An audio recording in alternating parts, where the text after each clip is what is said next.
The protagonist accidentally crosses over to a world where everyone can tame beasts. After crossing over, the protagonist's long-dormant system finally responds when he turns 16 that initially prepared to dominate. He recalls the experiences of protagonists from various novels in his past life and feels that being low-key would be better to avoid attracting trouble and being snuffed out in the cradle. Thus, the protagonist embarks on a chapter of low-key.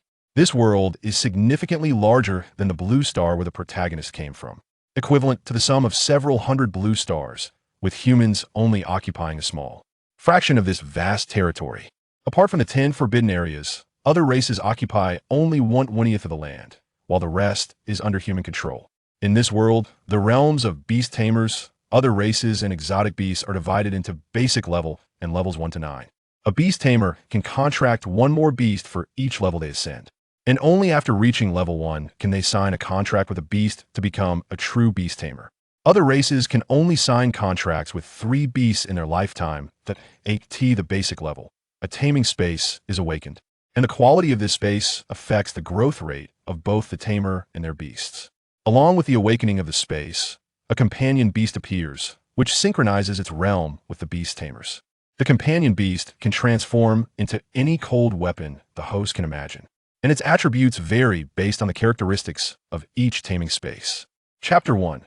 Chun Huan. Today is a good day, with beautiful scenery everywhere. A young man holding a box, wearing flip-flops, and singing off-key, walks out of an office building with a smile. This young man's name is Chun Huan, and he is now 27 years old. Since entering society at 22, Chun Huan has deeply realized the cruelty of society and the hardships of life.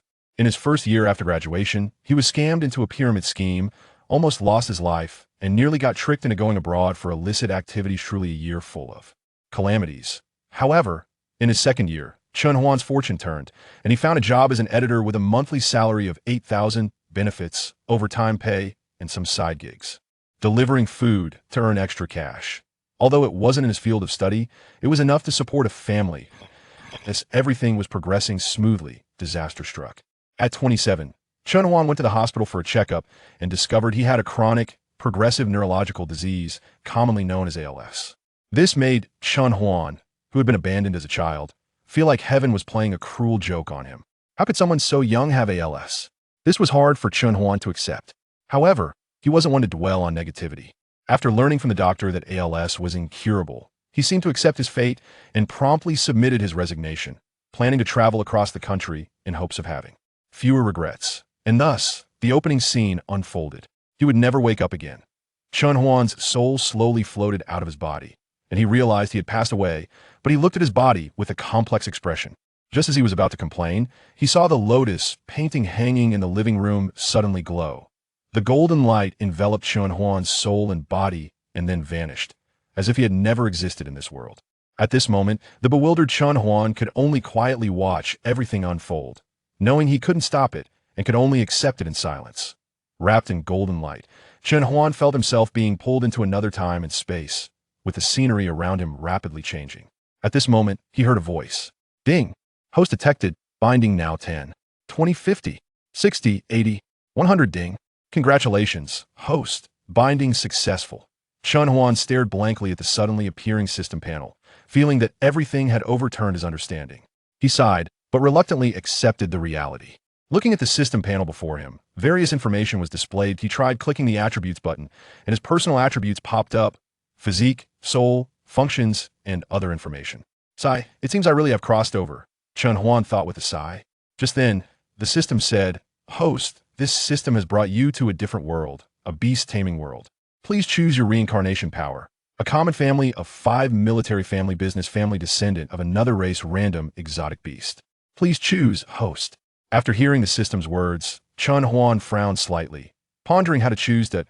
In the end, he chose the military family, thinking it would be safer, with less deceit and intrigue. Ding. Selection successful. Beginning reincarnation. Chun Huan's vision blurred, and when he opened his eyes, he found himself in another world, now in the body of an infant. Ding. Host. This family was matched based on the host's memories from the previous world. Soon after, Chun Huan received another system prompt. Ding. Task released. Due to the father's negligence in not closing the side panel of the bed, the host may fall from the bed. Please avoid danger. Completion reward. Companion beast, Chaos Green Lotus, Pure World, White Lotus, Fiery Red Lotus, Annihilation Black Lotus, Merit Golden Lotus, Reincarnation Purple Lotus. Failure penalty. None. Chun Huan raised an eyebrow, not expecting a task to be released as soon as he arrived in this world. Not caring about anything else, he looked at the unclosed side panel, struggling to crawl over and attempting to get out of the crib. With all his strength, he finally reached the edge of the bed. Considering he was still an infant and couldn't jump down directly, he looked around for something to use and spotted a large toy bear nearby. Reaching out to grab it. Holding the toy bear, Chun Huan slowly dropped to the ground. Although he fell a bit painfully, he successfully avoided danger. After landing, Chun Huan began to carefully observe his surroundings. He found himself in a clean and tidy room filled with various decorations and furniture for children. Just then, the door opened, and a young woman walked in. Seeing Chun Huan sitting on the floor, she quickly came over and picked him up, asking, "Baby, how did you end up on the floor?" Immediately after, a man rushed in, noticing the toy bear on the floor and the side panel that hadn't been closed, standing there to cover the side panel without a trace. Chun Huan realized that these two people were likely his parents. Ding! Host, the system is about to update. See you in 16 years. Chun Huan silently cursed me. Unknowingly, 16 years passed, and Chun Huan had been in this world for 16 years. During these 16 years, Chun Huan learned about the differences between this world and his previous one. This world was filled with dangers from beast tamers, other races, exotic beasts, and creatures from rifts. Moreover, this beast taming world was tens of thousands of times larger than the blue star from his previous life, with humans living in an area equivalent to a fraction of the blue star, while exotic beasts occupied the vast majority of the world. Even the areas occupied by other races were 50 times that of humans, and there were some forbidden zones that all races were reluctant to tread upon. Chun Huan belonged to a military family known as the Chun family, a unique family closely tied to the country that I in this world. All races were constantly battling for resources for their respective groups. Today is Chun Huan's comingafage day, and also the day he awakens his beast taming space, officially embarking on the path of becoming a beast tamer. I in this world. One becomes an adult at 16. Chun Huan arrived at the family awakening hall with his family. In the center of the hall stood an ancient stone platform, covered in mysterious and ancient runes. When he opened his eyes again, he found himself in a mysterious space. The space was shrouded in mist, and he could vaguely see the ethereal shadows of 6 lotus flowers. Is this my beast mastery space? Chun Huan's heart was filled with anticipation. Taking a deep breath, Chun Huan took his first step towards becoming a beast master. The host has been detected as awakened, and a beginner's gift pack is now being issued. The long silent system finally activated again. Ding! Congratulations, the host has obtained 100,100 storage space, Eye of Exploration, Origin of Past Life, Infinite Body, 1 Mental Enhancement Card, 1 Physical Enhancement Card, 1 Strength Enhancement Card, 1 Speed Enhancement Card. Chun Huan was overjoyed and was just about to check the uses of these items when he heard someone calling him. Huaner, come and check the quality of your beast mastery space. Chun Huan stepped forward and placed his hand on a milky white jade stone that his grandfather had taken out. Chun Huan felt as if the jade stone was absorbing the power from within him, but the several ethereal lotus shadows in the space sensed it and thought it was competing with them for territory, so they began to tug. In the end, the jade stone only displayed a purple light.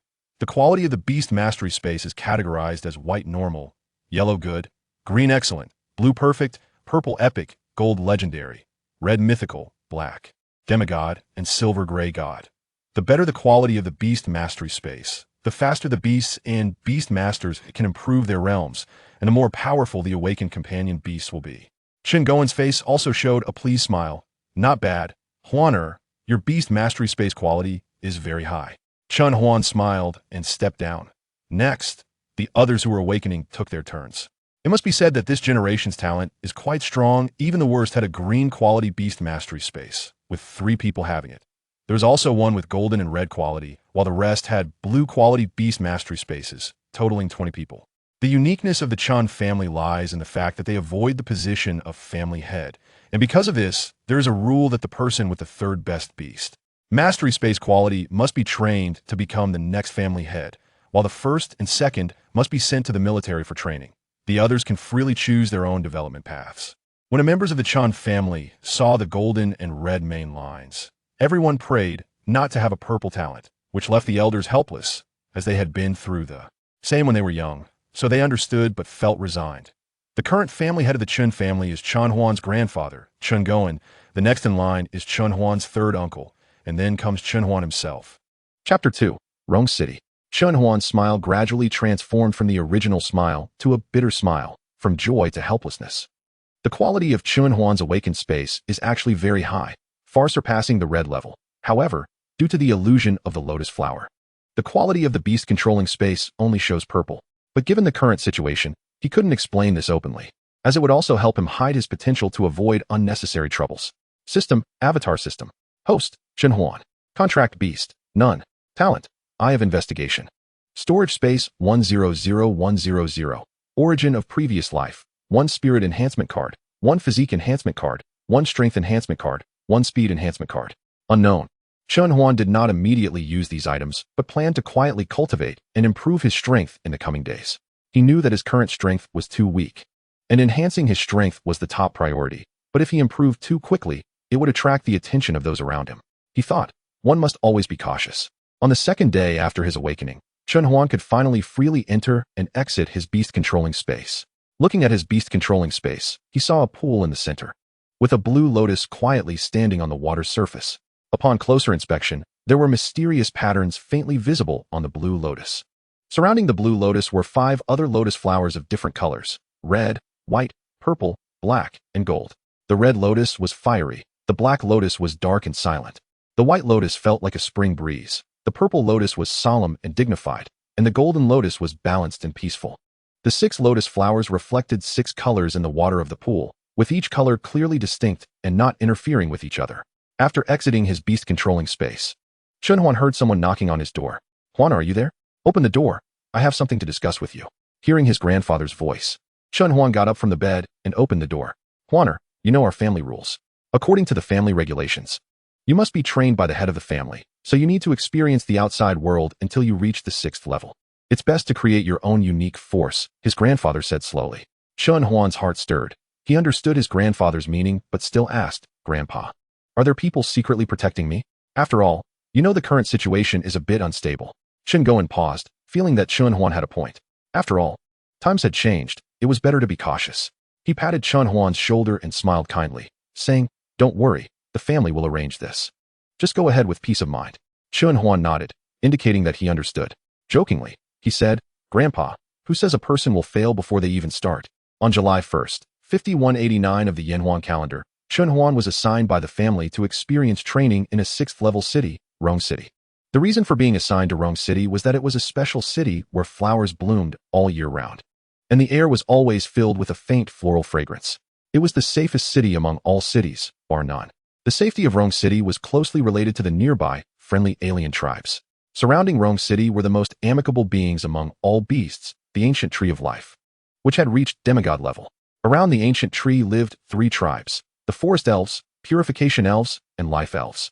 The 3 tribes and the ancient tree of life would not easily attack humans unless provoked. This also led to the generally low cultivation levels of people in Rong City. Those who reached higher levels would leave Rong City to venture into other cities. Due to the presence of the ancient tree of life, a 9th-level expert was stationed in Rong City, making it the most unique city. As soon as Chun Huan entered Rong City, he smelled the faint floral fragrance in the air. Chun Huan's grandmother, having received news about his arrival, had already communicated with the city guards and brought Chun Huan directly to her place. This saved Chun Huan the trouble of searching for her. The guard brought Chun Huan to a place beneath a hibiscus emperor flower and then left. At that moment, a notification popped up from the system. Ding! Detected that the host has arrived at a new city. Would you like to check in? Chun Huan raised his eyebrows and smiled faintly as he looked at the system panel, silently thinking check-in. Ding! Congratulations, the host has gained proficiency in floral art. Proficiency in plant cultivation, 1 plant type evolution fruit tree added. The fruit tree has been planted in the beast controlling space. 1 special avatar added. 1 ordinary avatar added. Daily check-in function activated. Chun Huan raised his eyebrows, pleasantly surprised by the unexpected rewards, and activated the check-in system. Standing under the hibiscus emperor flower, Chun Huan looked around and noticed a 2-story wooden house not far away. At the entrance of the wooden house, he saw an old woman with gray hair. Chun Huan guessed that this must be his grandmother. In the center of Rong City, there was no imagined noise. Instead, it was a forest within the city. Walking to the center of the forest, there was a lake about 20 meters in diameter, with a 10-meter-tall hibiscus emperor flower growing in it, surrounded by a few scattered white hibiscus flowers. When his grandmother saw Chun Huan arrive, she took him to his own room.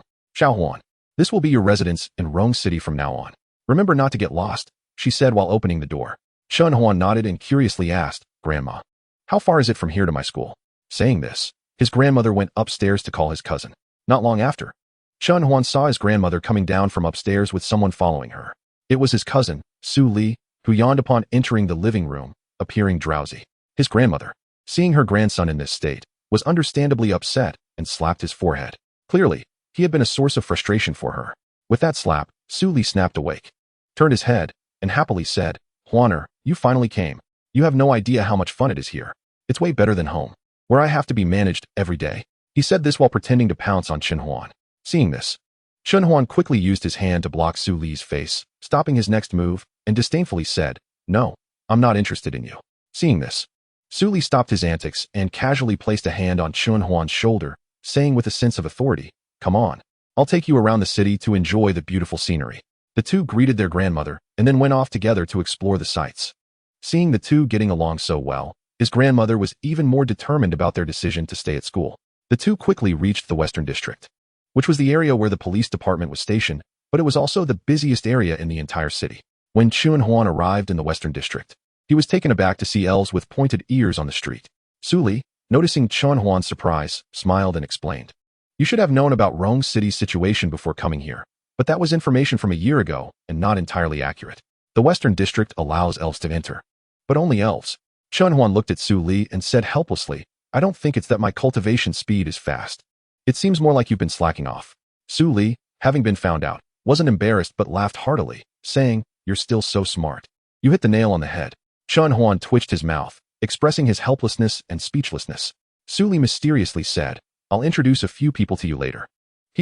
Hearing Su Li's laughter, names began to pop up in Chun Huan's mind: Bai Hua, Linen, Li Yuan. After walking for about half an hour, Chun Huan and Su Li finally exited the streets of the Western District and arrived at the West City Gate. During this half hour, Chun Huan learned about the overall layout of the city from Su Li. Rongqing is divided into 5 regions: East, West, South, North, and Central. The Central region is exclusively for Chun Huan's grandmother. The East region is the area belonging to the military, where the Rongqing army is stationed. The West region is under the jurisdiction of the police department and is also the most commercially developed area in Rongqing, where major business associations are located. The South region is home to the logistics and resources departments, both of which are adjacent to the military, as they control the city's resources. The North region is governed by the law department, where professional associations, beast tamers associations, and hunting guilds must report to the law department to be compliant. The professional associations and the beast tamers associations are located at the intersection of the West and North regions, while the hunting guild is situated at the junction of the East and South regions. The West region is the liveliest place in Rongqing and is the closest area to the Forest of Life, which is why there is a West City Gate that specifically facilitates trade with the exotic species in the forest.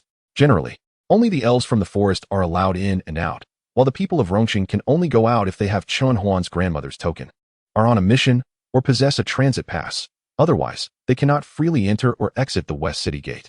At the end of the path, Chun Huan saw several familiar figures. Upon closer inspection, they were indeed the ones Chun Huan had in mind. The 3 of them were dressed slightly differently. Linen wore a black hooded sweatshirt, giving off a very serious vibe at first glance.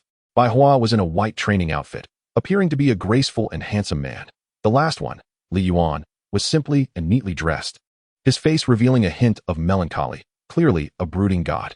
But these were all just facades. Chun Huan knew their true natures too well. Among the 4, Linen was the smartest and the most scheming, but also overly narcissistic. Bai Hua was the most straightforward and wise, as well as the most handsome and stable among them, but a bit too stable. Li Yuan was the most gossipy, well-informed, and the funniest, with the best verbal skills, but prone to getting beaten up. Finally, Su Li was the big brother of the group, making many decisions, yet he had the most carefree personality. When Li Yuan and the others saw Chun Huan arrive, they were all very surprised. The 3 of them immediately tackled Chun Huan to express their joy. Chun Huan had a hard time escaping from their clutches. Thus, the 5 of them playfully made their way to the West City Gate together. Under Su Li's lead, they passed through the city gate smoothly.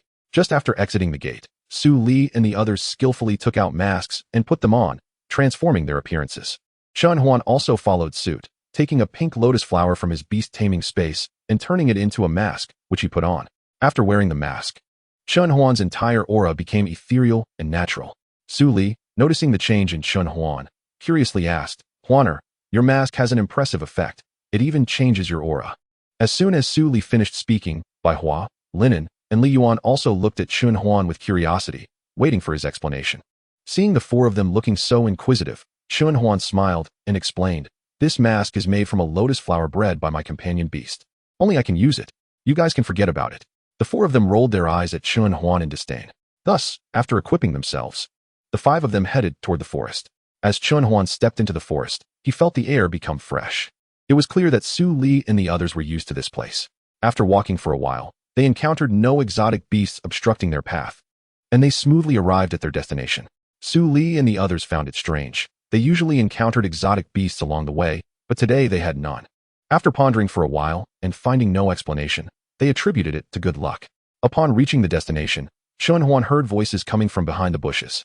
He looked behind the bushes and saw figures appearing ahead, all dressed lightly as elves, with some humans among them.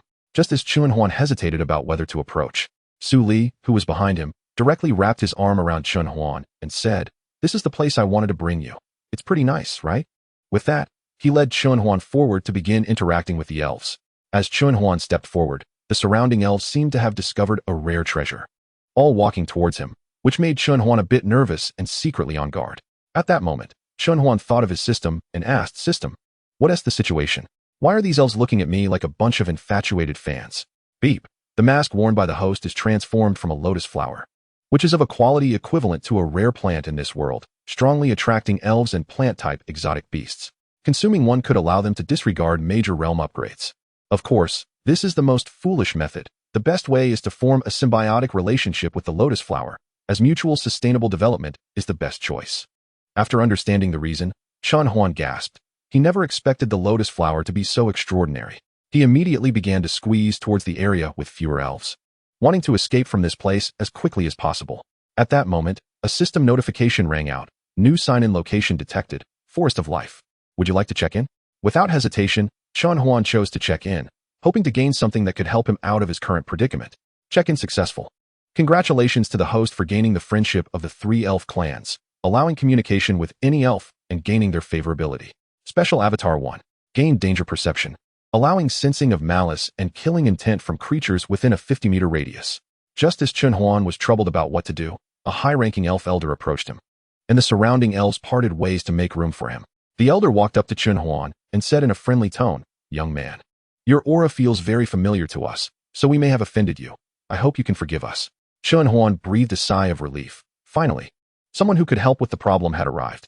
Before Chun Huan could thank him, the elder elf continued, "The Great Tree of Life invites you for a chat." Chun Huan smiled wryly and said, "Can I refuse?" The elder elf chuckled, the meaning clear.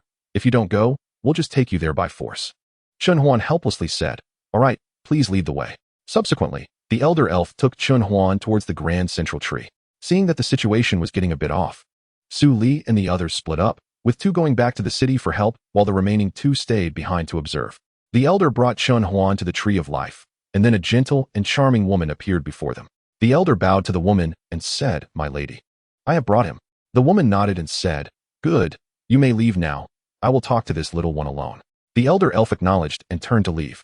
With a wave of her hand, a set of wooden chairs and a table appeared before them. The woman looked at Chun Huan and smiled, saying, "Please sit. I am the owner of this forest, the ancient Tree of Life. You can call me Agu. I mean you no harm. I am just curious about where that lotus flower on your face came from. If you have more, we would like to plant one in the forest." Chun Huan was startled. He hadn't expected to be seen through so directly. But thinking about the identity of the person in front of him, he understood. A demigod-level being would be able to see through it easily. After a moment of thought, he smiled and asked, "Is it an equivalent exchange?" The woman smiled and nodded, thinking to herself, "This kid really has some tricks up his sleeve. He definitely knows the value of this lotus flower. It seems like he's going to have to spend a lot." Chapter 4. Transaction. The task of shaping the incarnation. Although she could force Chun Huan with her strength, that wasn't her style. Agu looked at Chun Huan, who was deep in thought, and asked with a smile, "Have you thought it through? What do you want me to exchange with you?" Chun Huan helplessly said, "Senior, I don't even know what good things you have."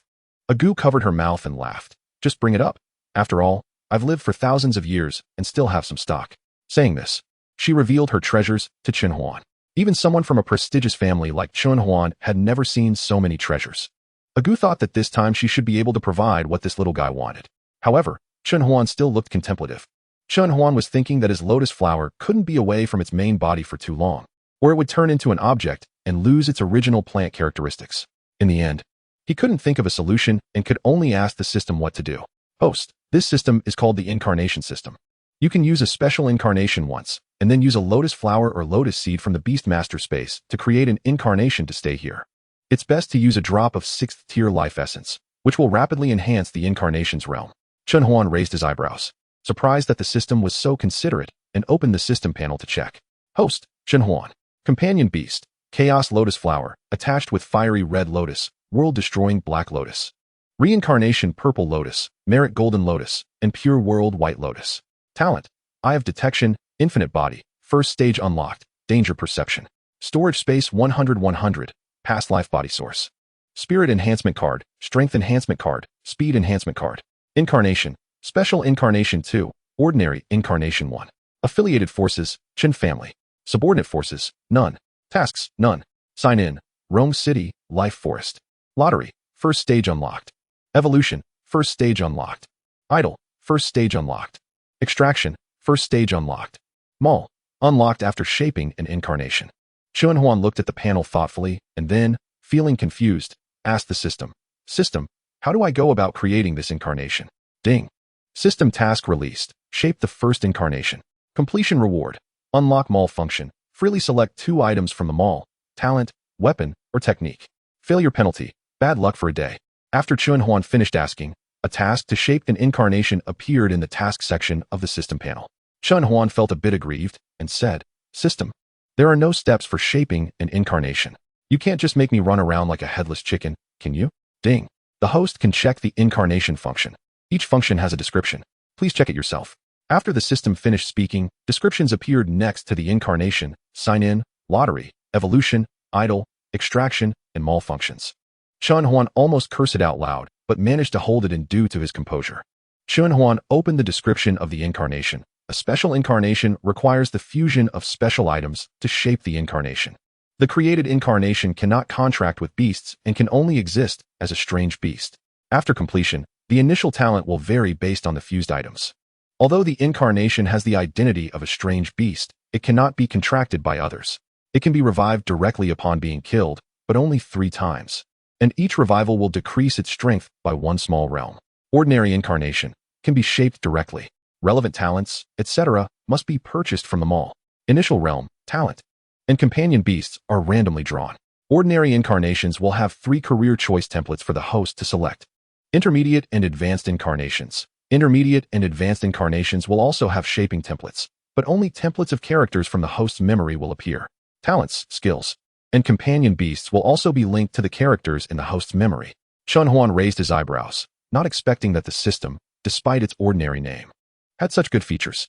Now he needed to think of a way to deal with this demigod-level powerhouse in front of him, and he certainly couldn't lie. After a moment of thought, he remembered something he had read in a book. 9th tier life essence could condense a second body. Thus, Chen Huan's perfect lie was already crafted in his mind. Still cautious, he asked the system, System, are you sure I can use a chain or lotus flower for condensation? I'm feeling a bit hesitant. Confirmed, please rest assured, host. Chen Huan pretended to have just finished thinking, but awkwardly said, Senior, if you want these lotus flowers. That's easy.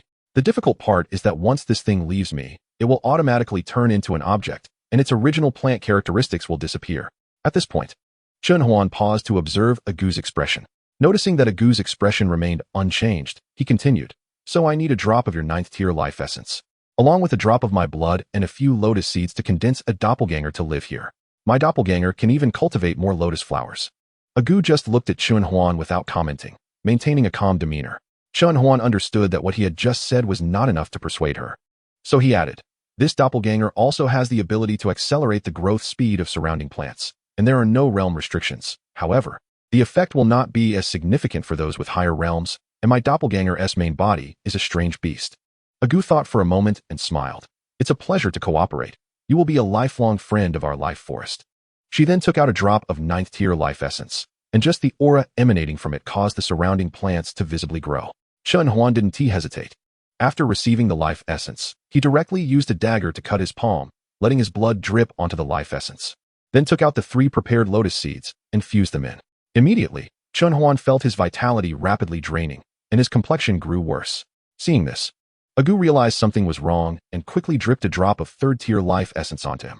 Chun Huan's complexion gradually returned to a healthy hue. But the condensation of the doppelganger did not stop. It just reached a clever balance with Chun Huan. The ancient tree let out a slight sigh of relief, thinking that if something happened to Chun Huan in the life forest, the peaceful days of the life forest would come to an end. After all, Chun Huan's background was too significant, and even a demigod-level powerhouse like Agu couldn't bear it. After a while, Agu saw that Chun Huan had lowered his hand, and a large green cocoon appeared in front of him. Inside the green cocoon, the life essence enveloped Chun Huan's blood and the 3 lotus seeds, slowly forming a human-shaped outline. The 3 lotus seeds resided in the upper, middle, and lower dantions of the outline, emitting a faint glow. In the blink of an eye, 2 days passed without any movement from either Chun Huan or the cocoon. Chun Huan remained in a meditative position, absorbing the remaining energy of the life essence, while the person inside the cocoon was beginning to take shape. During this time, Chun Huan's grandmother had also visited. Agu explained that although the ancient tree was a demigod-level powerhouse and looked down on 9th-tier powerhouses, it couldn't resist the resources that Chun Huan and his grandmother could mobilize. Moreover, Agu was a peace-loving plant beast. Another 7 days passed without any movement. During this time, Chun Huan's grandmother had visited several times. Seeing that Chun Huan was still inactive, she simply entrusted everything to the ancient tree. At this point, the body of the incarnation inside the cocoon had fully condensed. The remaining small portion of essence was all used to enhance its realm. On the 8th day, Chun Huan opened his eyes.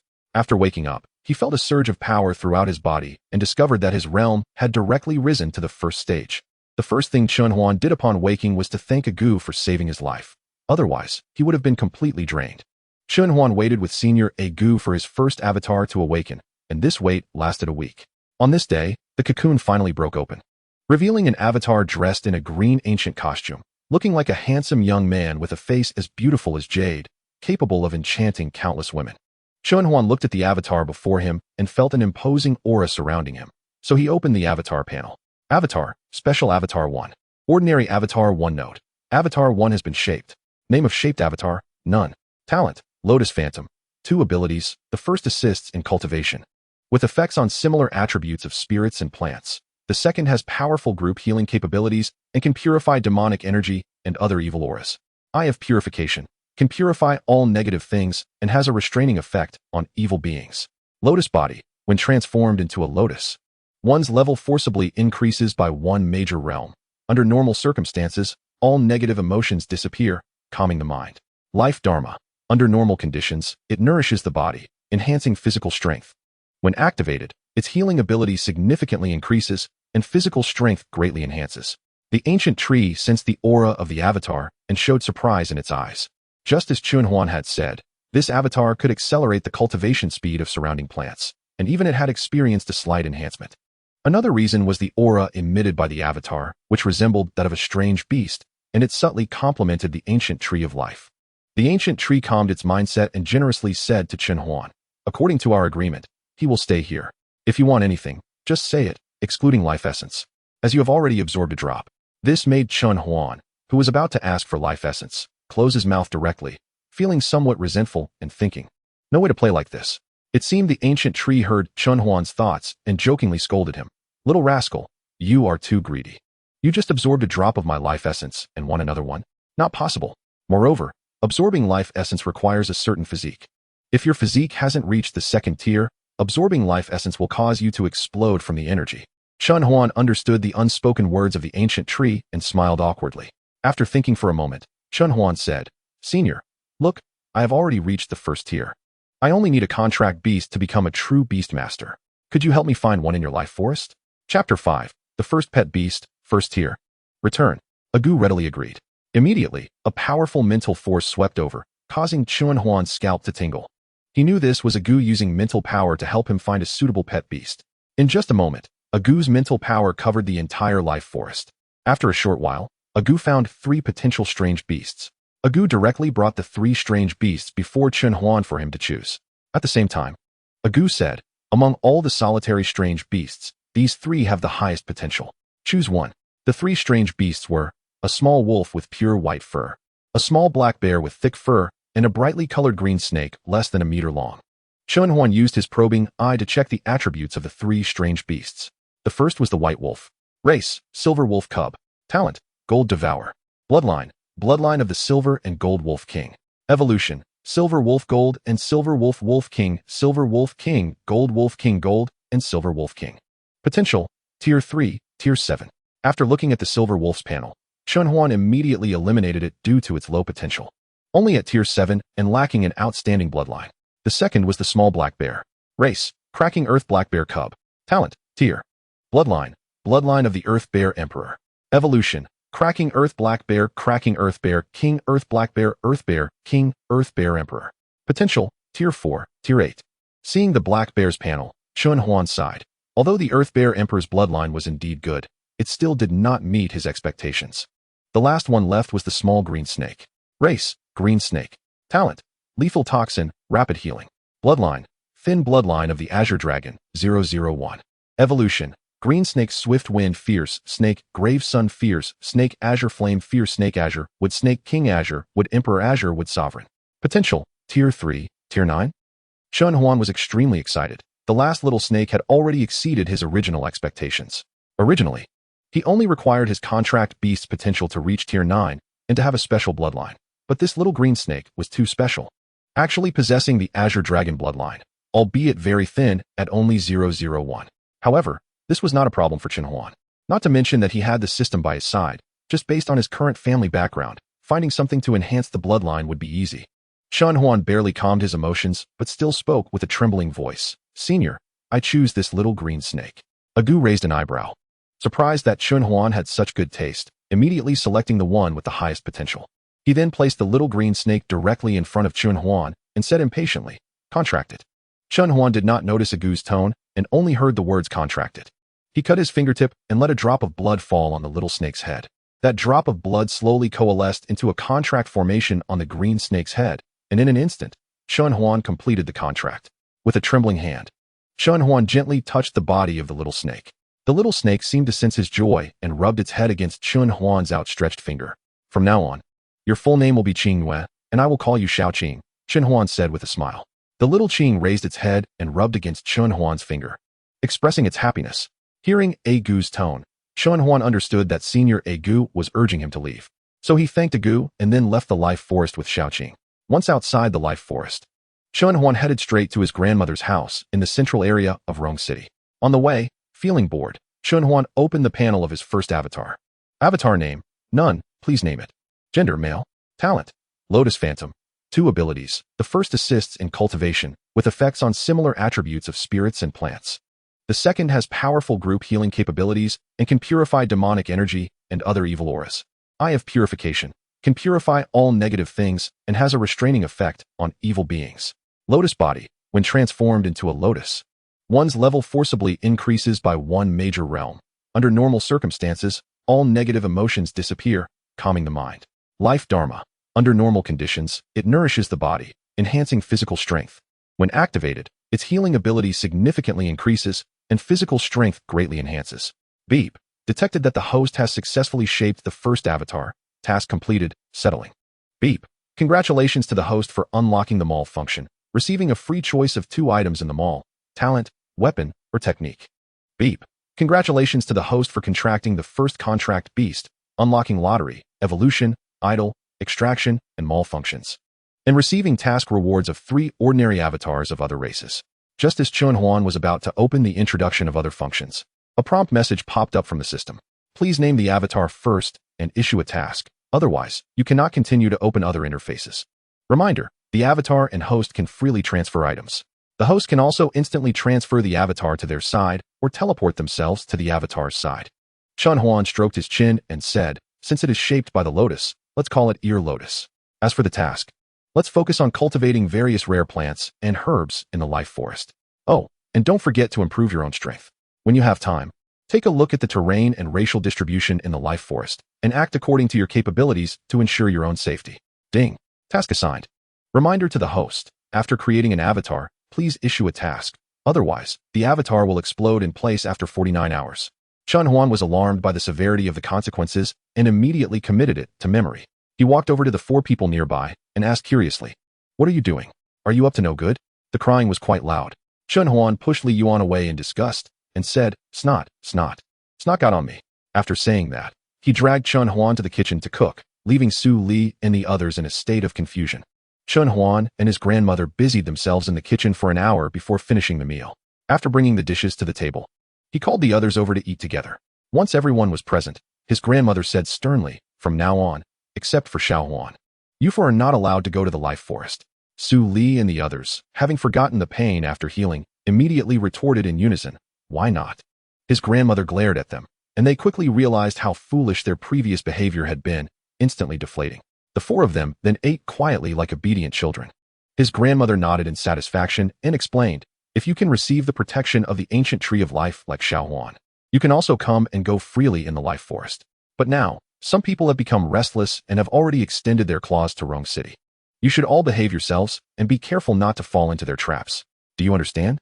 As she spoke, the others could clearly sense the seriousness in her tone. They knew she was concerned for their safety, and all replied in agreement.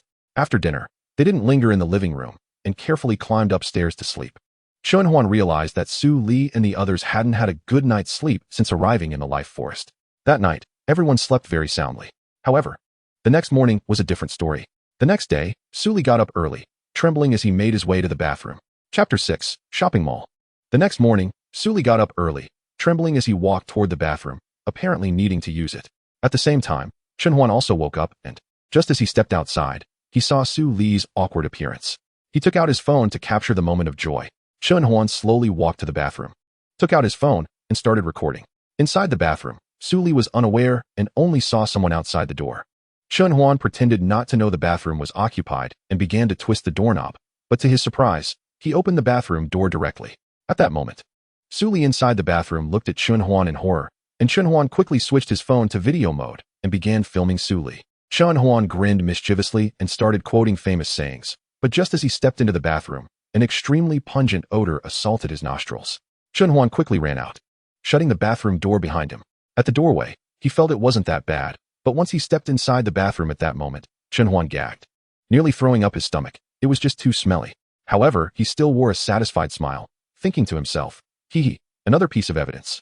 Hearing the commotion, the other groggy individuals gradually woke up and saw Chun Huan standing there grinning. He smiled at them and kindly reminded, "You guys really shouldn't go to the bathroom. The smell is quite strong." After saying that, Chun Huan whistled and left. Unknowingly, Chun Huan arrived in the West District.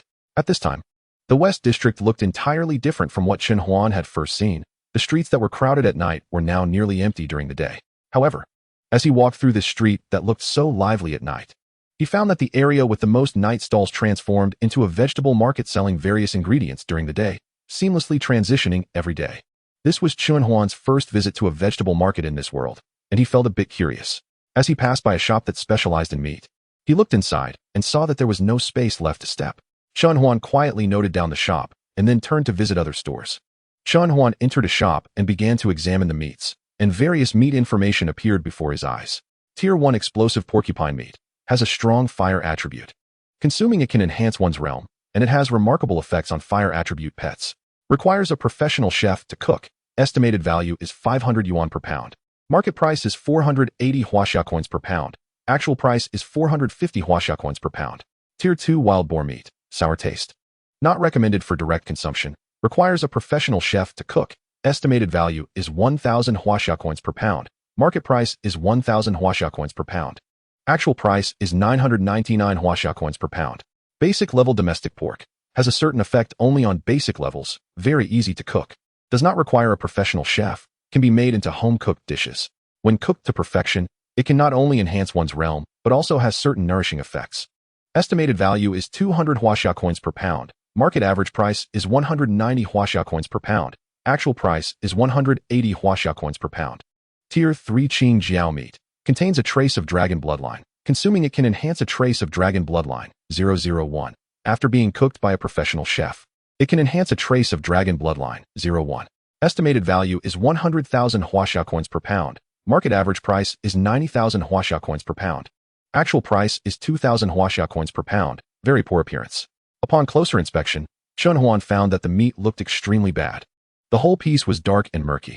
The shopkeeper was a slightly dark-skinned, plump middle-aged man who, after sending away all the customers except Chun Huan, warmly greeted him. Seeing Chun Huan staring at the piece of dark meat, the shopkeeper seemed to think Chun Huan was interested and sincerely said, "Little brother, you seem to like this piece of meat. It's a flat price of 2,000 huaxia coins per pound. I don't know what kind of meat this is, but based on my 20 years of experience, I can assure you it's good meat, just that its appearance is too poor and no one else wants to buy it." Chun Huan saw how sincere the shopkeeper was and decided to buy the Qing Jiao meat in bulk, a full 100 pounds, which surprised him a bit. But it wasn't a big problem for Chun Huan. Then, Chun Huan also bought 2 pounds of domestic pork, paid, and left the shop with the meat feeling satisfied. Once back home, Chun Huan realized that he seemed to have never learned how to cook in this world. Oh no. At that moment, Chun Huan suddenly remembered the reward for completing the previous task, so he opened the shopping mall and began to search. The mall only offers 9 items each day, refreshing precisely at 6 in the morning. If there's something you want to buy but lack sufficient points, you can choose to lock the item. Chun Huan, who initially thought he would have to search for a long time, was delighted to see the first item was the Master Chef skill, and he purchased it directly. Ding! Congratulations to the host for acquiring the Master Chef skill, beginning infusion. Reminder, you have 1 free selection opportunity left. After the infusion, Chun Huan looked at the remaining items. Master Chef, already purchased. Custom Skill 1, a set of skills tailored for the avatar. Bloodline Purification Voucher 1, select a pet's bloodline for purification. Combat Skill Mastery, Fancy Dress 1, Comfortable Sneakers 1, Gloves 1, Signature Pin 1, Set 1. Looking at the system mall again, Chun Huan immediately set his sights on the custom skill and bloodline purification, feeling a bit regretful. Oh no, I was too quick. After weighing the pros and cons, Chun Huan ultimately chose to customize his cultivation method, locking in the bloodline purification, so it wouldn't be refreshed the next day. Only after Chun Huan selected the last free item did the system interface display a points section. Chun Huan checked his points and found he only had 100. Just right. The items in the system shop, except for the bloodline purification, were all affordable. The price for bloodline purification was simply too high at 10,000 points. Helpless, Chun Huan looked at his 100 points, feeling eager, although he constantly reminded himself that he didn't know how to earn points yet and needed to stay calm. But the next moment, he purchased the Mastery of Combat Skills. Chun Huan felt various combat techniques flooding into his mind, causing a sharp pain in his brain. His mood instantly shifted from gloomy to bright. He opened the explanation and read, Method 1 to earn points. Complete system tasks to gain points. Method 2, daily sign-in for 10 points, 20 points for a week of sign-ins, 50 points for a month, 100 points for 3 months, 200 points for 6 months, and 500 points for a year. Method 3, the system shop has a recycling function, which will define the point value based on the items recycled.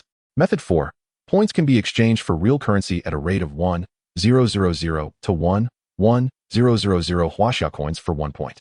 Method 5, kill creatures to earn points. Chun Huan gasped at Method 4. If he were to use it, he would need 10 million to exchange for the bloodline purification voucher. He glanced at his empty wallet and realized he was back on the old path of striving to earn money. However, with the help of the current system, he wouldn't have to fight personally. At that moment, a rough plan had already formed in Chun Huan's mind. After all, how did he manage to accumulate millions in his previous life at such a young age without parents? There must have been some genuine skills involved. Meanwhile, his avatar left in the life forest, Ear Lotus, was also getting into the groove. Ear Lotus now lived in a treehouse closest to the ancient tree, giving her a perfect view of the 3 elven tribes.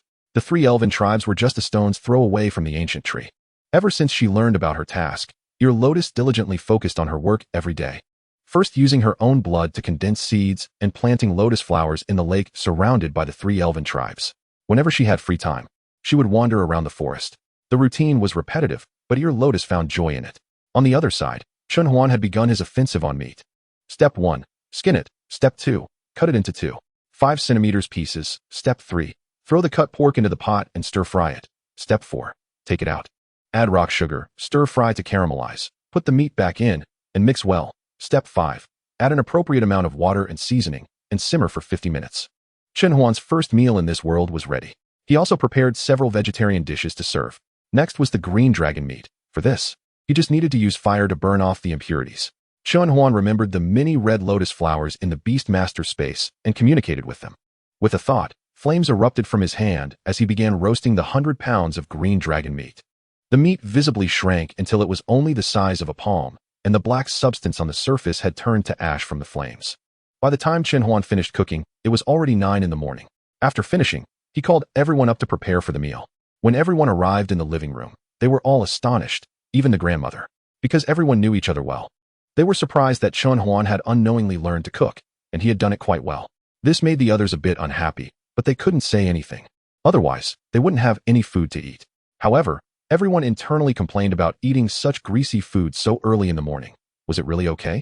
At this moment, Chen Huan had already served the rice and sat down, ready to start eating as soon as everyone arrived. Fortunately, Chen Huan had prepared a relatively large amount of staple food. In addition to rice, there was also white porridge, vegetarian buns, steamed buns, and sweet potatoes. Just as they were about to start, Chen Huan summoned Little Qing. He placed the piece of green dragon meat in front of Little Qing and said, "Today, your task is to eat it all." Little Qing nodded, indicating he understood. Chen Huan placed Little Qing on the empty chair next to him and began his grand eating endeavor, digging into the rice without any image of decorum. In the blink of an eye, 5 days had passed. One day, the grandmother called everyone into the living room. She said, "In a few days, various high schools will start, and you all need to go to school, right?" Chen Huan was taken aback, realizing how quickly time had passed. Chapter 7.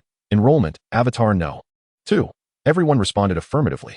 The grandmother was quite reassured about this. After all, there was a precedent. She continued, "Let's go.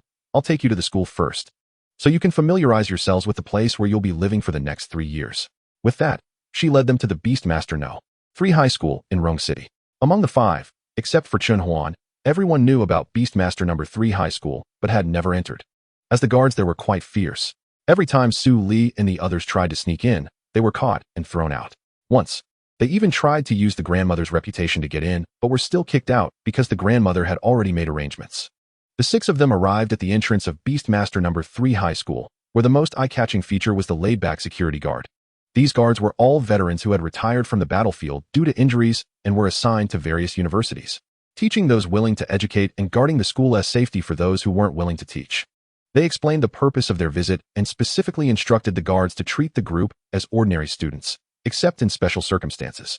Then they led the 5 of them toward the principal's office. Teachers at the school usually arrived half a month early to prepare for the new school year. Knock, knock, knock. 3 knocks echoed, and a loud voice from inside called, "Come in." Upon entering, they saw a middle-aged man with a receding hairline seriously reviewing documents. "Xiaohu, you need to take care of yourself. At such a young age, you're almost losing your hair. You're only 35 this year, but you look like you're 50. The grandmother said with a hint of concern. Xiaohu was naturally the principal in front of them, who was one of the first students taught by the grandmother during her teaching years in Rong City. His full name was Hu Zhonghan, with Han meaning brave.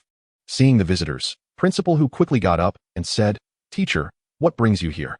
Isn't it always busy before the school year starts?"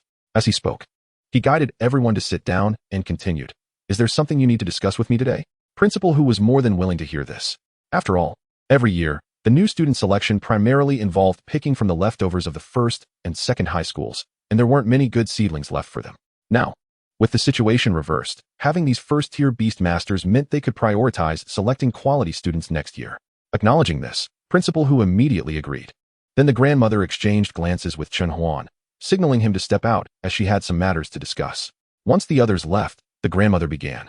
"These are the young masters from the Chun, Bai, Lin, Li, and Su families.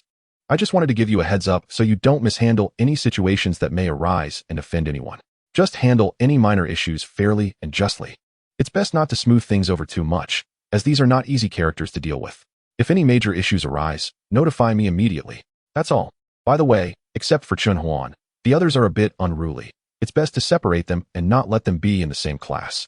Principal Hu nodded, indicating he understood, then asked, "Teacher, Su Li and Chen Huan are the children of the 2 senior sisters, right? They really look like them." Principal Hu said like a child, "Of course, my 2 senior sisters were so nice to me when I was young. How could I forget?" Only Chen Huan was not in a hurry because he had just arrived not long ago and did not have the habit of throwing clothes around, so he appeared somewhat leisurely. The relaxed Chen Huan opened his system panel. Host, Chen Huan. Companion beast, Lotus, hidden. Pet beast, Shaoqing, contains a trace of Azure Dragon Bloodline 001. Pet beast talent skills, Deadly Poison, Rapid Healing.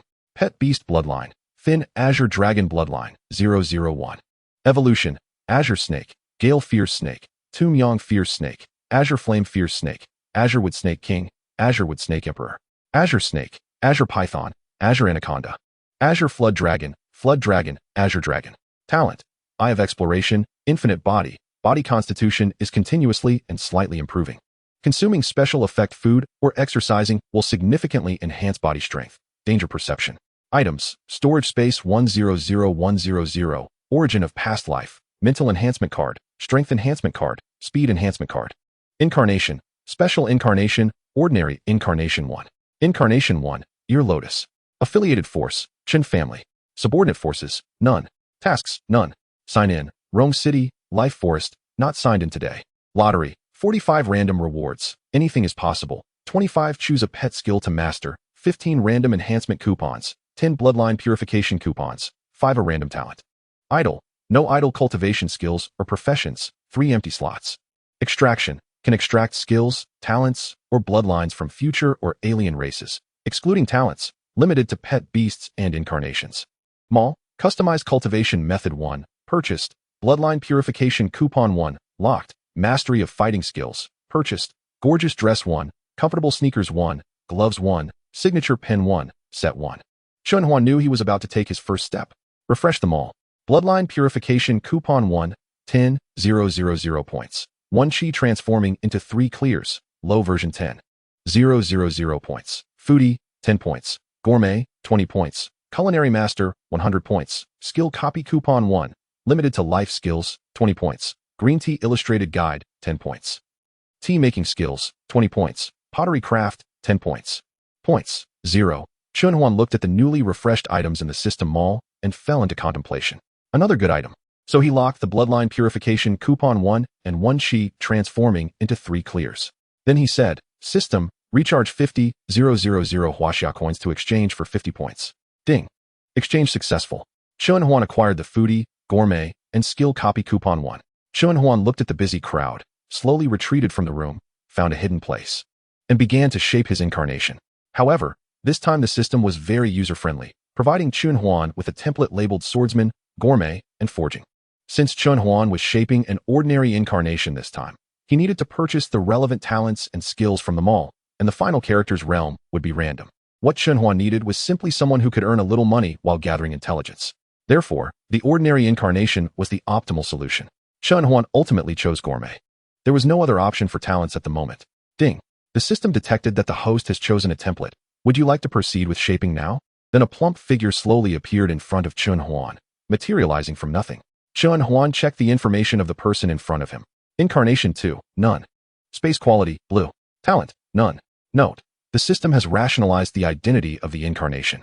So Chunhuan pressed all the talents he had just purchased onto Incarnation 2 and used the skill copy coupon to copy the culinary master skill from himself to Incarnation 2, naming it Dong Shi. The task was to make money, using his culinary skills to earn money, as Chunhuan was very short on cash.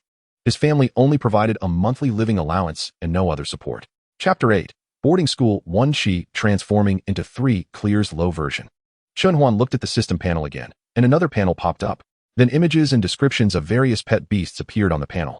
Finally, he chose Butterfly Transformation, Thousand Blade Master, Steel Tooth Beast, Treasure Seeking Mouse, Star Cat, and 3 Spirit Dog as his pet beasts, with Star Ink Jade Bamboo as his companion beast. Butterfly Transformation can transform into a human form, possessing strong illusion abilities. Thousand Blade Master, a humanoid beast with extremely strong sword skills, with no growth limits.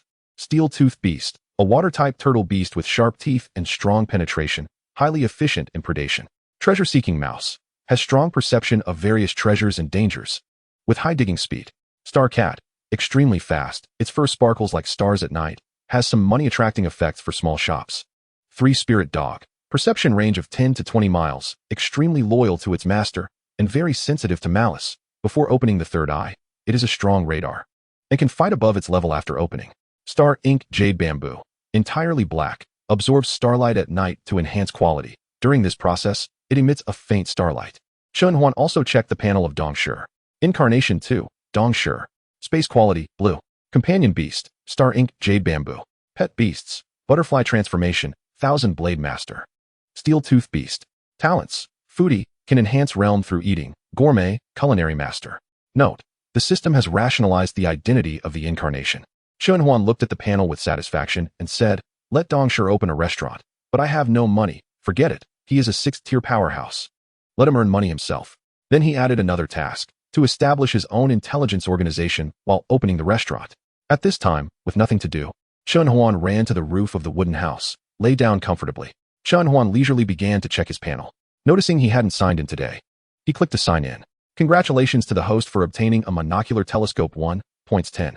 Would you like to spend 10 points to activate the automatic sign-in feature? Chun Huan raised his eyebrows and said, what a nice surprise, activate it. Please select the sign-in time between 6 and 8 o'clock. Chun Huan thought for a moment that he needed to ensure at least 6 hours of sleep each day. So he chose to automatically sign in at 7 o'clock every day. By the time a few people finished tidying up, it was already noon. This time it was Grandma who cooked. After they finished lunch, at 1 o'clock, they sent Chun Huan and the others to school. As expected, they were assigned to the same dormitory, but since classes hadn't started yet, they hadn't been assigned to classes. They were just allowed to move into the dormitory early. There was actually another reason. The few of them were too annoying. Even though Chun Huan seemed obedient when he arrived, he was slightly led astray. Although they had all only arrived in the last 2 months, it still made this elderly person live in distress. At this time, after sending the few of them to school, Grandma caused Principal Hu to start having a headache. 3 years, and he was left with only 3 hairs. However, Principal Hu still knew nothing and was immersed in the joy of having 5 first-tier students. When they arrived at the dormitory, they began to assign beds. Su Li chose number 1, Bai Hua chose number 5, Lin An chose number 3, Li Yuan chose number 4, and Chun Huan chose number 6. This dormitory was not too different from the dormitories in our university, just slightly larger in space. 5 days later, it was time for school to start. Everyone except Chun Huan went out to join the fun. Chun Huan stayed in the dormitory to take care of his rose. Yes, a rose. This was discovered by Ear Lotus in the forest, and this rose was called the red dust flower shadow. It is a special type of rose that can only grow in populated areas, and it requires a drop of blood daily to increase its affinity. When it blooms, it will transform into a blood contract beast, which is different from both companion beasts and pet beasts. However, this beast cannot be revived like a companion beast after its death, nor can it enter the beast space like a pet beast. It can only become a tattoo attached to the host, with its realm improving as the host's realm increases. However, this flower is difficult to nurture. If not recognized at first glance, it may be mistaken for an ordinary rose. Once this creature grows alone, it will become a nightmare for all living beings. From the moment it sprouts, it possesses the intelligence equivalent to that of an 8-year-old human child. Without constraints, it will recklessly absorb all nutrients around it that can help it grow, turning the surroundings into wasteland. However, now it has been obtained by Chun Huan, which can be considered an opportunity for him. Chun Huan looked at the rose seedling, which was still inactive, feeling helpless and having to be patient. After taking care of the rose, Chun Huan opened the system panel. Host, Chun Huan. Companion beast, Lotus, hidden. Pet beast, Shao Qing, green snake, in slumber. Pet beast talent skills, lethal toxin, rapid healing, elementary wood element control, rapid speed. Pet beast bloodline, thin azure dragon bloodline, 001. Evolution, green snake, green python, green anaconda, green flood, dragon, green dragon. Talents, eye of detection, infinite body, danger perception. Storage space, 100,100 previous life origin, mental enhancement card 1. Physical enhancement card 2, monocular telescope, random seasoning, deep sea red copper, a complete set of elementary alchemy theory books, black tight leather suit, 1 free mall voucher. Incarnation, special incarnation.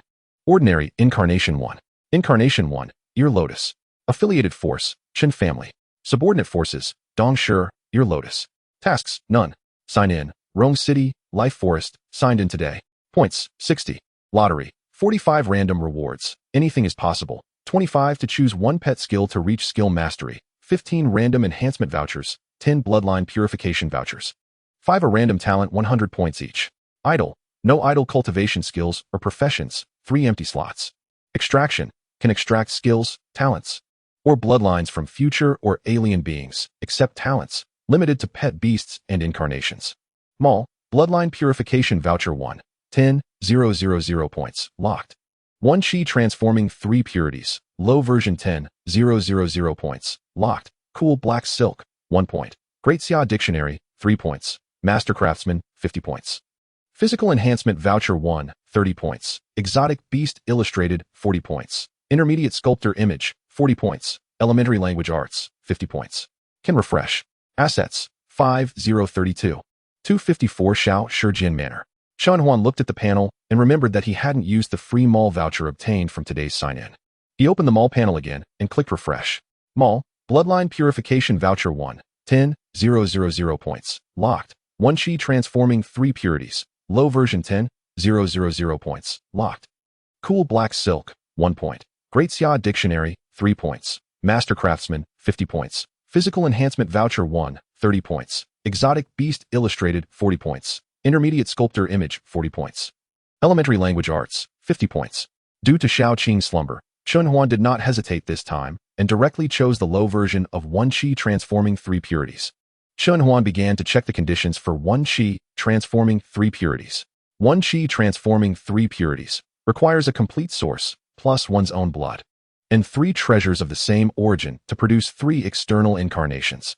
However, the source will be divided into 4 parts, one of which will be absorbed by the 3 external incarnations and the main body, with the overflow depending on one's circumstances. Note, it is best to choose a quiet environment to begin. Chun Huan thought for a moment.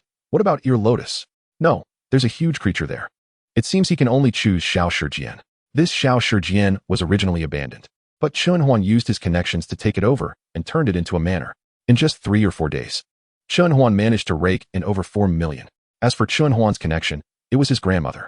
Chun Huan contacted Dong Shi, saying he wanted to retreat there, preferably without anyone around. After thinking it over, he decided it should be fine, and then he set off towards the manor in the West City. When Chun Huan arrived, he found Dong Shi already waiting for him at the door, then led Chun Huan to the secret room. Chapter 9. 1 Chi transforming 3 purities, assassination. To be safe, Chun Huan just recently obtained the incarnation and began to shape it. However, this time Chun Huan did not purchase a talent, just simply began shaping. Incarnation 3, none. Space quality, blue. Talent, business genius. Pet beasts, golden ingot beast, lucky cat, red gourd, puppet general, gold-eating beast. Companion beast, falling treasure coin. Note, the system has rationalized the identity of the incarnation as the manor manager. A bit surprised, Chun Huan did not expect an ordinary incarnation to also gain a talent. So he asked, System, how can an ordinary incarnation also gain a talent? Wasn't it said that only intermediate and advanced incarnations could obtain talents? Ding. The system has automatically adjusted the probability for ordinary incarnations to gain talents when the mall opened, so ordinary incarnations can now also gain talents. But the probability is extremely low, only 1. After thinking for a moment, he added, after this incident, you stay here and manage this place. Chun Yun Kai nodded to indicate he understood, then went out to guard the secret room door. Now the secret room was empty except for Chun Huan. Chun Huan silently chanted start, and the essence of his previous life instantly appeared before him. He quickly took out 3 lotus flowers, 1 pure white, 1 black as ink, and 1 shimmering silver gray, then dripped a drop of blood on the flowers. After that, the source was evenly divided into 4 parts by the system, 3 of which were absorbed by the lotus flowers. At the same time, the lotus flowers began to crazily absorb Chun Huan's blood, causing his skin to visibly wither, and he began to feel weak. Ding. Detected insufficient vitality of the host. There are 2 solutions. 1.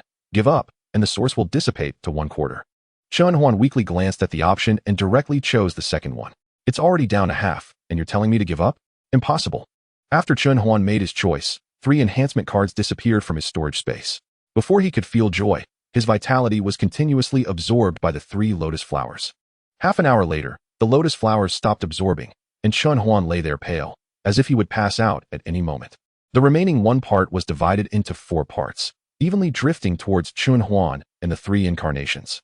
After receiving 1/16 of the source's nourishment, his complexion visibly began to improve. This source entered Chun Huan's body and was divided into 4 parts, one of which was used to nourish Chun Huan. The other 3 parts moved to Chun Huan's upper, middle, and lower dantians, creating a dantian space within each.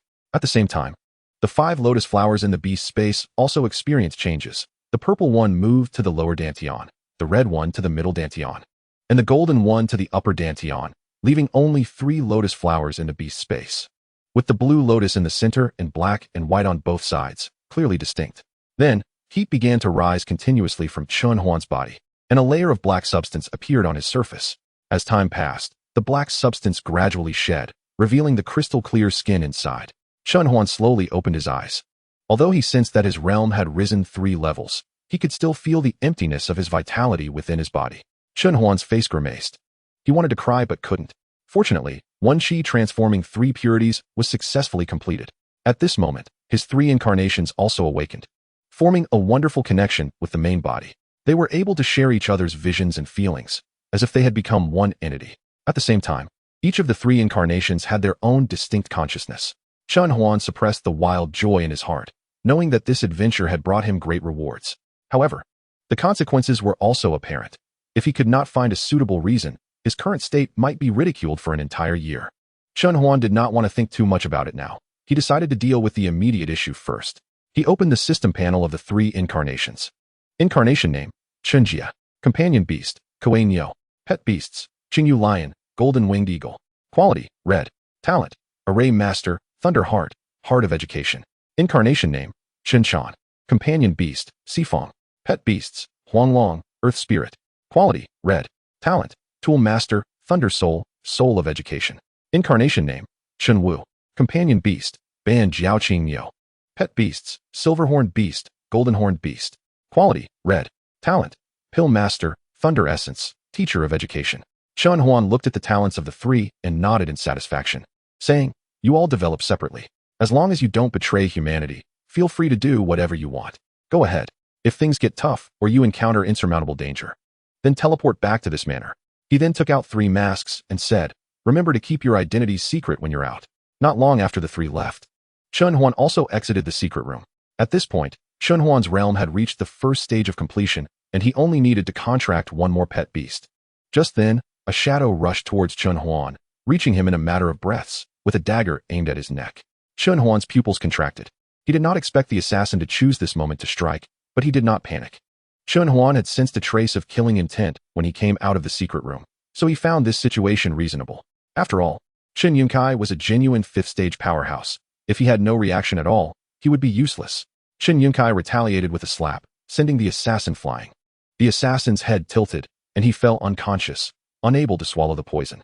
Chun Huan frowned and said, "This is a bit tricky. I've been targeted." Then he smiled strangely. He turned to Chen Yunkai and said, "Nothing happened just now. You and Dongshi build a dungeon here and lock him up. Question him thoroughly. And check if he has any poison in his mouth. Don't let him die. I still have use for him." Chun Huan then turned over and went straight to sleep. Ding. Check-in successful. Congratulations to the host for completing a full week of check-ins and earning 20 points. And obtaining a normal incarnation 1. Chun Huan began checking the system time every morning. Host, Chun Huan. Companion beast, Lotus, hidden. Pet beast, Shao Qing, green snake, in slumber. Pet beast talent skills, lethal toxin, rapid healing, basic wood element control, speed. Pet beast bloodline, thin azure dragon bloodline, 001. Evolution, green snake, green python, green anaconda, green dragon. Azure dragon. Talents, eye of exploration, infinite body, danger perception. Storage space, 100,100 former life source, 1 mental enhancement card, 2 physical enhancement cards, monocular, seasoning at will. Deep sea red copper, set of basic alchemy theory books, black tight leather suit, 1 free mall voucher. Incarnations, special incarnation 1, normal incarnation 1, ear lotus, Dongshi. Affiliated forces, Chen family. Subordinate forces, Dongshi, ear lotus, Chen Yunkai, Chen Jia, Chen Chan, Chen Wu. Tasks, none. Check-in, Rome City, Life Forest, checked in today. Points, 80. Lottery, 45 random rewards. Anything is possible. 25 to choose 1 pet beast skill to reach skill mastery. 15 random enhancement vouchers. 10 bloodline purification vouchers. 5 a random talent for 100 points each. Idle, no idle technique skills profession, 3 empty slots. Extraction, can extract skills, talents, or bloodlines from future or alien races, except talents, limited to pet beasts and incarnations. Mall, 1 bloodline purification voucher, 10,000 points, locked. 1 chi transforms into 3 pure ones, already purchased. Apprentice, 10 points. Basic forging theory, 20 points. Tea art master, 20 points. 1 physical enhancement voucher, 30 points. White tea illustrated book, 10 points. Basic sculptor, 20 points. Tea making craft, 20 points. Can refresh. Assets, 5, 932, 254 Shaosha Manor. Chun Huan looked at the system panel and thought to himself that he had finally taken the first step, the first force to be employed by him. Chapter 10, Rebirth. After checking the system panel, Chun Huan got up and washed up as usual. After he finished washing, a few others got up. Chun Huan put on his clothes and prepared to go out. He had an important task today, which was to survive the opening ceremony.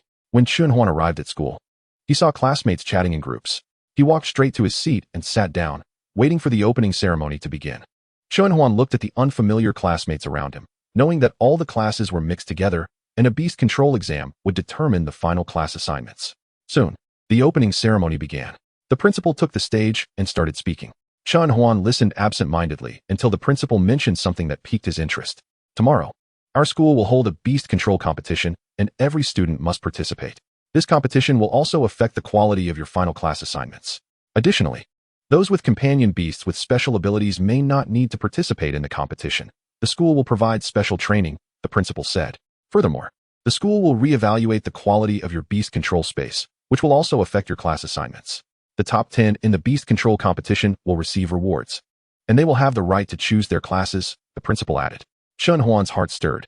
He knew this was a good opportunity to slack off. He decided to prepare well for the competition and strive for a good result. Next came various ceremonial speeches from the vice principal, director, and teachers. When they reached the classroom, like all teachers, they repeated the speeches, but some teachers loved to talk about ceremonial matters, while others preferred to speak straightforwardly. Clearly, Chen Huan's current teacher was one who loved to talk ceremonially.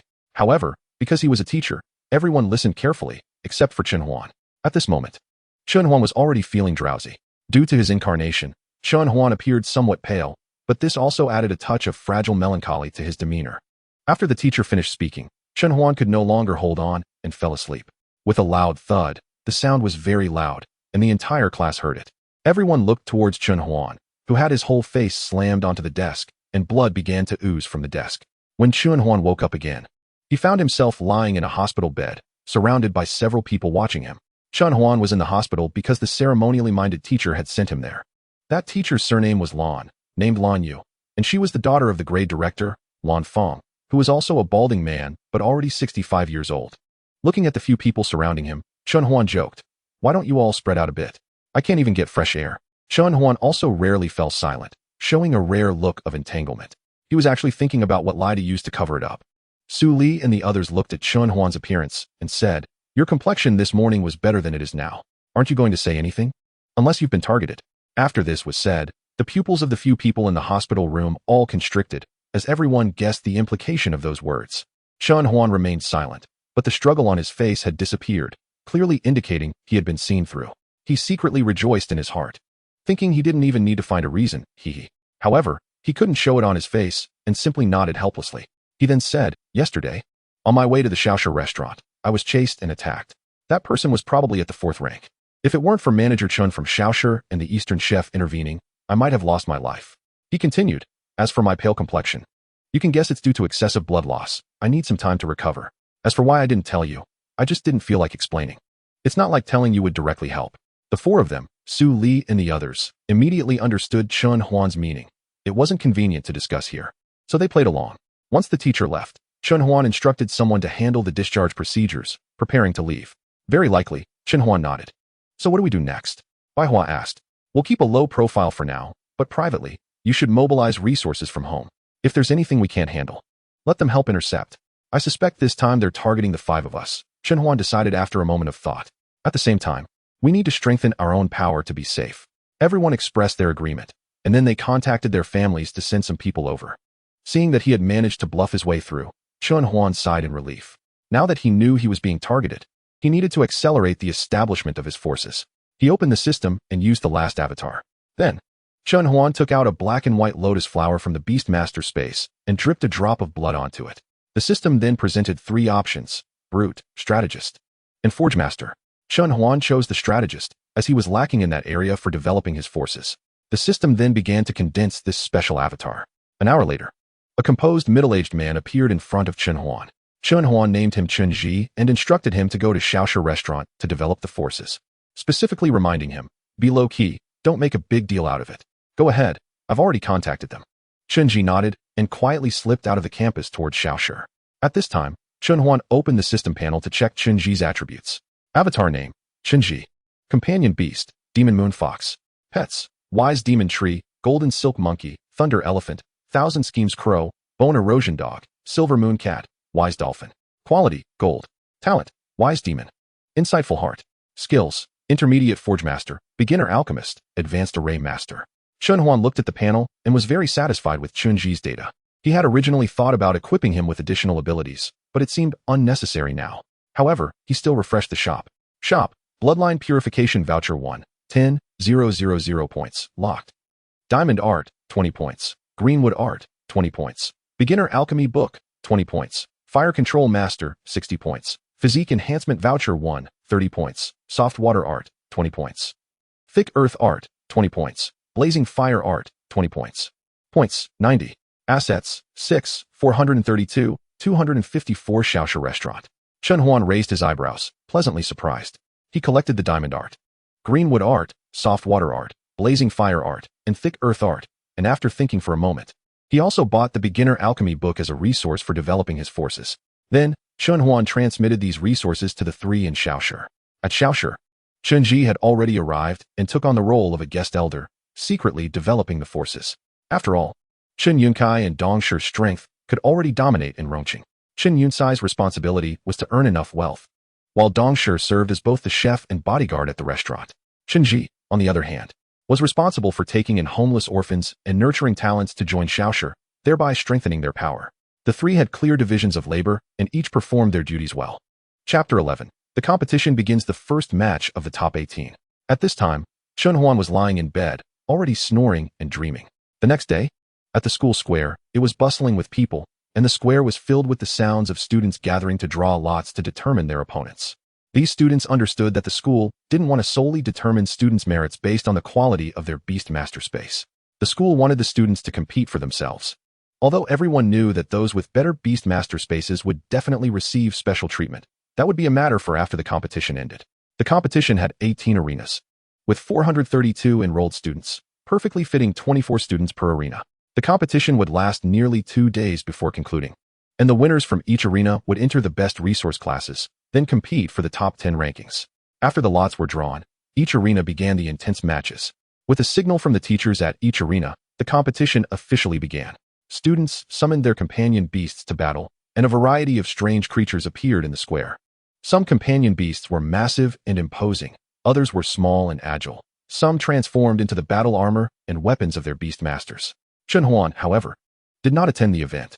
At that moment, he was still sound asleep in his dormitory, oblivious to the bustling outside, enjoying a peaceful time. Due to Chen Huan's absence during the drawing, someone in one of the arenas ended up with a bye. However, this had no impact on Chen Huan. In fact, he woke up once midway, intending to avoid the assessment, so he went back to sleep. This sleep lasted until evening. Chen Huan asked, "Is there anyone worth noting in this competition?" Li Yuan, "You're well informed. You should know something." Li Yuan rubbed his chin, thought for a moment, and said, "There is indeed someone. Like us, he's already an otherworld beastmaster, but that person is too arrogant and a bit annoying, plus he's quite plump." Chen Huan raised an eyebrow and said, "Oh really?" Suddenly, there was a knock on the dormitory door, and a person walked in. He was slightly overweight, wearing a flashy baseball cap, and stood just over 1.70 meters tall. Li Yuan turned his head and quietly said, "Speak of the devil, and he shall appear." Upon hearing Li Yuan's words, Chen Huan realized that this was the first-rank beast master. Before Chen Huan and the others could speak, the person stepped forward with a smile and said, "Hello everyone, my name is Fong Like I. My name might sound a bit earthy, but I'm your roommate. Nice to meet you." He went around shaking hands with everyone. Bai Hua, who stood nearby, felt the name was somewhat familiar. After a moment, he clapped his hands and exclaimed, "Oh, you're the young master of the Shifeng Chamber of Commerce, Fong Like I." Chen Huan and the others were startled by Bai Hua's revelation and immediately pressed him down for a friendly education. Not everyone is immune to being tickled.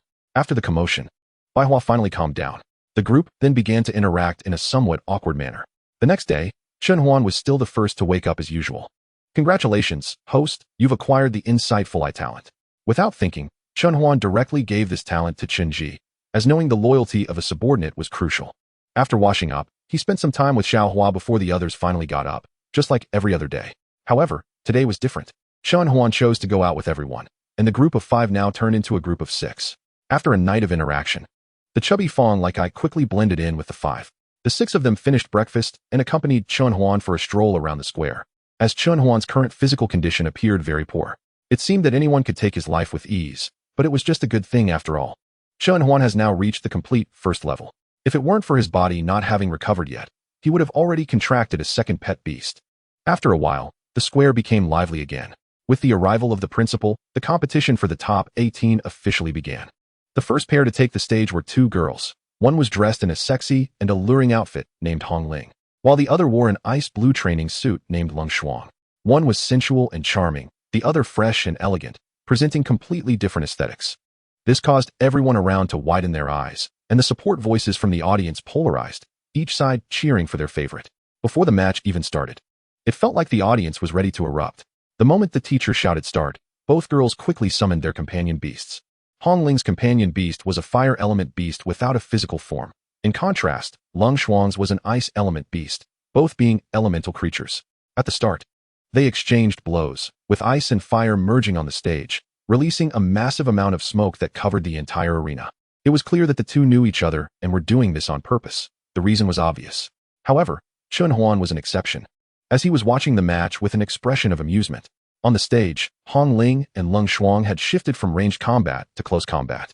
Hong Ling's fire element companion beast transformed into a long spear capable of ranged attacks, charging directly at Lung Xuang. Lung Xuang's ice element companion beast also morphed into a bow, and the two kept pulling at each other. Hong Ling occasionally launched ranged interference at Lung Xuang, but she didn't notice that the stage was gradually being covered with a layer of ice. In the heat of battle, their clothing inevitably showed signs of wear and tear. If the smoke cleared now, it would be quite a sight to behold. Chun Huan was watching the two on stage with great interest, as some spring light was already showing on their bodies, especially Hong Ling, whose previously pale face had a faint blush. The people around them were lamenting the dense smoke, making it impossible to see the battle scene of the two goddesses. Su Li glanced over and noticed Chun Huan's face was slightly flushed. He leaned closer and asked, "Can you see clearly?"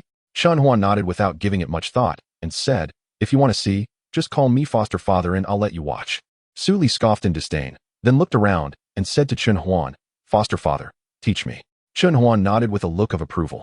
He summoned Xiao Qing to wrap around the arms of the two girls and used the talent he signed in for yesterday, sharing perception. Su Li could clearly see the situation of the two on stage, which was incredibly alluring, and he instantly became like a pig. Seeing Su Li's shameless look, Chun Huan nudged him with his elbow to signal him to tone it down. Su Li immediately understood Chun Huan's intention and resumed a serious demeanor, starting to discuss with those around him who might have a better chance of winning. When the smoke cleared, the two had already changed their clothes. But Hong Ling was lying on the ground, breathing heavily, her full chest rising and falling violently. Lung Xuang stood there victorious and helped Hong Ling down from the stage. After the referee announced Lung Xuang's victory, the next pair took the stage. Su Li was now on the stage, facing a muscular boy wearing glasses named Huang Xinru. Su Li looked at Huang Xinru's physique and curiously asked, "Bro, how did you get this muscular? Your muscles don't match your name at all." Huang Xinru smiled proudly and said, "What can I do? My dad called me to learn from the sage of Confucianism. But I found out that sage was at least 9 meters tall, had a muscular body, and knew swordsmanship. So I feel like his virtue should be expressed through fists." Both on and off the stage, it was eerily quiet. At this moment, Su Li thought to himself, "That worthless fellow is misleading students. Even if I have a beast to control, I feel like I can't take him on. It seems I'll have to play dirty." Chun Huan looked at Huang Xinru on stage and used his investigative eye. Name, Huang Xinru. Companion beast, giant force rhino. Space quality, purple, red, not fully awakened. Talent, giant force, strong body. Increases strength through training, with benefits before level 9. Chun Huan gasped, feeling that Su Li would have a tough match. He might even lose. Chapter 12, Top 18. Su Li didn't want to dawdle and said, "Bro, let's get started." After saying that, he summoned his companion beast and pet beast. His companion beast was the Rune Eye, a natural rune master, and his pet beast was the Thunder Flash Leopard, possessing powerful lightning attributes and incredible speed. Huang Xinru also summoned his giant force rhino, which he immediately transformed into a set of armor and charged directly at Su Li. Su Li didn't expect Huang Xinru to be so reckless. He quickly dodged, and as Huang Xinru got close, the armor instantly transformed into a heavy sword, slashing down at Su Li. Su Li wasn't a pushover either. The Thunder Flash Leopard used a lightning strike. The leopard instantly appeared in front of Huang Xinru, slashing down with its paw. Su Li's companion beast transformed into a black and white brush, and instead of the imagined grand style, Su Li wrote the character Zhen to stabilize. Huang Xinru instantly felt his steps become incredibly heavy. Su Li raised an eyebrow and wrote another character Xiong to symbolize. Su Li's muscles bulged, and his height increased by 50 centimeters, reaching a towering 2 meters and 2 centimeters. He collided with Huang Xinru and then used the Rune Eye to launch a soul shock at Huang Xinru. Huang Xinru's head tilted, and he fainted. Chun Huan glanced at him and then indifferently looked back at the stage. Su Li then looked at the others and found that except for Fong Like Eye, who had just arrived, everyone else looked indifferent. He decided to stop pretending and return to his original demeanor, indicating that this match hadn't drained him much. Now on stage were a pair of twin brothers. The elder was named Wang Chun, and the younger was Wang Qiu. The elder's companion beast was Spring Spirit, while the younger's was Autumn Spirit. The aura they emitted was completely different, but had a certain mutual attraction. In the end, the two fought to a standstill, and the match ended in a draw. The fourth group featured a slender and tall competitor and another with slightly darker skin and a muscular build. When the match began, both summoned their companion beasts simultaneously. Zhao Cheng's companion beast was a 3-meter-long red snake, thicker than an adult's thigh. Qian Wu's companion beast was a fierce ape about 2.5 meters tall, which completely countered Zhao Cheng's red snake. Zhao Cheng, seeing this, transformed the red snake into a snake spear without hesitation and charged at Qian Wu. Qian Wu first sent the fierce ape to test Zhao Cheng's strength and observed from the back for any openings. When the fierce ape approached, Zhao Cheng thrust the snake spear forward. The fierce ape grabbed the spear with its left hand and brought its right hand down on Zhao Cheng. Seeing this, Zhao Cheng quickly rotated the spear to force the fierce ape to let go with its left hand, then swiftly retreated. As the fierce ape's right hand came crashing down, Zhao Cheng aimed the spear at its neck during its descent. Zhao Cheng saw a good opportunity and quickly approached, aiming the spear at Qian Wu's chest. Qian Wu, instead of panicking, quickly retreated and summoned the fierce ape again to press down on Zhao Cheng's position. Zhao Cheng could only roll to the right to dodge the fierce ape's form. The fierce ape then flashed a wicked smile, feeling that its master had moved out of the attack range and was finally able to unleash its true nature.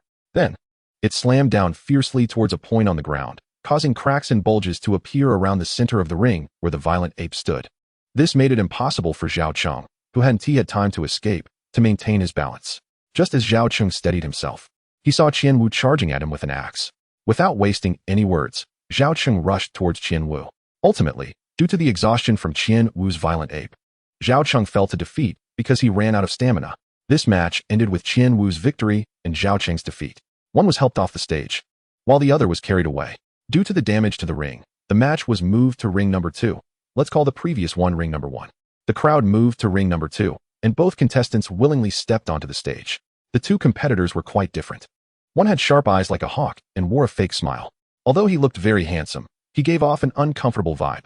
His name was Sun Zhong. The other, in stark contrast, had an ordinary appearance but always wore a sunny smile, which felt very pleasant. His name was Zhou Dingen. Both competitors quickly summoned their beasts after the match began.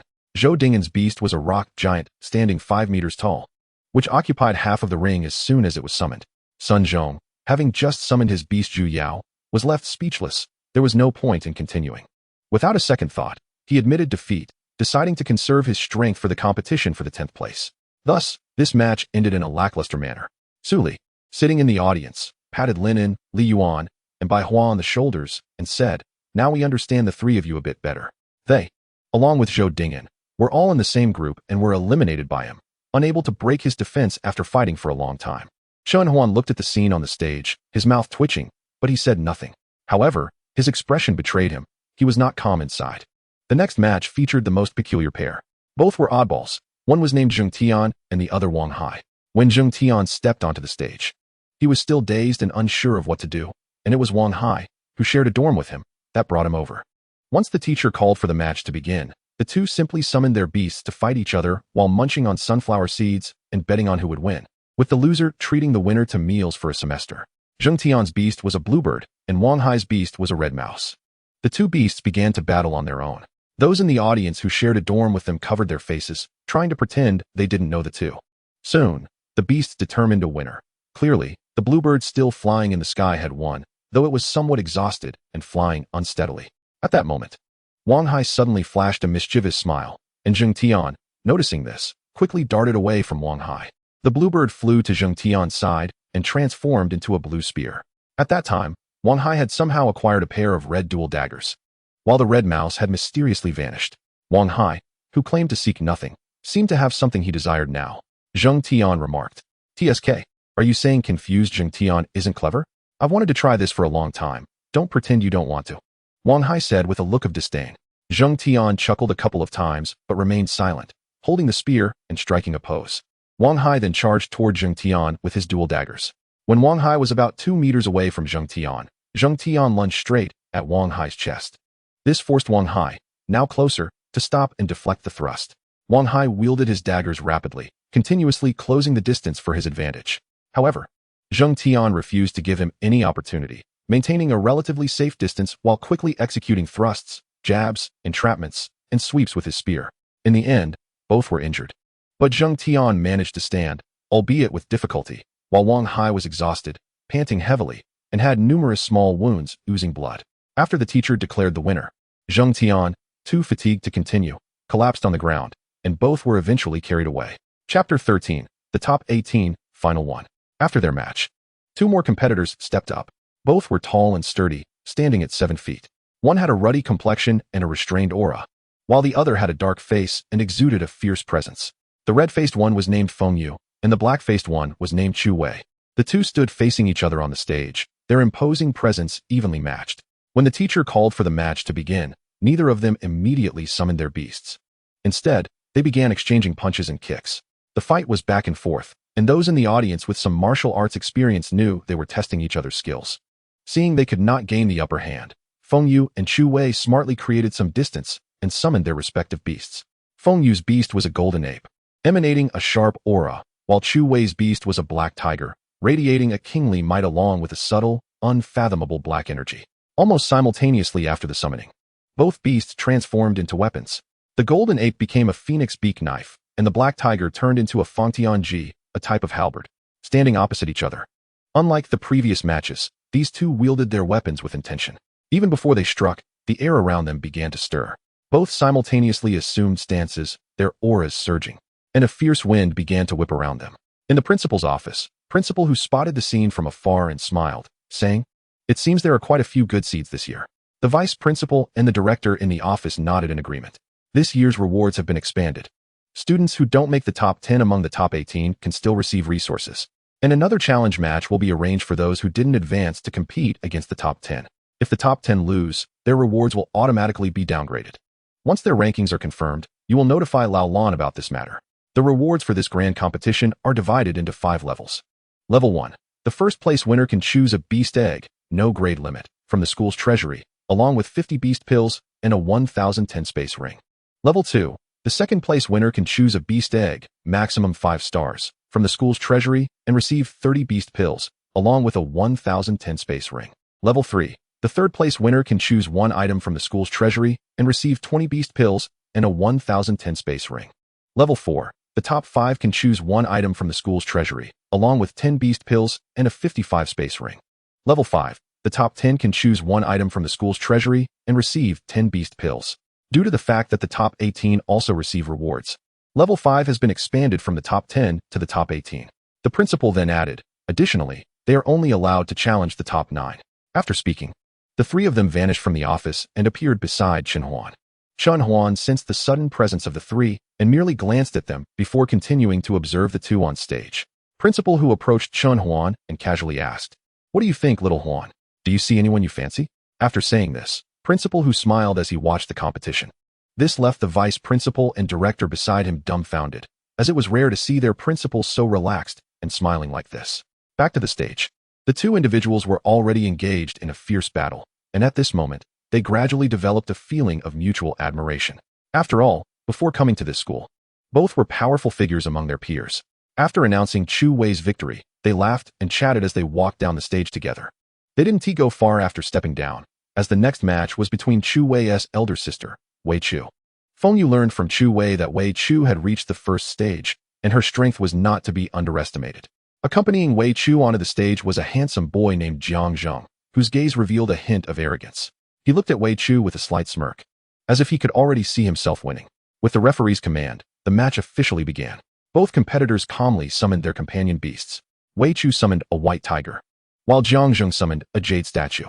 Unlike Wei Chu, Jiang Zheng transformed the jade statue directly into a long spear upon summoning it, then summoned a starry white horse, swiftly mounted it, and charged toward Wei Chu.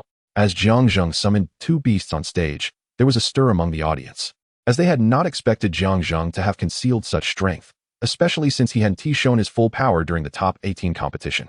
Chen Huan, sitting below, was also a bit surprised, realizing that there were first-stage students apart from the few around him. He glanced at Principal who beside him and noticed that the principal also seemed unaware. It seemed that Principal who noticed Chen Huan looking at him and asked, "Xiao Huan, How do you feel now?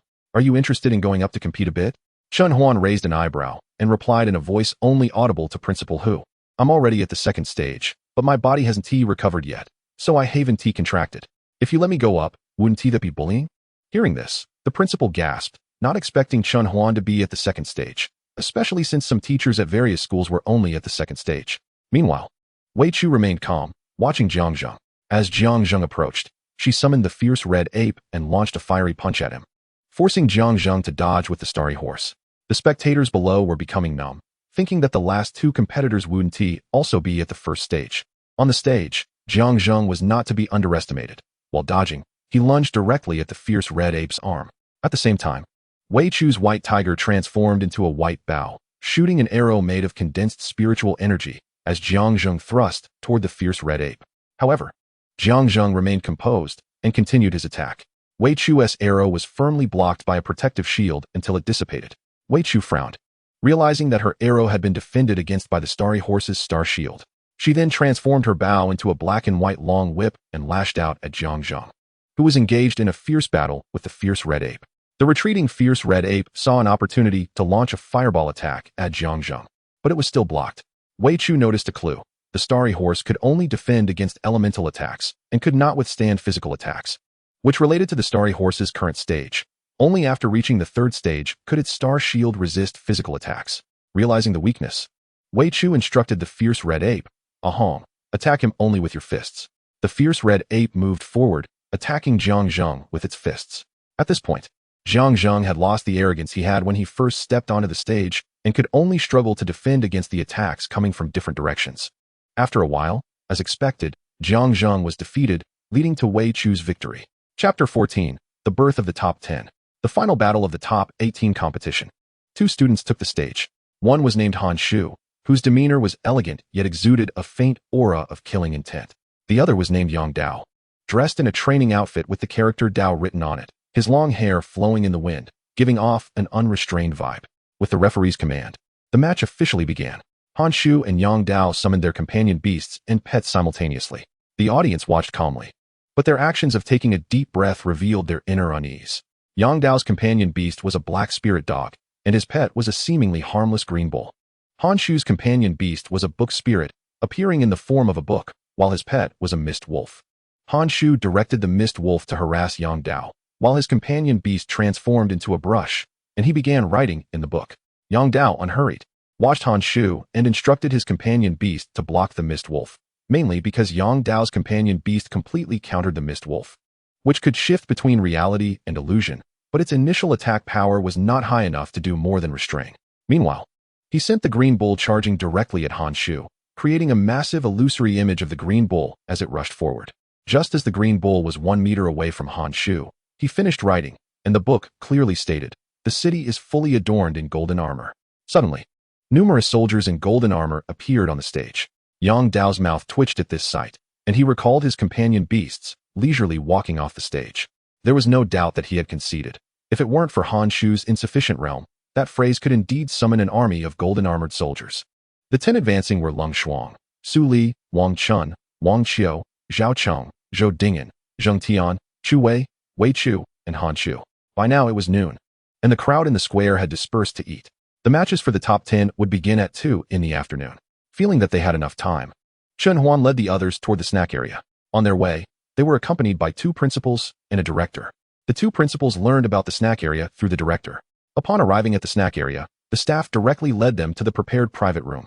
Seeing this, the principal remarked, "Xiao Huan, you seem quite familiar with this place." The others were taken aback by Chun Huan's words, and then Su Li asked, "Did you open this? Or is it your family's?" Chun Huan calmly replied, "I opened it. My family said that they would only intervene if I encountered danger that I couldn't handle myself. Otherwise, they wouldn't interfere with anything." Su Li gasped and asked, "So all these people are?" Chun Huan nodded and continued walking ahead. The group accompanying Chun Huan gasped in surprise, truly not expecting him to have quietly built his own influence in Rome City in less than 3 months. When they reached the private room's door, they happened to run into Chun Yunkai. Chun Huan exchanged glances with Chun Yunkai, who understood immediately.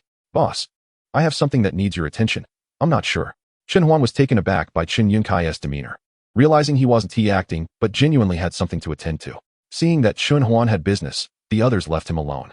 Chun Yunkai even thoughtfully sent out a bottle of third-stage medicinal wine worth 100,000 huaxia coins as an apology. At this point, Chun Huan had already arrived in the secret room, where he saw that the bed and floor were filled with beast eggs. Chun Huan was shocked and immediately called Chun Ji over using the system. Once Chun Ji arrived, Chun Huan asked, "Did you raid a beast's nest? How did you get so many beast eggs?" Chun Ji said, "Your avatar, your lotus, left in the forest, knows where there are unwanted beast eggs. The parents of these eggs were killed by natural enemies, so when we take these eggs away, the one in the forest won't stop us." Chun Huan looked at the eggs in front of him and said, "You go make some shells to store the beast eggs, and I will categorize the types of beast eggs.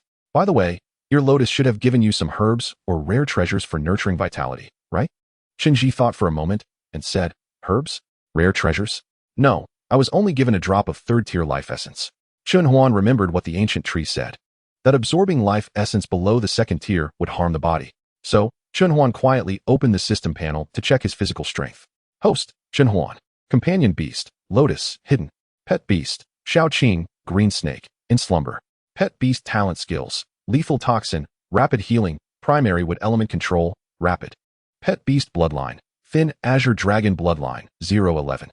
Evolution, green snake, green python, green anaconda, green jiao jiao dragon, inglong azure dragon. Talent, eye of detection, infinite body, danger perception. Storage space, 100 previous life source, physical enhancement card X1, monocular telescope, seasoning at will, deep sea red copper, set of primary alchemy theory books, black tight leather suit. Dragon blood flower, hair growth spray. Avatar, ear lotus, dong shi, Chun Yun Kai, Chun Ji, Chun Jia, Chun Chan, Chun Wu. Affiliated force, Chun family. Subordinate forces, Shaoshi manor, dong shi, ear lotus, Chun Yun Kai, Chun Jia, Chun Chan, Chun Wu. Tasks, none. Check-in, Rome City, Life Forest, checked in today. Points, 100. Lottery, 45 random rewards, anything is possible. 25 choose one pet skill to master, 15 random enhancement coupons, 10 bloodline purification coupons, 5 random talent 100 points each. Idle mode, no idle skills or professions, 3 empty slots. Extraction, can extract skills, talents, or bloodlines from future or alien races, except for talents. Limited to pet beasts and avatars. Mall, bloodline purification coupon X1, 10,000 points. Locked, 10 discount coupon, 20 points. Physical enhancement card X1, 30 points. Primary formation theory book, 20 points. Dance master, 20 points. Soul enhancement coupon X1, 30 points. 10 million asset card, 50 points. Primary sculptor, 20 points. Arrow crafting technique, 20 points. Refreshable. Assets, 15, 930, 000 Shaoshi manor. At this moment, Chun Huan was already exhilarated. His assets had directly surpassed 10 million under Chun Ji's operation. What excited Chun Huan even more, besides the increase in assets, was that his physical body and soul power had surpassed his current Beast Master realm. Moreover, his physique was now infinitely close to the third tier, so he could directly absorb this drop of life essence. Chun Ji knew that Chun Huan wanted to absorb the life essence immediately, so he quickly exited the secret room to notify his classmates. After Chun Huan broke through and exited the secret room, Chun Ji told him that the principal was still waiting in the reception room outside. Chun Huan then headed towards the reception room of Shaoshi. The principal also noticed a hint of surprise in Chun Huan's eyes. At that moment, Chun Huan no longer looked pale and listless as before. The principal touched his head and sighed. Then he approached and said, "Xiao Huan, what is going on? Did you eat some heavenly materials? You recovered so fast. Do you think my hair can grow back?" Chun Huan touched his nose and said, "That's simple." He then took out the hair growth spray he had signed in the morning and said, "Just use it according to the instructions on this thing. If you don't follow the directions and something goes wrong, don't come looking for me." The principal readily agreed, "Don't worry." Then he took the hair growth spray as if it were a treasure, as it was his only hope. Chun Huan looked at the principal's expression, cleared his throat to signal him to be a little more reserved since there were others nearby. At this moment, principal, who also realized that he had lost his composure earlier, he awkwardly cleared his throat and said, "Xiao Huan, let's go. It should be starting at school." Chapter 15, Top 10 Advancement Competition. Chun Huan naturally knew what the principal was referring to. When he saw the principal wanted to say something else, Chun Huan glanced at Chun Ji, signaling him to demonstrate his strength. The 7th tier strength was evident, and even the principal, who was also at the 7th tier, felt a momentary breathlessness, sensing that Chun Ji could even battle against 8th tier powerhouses. Then he walked away on his own. But the smile at the corner of his mouth could no longer be suppressed. Chun Huan asked Chun Ji to bring out the prepared shells for placing the beast eggs. Chun Huan wrote out the types of beast eggs and stuck them on the eggs. Meanwhile, Chen Ji summoned his pet beast and placed the beast eggs on the shelves according to their attributes and qualities. With teamwork, they finished organizing in less than an hour, and the originally chaotic secret room was instantly restored to a tidy state. Just as Chun Huan was about to leave, he noticed another beast egg in the corner. Using the eye of detection, he scanned it. Name, Yellow Dragon Egg. Attribute, Earth.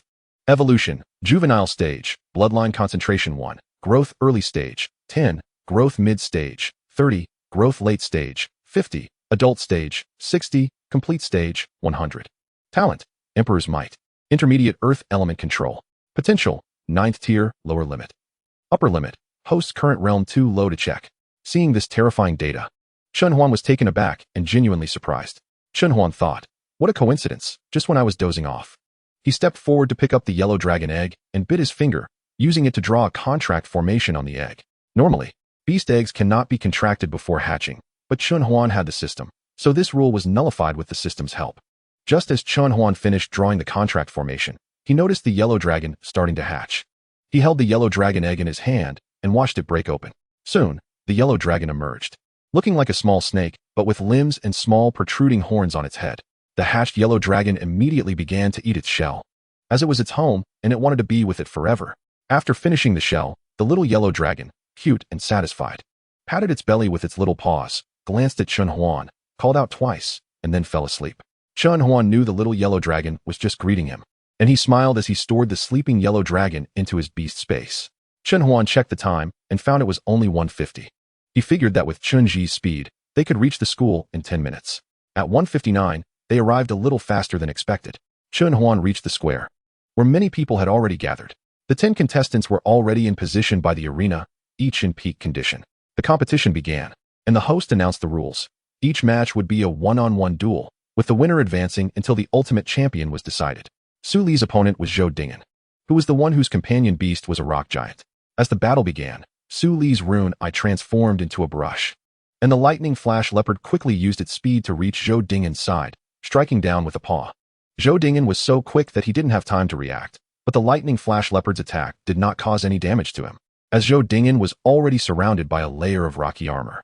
Zhou Dingen's pupils constricted. He did not expect the lightning flash leopard to be so fast. So, he began to use primary earth element control. Zhou Dingen and the rock giant simultaneously used earth spikes, causing huge spikes to erupt from the ground. Su Li saw this and wrote a character for Ban, discovering that when the spikes reached within 2 meters of him, they could not advance any further. Su Li looked gravely at Zhou Dingen and then wrote a character for Thunder. Instantly, lightning surrounded him, but this character was directly imprinted on the Thunder Flash Leopard, not transforming into a direct lightning attack.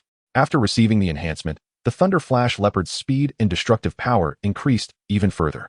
This time, the Thunder Flash Leopard did not attack Zhou Dingen, but continuously assaulted the rock giant, with each strike inflicting damage on the remarkably defensive rock giant. As the Thunder Flash Leopard darted around to attack, standing on the shoulder of the rock giant, Zhou Dingen noticed that the lightning at the Thunder Flash Leopard's landing spots did not dissipate, and he wanted to stop it, but it was too late. By this time, the arena was already covered in the Thunder Flash Leopard's footprints.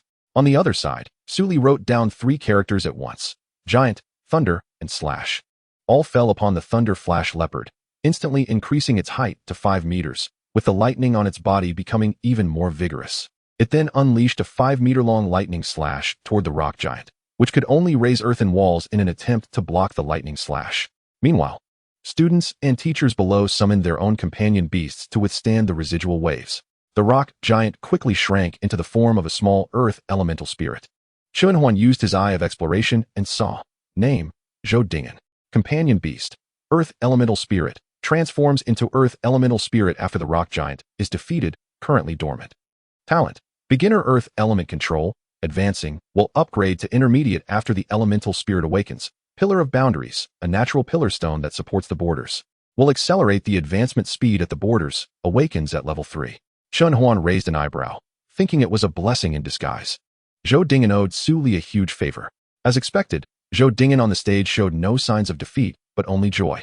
He then stored away his companion beast and said, Brother Su, I owe you a favor. As long as it is within my ability, I can fulfill it. Seeing this, Su Li also stored his pet and companion beast and stepped down from the stage. Chun Huan approached Su Li and said, What's wrong? Aren't you happy after winning? Chun Huan smiled and said, because you brought him one step closer. That rock giant can be seen as a seal. Only after someone breaks the outer seal will the true companion beast inside reveal itself. So now you understand. Suli slapped his forehead and said, oh, so that's how it is. I need to think carefully about what to ask him to help me with. While Suli was thinking, someone else had already gone up to the stage. This time it was Zheng Tian against Leng Shuang. As the referee announced the start of the match, both sides summoned their companion beasts. When Leng Shuang summoned the ice element beast, the surrounding air instantly dropped several degrees. Zheng Tian felt something was off. This ice element beast had a slight restraint over him. Zheng Tian thought about his advantage. Speed. Yes, speed. He ordered the azure bird to unleash wind element slashes toward Leng Shuang. Seeing this, Leng Shuang directly used the ice element to create an ice shield around herself, continuously spreading cold air until it enveloped the entire arena. This made things difficult for Zheng Tian, as he could not break through the shield and was left sniffing in the cold. Eventually, he couldn't take it anymore and chose to concede. Chapter 16, Top 10 to Top 5, Finals. The next match was between Wang Chun and Chu Wei, with the referee's command. Chu Wei did not transform the black tiger into a weapon, but instead began to emanate dark energy, spreading a dark aura that pushed the black mist outward. Wang Chun, on the field, frowned at Chu Wei, feeling extremely uncomfortable with the aura he was emitting and did not dare to be careless, allowing his spring spirit to emit a yellow-green spring aura in an attempt to block the spread of the black mist. As soon as the black mist came into contact with the power of spring, it began to wildly devour it, accelerating its spread. Below the stage, Wei Chu furrowed his brow, staring intently at Chu Wei, as if recalling something bad or worrying about what might happen. At this moment, the highest-ranking principal who frowned and exclaimed, "Dark power." The vice principal and director Lan beside him also furrowed their brows. Throughout Chinese history, those who could harness dark power were all individuals with strong wills. Otherwise, they would be consumed by darkness and become slaves to dark forces, engaging in unlimited slaughter until someone either wore down their dark power or killed them. At this time, Chu Wei on the stage began to feel a bit dazed. The dark power quickly spread throughout the arena, and Wang Chun's spring spirit had transformed into a green cloak wrapped around him, resisting the dark power. However, the dark power continued to press toward Wang Chun, trying to engulf him. Before long, Wang Chun was enveloped in darkness and began to feel his mind growing fuzzy, as if he were about to fall asleep at any moment. The outcome was clear. Chu Wei won, and Wang Chun lost. However, the black mist on the stage did not dissipate. On the contrary, it grew even denser. Now, anyone with a brain would know something was wrong. Wei Chu thought to himself. As expected, it was out of control, just as he was about to step forward to disperse the black mist. The principal had already flashed onto the stage, summoning his light-type companion beast, the Radiant Pegasus, to begin dispersing the black mist. No, it should be called black fog. The Radiant Pegasus released a bright aura, and the surrounding black fog began to dissipate at a visible speed, simultaneously carrying the unconscious Wang Chun away from the stage. However, the Radiant Pegasus's light power could only disperse the residual dark power. It had no way to deal with the source unless they directly handled the source, which would certainly not be allowed. The principal looked at the scene and began to quickly search his mind for a solution to the dark power. At this moment, Wei Chu, seeing that the situation was under control, let out a sigh of relief and walked toward the principal.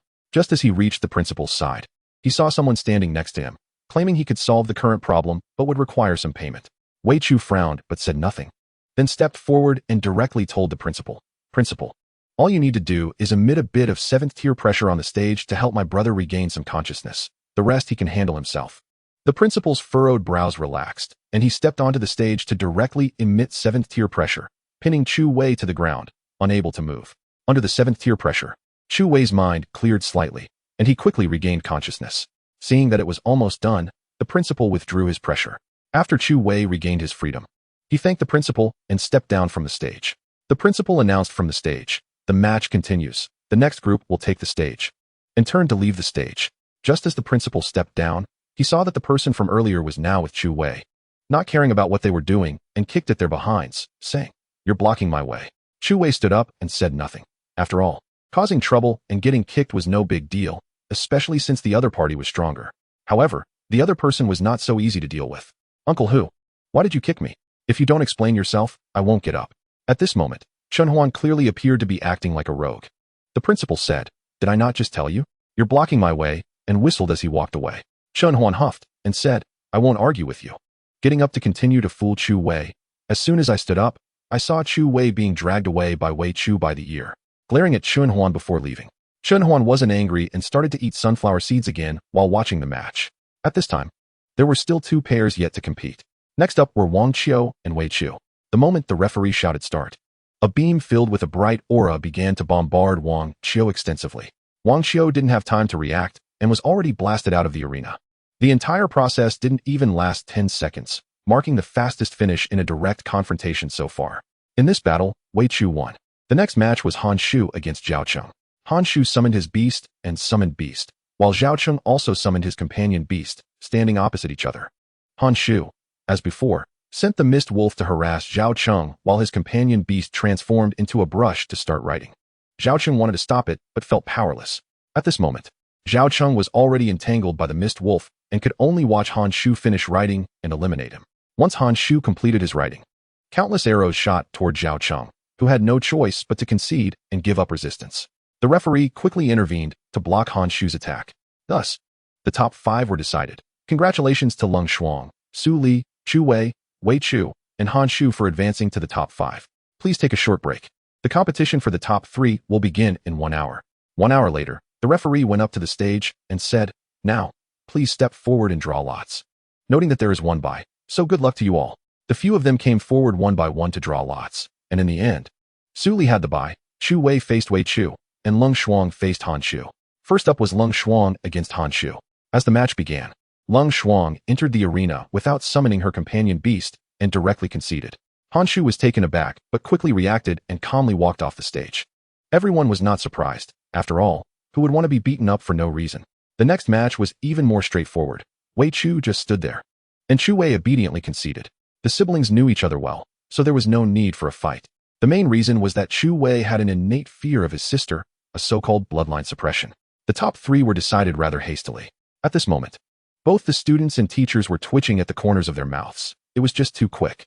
The teacher who had just taken a sip of water to announce the rules helplessly walked onto the stage. This teacher's surname was May, as in Plum Blossom, not the misfortune character. Teacher May continued, "Now, please let the 3 contestants draw lots, and there is still 1 bye." This time, the bye went to Han Shu, and Su Li faced Wei Chu. As the match started, Su Li and Wei Chu simultaneously summoned their pets and companion beasts. Su Li was the first to transform the rune eye into a brush, while sending the Thunder Flash Leopard to engage the fiery red ape in battle, simultaneously writing the words Copper Wall, Iron Curtain. A transparent wall appeared in front of Su Li, but Wei Chu could not see it. Realizing he had lost the initiative, Wei Chu transformed the white tiger into a shimmering white spear, preparing to fight the Thunder Flash Leopard. Seeing this, Su Li wrote the word confinement. But the target was not Wei Chu but the fiery red ape that was entangled with the Thunder Flash Leopard. Once the fiery red ape was confined by Su Li, Wei Chu's speed increased. But how could a person be faster than a bond? The fiery red ape was struck down by the Thunder Flash Leopard's claw, which was charged with electricity, instantly heavily injuring it. At this moment, Wei Chu was isolated and helpless, ultimately choosing to concede. Su Li won. Wei Chu recalled the fiery red ape into his beast space and walked off the stage. Finally, it was the battle between Su Li and Han Shu, the final match. After a short rest, Su Li began the battle between the 2. Below the stage, Chunhuan still looked unconcerned, but he was very happy that Su Li had made it to the end. However, these were just incidental benefits while enjoying the match, and the most important thing was still to watch the competition. On the stage, the battle between Su Li and Han Shu had already begun. The Thunder Flash Leopard and Mist Wolf started to clash, while Han Shu and Su Li stood facing each other with brushes in hand. Both were continuously healing their own pets, waiting to see whose endurance was stronger. Of course, that was impossible. On the other side, Han Shu also unwillingly wrote. Difficult to distinguish between reality and illusion, causing the Thunder Flash Leopard's attacks to start missing. Then Su Li wrote Entity Confinement, directly confining the Mist Wolf's physical form. Followed by This Space is Mine, Confinement Law. The Thunder Flash Leopard attacked the Mist Wolf frantically until it was on the verge of collapse, while Han Shu could no longer use his Confucian methods. Ultimately, he chose to concede. The final winner was Su Li. However, this time it wasn't Teacher May who came to the stage to announce, it was Director Lon who spoke. He said, "First of all, congratulations to Su Li for temporarily becoming the first place in this competition." After this statement, the crowd erupted in a commotion, followed by a murmur of discussions. Seeing this, Director Lon continued, "Now I will announce the rankings of the top 18. First place, Su Li. Second place, Han Shu. Third place, Wei Chu. Fourth place, Chu Wei. Fifth place, Leng Shuang. Sixth place, Zhou Ding'an. Seventh place, Wang Chun. 8th place, Wang Xiao. 9th place, Zheng Tian. 10th place, Zhao Cheng. 11th place, Yang Dao. 12th place, Jiang Zheng. 13th place, Huang Xinru. 14th place, Qian Wu. 15th place, Feng Yu. 16th place, Wang Hai. 17th place, Sun Zhong. 18th place, Hong Ling. Chapter 17, The Capture Competition. Director Lan continued. The above are the rankings of the top 18. Now I will introduce the next rules. Those with lower rankings can challenge those at the bottom of the rankings. If the challenger loses, their low ranking remains unchanged. If the higher ranked person loses, their final reward and ranking will drop by 1 level. By the way, let me explain the rewards for the rankings. First level, the first place winner can choose a beast egg, unlimited grade, from the school's treasury, along with 50 beast pills and a 1010 space ring. Second level, the second place winner can select a beast egg, maximum 5-star, from the school's treasury, along with 30 beast pills and a 1010 space ring. Third level, the third place winner can choose 1 item from the school's treasury, along with 20 beast pills and a 1010 space ring. Fourth level, those in the top 5 can choose 1 item from the school's treasury, along with 10 beast pills and a 55 space ring. Fifth level, those in the top 10 can choose 1 item from the school's treasury, along with 10 beast pills. Originally, there were only 5 levels of rewards each year. But the principal decided to add a 6th level this year for the top 18, allowing them to choose 1 item from the school's treasury. Oh, and students who did not advance can also challenge after passing the tests I assigned. The competition will officially begin tomorrow at 3 o'clock in the afternoon. And you must pass the test before 3 o'clock for it to count. After finishing, he left the stage with a group of teachers. Once all the teachers left, the students began discussing the matter. Some students said they were eliminated due to bad luck, while others felt their strength was indeed lacking, so they didn't join in. After a noisy discussion, the students dispersed in groups of 2 or 3. Those who were eliminated went to the teachers to accept the tests, hoping to gain the qualification to challenge. Meanwhile, those whose strength was not impressive continued to watch, curious about who would be pushed down. None of the 6 were at the basic level. Chen Huan had already reached the 2nd tier, and Su Li's championship strength was beyond doubt. So now, they just had to wait for tomorrow's good show. The principal had already prepared the tests, waiting for the students to take them. The next day, everyone got up as usual and went out together to eat. It seemed like they had forgotten that there was a competition today, but in fact, they simply didn't care. Each of them in the dormitory came from powerful families, especially Linen, whose family's influence in politics was significant, even if not overt. Su Li, needless to say, was already the champion, and no one would foolishly challenge him. As for Bai Hua, Li Yuan, and Fang Laikai, one was from the logistics department, another from the resource department, and the last one was a business tycoon. These few didn't care much about the rewards. After finishing breakfast, they sat in the center of the arena early and started to discuss various topics. Of course, Chen Huan was not among them. He just listened quietly. At this moment, Chen Huan looked at the panel that only he could see. Host, Chen Huan. Companion beast, Lotus, hidden. Pet beasts, Shao Qing, bloodline of the Azure Dragon 11. Huang Long, bloodline purity 15. Evolution, Qing Shi, Qing Meng, Qing Un, Qing Jiao, Jiao Long, Ing Long, Azure Dragon. Juvenile stage, bloodline concentration 1, early growth, 10, mid growth, 30, late growth, 50, adult stage, 60, complete stage, 100. Talent, Eye of Exploration, infinite body, danger perception. Storage space, 100 body enhancement cards, 1 monocular, seasoning at will, deep sea red copper, a set of primary alchemy theory books, black tight leather suit, dragon blood flower. Hair growth spray, incarnation, Air Lien, Dong Shi, Chun Yun Kai, Chen Ji, Chen Jia, Chen Shan, Chen Wu, ordinary incarnation 1. Affiliated force, Chen family. Subordinate forces, Shao Shi Jian Manor, Dong Shi, Air Lien, Chen Yun Kai, Chen Jia, Chen Shan, Chen Wu. Tasks, none.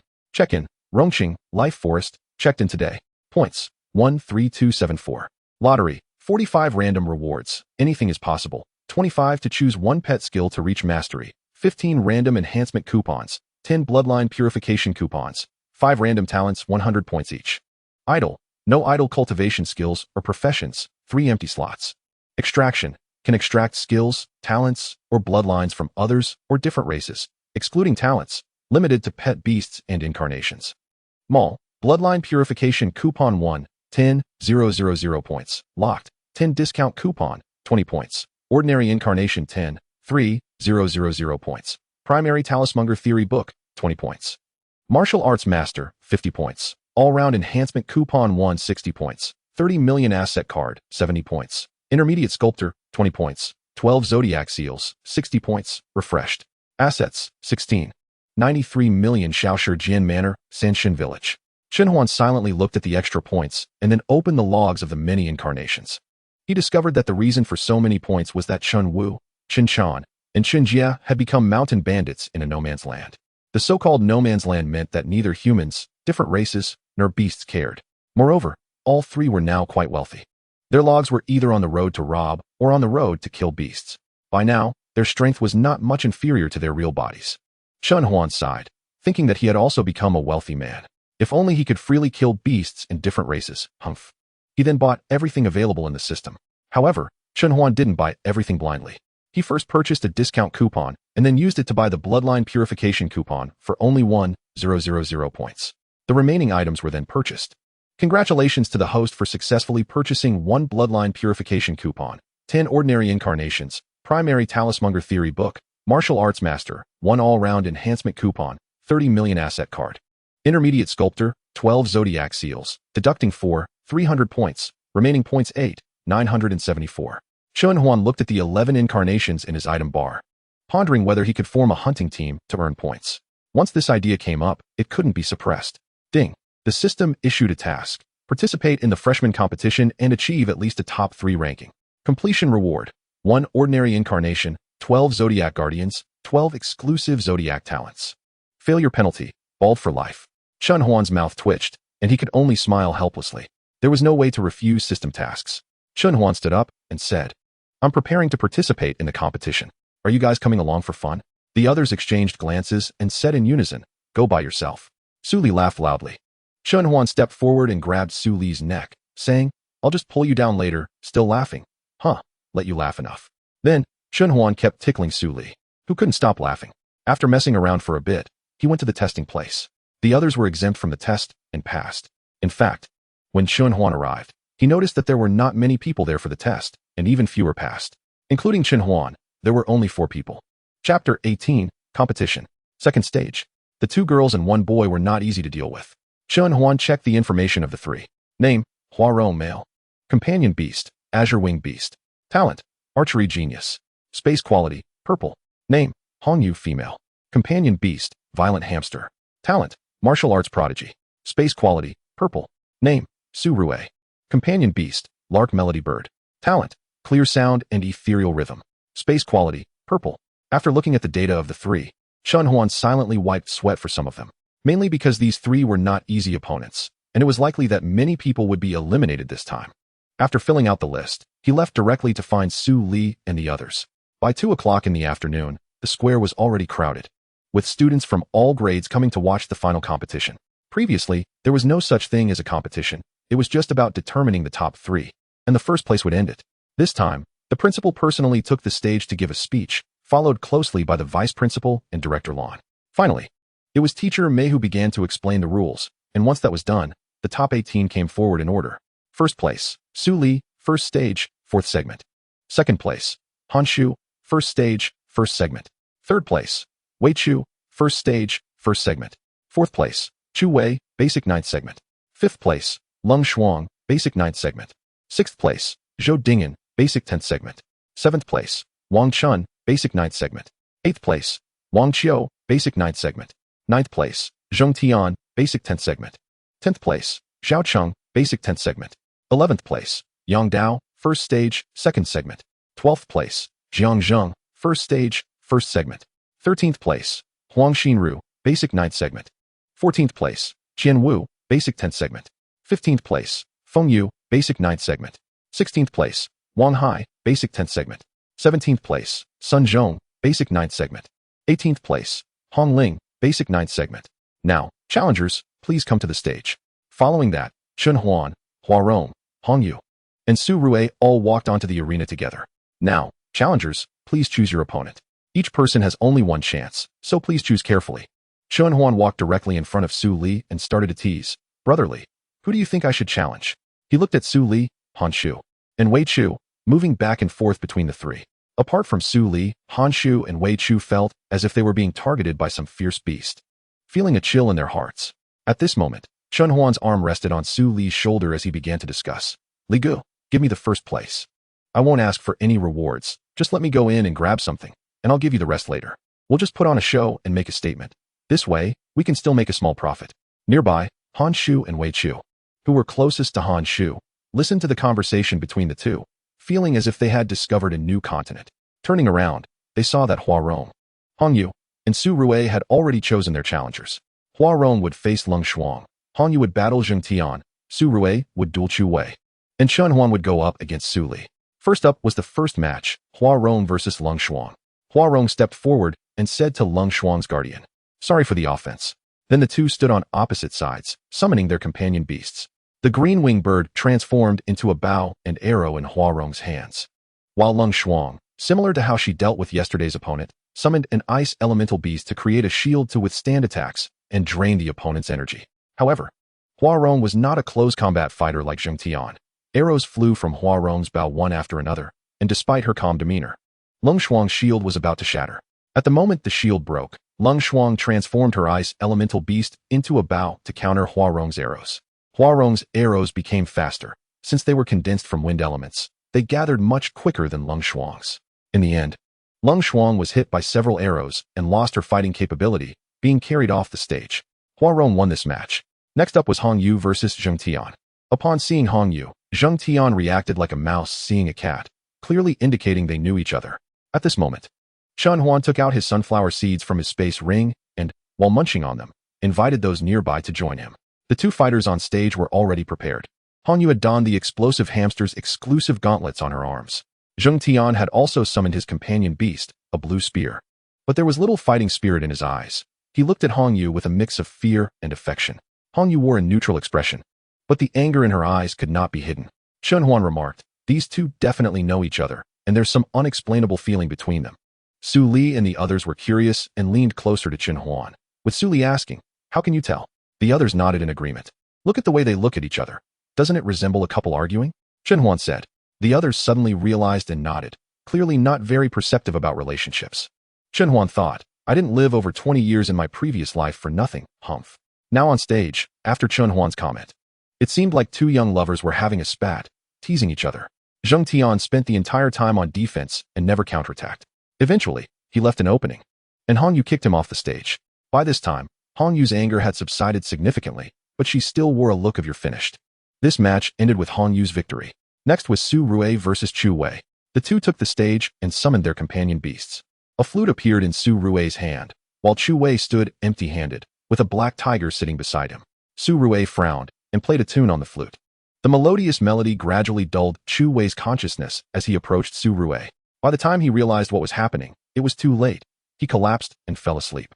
The black tiger beside him was also drawn into the beast-keeping space. Finally, it was Chen Huan versus Su Li. Both entered the stage without saying much.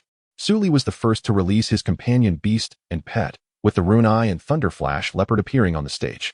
Chen Huan glanced at Su Li's companion beasts, then sat down on the ground, unleashing his second-tier aura. His companion beasts and pets were all released. At this moment, Chen Huan sat on a blue lotus, with the yellow dragon and little Qing, a dragon and a snake, flanking him on either side.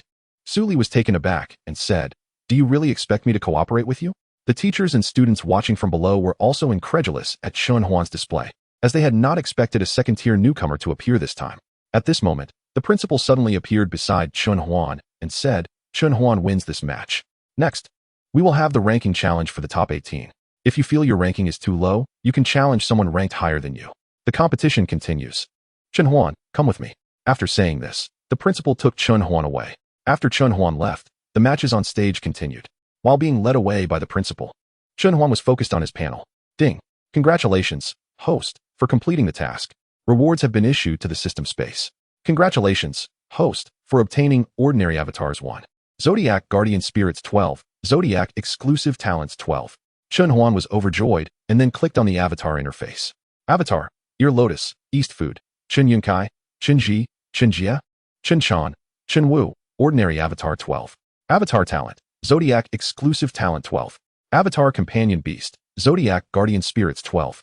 At this moment, Chen Huan was filled with joy from his infinite fantasy points. Chapter 19, Final Rankings and Class Division. Chen Huan smiled and said, "Uncle Hu, you don't need to worry too much. In this city, aside from Grandma, your level is the highest, and there are people from my family around me.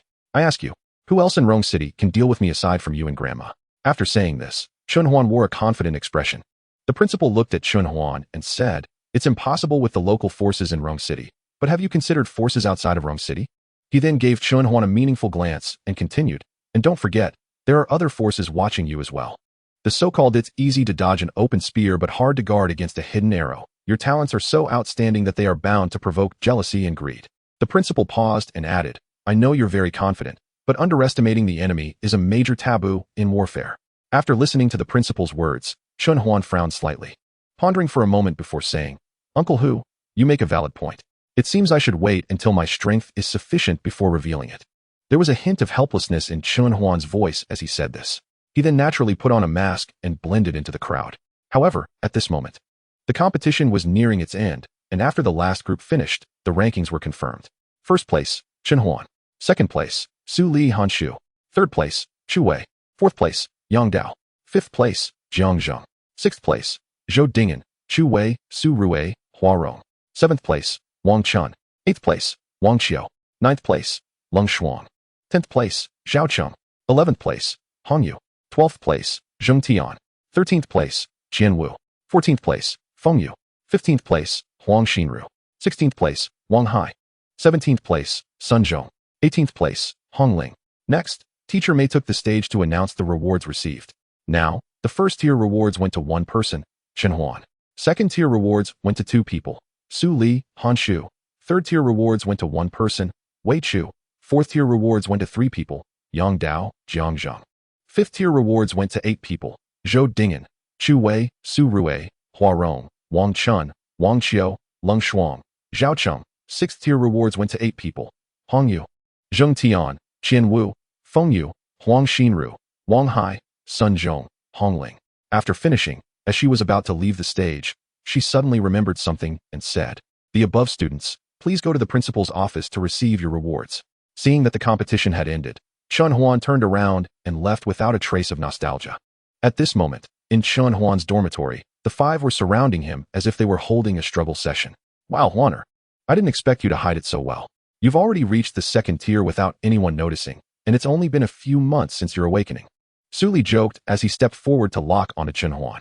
Chun Huan pretended to struggle and said, "Just a little opportunity, just a little opportunity." This sentence sounded somewhat harsh to everyone's ears. The surrounding crowd, who initially did not intend to take action, also stepped forward to begin the greatest torture for Chun Huan, tickling. Chun Huan was pinned to the ground, each person grabbing one of his limbs, and one person started to tickle him, making Chun Huan plead for mercy repeatedly. After a while, the five of them released Chun Huan. At this moment, Su Li asked, "Huaner, why did you suddenly participate in the competition?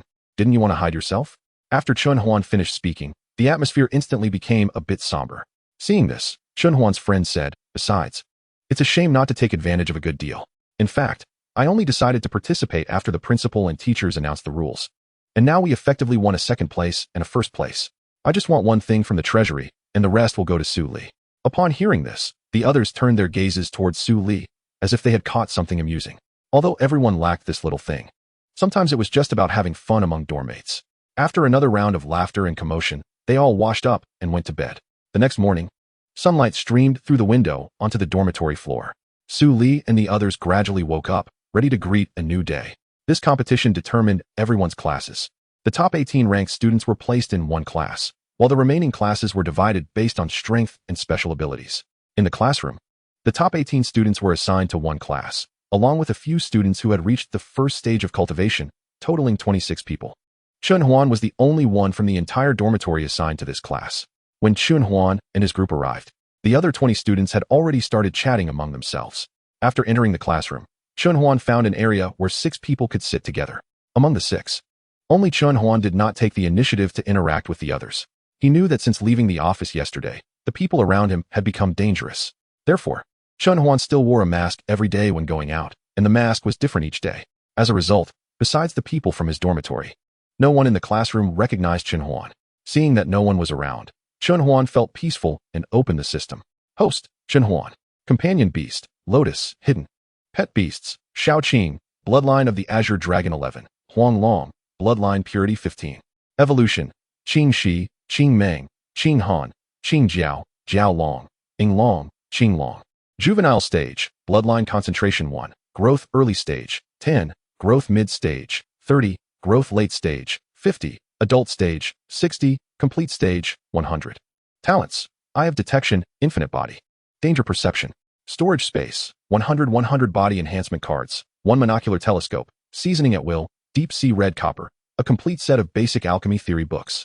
Black tight leather suit, dragon blood flower, hair growth spray, 1 bloodline purification voucher, basic talismonger theory books, master of martial arts, 1 all-purpose enhancement voucher, intermediate sculptor. 12 zodiac seals, 12 zodiac guardian spirits 12, 12 zodiac exclusive talents 12. Incarnations, ear lotus, dong shi, chen yun kai, chen ji, chen jia, chen chan, chen wu. Common incarnation 12. Affiliated force, chen family. Subordinate forces, shaoshi manor, dong shi, ear lotus, chen yun kai, chen jia, chen chan, chen wu. Tasks, none. Sign in, Rome City. Life forest, signed in today. Points, 12074. Lottery, 45 random rewards, anything is possible. 25 choose 1 pet skill to master, 15 random enhancement vouchers, 10 bloodline purification vouchers. 5 a random talent 100 points each. Idle, no idle skills or professions, 3 empty slots. Extraction, can extract skills, talents, or bloodlines from later or alien beings, excluding talents. Limited to pet beasts and incarnations. Mall, exclusive skills 1, 3000 points, locked, 50 discount voucher, 10 points. Intermediate incarnation 3, 3000 points. Basic poison master theory books, 20 points. Yoga master, 20 points. Marksmanship genius, 1500 points. Tomb raiding mastery, 70 points. Appraisal mastery, 120 points. Xuanwu egg, 16,000 points, locked, has been refreshed. Assets, 47. 93 million Shaoshi Manor, San Xinjai. Chunhuan looked at his luxurious panel and thought that he could start working on the 12 incarnations after this. Chapter 20. World Fragment, 12 Incarnations. Suddenly, the surroundings quieted down. It turned out the teacher had arrived. He then took out the prepared books from his spatial ring and distributed them to the students. He then said, "In a moment, everyone will go to the principal's office. The principal will take you to collect your rewards." After finishing, he left the classroom. Everyone was momentarily stunned, and Han Shu curiously asked, "Are we just being left alone like this?" Everyone looked puzzled, and then Su Li said, "Didn't he just say to go to the principal's office?" Following that, Su Li and Chunhuan's group headed towards the principal's office.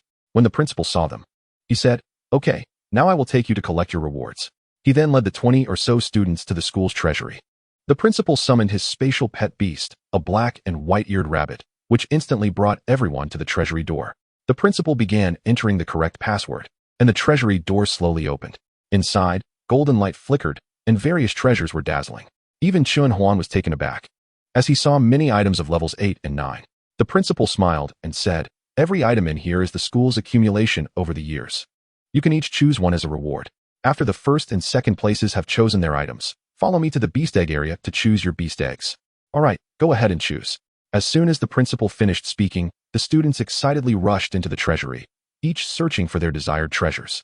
Chunhuan, however, walked leisurely, constantly scanning the items in front of him with his eyes.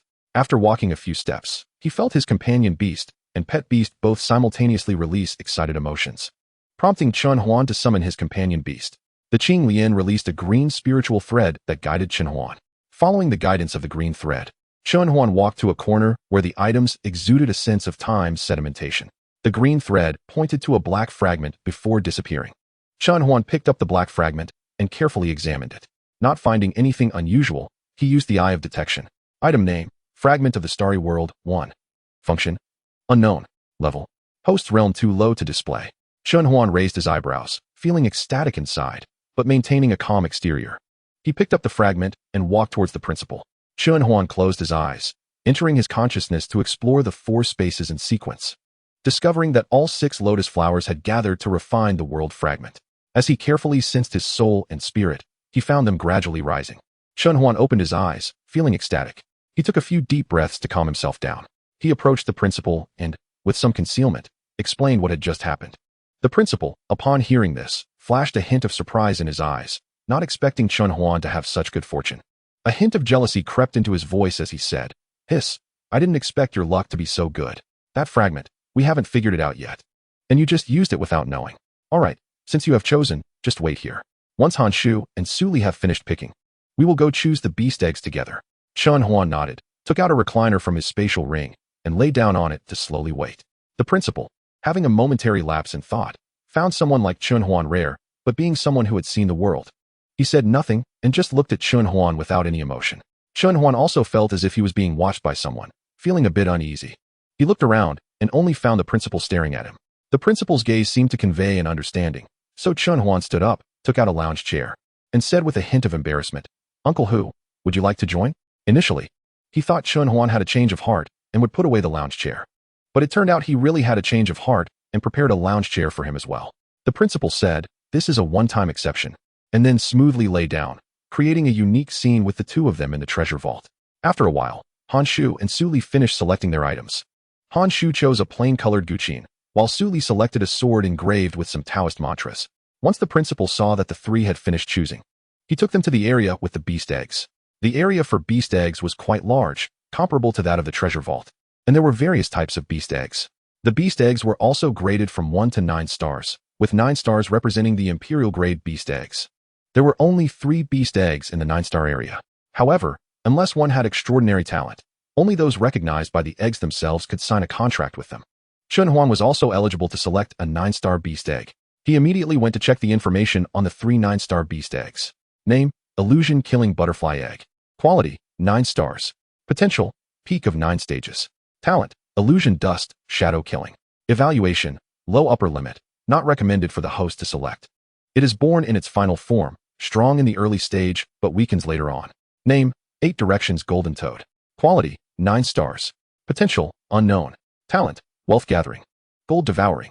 Evaluation, lower limit potential of 9 stages. Upper limit unknown, not recommended for the host to select. This type of beast requires corresponding talent for contract. Name, Black Dragon Demon Eagle. Quality, 9 stars. Potential, demigod. Talent, demonic aura, sky-rending claws. Evaluation, only those with immense talent in the demonic path can contract. After reading the information on the 3 beast eggs, Chun Huan looked displeased. The main reason for his distaste was that none of them were suitable for him or for Su Li. Su Li had mentioned earlier that if he wanted one, it should be a water attribute. Chun Huan then went to the 8-star area, which had a slightly richer variety, but still only contained 13 beast eggs. After a glance, he indeed found one that met his requirements. Name, Dragonfish Egg. Quality, 8 stars. Potential, mid-level 8 stages, contains 10 Chiwen bloodline. Talent, fire devouring, water control, fire avoidance. Transformation, with limitations, great strength. Evaluation, a perfect choice for a water attribute beast. Chun Huan took out the dragonfish egg and walked over to Su Li, who was still selecting in the 5-star area. Chun Huan approached Su Li and said, "Finally found you. Take this egg." Then he leaned in close and whispered so only they could hear, "This egg is a dragonfish egg, just as I promised. It should have a special bloodline. And as long as it doesn't die midway, its lower limit is 8 stages. Take it." Su Li's eyes lit up with excitement. He truly did not expect Chun Huan to find such a beast egg. Good brother for life. If there's trouble in the future, come find me. After saying that, Su Li hugged the dragonfish egg, showering it with affection.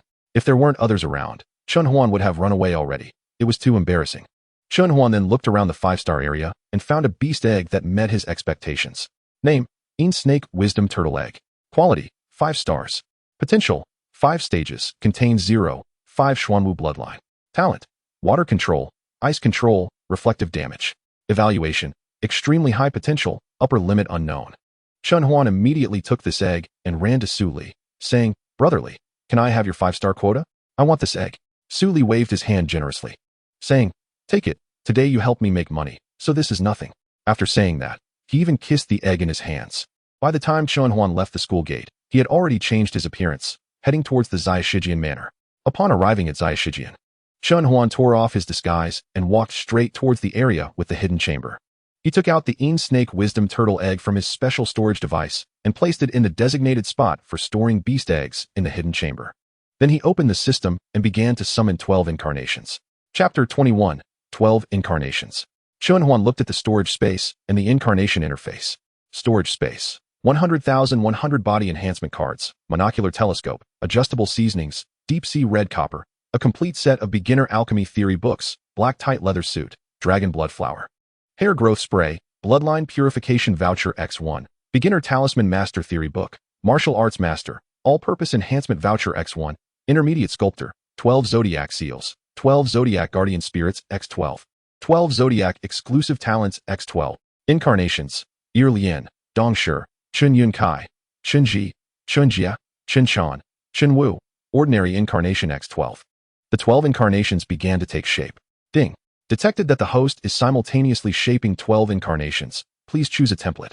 1. 12 Zodiac. 2. 12 Constellations. 3. 12 Flower Gods. Chun Huan chose the 12 Zodiac without hesitation. Everything was ready. Ding. Selection successful. Chun Huan then instructed the system to use the 12 Zodiac seals, 12 Zodiac Guardian Spirits, and 12 Zodiac Exclusive Talents to equip the 12 Zodiac incarnations. Ding. Usage successful. The 12 incarnations began to manifest before Chun Huan. The first completed incarnation was the rat, named Shi Jun, the leader among the 12. Name: Shi Jun, male, middle-aged. Space quality: purple. Talent: know fortune and misfortune. Discern good and bad. Thief, control poison, unmatched wisdom, agility. Skills: master of appraisal, master of tomb raiding. Pets: space rat, desire water rat, healing wood rat, radiant fire rat. Precious metal rat, hell earth rat, heavenly machine rat. Companion beast: Zishun. The second completed incarnation was the ox, named Wu Qian, the second among the 12. Name: Wu Qian, male, middle-aged. Space quality: purple. Talent: resilience, divine strength, leader. Pets: thunder ox, 40 Kuei Nyo bloodline, tan water ox, sandalwood ox, tank gold ox. Tien fire ox, earth collapse ox, colorful ox, 30 colorful divine ox bloodline.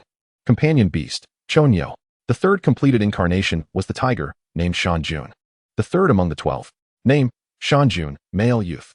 Space quality: purple. Talent: tiger might, tiger spirit, kill intent. Pets: black magic saber-toothed tiger, slaughtering gold tiger. Elwood tiger, El water tiger, flame tiger, earth-laying tiger, 30 Lu Wu bloodline. 8-headed tiger, 30 Qiangliang bloodline. Companion beast: Yin tiger. The fourth completed incarnation was the rabbit. Named Yu Jing, the fourth among the 12. Name: Yu Jing, female, youth. Space quality: purple. Talent: illusionist, godspeed, heart of the zither. Pets: moon rabbit, 30, Xia water rabbit. Wedgewood rabbit, flame rabbit, blood gold rabbit. Earth releasing rabbit, 30 giant rabbit bloodline. Fake rabbit, 30 deceptive beast bloodline. Companion beast: Mao rabbit. The fifth completed incarnation was the dragon, named Yun Qi, the fifth among the 12. Name: Yun Qi, male, youth. Space quality: purple. Talent: dragon might, calling wind and rain. Controlling thunder, commanding fire. Pets: black dragon, fire dragon, gold dragon, water dragon, wood dragon, earth dragon, white dragon. Companion beast: Chunlong. The sixth completed incarnation was the snake. Named Yu Jingzi, the sixth among the 12. Name: Yu Jingzi, female, youth. Space quality: purple. Talent: stealth, perception of all things, poison heart. Pets: human face snake, 30 Xiang Lu bloodline, wood snake, water snake, gold snake, fire snake, earth snake, winged snake, 30 Ming snake bloodline. Skills: yoga master. Companion beast: sea snake. The seventh completed incarnation was the horse, named Zhuifeng, the seventh among the 12. Name: Zhuifeng, male, youth. Space quality: purple. Talent: scholar, healer, heart of peace. Pet beast: patterned winged horse, 30 bloodline of the bloodline. Life wood horse, bright fire horse, dark water horse, min earth horse, Ming gold horse. Horned horse, 30 hybrid horse bloodline. Skill: gunmaster. Companion beast: noon horse. The eighth avatar completed is a sheep, named Hu Yanlang, the eighth among the 12. Name: Hu Yanlang, male, elder. Space quality: purple. Talent: Confucian heart, Qin heart, heart of inscription. Pet beast: back-eyed sheep, 30 bloodline of the sheep, wood disaster sheep. Water peepus sheep, giant fire sheep, golden wealth sheep, 30 bloodline of the sheep, red bearded sheep. Companion beast: unborn sheep. The ninth avatar completed is a monkey. Named Wang Sun, the ninth among the 12. Name: Wang Sun, male, youth. Space quality: purple. Skill: intermediate sculptor. Talent: clear mind and perception, yin yang eye, star power, spiritual ear. Artisan heart. Pet beast: stone monkey, 30 bloodline of the spirit stone monkey, golden skillful silk monkey, flood ear monkey, 30 bloodline of the 6-ear monkey, wood joy monkey. Fire holder monkey, star monkey, 30 bloodline of the backless ape, yin yang monkey, 30 bloodline of the red buttocked horse monkey. Companion beast: shin monkey.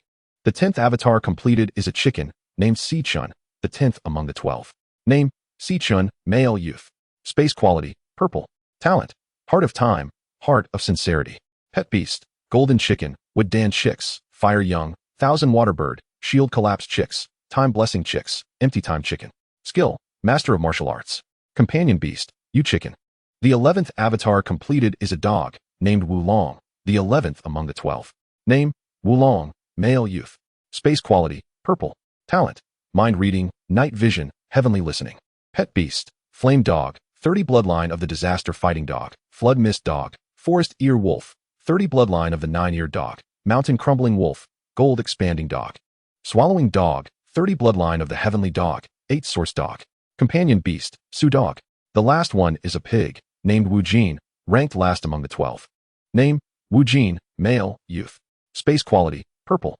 Talent, gold storage, great eater, chef heart, swordsman. Pet beast, inch gold pig, fire swallowing pig, toothwood pig, weakwater pig. Mountain river pig, nauseating pig, kind-hearted pig. Companion beast, high pig.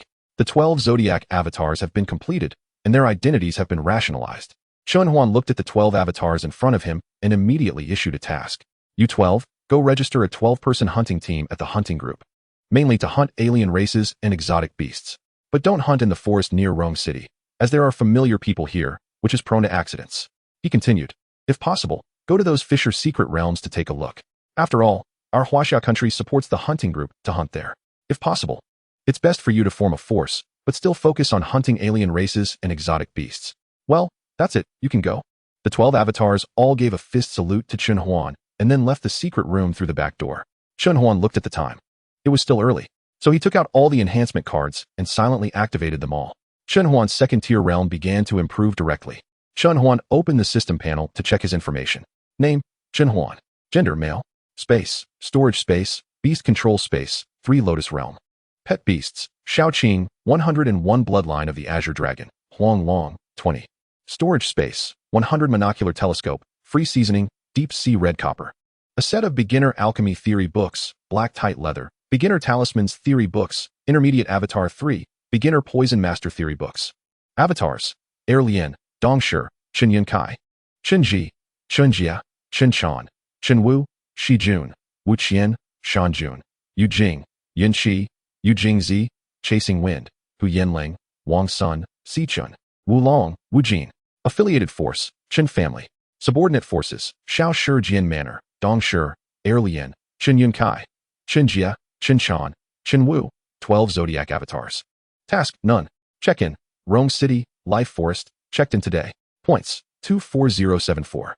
Lottery, 45 random rewards, anything is possible. 25 to choose 1 pet skill to reach skill mastery. 15 random enhancement tickets, 10 bloodline purification tickets, 5 a random talent 100 points each. Idle, endless body refining, 2 empty slots. Extraction, can extract skills, talents, or bloodlines from later or alien races, excluding talents, limited to pet beasts and avatars. Mall, exclusive skill 1, 3000 points, locked, 30 discount coupon, 5 points. Advanced avatar 3, 30,000 points. Intermediate poison master theory book, 20 points. Language master, 20 points. Medical genius, 1,500 points. Mechanical mastery, 70 points. Treasure appraisal mastery, 120 points. Vermilion bird egg, 20,000 points, refreshed. Assets, 48. 02 million Shao, Shijian Manor, Sanshin Village. Chun Huan took a glance and found that the items in the mall were pretty good. Except for 2 that he couldn't afford, he collected everything else. Storage space. Exclusive skill 1, intermediate poison master theory book, language master, medical genius, mechanical mastery, treasure appraisal mastery, vermilion bird egg, monocular telescope, free seasoning, deep sea red copper. A set of beginner alchemy theory books, black tight leather, beginner talismans theory books, intermediate avatar 3, beginner poison master theory book.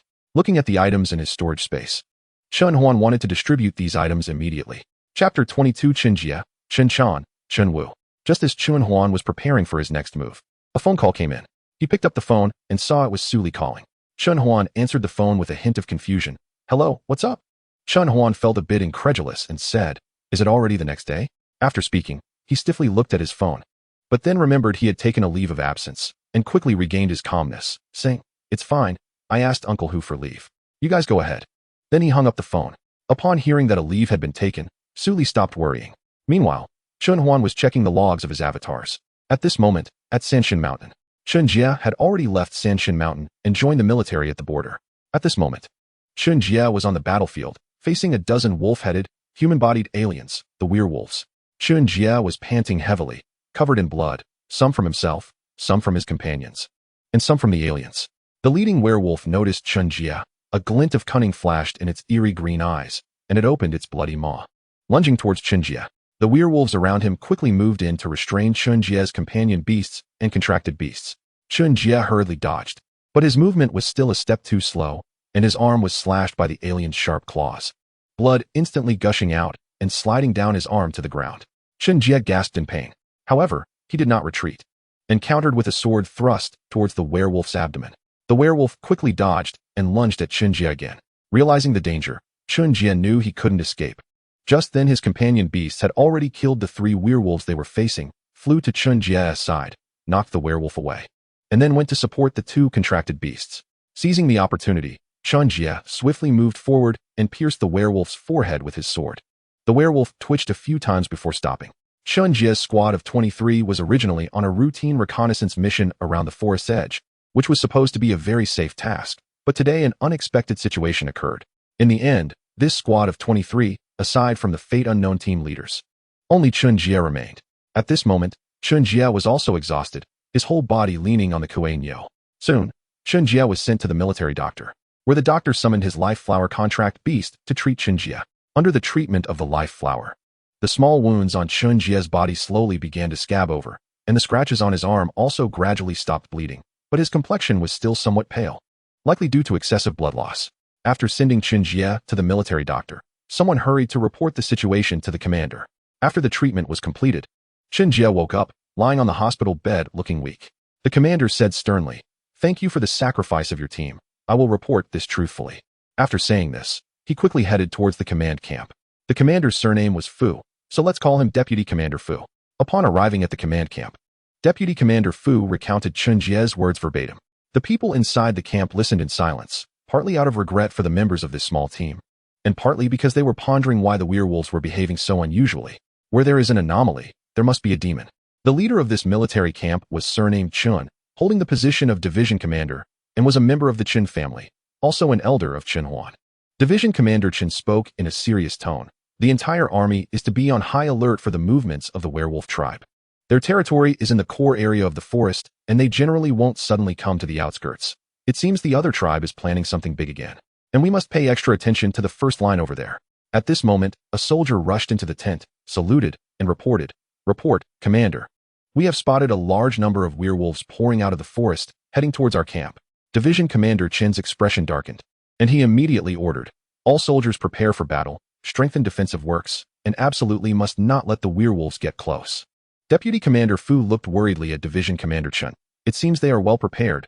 We must respond cautiously." As the alarm sounded, the entire camp entered a state of high tension. Soldiers quickly took their positions, and the laser cannons on both sides were also on high alert. In the distance, in the forest, groups of werewolves gradually emerged, baring their teeth and occasionally howling, exuding a fierce aura. A fierce battle was about to break out. At this moment, Chun Chan was present. Name: Chun Chan, companion beast, unidentified. Pets: yellow dragon, earth elemental, Rui beast. Quality: red. Talents: artifact master, thunder soul, soul of enlightenment. Chun Chan School was the Beast Master 3rd Middle School in Blue City. One reason Chun Chan and the others left Sanshin Mountain was due to their zodiac incarnations. At this time, Chun Chan was standing on the platform, looking at the students below, and a thought of taking disciples arose in his heart. However, he knew very well that in this world, strength was the key to survival. His own strength had not yet reached the level to take disciples. He needed at least to be at the 4th tier to qualify. Suddenly, a beast roar came from the campus square, capturing the attention of Chun Chan and his classmates in the classroom. However, when Chun Chan saw the scene in the square, his pupils suddenly contracted as if he remembered something and said sternly to the students in the class, "Be quiet." The students were startled, but upon seeing Chun Chan's serious expression and tense posture, they understood something was wrong and quickly closed their mouths. At this moment, a series of goblin laughter echoed at the classroom door, and they realized that the green creature in the square was actually a goblin general. Chun Chan silently summoned his contract beast and companion beast, preparing to launch an attack at any moment. He then signaled the students who could use ranged weapons to pick up their weapons, gathering those with ranged weapons in the center, while those with melee weapons positioned themselves on the outskirts, ready to shoot at the doorway. Qinshan also had a crossbow transformed from the Rui beast in his hands, and his companion beast had transformed into armor that he wore. The goblins' laughter grew louder until they finally broke through the door. With a command from Qinshan, all the students began shooting at the goblins that burst in. Qinshan's crossbow bolts quickly harvested the lives of the goblins. Chapter 23. Chunjie, Qinshan, Chunwu. Qinshan's crossbow bolts also quickly harvested the lives of the goblins. When no more goblins charged into the classroom, Qinshan signaled the students to follow closely. He was the first to rush out of the classroom, and outside was a scene of carnage, with goblin and student corpses scattered everywhere. Qinshan transformed his crossbow bolt into a short knife, allowing for better maneuverability in the relatively narrow space. Qinshan led everyone forward slowly, guiding them down the stairs to take the students to the shelter. They slowly descended the stairs, and fortunately, there were no incidents along the way. Just as everyone was relieved, a goblin centurion, equivalent to a first-tier human, charged out from the other side on the first floor. Goblins are not creatures that belong to the Beast Master continent. They typically emerge from rift spaces. There are 5 levels of rift spaces, and they can appear anywhere on the Beast Master continent. The first level is the ordinary level, with the highest realm around the 4th tier. The second level is the disaster level, with the highest realm around the 6th tier. The third level is the calamity level, with the highest realm around the 7th tier. The fourth level is the heavenly disaster level, with the highest realm around the 8th tier. The fifth level is the despair level, with the highest realm reaching demigod level, and usually at the 9th tier. Today's incident involved a new rift space appearing in the school, causing everyone to be caught off guard and leading to significant casualties due to the failure to mobilize personnel in time. Qinshan looked at the goblin centurion in front of him and said nothing as he charged forward with his short knife. As the students behind him were basic level and unable to deal with the goblin centurion without casualties, the students, seeing their teacher in battle, were also not idle, starting to clear out the basic level goblins as they had before. Given Qinshan's realm, he could have resolved the goblin centurion with a single strike, but he chose not to do so immediately to allow the students to practice their combat abilities. Although they would get injured, the injuries wouldn't be too severe, and this kind of training was far more effective than theoretical discussions. When Qinshan noticed some students starting to get injured, he swiftly dispatched the goblin centurion with a single strike to support the students. Upon seeing Qinshan come to their aid, the students instantly became invigorated, and as they fought faster, the teacher and students quickly resolved the hundreds of goblins before them. Once Qinshan felt the students had gained enough experience, he led them toward the shelter.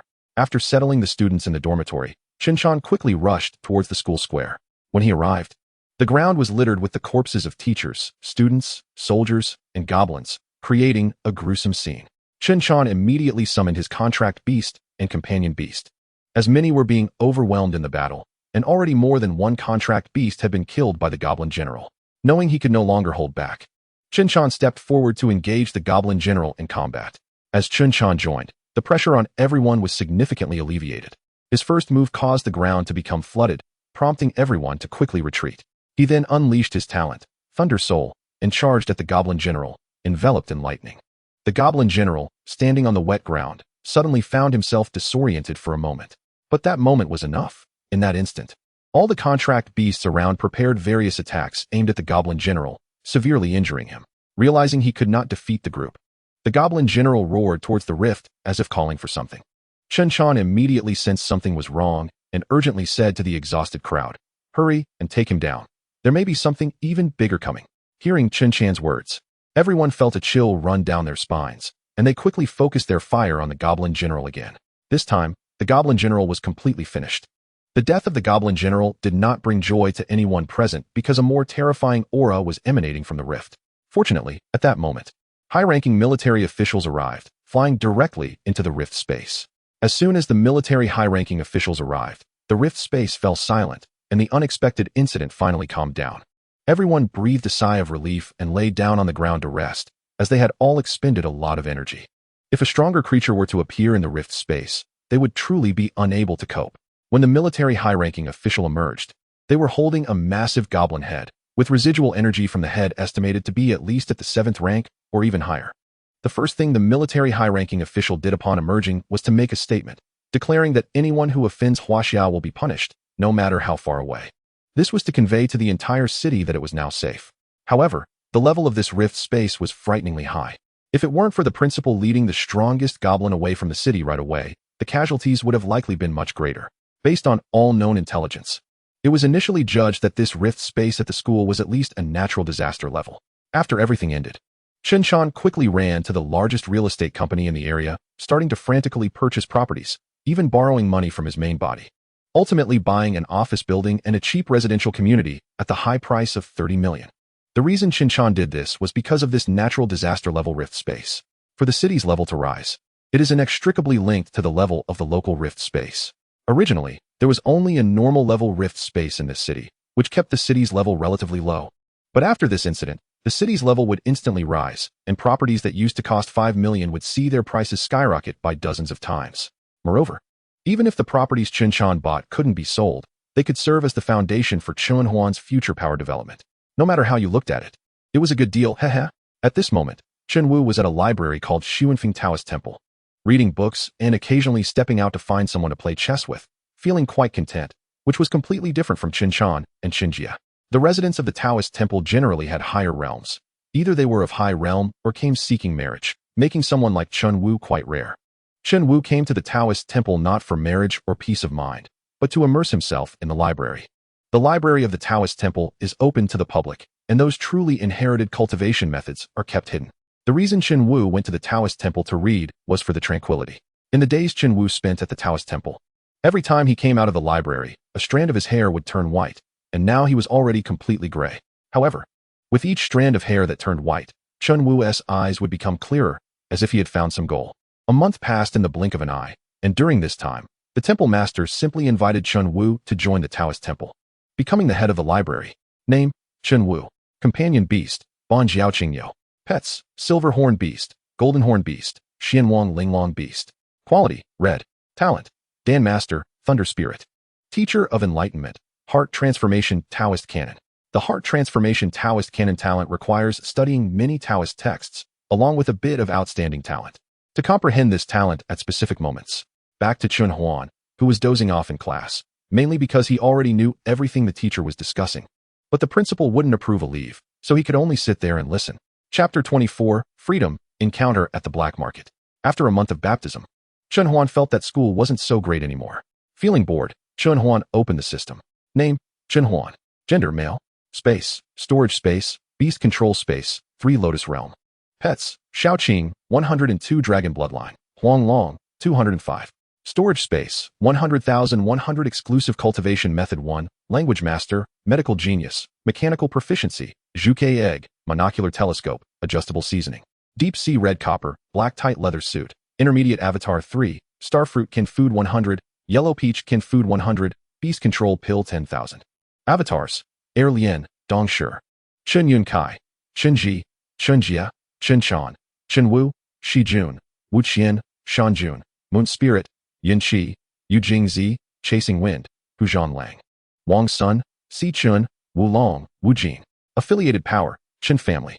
Subordinate forces, Zia Shijian Manor, Dong Shi, Air Lien, Chen Yun Kai, Chen Jia, Chen Chan, Chen Wu. 12 Zodiac avatars. Tasks, none. Sign in. Rongqing, Life Forest, signed in today. Points, 64074. Lottery, 45 random rewards, anything is possible. 25 to select 1 pet skill to achieve skill mastery. 15 random enhancement vouchers, 10 bloodline purification vouchers, 5 random talents for 10,000 points each. Idle, endless body refinement method, all things transforming divine book, swallowing spirit book.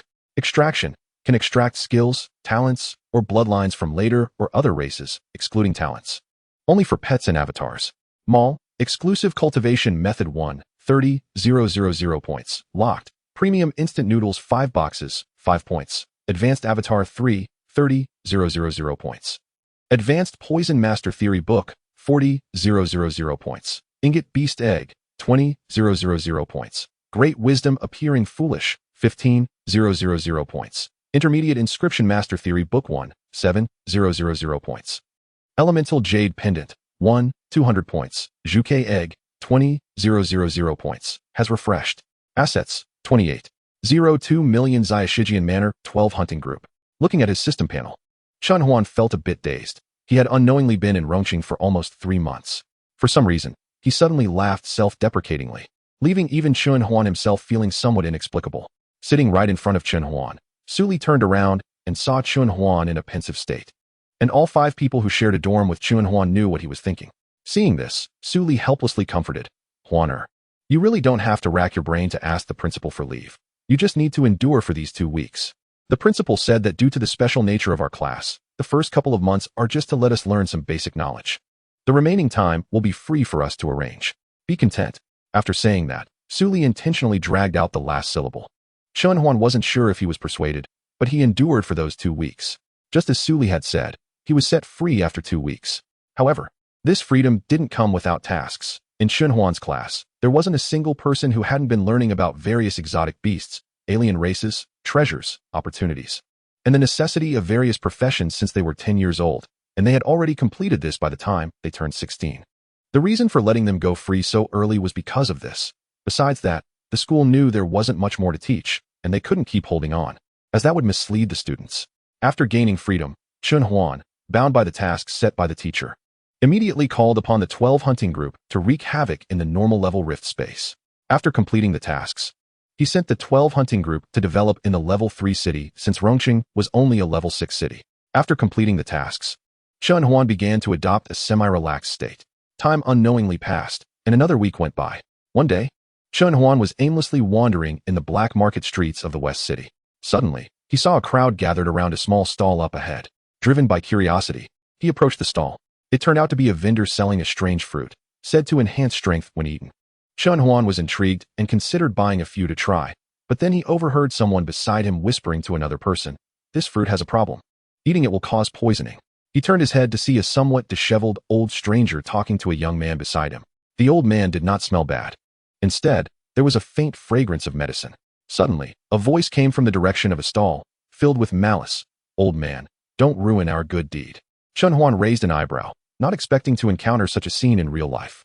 He glanced at the old man with a nonchalant expression, pretending it was none of his business, then blended into the crowd and ran off, but not too far, as he hid to watch the drama unfold. When Chun-Huan used his probing eye on the old man, the information displayed on the panel was completely different from what he had seen. Name, Mu Xinghe. Age, 17. Talent, beast language, alchemy genius. Pet beast, thunderfire mouse. Companion beast, evolution crystal beast. Skills, junior alchemist, junior talismancer. Strengths, grateful, cautious.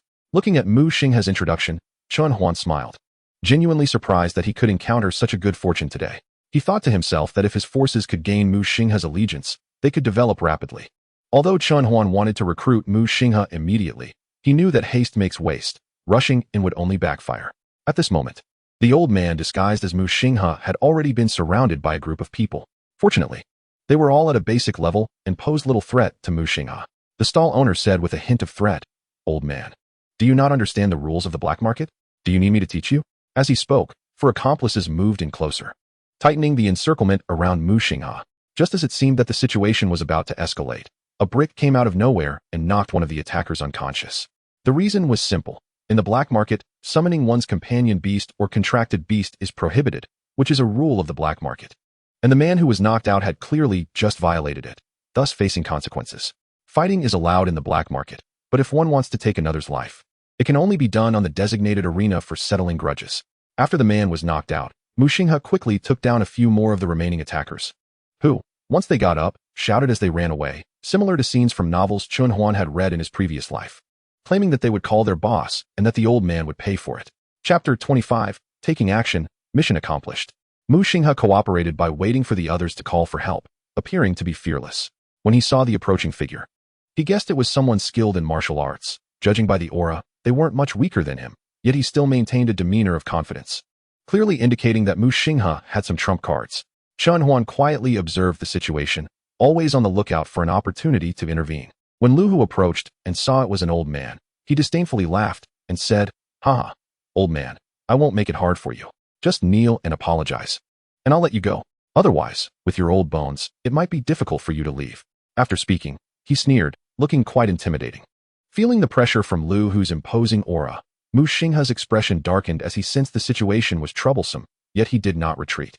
However, this also made Mu Xinghe feel some pressure. At this point, retreating was no longer an option. On the opposite side, seeing a second-tier fighter jump out, and that he was quite young, Lu Hu's expression became increasingly grim, but he still stood his ground. Chun-Huan remained calm, adopting an attitude of avoiding conflict if possible. He said with a hint of mockery, I advise you to leave now. I'm not someone you can provoke. Even the owner of the black market has to give me some face. I'll take this old man with me. So I suggest you don't make a fool of yourselves. With that, he directly took Mu Xinghe, disguised as the old man, away. As soon as Chun Huan exited the black market, he took off his mask and put on another one. Mu Xinghe, who followed Chun Huan out, was stunned to see his classmate's face. He was silent, not expecting that the one who brought him out was someone he knew. Seeing Mu Xinghe's reaction, Chun Huan asked, Hey, what's wrong? Are you okay, Mu classmate? When Mu Xinghe heard Chun Huan call out his name, he was taken aback and suspiciously asked, How did you find me? I disguised myself so well, and how do you know me?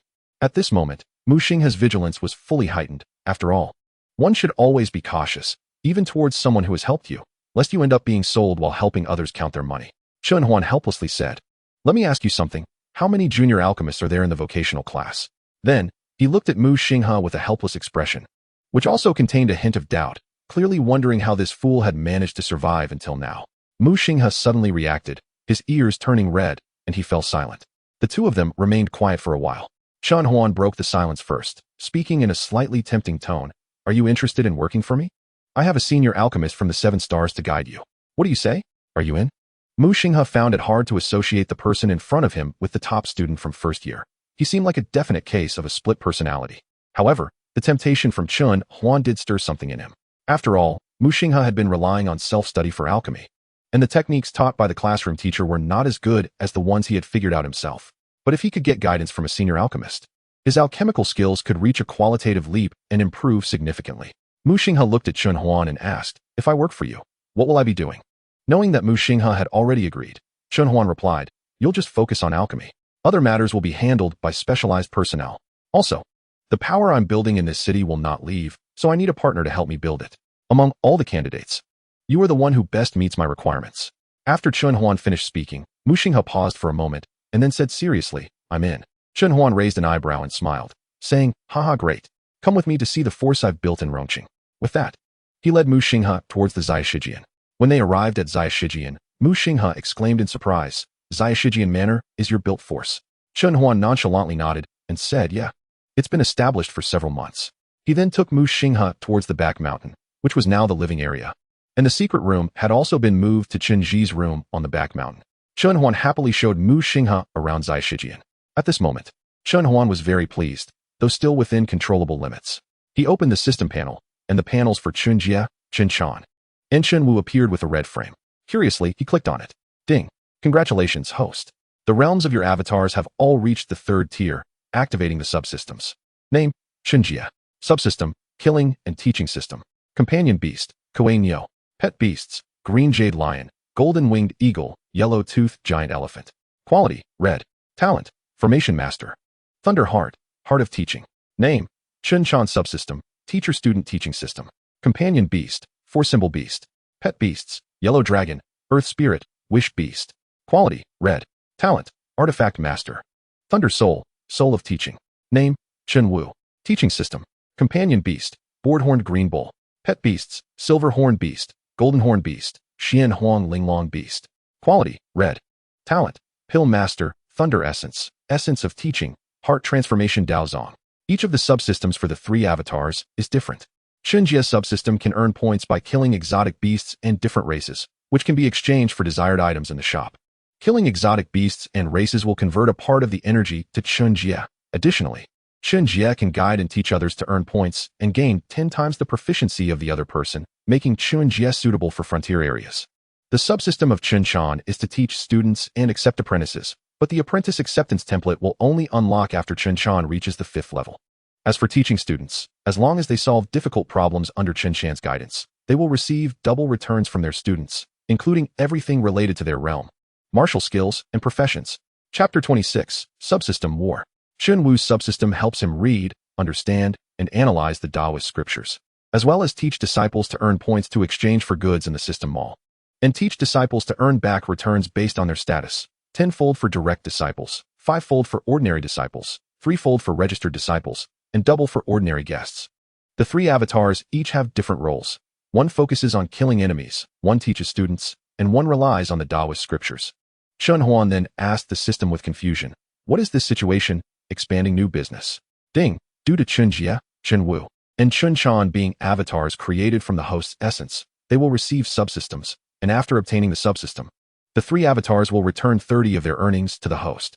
Chun Huan raised an eyebrow and thought, is this really a good thing? I don't have to do anything and just get free benefits? That seems unlikely. Chun Huan looked at the system's introduction with an expression that said he knew it all too well. There's no such thing as a free lunch. Chun Huan confirmed again. So, I must ensure at least 6 hours of cultivation time every day, otherwise, the return rate will decrease? Chun Huan sighed helplessly. He knew that to gain more benefits, he had to put in effort. The previously blissful life of doing nothing was gone. From now on, Chun Huan had to cultivate more diligently, maintaining at least 6 hours of daily training, not only to improve his strength, but also to prevent the return rate from decreasing. His 3 avatars were also working hard in their respective fields, earning more points and resources for him. Chun Jie was fighting against the alien race at the border. A month ago, he encountered werewolves who retaliated again, this time bringing the Goblin clan to attack the border of Huaxia. At this point, Chun Jie had already changed significantly from his previous self. When he first arrived at the border, his eyes were clear, but now they were filled with killing intent, almost solidifying into a murderous aura. The murderous intent is an upgrade from the killing aura. If the killing aura is just used to intimidate the enemy, then the murderous intent can not only scare the enemy, but also deal substantial damage, provided it is integrated into the techniques. Faced with the charging werewolf and goblin clans, he first bombarded them, then the soldiers rushed into fight. Chun Jie charged ahead, summoning his contract beast and companion beast. The companion beast transformed into armor, while the contract beast stood in a triangular formation. Unlike before, this time the contract beast's body was illuminated with natural patterns, converging into a huge Dharma image that charged towards the werewolf and goblin clans. The goblins and werewolves desperately tried to break through Chun Jie's defenses, but they found that they couldn't even harm the 3 contract beasts, as if an ordinary person were foolishly trying to headbutt the hardest steel in the world. Of course, this was only the case for the 1- and 2-tiered cannon fodder on the battlefield. For the 3-tiered ones, it would be a bit tricky. At this moment, the Dharma image of Chun Jie rampaged across the battlefield, forcing the 3- and 4-tiered werewolves and goblins hidden in the back to intervene and stop his advance. Chun Jie faced off against 3 3-tiered werewolves and 4 3-tiered goblins, and cold sweat broke out on his forehead. It was truly exaggerated. Chun Jie never expected the other side would take him so seriously. Had he known, he wouldn't have been so arrogant. He glanced at the surrounding aliens, took out his weapon from his storage space, and simultaneously, the Dharma image manifested a weapon as well. The high-ranking officials on the city wall noticed Chun Jie and were surprised to see him directly facing 7 enemies of the same tier. They never expected he could be this strong. Chun Jie's weapon was a spear, moving incredibly fast. Even the Dharma image was just as swift. The aliens dared not approach, merely trying to exhaust Chun Jie's stamina. Chun Jie saw through their intentions and deliberately created an opening, pausing for a moment. But just as Chun Jie paused, 3 werewolves lunged at him. Chun Jie quickly dodged their attacks and countered with a slash at the nearest 3-tiered goblin, sweeping through the surrounding goblins in one motion. The blade sliced through a goblin's body, yellow blood gushing from its head as it was cleaved in 2. The other goblins saw this and began to evade. But Chun Jie's speed was phenomenal, and the spear in his hand incessantly reaped the lives of the aliens. At that moment, Chun Jie resembled a god of slaughter, wreaking havoc among the enemy ranks. Each of his strikes claimed the lives of a group of aliens. The bloody scent permeated the air, constantly stimulating his nerves and making him even more exhilarated. However, his stamina had not diminished much. At this point, the subsystem's points were rapidly increasing. It also continuously notified Chun Jie that his kills were granting him an increase of 3 in stamina cap, 3 in strength, and 3 in stamina recovery. But Chun Jie knew he couldn't keep this up. His kill rate was nowhere near as fast as it had been at the beginning, as the 1-tiered minions had nearly been wiped out, leaving mostly 2- and 3-tiered enemies. Chun Jie took a deep breath, pushed back 6 aliens, and released the already condensed murderous intent, quickly gathering his strength. He aimed his strongest strike at the 6 aliens. Chun Jie shouted with thunderous sound, "Lightning strike descends." His spear gleamed like lightning, accompanied by a blood-red killing aura. With a charged attack, Chun Jie hurled it at the 6 aliens. Before the 6 aliens could react, they were obliterated. Chun Jie gasped heavily. This strike had taken a significant toll on him. Fortunately, the manifestation of the Dharma image consumed the power of the contract beast. Otherwise, he would have to retreat in embarrassment now. The high-ranking officials on the city wall watched Chun Jie anxiously, their hearts racing for him. Just as Chun Jie was about to charge forward again, he noticed the aliens were retreating. At this moment, a captain standing on the city wall excitedly said, "General, That set of techniques was so powerful. If we use it to train our soldiers, wouldn't our combat power skyrocket? Commander Chen looked at him and pondered for a moment. Old Fu, I remember he was under your command, so you should ask him first. If possible, exchange it for military merit points, or see if he has any other requests. As long as it's within reason, it can be agreed upon. If you can't make the decision, bring him to see me, and I'll talk to him. Ensure the task is completed. Captain Fu saluted and went to find Chen Jie. Captain Fu didn't procrastinate and directly approached Chen Jie to explain his intentions. Chen Jie pretended to be difficult and said, Captain, this is a family secret of mine. I can't just give it away for nothing. Upon hearing this, Captain Fu smiled and said, how about 1,000 military merit points? Chen Jie, speechless, replied, Captain, you should first check how many military merit points I earned in this battle. After saying that, he showed Captain Fu the military merit points on his wrist. To his surprise, Captain Fu was shocked. It was over 3,500 points. Captain Fu was momentarily dumbfounded, not expecting Chen Jie to have so many points. After coming to his senses, Captain Fu thought that since points are useless, he said, then you can make a request. As long as I can do it, I will fulfill it. If I can't, I will ask the commander for help. Chen Jie raised an eyebrow, truly not expecting the captain to care so much about this. Chapter 27. Instructor Accommodation. Chen Jie did not make excessive demands, but he said seriously, I want to become a training officer for soldiers. Is that okay? Team Leader Fu had already prepared for Chen Jie to make a big request, but this was it? Team Leader Fu tentatively said, how about we don't count this as a request? Is this really a request? Now it was Chen Jie's turn to be confused. Was this how it was played?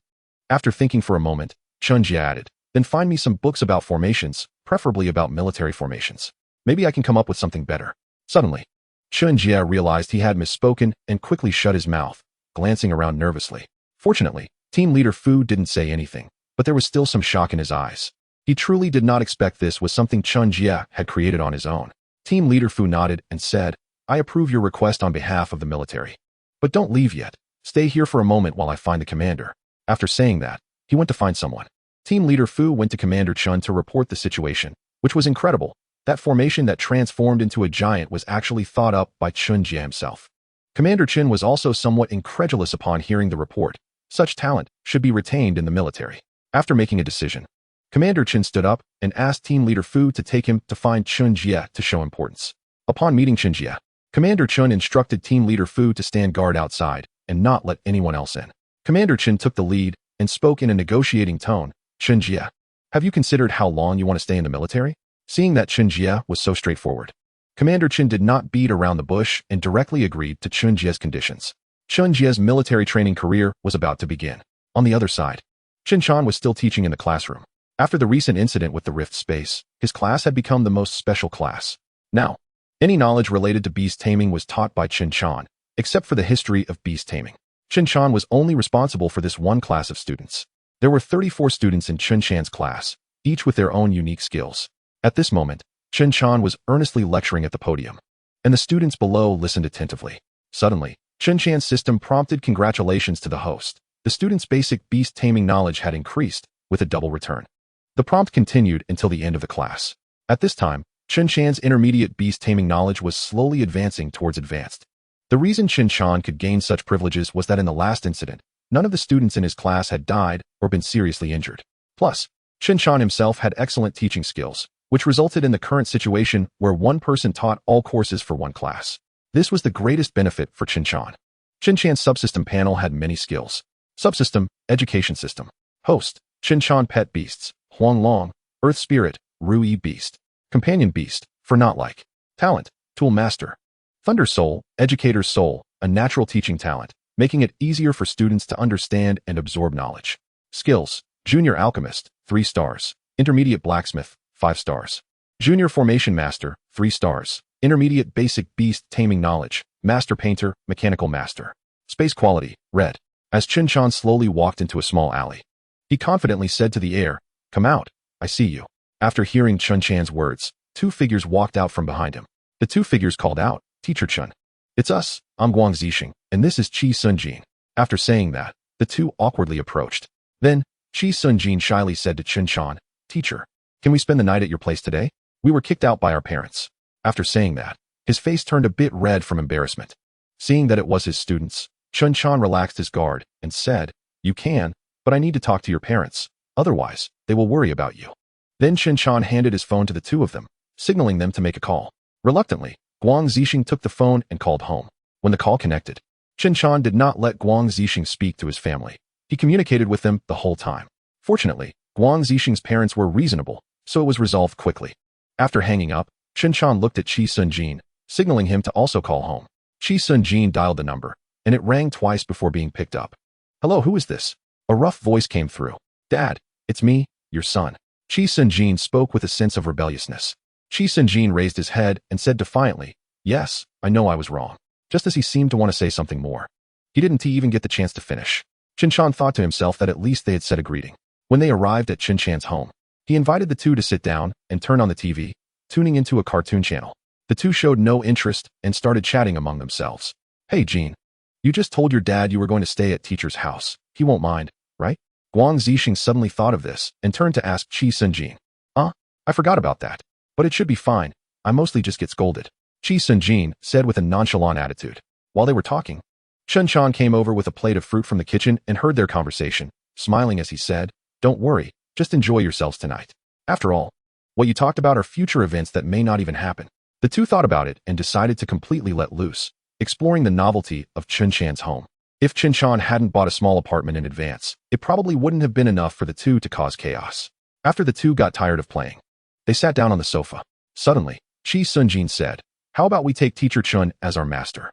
Teacher Chen is the youngest 5-star blacksmith in history and is very knowledgeable. What do you think?" Chapter 28, Taking Disciples. Qin Shan walked over and heard what the two were saying.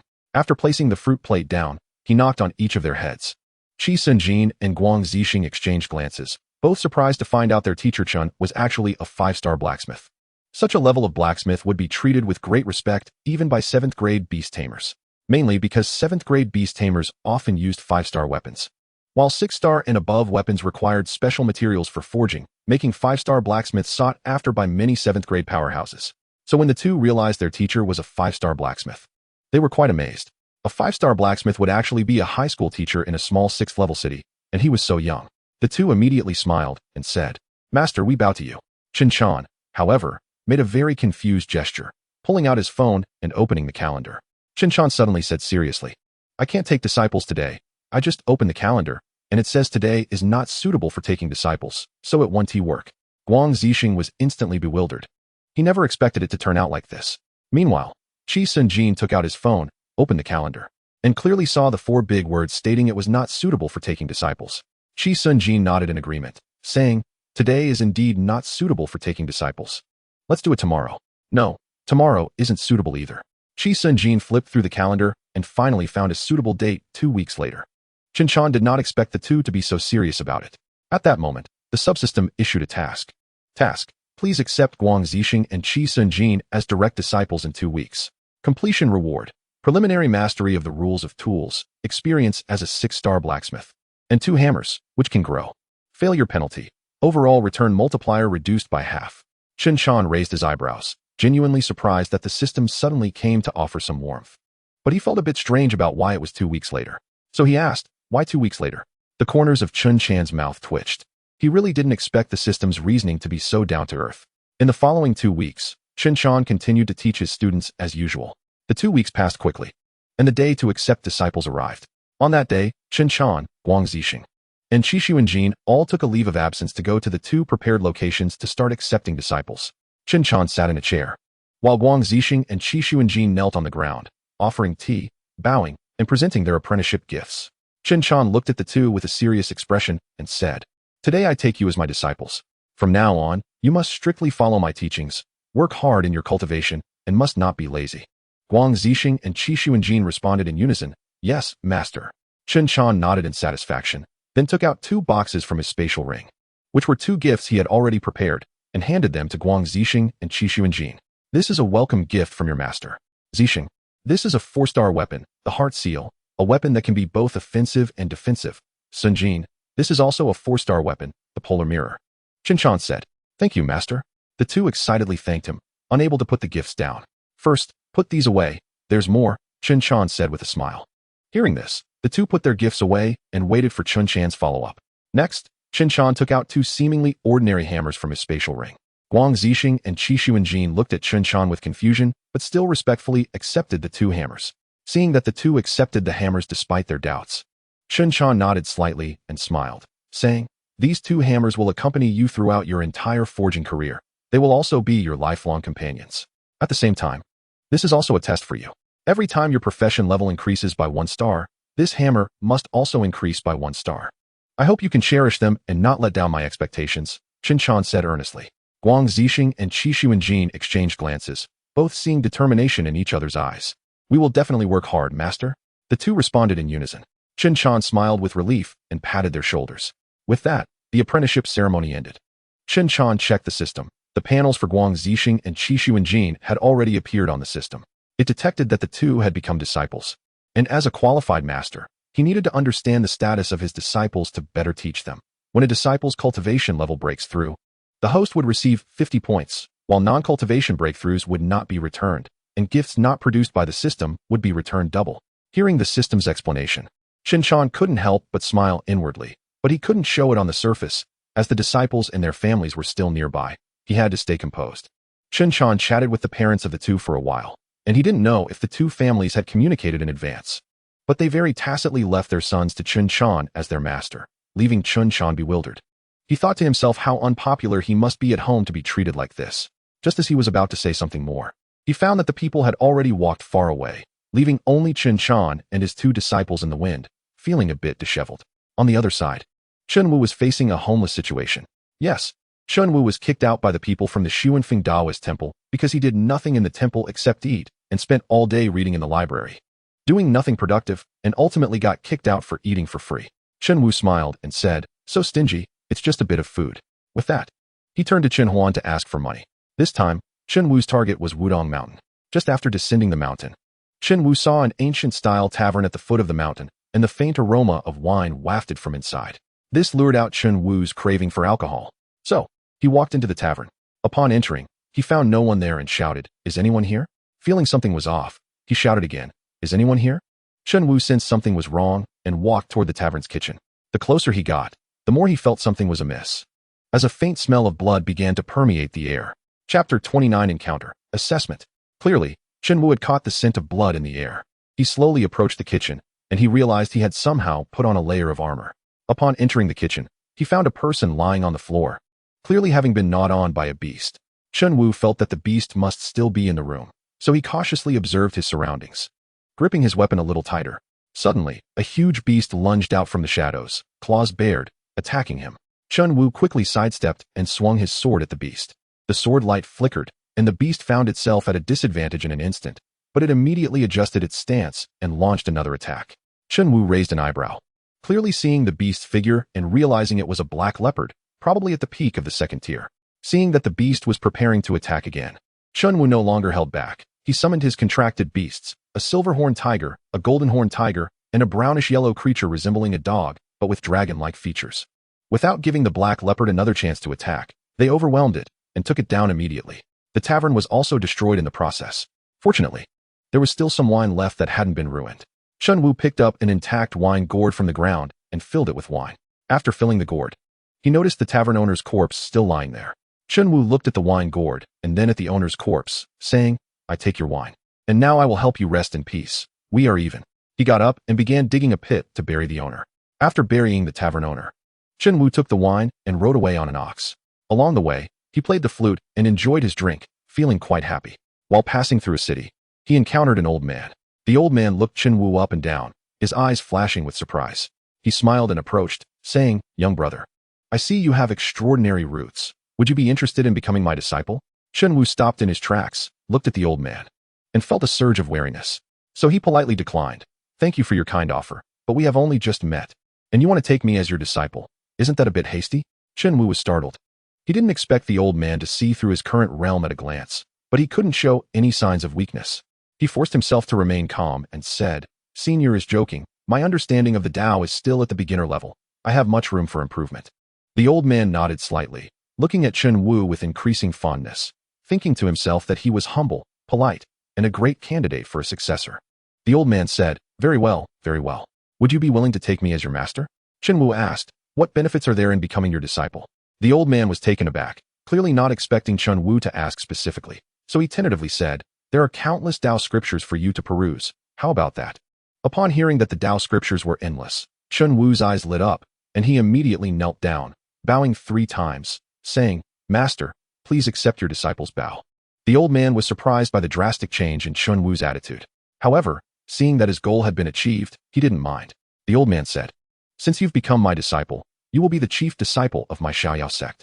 This ring contains a gift for our first meeting."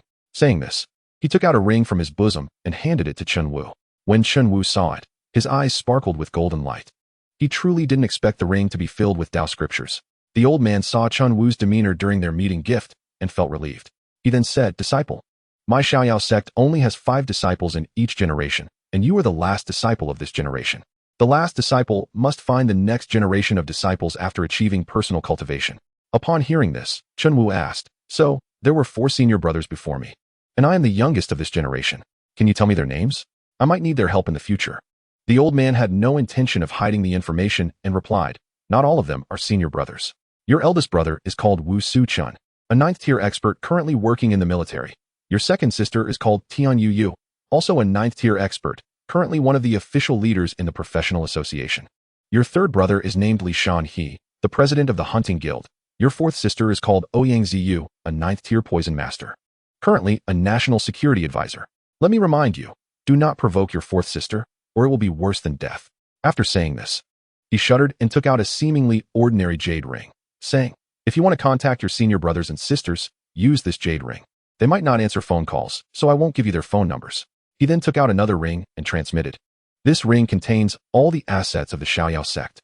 From now on, it will depend on you. Also, our sect does not have a dedicated Taoist temple. If you want one, you can build it yourself, especially if you don't want to be chased and attacked by other sections." By the time Chun Wu processed this information, the old man had already vanished with a single phrase, "I am leaving." Chun Wu stored the rings into his system space for safety and resumed his wandering life. But this time it was different. Previously he was heading to Wudong, but now he was traveling through mountains and rivers, going wherever he pleased. However, not everyone could experience such a carefree life.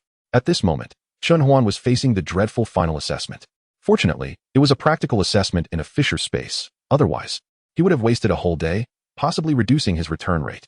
Chun Huan's realm was nearing the 3rd tier, and his overall combat power was about twice that of an ordinary 3rd tier. His data panel was quite impressive. Name, Chun Huan. Gender, male. Space, storage space, beast control space. 3 Lotus Realm. Pet beasts, Shaoqing, 302 Dragon Bloodline. Huang Long, 305.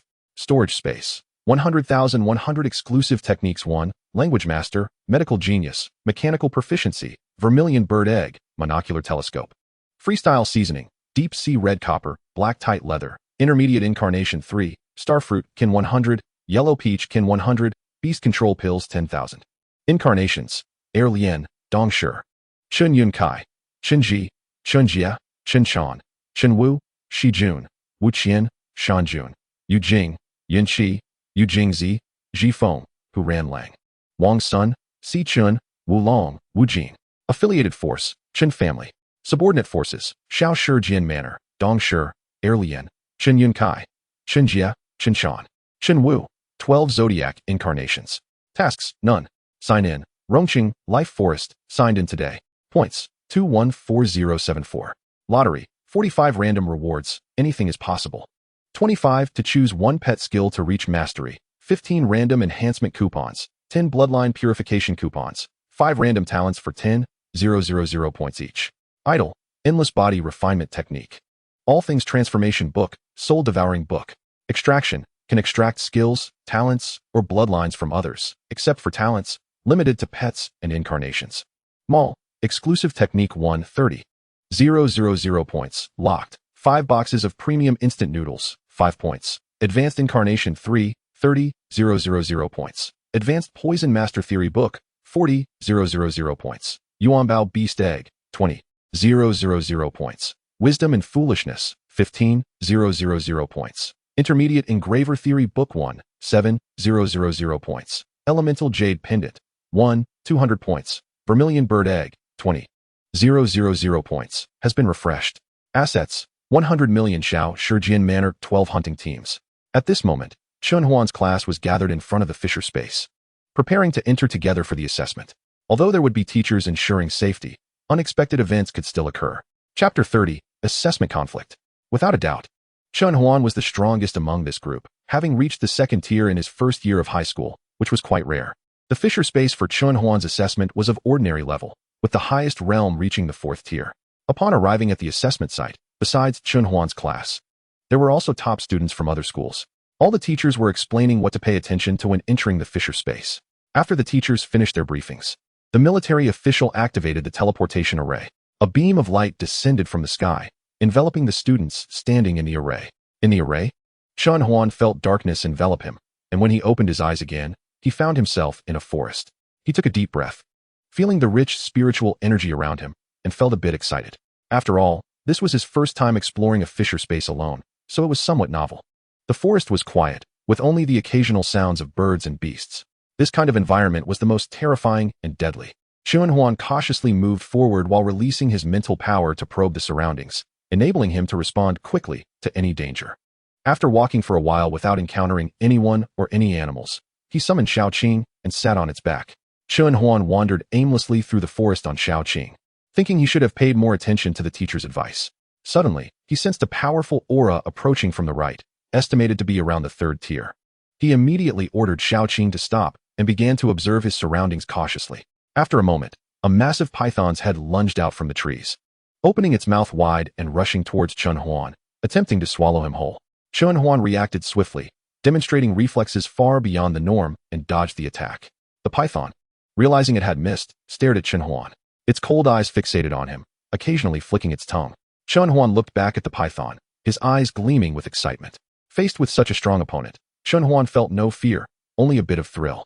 He jumped off Shaoqing's back, drew a 4-star ice blue longsword from his storage ring, gripping the hilt tightly, ready to face his first real battle. The giant python, sensing the threat from the sword, became increasingly alert. Chun Huan and the giant python stood off against each other, as if waiting for one of them to lose patience. The python might be waiting, but Chun Huan was not. Chun Huan used his probing eye to examine the giant python. Name: Venomous Forest Python. Skills: Swift Strike, Venomous Fangs, Giant Strength Bind. Potential: 5th tier. Talent: Simulation. Status: Excited, Alert, Light Injury. Weaknesses: 7 inches. Eyes: Afraid of ice and fire elements.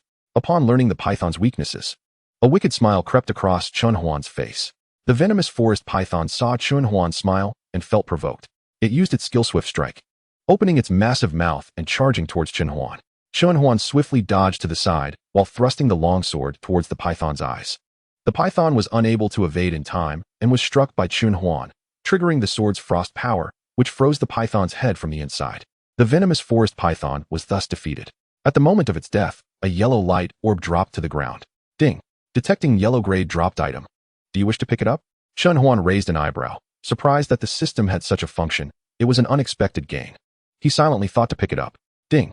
Congratulations, host. You have obtained 1 python skin, 10 python meat, 1 venom sac from the venomous forest python, 2 snake fangs, and 1 third-tier crystal. Chun Huan nodded, finding it quite convenient. Just as he was about to leave, he glanced at the corpse of the venomous forest python. At that moment, a question suddenly arose in his mind. Would the corpse not disappear after the light orb was picked up? To verify his doubt, he walked up to the corpse of the venomous forest python, intending to extract its remaining value. As soon as Chun Huan touched the corpse, the system prompted him, detected the corpse of a deceased exotic beast. Would you like to extract bloodline, skill, or talent? Please choose 2 out of 3. Note: you can only extract 1 skill and 1 talent, and each corpse can only be extracted once. Bloodline can only be used for contracted beasts, while skills and talents are universal. Hearing the system's thoughtful and comprehensive prompt, Chun Huan began to contemplate what to extract. After some thought, he chose skill and talent. The bloodline didn't seem special in this venomous forest python. Chun Huan opened the skill and talent panels of the venomous forest python. Skills: Quick Strike, Venomous Fang, Giant Strength Bind. Talent: Mimicry. Chun Huan chose to extract the skill Quick Strike and the talent Mimicry. He would use the Mimicry talent himself, while Quick Strike would be given to Shaoqing. Using Mimicry himself would prioritize safety, and he could occasionally launch a sneak attack. Just as Chun Huan was preparing for the next step, he heard someone approaching him. Using the Mimicry talent, he hid to the side. A group of 10, all female, approached, and 1 girl in a black combat uniform with a fair complexion walked at the front. Clearly, this group was led by her. When they arrived, the first thing they did was check if there were any remaining valuables on the venomous forest python. Chun Huan, hiding in the shadows, realized why the status of the venomous forest python displayed lightly injured. It turned out this group had pursued it. A petite, cute girl said, "Sister Qiao Qiao, this venomous forest python is dead, but it seems there are still useful things that the person didn't take. Does that person not need them?" After saying this, she scratched her head in confusion. The leading girl frowned slightly and looked around, seemingly searching for something. Suddenly, the leading girl looked towards Chun Huan's hiding spot and without saying a word, attacked in his direction. Chun Huan had no choice but to dodge passively. In that dodge, the mimicry state ended, and Chun Huan's figure was exposed. The women saw Chun Huan's sudden appearance and immediately took a fighting stance, summoning their companion beasts and contracted beasts. Chun Huan raised his hand slightly, saying helplessly, "I mean no harm, and it was your sudden arrival that forced me to hide." The leading girl directly said, "In that case, you should leave here now." Chun Huan raised an eyebrow and replied, "Sure, but I need to take my things first," pointing at the corpse of the venomous forest python on the ground. The leading girl showed an unhappy expression, furrowing her brows and impatiently saying, "Umph. How can you say this is yours? Moreover, this is a third-tier venomous forest python. You couldn't have dealt with it alone, so please leave quickly." As she spoke, she assumed a ready stance for a fight. Chun Huan was not intimidated by this and took out his long sword, teasingly saying, "Just because you can't do it doesn't mean others can't. Besides, you need to stay alive to take my things." With that, he charged directly at the closest person. With a swing of his sword, he unleashed an ice blue slash. The leading girl's face turned pale, clearly aware that such a terrifying strike was beyond her first-tier capabilities to withstand. But she couldn't dodge either and could only watch as the slash approached her. Just when the slash was about to strike the girl, someone from the military intervened. A middle-aged man rushed out to block the attack, but he was also jolted, feeling numb in his arm. Seeing Chun Huan's casual demeanor, the military man realized Chun Huan had held back. Otherwise, he would have been in trouble. The military man looked at Chun Huan as if he were a monster, genuinely surprised at Chun Huan's strength. He said to Chun Huan, "Thank you, young Master Chun, for showing mercy." Then he turned to the 10 women and said, "You have lost the qualification for the competition. Come with me." Before the 10 could react, Chun Huan, looking surprised, asked, "Wait, is this a competition? What's going on? Isn't this an assessment?" Hearing Chun Huan's question, everyone was stunned. They did not expect him to ask that. The military man replied helplessly, "This is both your assessment and a competition, and it's an elimination match. The last one standing will be the ultimate victor, and the last 3 will receive rewards established by the 5 schools in Rome City." Seeing that Chun Huan wanted to ask more, the military man had already teleported everyone away, leaving Chun Huan alone in place. Once everyone left, Chun Huan took the useful items from the corpse of the venomous forest python and continued to explore. Chun Huan pressed deeper into the forest when he suddenly sensed a strong wood elemental aura. Following the source of the aura, he discovered a huge wood heart fruit tree not far away. The area around the fruit tree was filled with vibrant life and emitted a refreshing scent. Just as Chun Huan was about to approach the fruit tree, a green python climbed down from it. Its aura was exceptionally powerful, at least 4th tier. Chun Huan looked at the green python with some reluctance, not wanting to give up the wood heart fruits on the tree. The wood heart fruits were very beneficial for a wood-type beast like Shaoqing. At that moment, Chun Huan remembered the formation that Chun Jie had, so he contacted Chun Jie to have him send over the formation. Chun Jie, who was currently training troops, sent the principles of the teleportation formation to Chun Huan after receiving his message. Upon receiving it, Chun Huan, with the system's help, quickly comprehended it. Chun Jie's formation was quite special. It didn't require a complex process but needed 3 contracted beasts, either with perfect synergy or marked with special patterns, to use this formation. Chun Huan didn't have that many contracted beasts, so he had a sudden idea to use his companion beast instead. Without further ado, Chun Huan began to communicate with the 3 lotus flowers of the 3 lotus realm, instructing Shaoqing to guard the side. But in that instant, the green python noticed. It fixed its gaze on Chun Huan's location, and Chun Huan knew he had been discovered and ran towards the green python. Realizing Chun Huan was approaching the fruit tree, the green python immediately sprang up and blocked the path to the tree. Chun Huan was not one to back down either. He took out a 5-star black spear, and its aura made the green python very wary. He thrust the spear at the green python, and what initially seemed like an ordinary move felt like a powerful strike. The green python was not to be underestimated either. It dodged and countered with a sweeping attack. Chun Huan was unaware and continued to spar with the green python. As Chun Huan prepared to unleash the full power of the 5-star weapon, the wood heart fruit tree emitted a 7th-tier aura, making it hard for Chun Huan to stand. The wood heart tree kindly said to Chun Huan, "Young friend, stop. I can give you a few wood heart fruits. There's no need for such hostility, haha. Chun Huan was surprised, not expecting to encounter a 7th-tier exotic beast in this ordinary-level rift space. Knowing he couldn't win, Chun Huan wholeheartedly accepted the wood heart tree's proposal. The wood heart fruit tree saw Chun Huan put Xiao Qing into his beast space and understood, directly reducing the number of wood heart fruits given to Chun Huan from 8 to 6. Chun Huan knew what this meant. Since he couldn't defeat the other party, he had to hold back any problems. It was already good that the other party didn't take action. Chun Huan took the wood heart fruits, thanked the wood heart fruit tree, and left with Xiao Huang. They continued moving to other places, but on the way, Chun Huan was thinking, how could there be a 7th-tier beast in this space? Normally, it was impossible for a 7th-tier beast to appear at the ordinary level. After thinking for a long time, he couldn't come up with a reason, so he stopped thinking about it. Chun Huan sat on Xiao Huang's back, and Xiao Huang soared in the sky. Chun Huan found many medicinal plants, but only took seeds because there were no beasts guarding them. Since leaving the wood heart fruit tree, he hadn't killed a single beast. While collecting seeds from a black fruit, Chun Huan discovered an ancient site. Noticing that the sky was slowly getting dark, he decided to rest in the valley for the night before continuing to explore. He took out a tent and a barbecue grill from the system space, along with several formations to protect his safety. Chun Huan took out some meat and cut it into pieces suitable for skewers. Using the prepared steel skewers to thread them and placing them on the grill to cook, Chun Huan skillfully turned the meat, took out his all-purpose seasoning that he had signed for, and sprinkled it on, filling the air with a delicious aroma. Xiao Huang watched eagerly beside him, drooling. Before long, the meat was cooked. Seeing Xiao Huang drooling, Chun Huan handed him a few skewers of grilled meat, then began to eat with great enjoyment himself. Xiao Huang quickly finished the grilled meat, but didn't taste it properly as he ate too fast, so he looked at Chun Huan pitifully. Chun Huan looked at Xiao Huang speechlessly but still got up to make more grilled meat for him. After all, who else would he spoil if not his own beast? After grilling, both Xiao Huang and Chun Huan began to feast again. After finishing, Chun Huan felt a bit tired and crawled into the tent to sleep, while Xiao Huang kept watch outside, alert to any movements around them. Although Chun Huan had set up formations, having a beast guarding would still be safer. In the middle of the night, Chun Huan was awoken by a noise. He stepped out of the tent and saw a group of humanoid monsters attacking the formations. Chun Huan's anger instantly flared up. They disturbed his sleep and were looking for trouble. He took out 2 formation discs from his storage space, ready to eliminate the group of monsters. Just as Chun Huan was about to set up the formation, the ancient site suddenly collapsed, and he fell into a large pit. Fortunately, Xiao Huang reacted quickly and caught Chun Huan in midair. Otherwise, he would have been sent to another world again. Chapter 32, Secret Realm. Thanks to Xiao Huang's timely reaction, he caught Chun Huan in midair. Otherwise, he would have gone to another world again. Chun Huan observed his surroundings and found a cave ahead. He and Xiao Huang walked into the cave. Upon entering, Chun Huan discovered that the cave was unexpectedly spacious. Despite its small entrance, the interior was about 200 square meters. Chun Huan curiously examined everything in the cave and noticed a faint golden light on the cave walls that was hard to see without careful observation.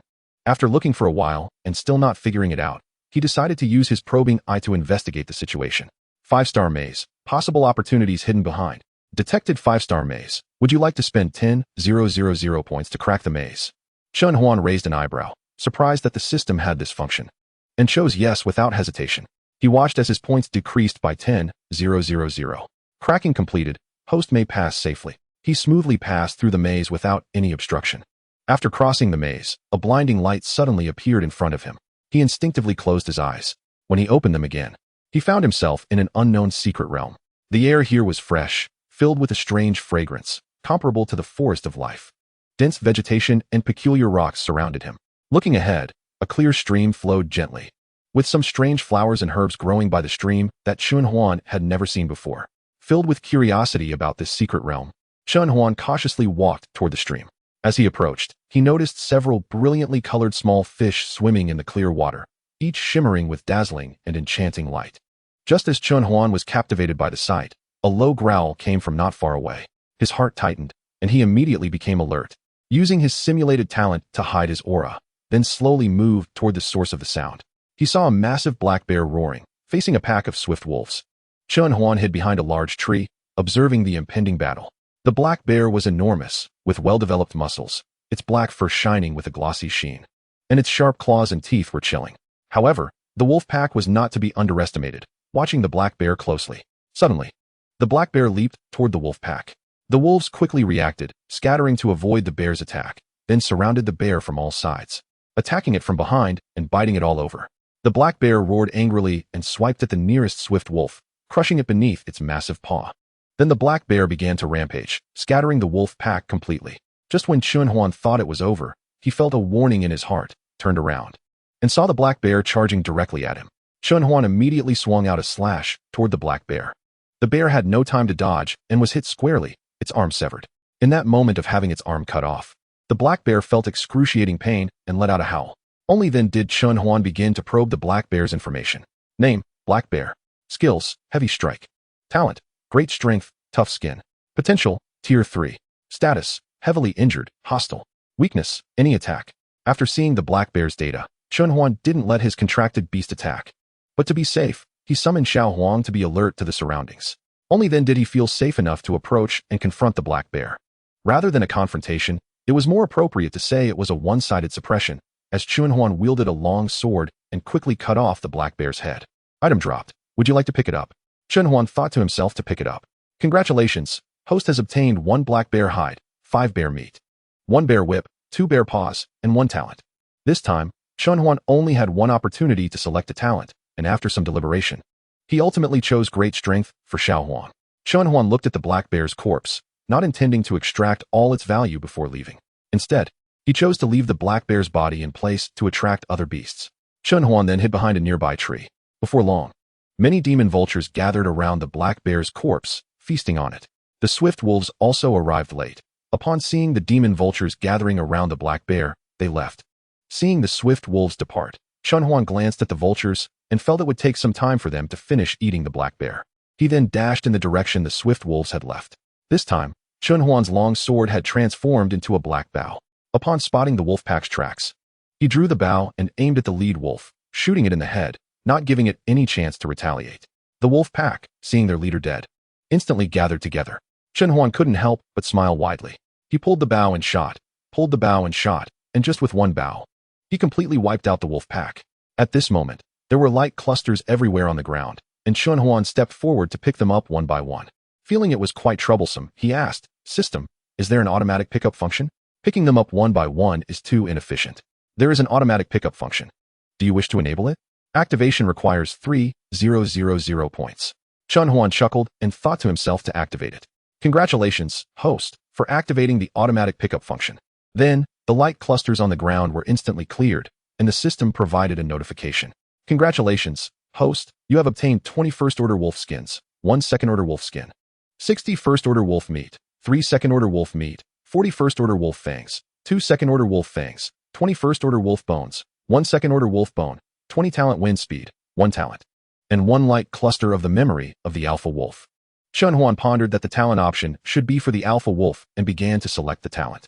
Name, Wind Speed Wolf King. Skills, Quick Strike, Wind Slash. Talent, King S Might, Basic Control of Wind Elements. Potential, 6th rank. Chunhuan chose Basic Control of Wind Elements, which was the talent he prepared for Xiaoqing. Detected the ability to synthesize the talent Wind Speed. Do you wish to synthesize? Chunhuan rubbed his chin and chose to synthesize. Synthesis successful. Congratulations, host. You have obtained Basic Control of Wind Elements too. Detected the ability to synthesize the talent Basic Control of Wind Elements. Do you wish to synthesize? Chunhuan didn't expect it could be synthesized again and thought about synthesizing. Synthesis successful. Congratulations, host. You have obtained Basic Control of Wind Elements. Chunhuan wondered what would happen if he gave all these talents to himself, shook his head to clear his mind. If he did that, his peaceful life would be completely over, and in the end, he gave the intermediate control of wind elements to Xiaoqing. Chapter 33, Secret Realm. Chunhuan no longer hesitated and first investigated the reality of the 8 demon vultures. The first one he looked at was the largest one. Name, Demon Vulture Leader. Skills, Mental Shock, Demon Illusion, Mental Pressure, Claw Strike. Talent, Mental Power exceeds its own realm by a small realm. Potential, 6th rank. Status, Joyful Happy. Weakness, Wings. Weak in close combat. Mental power is crushed. This time, Chunhuan couldn't deal with this group of vultures like he did with the Wind Speed Wolf Pack. If it were one by one, it would be manageable, but a group was a bit tricky. Chunhuan smacked his forehead, realizing he had forgotten that he was a beast tamer, so he summoned Xiaoqing and Xiao Huang to fight the other 7 demon vultures. Leaving the demon vulture leader to him, Chunhuan quietly circled behind the demon vulture leader and, taking advantage of its unpreparedness, launched an attack with his bow and arrow. He pulled the bow and shot straight at the vulture leader's wing. The vulture leader was caught off guard and hit, letting out a shrill cry of pain before flying up. The other vultures saw this and immediately launched a counterattack against Chen Huan. They spread their sharp claws and pounced toward him. Chen Huan nimbly dodged the attack by sidestepping. And then Xiao Qing and Xiao Huang burst out from the nearby bushes and began to fight fiercely with the 7 vultures. Seeing that the other 7 vultures were attracted to Xiao Qing and Xiao Huang, Chen Huan felt a bit relieved and began to battle the demon vulture leader. The demon vulture took the initiative to attack, launching a claw strike at Chen Huan. Chen Huan rolled to the side, avoiding the attack. He quickly stood up, drew his bow fully, and shot at the injured wing of the vulture leader. The vulture leader was directly hit and fell from the sky. Chen Huan took out his dagger, preparing to deliver the final blow to the vulture leader. Just as he got close, the vulture leader used its trump card against Chen Huan, mental shock. Chen Huan was momentarily caught off guard and hit. But due to his mental and spiritual realm far exceeding that of the vulture, he only felt dazed for a moment. Once he regained his senses, he quickly moved forward to deal with the vulture leader to prevent it from counterattacking again. Chen Huan glanced at the light sphere dropped by the vulture leader and noticed it was green, wondering if there was something different. After eliminating the demon vulture leader, he didn't pay attention to the system notification and hurried to support Xiao Qing and Xiao Huang. At this moment, both Xiao Qing and Xiao Huang had sustained injuries. But the vultures were also on the verge of being defeated. After Chen Huan joined the battle, it didn't take long for all 8 demon vultures to be eliminated. This time, it's really thanks to you both. Chen Huan patted Xiao Qing and Xiao Huang on the head, expressing his praise. After the battle ended, Chen Huan collected some materials from the demon vultures and continued on his journey with Xiao Qing and Xiao Huang. He picked up 7 yellow light clusters. Congratulations, host. You have obtained 7 second-order demon vulture crystal cores, 7 second-order demon vulture claws, 7 second-order demon vulture eyes, 3 skills claw strike, and 4 skills mental shock. Chen Huan assigned mental shock and demon illusion to himself, distributing claw strike evenly between Xiao Qing and Xiao Huang. After resting for a while, Chen Huan found that the memory light cluster of the alpha wolf was still in the system space. Since it was a waste to leave it there, he used it up. In the memory of the alpha wolf, it took only a month to become the alpha wolf. All because it had found a pool of stone marrow liquid in a moss-covered cave, and there were some other things that the alpha wolf couldn't use. So it didn't check. Following the alpha wolf's memory, Chen Huan successfully found the moss-covered cave. Upon entering, he indeed saw a pool of stone marrow liquid emitting a faint glow. Chen Huan, seeing the stone marrow liquid, did not rush to collect it, mainly because he was the only one in this secret realm, so there was no hurry to gather the stone marrow liquid. He looked around and noticed a stone shimmering with a strange light by the pool. Curiously, he walked closer, and as soon as he touched the stone, a powerful force surged directly into Chen Huan's body. Chen Huan felt as if his body was about to explode, in excruciating pain, but fortunately, with the existence of the infinite body, his physical form could still withstand it. The pain in Chen Huan's body gradually faded, replaced by a tingling sensation all over. At that moment, small words appeared on the stone. Accept the inheritance and achieve the supreme alchemy path, which reminded Chen Huan of a person, Chen Wu. So, he instantly teleported Chen Wu over, who was originally pouring wine in a tavern, and appeared next to Chen Huan looking fresh and charming. Chen Huan signaled Chen Wu to accept the inheritance. Chen Wu sat cross-legged and began to accept the inheritance. While Chen Huan looked around and found 2 more inheritance stones and 3 memory light clusters not far away. Chen Huan guessed that the other 2 inheritance stones should be related to formations and refining tools, so he transmitted the 2 inheritance stones to Qin Jie and Qin Chan. The reason for not summoning them directly was that both had occupational restrictions, unlike Qin Wu, who was free. After receiving the inheritance, Qin Jie and Qin Chan immediately took leave to enter seclusion for cultivation. Chen Huan's attention then focused on the 3 memory light clusters. After absorbing the first light cluster, he then touched the second one, which displayed the life of a god-level formation master. Chen Huan immersed himself in the memories of this formation master, learning complex and exquisite formation knowledge, savoring a life different from his own. With only the last light cluster remaining, it was unsurprising that it contained the life of a god-level artifact refiner. As he absorbed these memories, Chen Huan's mental power reached the 6th rank and could no longer improve. However, his soul gradually became more solid, and the mental shock he had just obtained upgraded from 1 to 10, reaching the maximum level. After waking up, Chen Huan looked at Chen Wu and found he was still accepting the inheritance, so he opened the system panel to organize his strength. Name, Chen Huan. Gender, male. Skills, mental shock, 10, demon illusion, 1, god-level alchemy, refining, formation theory. Space, storage space, beast taming space, 3 lotus realm. Pets, Xiaoqing, 302, azure dragon bloodline. Huang Long, 305. Storage space. Language master 100100. Medical genius. Mechanical expert. Vermilion bird egg. Monocular telescope. Random seasoning. Deep sea red copper. Black tight leather jacket. Intermediate avatar 3. Starfruit. Kin 100. Yellow peach. Kin 100. Beastmaster pill 10,000. Avatars. Ear lotus. East food. Chen Yunkai. Chen Ji. Chen Jia. Chen Chan. Chen Wu. Shi Jun. Wu Qian. Mountain lord. Moon essence. Cloud Chi. Jade Jingzi. Chasing wind. Hu Long. Wang Sun. Si Chun. Wulong. Wu Jing. Affiliated force. Chen family. Underling forces. Dawn food manor. East food. Ear lotus. Chen Yunkai. Chen Jia. Chen Chan. Chen Wu. 12 hunting core. Tasks. None. Sign in. Rongqing. Life forest. Signed in today. Points. 141074. Lottery. 45 random rewards. Anything is possible. 25. Choose a pet skill to reach skill mastery. 15 random enhancement vouchers. 10 bloodline purification vouchers. 5 1 random talent for 10,000 points each. Idol. Endless body refining technique. All things transforming divine record. Devouring spirit book. Extraction. Can extract skills, talents, or bloodlines from future or alien beings, excluding talents. Limited to pets and avatars. Mall. Exclusive skill 1. 30,000 points. Locked. Premium square sausage 5 boxes. 5 points. Advanced avatar 3. 30,000 points. Locked. Advanced poison master theory book. 40,000 points. Gold ingots beast egg. 20,000 points. Great wisdom appearing foolish. 15,000 points. Locked. Beginner inscription master theory book 1. 7,000 points. Self-healing jade pendant. 1. 200 points. Vermilion bird egg. 20,000 points. Locked. Has been refreshed. Assets. 150 million Dawn food manor. 12 hunting core. Chun Huan saw the sign-in interface and thought, could this world also be used as a sign-in location? Instead of guessing, it's better to practice. Chun Huan silently thought of signing in. Congratulations to the host for successfully signing in at the ordinary level rift space. Wood Heart Realm, Remnant, receiving Wood Heart Tree Seed. Wood Element Avatar 1. Chapter 34 Heart of the Realm, Condensing Avatar. Congratulations to the host for successfully signing in at the ordinary level rift space. Wood Heart Realm, Remnant. Receiving Wood Heart Tree Seed. Wood Element Avatar 1. Wood Element Avatar? System, what kind of avatar is the Wood Element Avatar? Chen Huan asked. The Wood Element Avatar is a type of special avatar, which also requires the fusion of special items. But the fused items must be treasures of wood attribute above 7 stars. Note, none of the host's lotus flowers meet the requirements.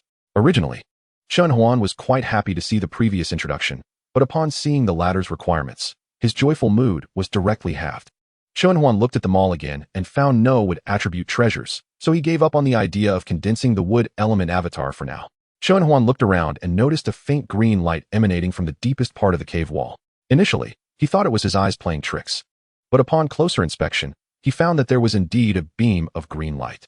He took out his longbow, drew it fully, and shot. With a whoosh, he hit the area of the green light. The stone material above slowly peeled away, revealing a fruit filled with wood elements. This fruit looked like a good thing, and Chen Huan approached to pull it out directly from the cave.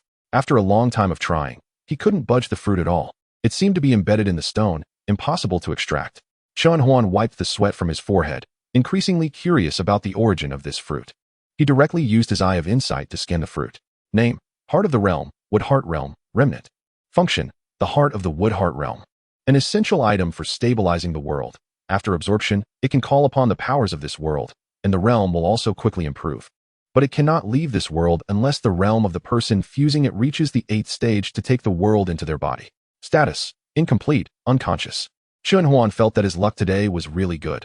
First inheriting 3 9th-stage powerhouses, then 3 demigod-level professions, and now the heart of the realm. He felt like the child of fortune. However, Chen Huan still couldn't obtain the heart of the realm in front of him. So he had to helplessly ask the system, System, what must I do to obtain this heart of the realm? Right now, I have no way. The host can directly chisel open the surrounding stone wall to create a space large enough to accommodate an adult, and then directly use this heart of the realm to condense the Wood Element Avatar. Chen Huan fell silent, thinking about how he hadn't thought of such a simple method. But silence aside, he still needed to act. He stood up, took out a power drill and a portable power box from his space ring, and began to chisel away at the stone wall surrounding the heart of the realm. Bang bang bang bang bang bang bang bang bang. Soon, Chen Huan had chiseled out a space large enough for an adult. He placed his hand on the heart of the realm, silently reciting a command to the system to begin condensing the wood element avatar. As he finished speaking, the light from the heart of the realm began to gradually converge, and mysterious vines appeared around it, wrapping around the heart of the realm. Seeing this, Chun Huan quickly withdrew his hand. Once the heart of the realm was completely enveloped, the green light also dissipated. Chun Huan then shifted his gaze to Chun Wu, feeling a bit bored, and saw that Chun Wu was still sitting there, not awake. He opened the system again, ready to bring out the remaining avatars to play mahjong with him. The system condensed the remaining 3 intermediate avatars. Please choose the template for the first avatar, Demon Clan. Fierce Beast, Monster Clan. After thinking for a moment, Chun Huan chose the Demon Clan. Please choose a character from the Demon Clan. Luo Ho, Jidu, Evil Execution. Chun Huan chose Luo Ho. He had the deepest memory of Luo Ho, so Luo Ho's completeness was the highest, and his potential was also the greatest, making him the least worrisome. Please choose the template for the second avatar, Strategist, Swordsman, Knife User. Chun Huan decisively chose Strategist, mainly because he currently lacked intelligence, and a strategist could help him quickly build an intelligence agency. Please choose a character, Guijia, Lu Su, Fa Zheng. This time, Chun Huan hesitated, pondering which of the 3 was more suitable for his current situation. After much thought, he concluded that Guijia was the most suitable, as he rated Guijia the highest among the 3, believing Guijia's wisdom ranked above Lu Su and Fa Zheng. Please choose the template for the third avatar, Immortal. Monster, Human. Chun Huan chose Human, mainly because his current primary force was among the human race. Please choose a character template, Ban Chao, Feng Yi, Han Xian. Chun Huan chose Han Xian, not for any other reason but because of the title God of War, and also because Han Xian was the strongest among the 3 in terms of leadership and military strategy. As 3 beams of light flashed by, 3 avatars appeared before Chun Huan. The 3 avatars each had different auras. Luo Ho exuded a terrifying murderous aura, the essence of the demonic way. Guijia was elegant and gentle, the essence of Confucianism. Han Xian was surrounded by a chilling atmosphere, the strongest aura of the battlefield. Chun Huan looked at the 3 avatars and nodded in satisfaction. Luo Ho, once you go out, directly mix into the Demon Clan in the forbidden zone of Blood Demon Sea. Guijia, you will accompany me to the manor to establish an intelligence department, specializing in specific tasks. Han Xian, you will go to the army, and I will have the family write a guarantee letter for you to go to the frontier. But you must rise through the ranks step by step. The 3 avatars nodded in agreement, indicating their understanding. Chun Huan opened the system to check the panels of the 3. Name, Luo Ho, Demon Clan. Companion Beast, God-slaying Beast. Contract Beast, 4 Sword Masters of Immortal Execution. Immortal Execution, Array Spirit, 9 Demon Tower Monster. Quality, Red. Talent, Proving Tao through killing, demonic energy overflowing, Destroyer. After looking at Luo Ho's panel, Chun Huan gasped in surprise, not expecting Luo Ho's panel to be so terrifying. Name, Guijia. Companion Beast, Jade-Faced Snake. Contract Beasts, Listening Wind Monkey, Relic Spirit, Bone Mage, Iron Armored, Giant Rhino. Red Runes King Kong, Demon Dance Spirit, Spirit of the Formation. Quality, Gold. Talent, Strategic Genius, Versatile. Chun Huan nodded in satisfaction. Although Guijia's panel wasn't as shocking as Luo Ho's, it was still very impressive. Name, Han Xian. Companion Beast, Silver-Eared Steed. Contract Beasts, Silver Dragon, Killing Sword, Mushroom Roar. Bone Demon General, Hong Snake. Medicine Orchid Beast, 100 Illusions Bird, 1,000-Mile Mouse. Quality, Gold. Talent, Master of Troops, Military Tactics like a God, Master of Spear Techniques. Chun Huan looked at Han Xian's talents and felt very satisfied. They were perfect for the border. Chun Huan turned to Chun Wu and found that Chun Wu had already woken up. Chun Huan patted Chun Wu's shoulder and laughed, saying, "You finally woke up. I've been waiting for you for a long time." Just after Chun Huan finished speaking, he noticed that the wood elemental avatar had also completed its condensation. Chapter 35, Exploration and Fierce Battle. After seeing that the wood elemental avatar had finished condensing, Chun Huan said, "You shall be called Mu Xian. Your task is to quickly advance to the 8th level and rapidly master this world. Whenever you have mastered it, just notify me, and I will take you out." After speaking, Chun Huan also checked Mu Xian's panel data. Name, Mu Xian's Special Race, Spirit of the World. Talent, World Controller, Power of the Laws, Space Law, Locked. Time Law, Locked. Insufficient Realm, 7th level unlock. After assigning the task, Chun Huan left the cave with a few people, leaving Mu Xian alone. After Chun Huan exited the cave, Mu Xian began to enter closed-door cultivation. The first thing she did was seal the cave entrance. After completing that, she wholeheartedly absorbed the surrounding spiritual energy, striving to enhance her strength. Just as Chun Huan emerged from the pit, Guijia, and the others were all taken into the system. This was to prevent someone from suddenly appearing and discovering them, making it difficult to explain later. Thus, Chen Huan began his solitary exploration journey once again. Unbeknownst to Chen Huan, he had already been in the fissured space for half a month. During this time, Chen Huan had killed countless second-level alien beasts and over 10 third-level alien beasts, even managing to kill one fourth-level beast. Now, Chen Huan was quite wealthy. Chen Huan opened the system panel to check his current status. Name, Chen Huan. Gender, male. Skills, mental shock, 10, demon illusion 1, divine level alchemy, forging, formation theory. Advanced control of wind element, advanced control of earth element, flight, mechanical proficiency. Talent, dragon elephant power, language master, medical genius. Space, storage space, beast master space, 3 lotus realm. Beast, Shaoqing, 302, azure dragon bloodline. Huang Long, 305. Storage space, 100,100 vermilion bird eggs, monocular telescope, seasoning at will, deep sea red copper, black tight leather suit. Intermediate avatar 3, starfruit kin food 100, yellow peach kin food 100, beastmaster Dan 10,000. Avatars, Air Lian, Dong Shi, Chen Yun Kai, Chen Ji, Chen Jia, Chen Chan, Chen Wu, Shi Jun, Wu Qian, Mountain Lord, Moon Spirit, Cloud Qi, Yu Jingzi, Chasing Wind, Hujan Lang, Wang Sun, Si Chun, Wu Long, Wu Jin, Luo Ho. Han Xin, Guijia. Affiliated force, Chen family. Underlings, Shao Shi Jian Manor, Dong Shi, Air Lian, Chen Yun Kai, Chen Jia, Chen Chan, Chen Wu, 12 hunting teams. Luo Ho Han Xin. Task, none. Sign in, checked in today. Points, 141074. Lottery, 45 random rewards. Anything is possible. 25, choose 1 beast skill to master. 15 random upgrade coupons. 10 bloodline purification coupons. 5 random talent for 10,000 points each. Idle, endless body refinement technique. All things divine transformation book, spirit devouring book. Extraction, can extract skills, talents, or bloodlines from other races, except talents, only limited to beasts and avatars. Malt, slight. Assets, 1. 8 billion Shao Shijian Manor, 12 hunting teams. Chen Huan's skills and talents had reached a whole new height. His strength continued to improve through repeated battles, especially his combat skills and survival abilities, which had made a qualitative leap. In this half-month period, Chen Huan not only accumulated rich combat and survival experience, but also obtained many precious resources. These resources included various rare alien beast materials and medicinal herbs, mostly around 3 stars, with the highest being 4 stars. In the days that followed, Chen Huan continued to face various unknown dangers and ongoing troubles.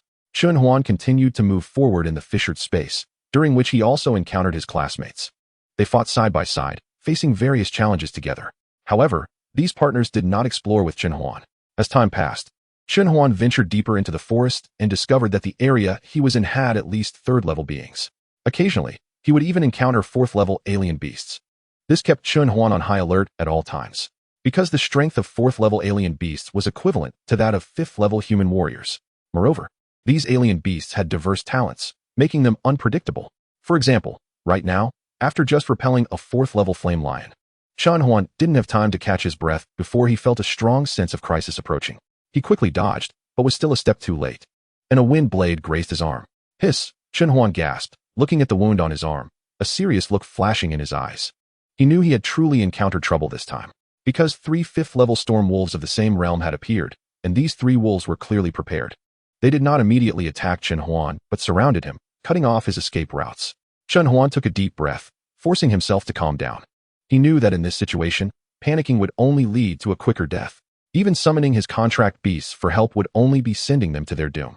He slowly drew out his weapon, a long sword gleaming with a cold light, and looked sharply at the 3 storm wolves. He was actually testing their weaknesses. He found that all 3 wolves had a very obvious weakness, their waists. Instantly, Chen Huan's fighting spirit was ignited. The 3 storm wolves seemed to sense Chen Huan's fighting spirit. They growled softly and slowly approached him. Chen Huan fixed his gaze on the 3 storm wolves in front of him, knowing that this battle would be extremely thrilling. Suddenly, one of the storm wolves launched the first attack, lunging at Chen Huan, its sharp claws aimed directly at his throat. Chen Huan's pupils contracted, not daring to be careless. He immediately swung his long sword to block. Clang! The sound of metal clashing echoed, sparks flying. Chen Huan felt a tremendous force pushing against him, and he couldn't help but take a few steps back, his arm trembling slightly. The storm wolf was also knocked back a few steps, but quickly steadied itself and lunged at Chen Huan again. At the same time, The other two storm wolves behind it also launched their attacks, flanking from different directions, trying to take Chun Huan down in one go. Chun Huan's heart tightened. He knew he couldn't sit back and wait. He had to take the initiative. He took a deep breath, a fierce look flashing in his eyes. And then he flew up, charging toward one of the storm wolves. The storm wolf did not expect Chun Huan to attack at first. It was momentarily stunned, but quickly reacted, opening its massive jaws to bite at Chun Huan. A cold light flashed in Chun Huan's eyes as the dagger in his hand traced a beautiful arc, directly piercing the storm wolf's throat. A sound, and blood splattered. The storm wolf let out a piercing scream, its body convulsing a few times before collapsing to the ground. Chun Huan did not hesitate at all. He quickly turned around to face the other two storm wolves. At this moment, the two storm wolves had already pounced in front of him, their sharp claws slicing through the air, targeting his vital points. A flash of madness crossed Chun Huan's eyes as he did not back down, but charged directly at them. Clang! The sound of metal clashing rang out, sparks flying. Chun Huan felt a tremendous force striking him, and he couldn't help but take a few steps back, his arm trembling slightly. The two storm wolves were also forced back a few steps, their eyes showing a hint of astonishment, obviously not expecting Chun Huan to be able to block their attack. Taking a deep breath, Chun Huan knew he could not give the two storm wolves a chance to breathe. He had to press the attack. A fierce look flashed in his eyes as he lunged at one of the storm wolves. The storm wolf was caught off guard by Chun Huan's proactive attack. It hesitated for a moment, but quickly reacted, opening its massive jaws to bite at Chun Huan. A cold glint flashed in Chun Huan's eyes as his sword drew a graceful arc, piercing directly into the storm wolf's throat. With a splatter, blood sprayed everywhere. The storm wolf let out a shrill scream, its body convulsing a few times before it fell to the ground, not getting up again. Without any pause, Chun Huan quickly turned to face the last storm wolf. At this point, the final storm wolf had already lunged at him, its sharp claws slicing through the air, aiming for his vital points. A hint of madness flashed in Chun Huan's eyes. He did not retreat, charging directly at it. Taking a deep breath, he knew he couldn't give this storm wolf a chance to breathe. He had to continue the attack. A fierce look flashed in his eyes as he charged at the last storm wolf. The last storm wolf was caught off guard by Chun Huan's proactive attack. It hesitated for a moment, but quickly reacted, opening its massive jaws to bite at Chun Huan. A cold glint flashed in Chun Huan's eyes as his dagger drew a graceful arc, piercing directly into the last storm wolf's throat. With a splatter, blood sprayed everywhere. The last storm wolf let out a shrill scream, its body convulsing a few times before it fell to the ground. Chun Huan looked at the three storm wolves lying on the ground, a hint of fatigue flashing in his eyes. He took a deep breath and slowly sat down, beginning to regulate his breathing. This battle, though difficult, had ended in his victory. Chapter 36. The Assessment in Survival Competition. Chun Huan lay on the ground, gasping for breath, thinking that these must have been the strongest ones. It was truly unexpected. He had thought that apart from the green python, there shouldn't be any fifth-tier creatures in the forest. They must have fled deeper into the forest due to the pressure from the woodheart tree. Chun Huan did not take anything useful from the three storm wolves. He only picked up 3 blue orbs of light. After all, he was now in a state of exhaustion, and staying here for another second increased the danger. At this moment, Chun Huan could only pray that no other beasts would set their sights on him. But reality always goes against one's wishes. A completely black panther blocked Chun Huan's path, and this black panther was occasionally crackling with electricity. Chun Huan saw that it was a 4th-tier thunder leopard, quickly putting Xiao Huang into the beast control space. Then closing his eyes, thinking to himself, what bad luck. The thunder leopard slowly approached Chun Huan, looking nonchalant, just as Chun Huan had accepted his fate. A beam of light enveloped him. Seeing its meal about to escape, the thunder leopard instantly panicked and charged toward the beam of light. But how could it be faster than light? Without a doubt, Chun Huan was the last to come out, but he was also the most disheveled one. The others had all run away upon encountering creatures far beyond their level, while Chun Huan had recklessly charged forward. How could he not look disheveled? The crowd in the square were very surprised to see Chun Huan in such a state. His body was covered in small cuts, and blood was still oozing out. The medical personnel, who had been prepared beforehand, immediately rushed forward to provide treatment. Even if those around had questions, they had to wait until Chun Huan was treated. After the medical personnel had finished their work, Chun Huan's wounds had already started to scab over. Our principal who approached with concern and asked, Xiao Huan, what did you encounter in there? How did you end up like this? It was better not to ask. As soon as he did, Chun Huan started to spill everything, saying, Old Hu, didn't you say this rift was a normal level? How could I encounter 7th-tier beasts and several 5th-tier beasts at that? What are you guys doing? The military officer next to him thought for a moment, stroking his chin, and said, 7th tier? You didn't encounter that woodheart tree, did you? We know that the woodheart tree doesn't actively attack humans, so it wasn't counted in the rating. You didn't provoke it, did you? However, Several 5th-tier beasts appearing in this rift. Shouldn't you investigate the reason? Just as this officer finished speaking, he saw Chun Huan take out a wood heart fruit and start munching on it, instantly realizing why several 5th-tier beasts had appeared in the original rift space. The spiritual energy was insufficient for the wood heart tree to bear fruit, so the beast level cap was only 4th tier. However, the wood heart fruit that Chun Huan brought out indicated that the rift space's spiritual energy had suddenly increased for some reason, causing the beast levels to rise from the original 4th tier to at least 5th tier. Thinking of this, the officer's expression turned serious, and he didn't dare to think further. Ignoring the few people in front of him, he quickly left to report the matter. Chun Huan saw the officer's expression and knew he had thought of something bad. All of this was Chun Huan's deliberate doing. One reason was that the beast's levels indeed exceeded the original rating of this space, and failing to discover it in time could lead to many deaths. The second reason was Chun Huan's selfishness. If the beast's levels were too high, it would increase the difficulty for his avatar, Mu Xin, when taking over this world. Principal, who obviously recognized the wood heart fruit in Chun Huan's hand and knew what the officer had gone to do, so he didn't show much emotion. However, the other school principals only saw the officer's expression darken but couldn't comprehend why. In the days spent in the rift space, Chun Huan had not slept well even for a single day. Every time he was about to fall into a deep sleep, he would be attacked by beasts against the formations he set up. Fortunately, he was finally out now and thought he should reward himself well. Chun Huan even playfully walked over to tap on the bandaged areas, mocking Su Li and the others. At this moment, Su Li could no longer hold back and kicked Chun Huan's rear with the foot that was wrapped in bandages, muttering, "Watch my invincible flying kick." Chun Huan was caught off guard and was knocked to the ground. Li Yuan, Linen, and Bai Hua, all with broken arms, came over and gave him a loving pat. After playing around for a while, the 5 of them laid down on the ground together. At this moment, Su Li suddenly spoke up. "Do you know what this assessment was for?" After saying that, he sat up and looked at the others. Chun Huan, Linen, and Bai Hua all shook their heads, indicating they didn't know. However, Li Yuan, the all-knowing one among the 5, said, "It seems this is to select participants for next year's National Beast Control Competition. Starting next year, there will be an additional competition item, which seems to be the content of this assessment. The winner will be the one who survives the longest in the rift space. And it seems the longest time is half a month." For breaking through to the 2nd tier, the 5 of them felt no pressure. Not to mention that Chun Huan had already reached the 2nd tier. The current problem was that there were only 5 of them, but 6 were needed to participate in the competition. Chun Huan's first thought was Fong Likai, the person he currently trusted the most. He said, "We only have 5 people, but we need 6 for the competition. How about we bring old Fong in?" Su Li rubbed his chin and said, "But this kid's survival skills are too poor, and his combat power is only average, right?" Chun Huan understood Su Li's meaning and explained, "Brotherly, this is a team competition after all, and trust is the most important thing. We can handle the survival part, and although old Fong's combat power is a bit lacking, we can let him contract a control-type beast when he reaches the 2nd tier. He won't have to fight, he can just distract the enemies." After hearing this, Su Li thought it made some sense. He realized that the person he trusted the most at school was indeed this chubby boy, so he agreed. Chapter 37, Competition Arrangements. Although Chun Huan was the one with the highest realm among them, such matters still needed to be discussed with everyone. He couldn't just force someone in because of their good relationship. That would be unfair and could cause rifts among them, which would be counterproductive. Chun Huan arrived at Fong Lightsai's residence and saw Fong Likai lying on the bed, his whole body wrapped in bandages, with several nurses taking care of him. Chun Huan envied him and thought, "Damn capitalist, I will never coexist with you."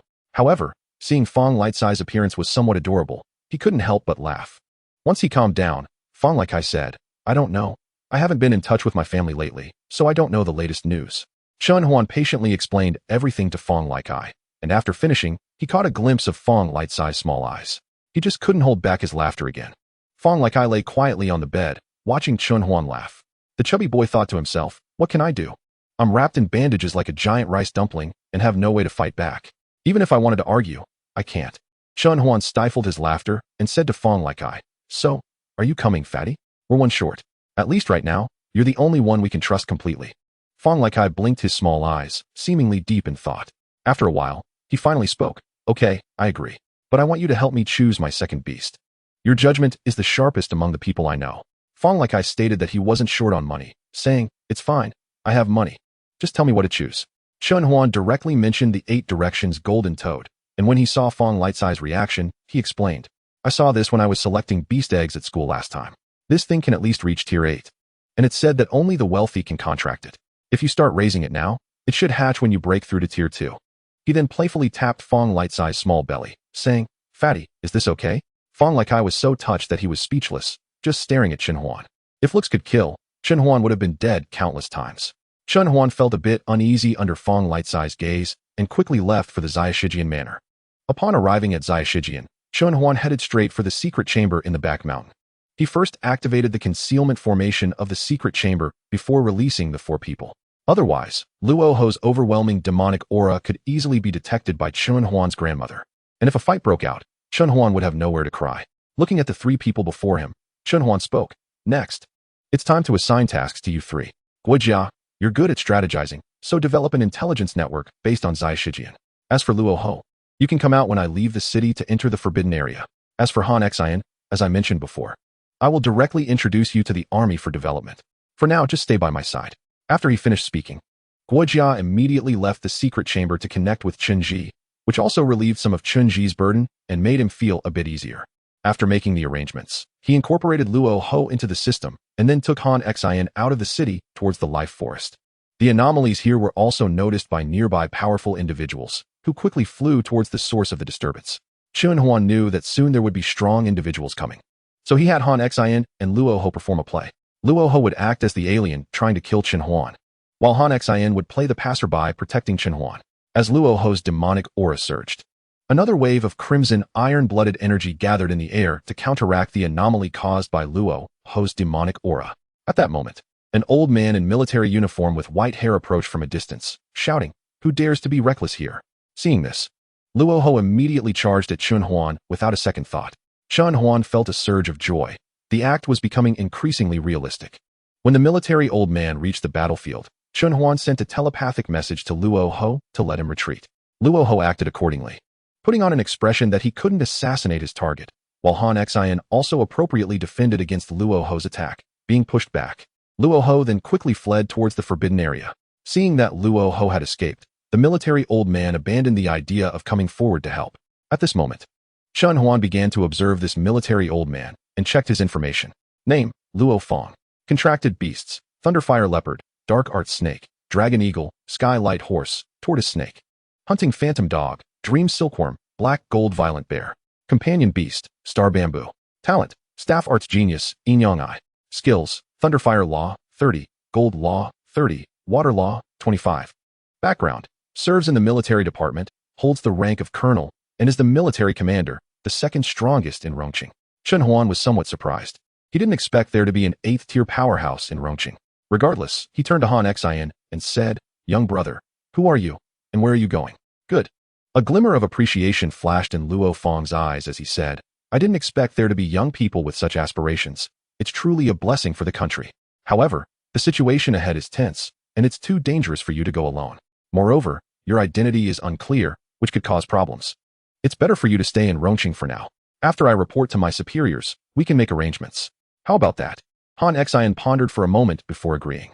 It was also a good opportunity for him to understand the situation at the border. After speaking, he even gave Luo Fong a knowing glance. Luo Fong instantly understood Chen Huan's intention and smoothly said, "Yes, Han. The young brother can go to the manor established by this kid. I've been there once, and it's quite nice." Subsequently, Chen Huan took Han Xian straight to the Xiashijian manor. Chapter 38, Black Market Rescue Recommendation. After arriving at the room, Chen Huan lay there and suddenly thought of someone. Mu Xinghe. It seemed he could also participate in next year's competition, and his identity as an alchemist could provide the team with an additional guarantee. Chen Huan immediately called Su Li. Beep, connected. "Hey, brotherly, I want to tell you something," Chen Huan said with a smile. "I want to add one more person. Is that okay?" Chen Huan inquired. On the other end of the line, Su Li frowned and said, "Reason." It was quite concise. However, Chen Huan could still sense some emotion in Su Li's tone, so he explained, "The person I want to add is an alchemist, which would just fill the gap we currently have."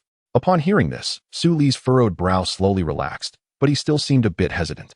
Seeing Su Li hesitate to speak, Chen Huan knew what Su Li was worried about and added, "Don't worry, he's a trustworthy kid who knows how to be grateful.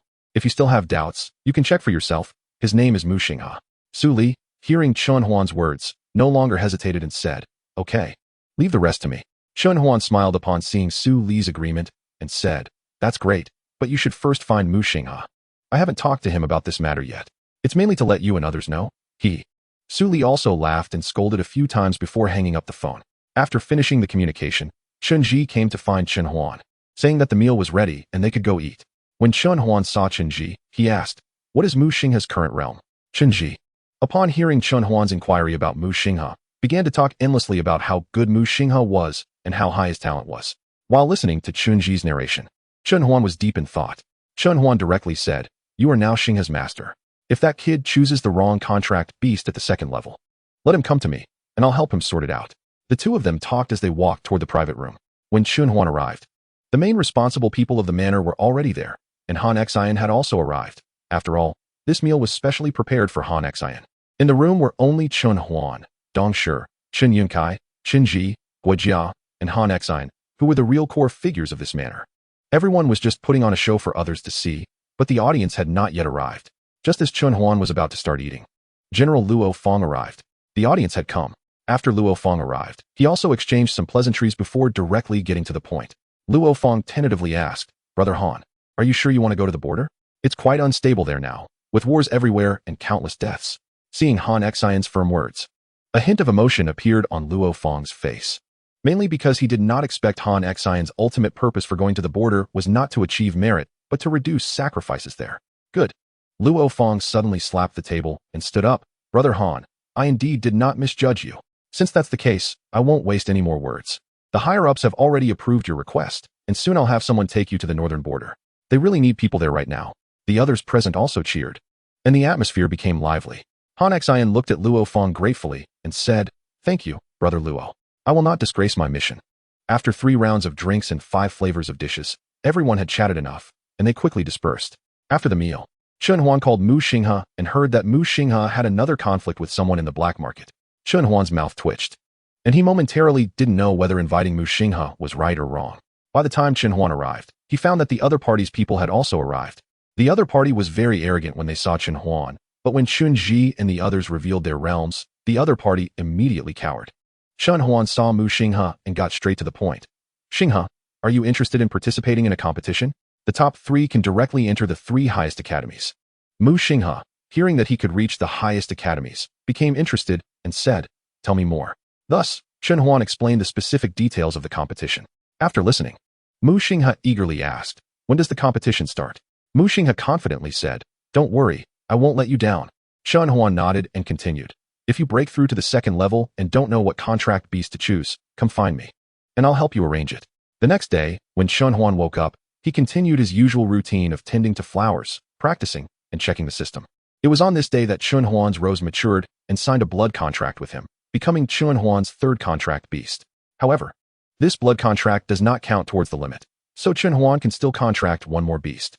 At the same time, Chen Huan also gained a talent as a blood contractor, allowing him to sign a contract with 1 exotic beast every 3 levels. This means that Chen Huan can additionally contract 3 exotic beasts, which is already very incredible.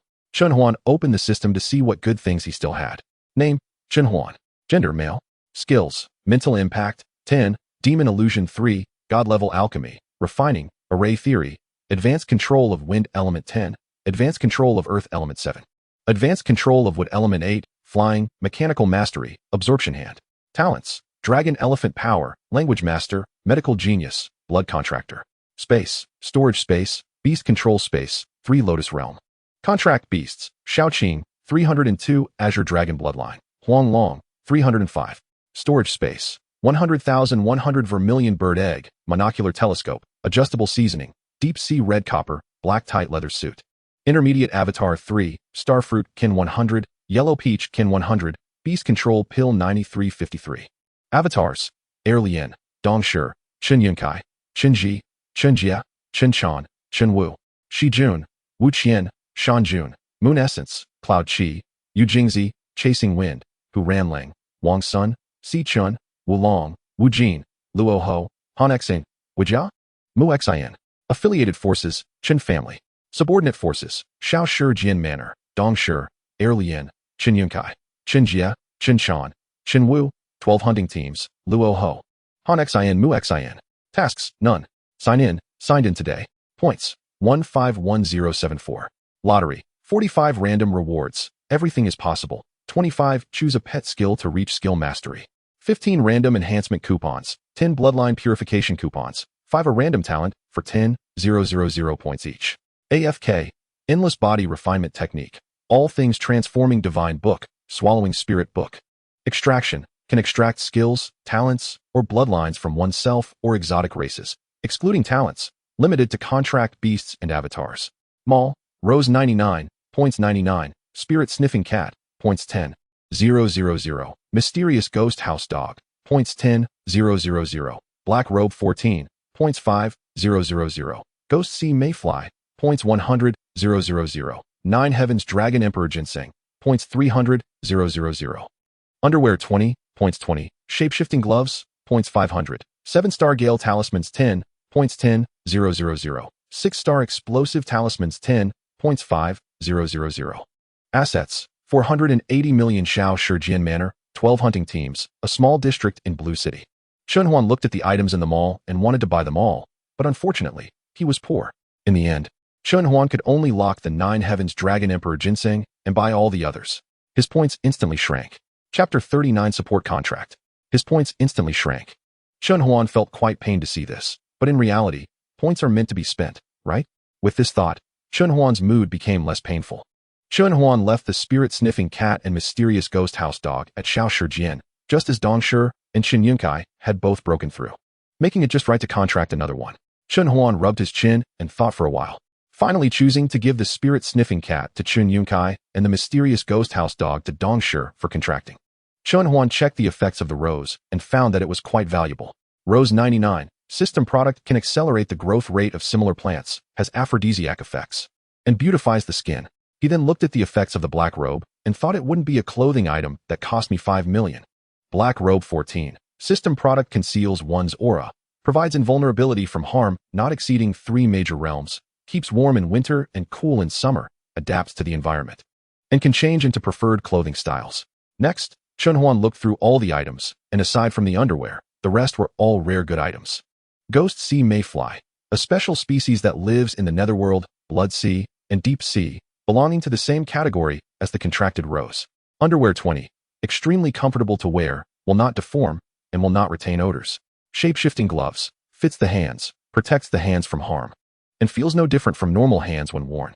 7-star Gale Talismans 10, essential for escaping, can transform into attack talismans in the hands of wind element users. 6-star Explosive Talisman 10, after using this fire-type attack talisman, the area within a 20-mile radius will turn to charcoal. It is advised not to use it unless absolutely necessary, except for those above the 6th rank, as this talisman is more suitable for the battlefield. Looking at these items, Chunhuan chose to keep the rose, the ghostly mayfly, the underwear, the transformation gloves, and the 7-star Swift Wind Talisman, while he transmitted 5 6-star explosive talismans to Qinjie and Han Xian each. On the other side, Han Xian, who was heading to the northern battlefield, also received the 5 6-star explosive talismans from Chunhuan. When Han Xian arrived at the border, it was already engulfed in flames, with human and alien corpses scattered everywhere. Seeing the dire situation, Han Xian immediately joined the battle, throwing explosive talismans where the alien forces were most concentrated. A massive explosion erupted from the enemy's formation, killing a large number of aliens and throwing their ranks into chaos, causing their defense line to collapse.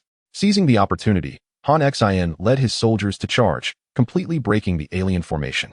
Coupled with his own 8th rank cultivation, the tide of the battle on the front line was instantly turned. However, he did not dare to relax. He knew the cruelty and unpredictability of war. Therefore, one of his contracted beasts, the Silver Dragon, flew alongside him while he sought out the commander. Han Xian released the 1,000-mile mouse to locate the commander's figure, and soon discovered that the commander was being held up by a powerful alien and could not attend to the front line. Han Xian summoned the Killing Sword and Bone Demon General and charged towards the high-ranking alien. Both the commander and the high-ranking alien sensed the approach and instinctively became vigilant, slowing their movements. At that moment, a voice echoed in the commander's mind. "I'm holding this down. The front line is on the verge of collapse." The commander instantly understood that the newcomer was an ally, so he delivered a powerful blow to repel the alien and turned to head towards the front line. Just as the alien was forced back, Han Xian charged in to engage in fierce combat with the alien once again. Seeing human reinforcements arrive, the aliens panicked and began to unleash their full power against Han Xian. However, on the other side, the Bone Demon General was struggling to contend with 3 alien contracted beasts, So Han Xin released the Hong Snake to support the Bone Demon General, which finally leveled the playing field. The aliens, realizing they could not defeat Han Xin, prepared to flee, but Han Xin pressed forward, denying them any opportunity to escape. Han Xion's contracted beast suppressed the aliens' contracted beasts, and it was only a matter of time before the aliens faced defeat. However, the aliens could not escape, so they could only endure. The aliens were now extremely anxious, and in their haste, they exposed a flaw. Han Xion's killing sword transformed into a blood-red spear, and he found a horse beneath him, along with a small bird that was his 100 Illusions bird. Han Xion seized the moment of vulnerability, commanding the 100 Illusions bird to use its illusion technique on the alien, causing the alien to be momentarily stunned. In that brief moment of distraction, Han Xion charged at the alien on horseback, piercing through its chest and sending it flying. A mushroom beast then appeared on the alien's shoulder, taking a breath that caused mushrooms to sprout all over the alien's body, instantly paralyzing it. This was Han Xion's mushroom roar. Following this, a humanoid orchid demon appeared, significantly diminishing the bloodiness of the battlefield. This was Han Xion's medicine orchid beast, which began transforming the mushrooms into orchids and then into light blue ammunition that flew into Han Xion's hands. The alien watched helplessly as its energy and blood essence were drained and turned into pills, ultimately becoming a dried corpse after being completely drained of its value. Meanwhile, the three alien contracted beasts were predictably dealt with. Han Xion threw the killing sword to absorb the blood essence of the three contracted beasts, allowing the Bone Demon General to fuse with the alien bones, while the remnants were swallowed by the Hong Snake. When the commander finished dealing with the front line and came to support Han Xion, he happened to witness the scene of Han Xion slaying the alien. The commander was also stunned. Upon seeing the commander arrive, Han Xion stepped forward to clarify his intentions and handed over everything that Luo had entrusted to him. The commander, who shared the surname Han, was named Han Xianfang and was the commander of the Second Army on the northern battlefield. Han Xion had come to be the deputy of Commander Han, taking on the role of vice commander. Han Xianfang was overjoyed to see Han Xion, as he finally had someone to share the burden. He then took Han Xion and flew towards their base camp. Due to the outcome of this battle, Han Xion managed to land safely. Chen Huan felt relieved after learning through the log that Han Xion had landed safely. Seeing that Han Xion was fine, he decided it was time to contract his third true contracted beast. Chen Huan went to the secret chamber of the Xiaoshi room, took out the previous snake wisdom turtle egg, and dripped a drop of blood on it to hatch it, completing the contract simultaneously. After signing the contract, Chen Huan began to check the information of this contracted beast. Name, snake wisdom turtle. Potential, 5th rank, contains 0005 Xuanwu bloodline. Evolution, snake wisdom turtle ghostly sea turtle hell prison turtle Xianming turtle Xuanwu, 70, Xuanwu. Talent, water manipulation, ice control, retaliation, cold power. Seeing the data of the snake turtle, Chen Huan felt it was acceptable, at least it was passable. Chapter 40, Great Battle.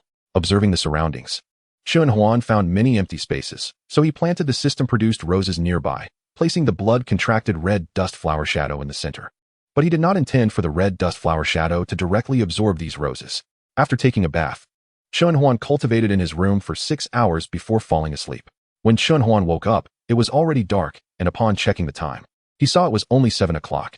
He got up to check on his turtle and flowers. Everything felt so beautiful, but it was all at the cost of the lives of the border soldiers. Meanwhile, at the battlefield where Han Xion was located, it was dark as well, but it was still like daylight, with flames illuminating the sky as if it were noon. At this time, Han Xion was also covered in wounds, as the alien he had killed previously had an older brother who was a genuine 9th-rank powerhouse. Sure enough, trouble had come looking for him. The aliens in the northern region were the Snow Clan, who looked no different from humans, but they fed on the essence of heaven and earth. Mount Tai in Huaxiao was the most concentrated area of heaven and earth essence, and Huaxiao was the closest country to the Snow Clan, hence. At this moment, Han Xion was struggling to hold on while waiting for support from the 9th-rank powerhouse. The only reason he had lasted this long was due to his profound military formation skills, which were nearly at the demigod level, allowing him to sustain himself at the 8th-rank level.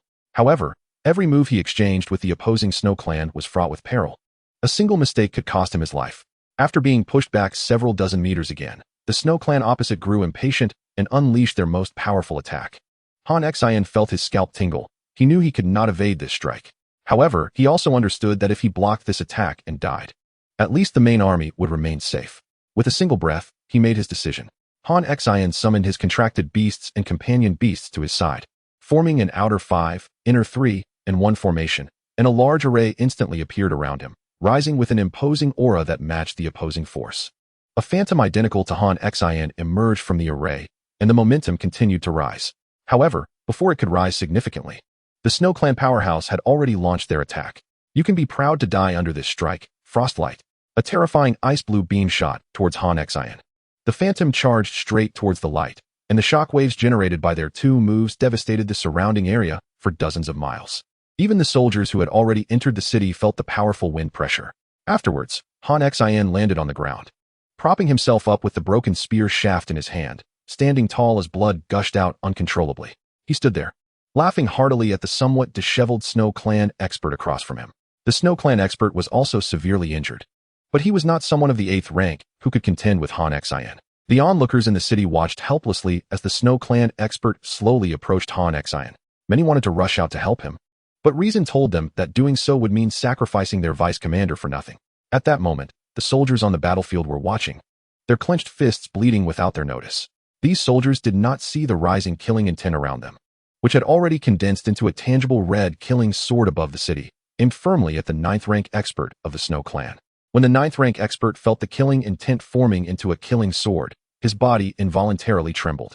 He glanced at the crimson sword of killing intent, then at Han Xian, who was close at hand, and finally at the killing sword aimed at him from a distance. In just a breath, he made his decision. Thus, the 9th rank expert of the Snow Clan retreated, and shortly after he withdrew, the killing sword pursued him. At that moment, a beam of light rushed in from afar. It was the late-arriving 9th rank expert coming to provide support. The 9th rank expert hovered in midair, surveying the devastated ground around him, and then looked at the 8th rank expert rushing out of the city towards Han Xian, realizing he had arrived too late. As he entered the city with the crowd, he felt a surge of respect for Han Xian, who was on the verge of death and covered in blood. The people around began to frantically tend to Han Xian's wounds, initiating his rescue. At this time, Chen Huan, seeing Han Xian's condition, breathed a sigh of relief, thinking that he needed to arrange for an assistant for Han Xian, as he estimated that the Snow Clan's counterattack would be even fiercer in the future.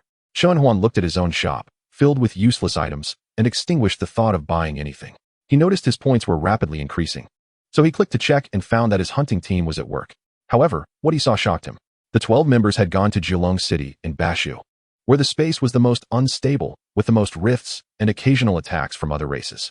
The strongest expert in Jilong City was a demigod, and there were 3 demigods stationed there, one of whom was Chen Huan's great-grandfather. The other 2 were the master uncle of Chen Wu from the Xiaoyao sect and the great-grandfather of Bai Hua.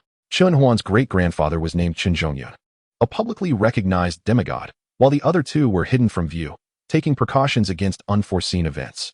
The 12 members had only been able to establish a foothold there because of Chen Huan's connections. There was no choice. The entire hunting team relied on him to manage, and everyone else had their own responsibilities. Wu Jin was responsible for the team's food, so he established a dining hall, which also had to breed its own meat. Wu Long was in charge of the team's security, so he set up a guard hall, occasionally taking on patrol tasks. Sichin was responsible for the team's elixirs, thus establishing a Dan hall, where all the elixirs for the team were refined. Wang's son was in charge of intelligence, so he established a XINC to gather valuable intel and sell it externally. Hu Zhanlong was responsible for the team's punishments, setting up a Sigua hall, but generally, those who ended up there for mistakes still had a chance of redemption. Those who had no hope would be taken out directly upon permission. Zhue Feng was responsible for the team's healing, so he established a Ji Shi hall, where outsiders came after developing resistance due to overdosing on elixirs. Usually, a single treatment could earn as much as the combined earnings of all other departments, making it the most profitable hall. Yu Jingzi was responsible for the assassination of other races and beasts, hence establishing an hall, directly cooperating with national assassins, which greatly disrupted the plans of other races. Yin Shi was in charge of formations, thus establishing a Zhan hall, mainly responsible for maintaining the protective formations for the team, making it the most leisurely among all halls. Yu Jing was responsible for scouting during hunts, so he set up a Qiantang Si to handle all external scouting tasks, including intelligence gathering and military reconnaissance. Shan Jun was responsible for the entire team's hunting activities, so he established a hunting Si, which was the largest in scale among all halls. Wu Qian was responsible for all the team's equipment, thus establishing a Qi Tang, the most high-strung place among all halls. As for Shi Jun, he was responsible for the team's finances, establishing a Kai Wu Fong, where all resource allocations had to pass through him. Otherwise, he would impose penalties, making his tasks heavy and leaving him at the lowest level among everyone in terms of cultivation. Chapter 41. Finding Trouble Unexpectedly. As for Shi Jun, he was responsible for the team's finances, establishing a Kai Wu Fong, where all resource allocations had to pass through him. Otherwise, he would impose penalties, making his tasks heavy and leaving him at the lowest level among everyone in terms of cultivation. However, despite Shi Jun's strength being inferior to the others, everyone still called him boss, as they all knew that if Shi Jun devoted himself entirely to cultivation, he would have reached the 9th rank long ago. At this moment, Shi Jun finally welcomed a hard-earned holiday, allowing him to rest for a day. Originally in closed-door cultivation in the Zhun Hall to break through to the 9th rank, Yun Shi directly exited and flew towards the Jishur Hall. At the same time, people from Qitang, Siguatang, Dantang, and the dining hall all broke down doors and rushed towards the Jishur Hall. At this moment, Shi Jun, as the leader, had already arrived at the scene with Wang Sunday. Upon arrival, he saw members of the Black Forest gang blocking the entrance of the Jishur Hall, while Wu Jin and Zhue Feng were confronting them. Shi Jun stepped forward, his face dark, watching the Black Forest gang members, speculating on their intentions. Sensing this, the other brothers quickly arrived. You Black Forest gang have some guts to come to my Jishur Hall to cause trouble. Shi Jun stepped forward, speaking very calmly, as if he had no emotions. However, those familiar with Shi Jun felt a bead of cold sweat forming on their foreheads, realizing that this meant the matter could not end peacefully and that blades would be drawn. The leader of the Black Forest gang did not pick up on this and only thought the other side was backing down, so he sneered. You Jishur Hall ruined our business today. Either you close down for good, or we will have a contest. At this moment, a flash of killing intent crossed Shi Jun's eyes, but the 12 members received his message and remained calm, saying, if you want us to close down, you need to have that capability. After saying this, the members of the 12 halls moved without any warning, and the leader of the intruders fell.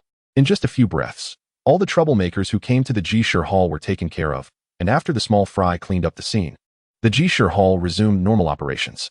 Then, Shi Jun took Zhue Feng, Wang Sun, and Wu Jin to the headquarters of the Black Forest gang. This was mainly because, previously, another force had sought trouble when Shi Jun was resting, a force called the Mixed Wolf Gang, which had been wiped out that same day, and at that time. The Mixed Wolf Gang was far stronger than the current Black Forest Gang, as they had a 9th rank expert among them. For a time, everyone in Jiulong City felt uneasy, with only the Bai and Chun families daring to watch the commotion. At this moment, all 12 members had arrived, filled with killing intent as they approached the headquarters of the Black Forest Gang. Without saying a word, they directly engaged in battle. The higher-ups of the Black Forest Gang were all in a state of confusion, not knowing what had happened. At this moment, someone reported on the affairs of Jishitang, and the high-ranking members of the Black Forest Gang were all buzzing in their heads. They quickly brainstormed solutions to the problem and ultimately decided to spend money to eliminate the disaster by executing the main culprits and their accomplices. They instructed their subordinates to quickly identify the main culprit and a series of related personnel. Success or failure hinged on this one action. At this time, Shi Jun had arrived at the front of the Black Forest Gang, and the 3 8th-tier leaders of the gang stood up to greet him. Just as they were about to speak, Shi Jun said, I believe you understand the meaning of my visit. There must be an explanation, otherwise, you know what will happen. Haha.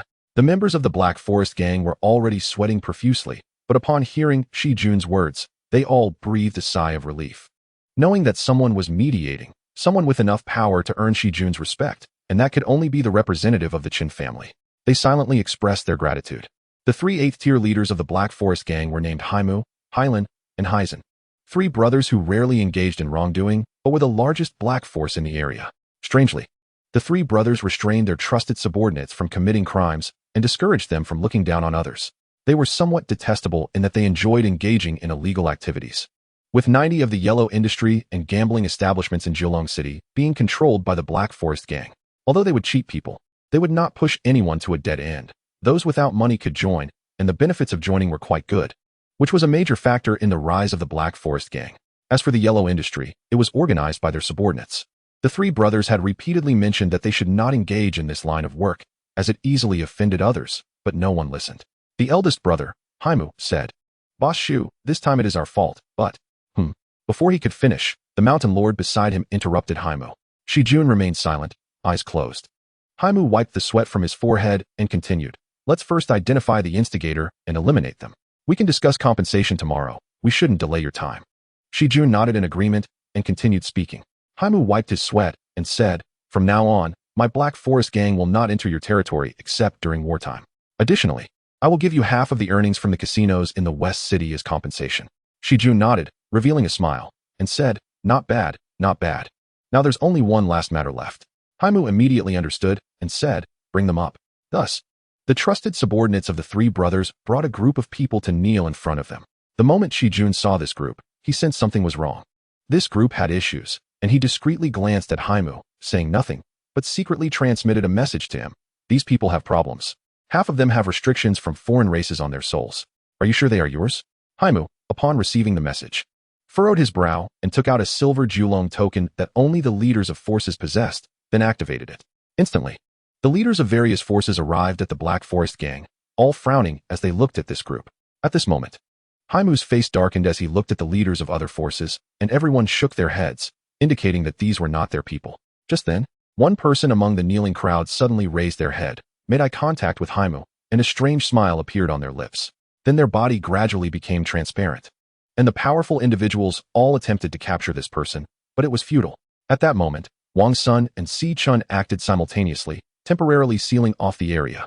Shi Jun and Chun Zhongyun also intervened, with Chun Zhongyun shielding the perception of everyone within Jiulong City, while Shi Jun took out a gourd and captured the individual inside, beginning to refine them.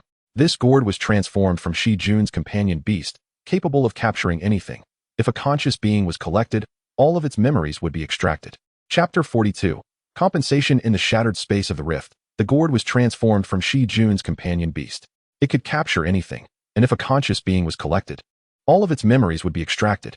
Observing the seamless cooperation between the two, it was evident that they had done this many times before.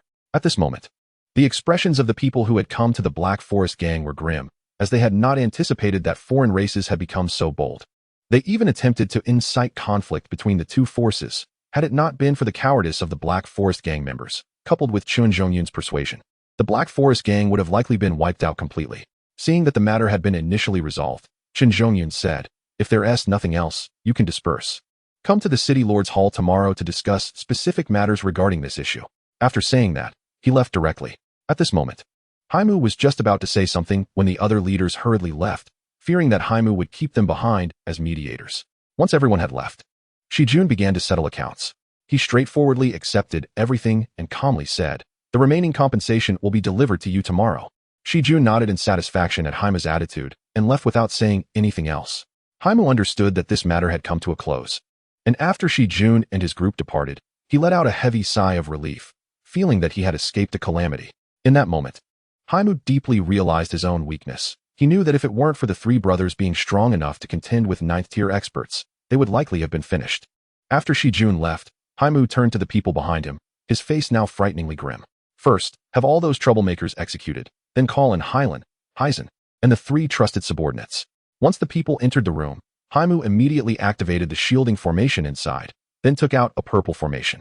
Everyone was puzzled, not knowing what their leader was planning. The purple formation enveloped the gathered individuals, and upon realizing that no one reacted, they all breathed a sigh of relief. Haimu spoke, feeling a sense of release. "Now you are the only ones I trust within the gang. To be frank, the gang is currently fraught with crisis. Those people you just saw should have some of your people among them, right?" Everyone nodded. Haimu walked to the wine cabinet, poured a glass of grape wine, took a sip, and slowly said, "Do you know why I'm cutting ties so decisively?" This was not just to give Shijun an explanation, but also to provide an explanation to all the forces that had been present today. After he finished speaking, some people began to realize that this was also a step down for Shijun regarding the Black Forest gang. Haimu's two brothers understood the situation even more deeply. The fact that their leader used the silver dragon token in front of Shijun, who did not stop him, indicated that Shijun was aware of the issues. The reason he came to the Black Forest gang with such momentum to demand an explanation was to take advantage of the situation. Haimu saw the varied expressions on the faces of those below and realized that most of them had figured it out. He then said seriously, "Now let's think of something we can use to apologize to Shijun." After he finished speaking, the room fell silent as everyone pondered the compensation matters. At that moment, a middle-aged man with an elegant and easygoing demeanor suddenly seemed to remember something and said, "Boss, we can start with this Shijun's hobbies." After he spoke, the scar on his face twitched. Haimu immediately felt enlightened but didn't know what Shijun's hobbies were. So he looked at this middle-aged man with hope and said, "Unclein, since you can mention it, you must know what this Shijun's hobbies are, right?" Showing utmost respect, Unclein replied calmly, "Everyone knows that I have a great interest in antiques. If it weren't for this hobby, I would have already reached the 7th tier." After he finished speaking, everyone nodded in agreement, showing their approval. Uncle Lin continued. In fact, this gentleman also has this hobby. On his day off every day, he would go to that antique street to see if there was anything he liked. I have met this gentleman a few times, so we are considered old acquaintances. Uncle Lin spoke in a calm tone, without any intention of showing off. Just as Uncle Lin was about to continue, the others, including the leader, gasped in surprise. Not expecting that the gentleman and Uncle Lin had this kind of relationship, Uncle Lin didn't mind and continued, saying, I remember there are a few antiques in the guild's treasury, so. After saying this, Uncle Lin looked at Haimu. Haimu directly agreed to send a few antiques from the treasury as an apology to the gentleman. At this moment, only the three brothers and the still present Uncle Lin remained in the room. Haimu, seeing that Uncle Lin had not left, asked curiously, Uncle Lin, is there anything else you need? The three brothers looked at Uncle Lin in unison. Uncle Lin just glanced at Haimu, the leader, and mysteriously said, a storm is coming. Then he took out 3 ancient weapons, 3 sets of formation plates, and a piece of blueprint from his storage ring, saying, these were left by your father. You need to refine these 3 sets of formation plates quickly. They can save your lives at a critical moment. You must engrave the patterns on this blueprint onto your bodies within 3 days. It will enhance the power of your combined attacks. These 3 weapons were obtained by me by chance. They complement each other, and at their peak, they should be semi-divine level. Now I am giving them to you. The 3 brothers looked at Uncle Lin in confusion, not knowing what he was doing. Uncle Lin explained, I have been targeted. If one day I die in the 12 hunting team, remember it will definitely not be the 12 hunting team that did it. You can suspect everyone, but not them. The 3 brothers seemed to realize something. Hylan asked anxiously, Uncle Lin, what are you doing? It sounds like you're arranging your affairs. Uncle Lin directly interrupted Hylan, saying with relief, AMU, I can no longer protect you. You have all grown up. I'm leaving. Haimu and Hyzen already understood Uncle Lin's meaning, but their eyes were red as they watched Uncle Lin's departing figure, knowing that this might be a farewell forever.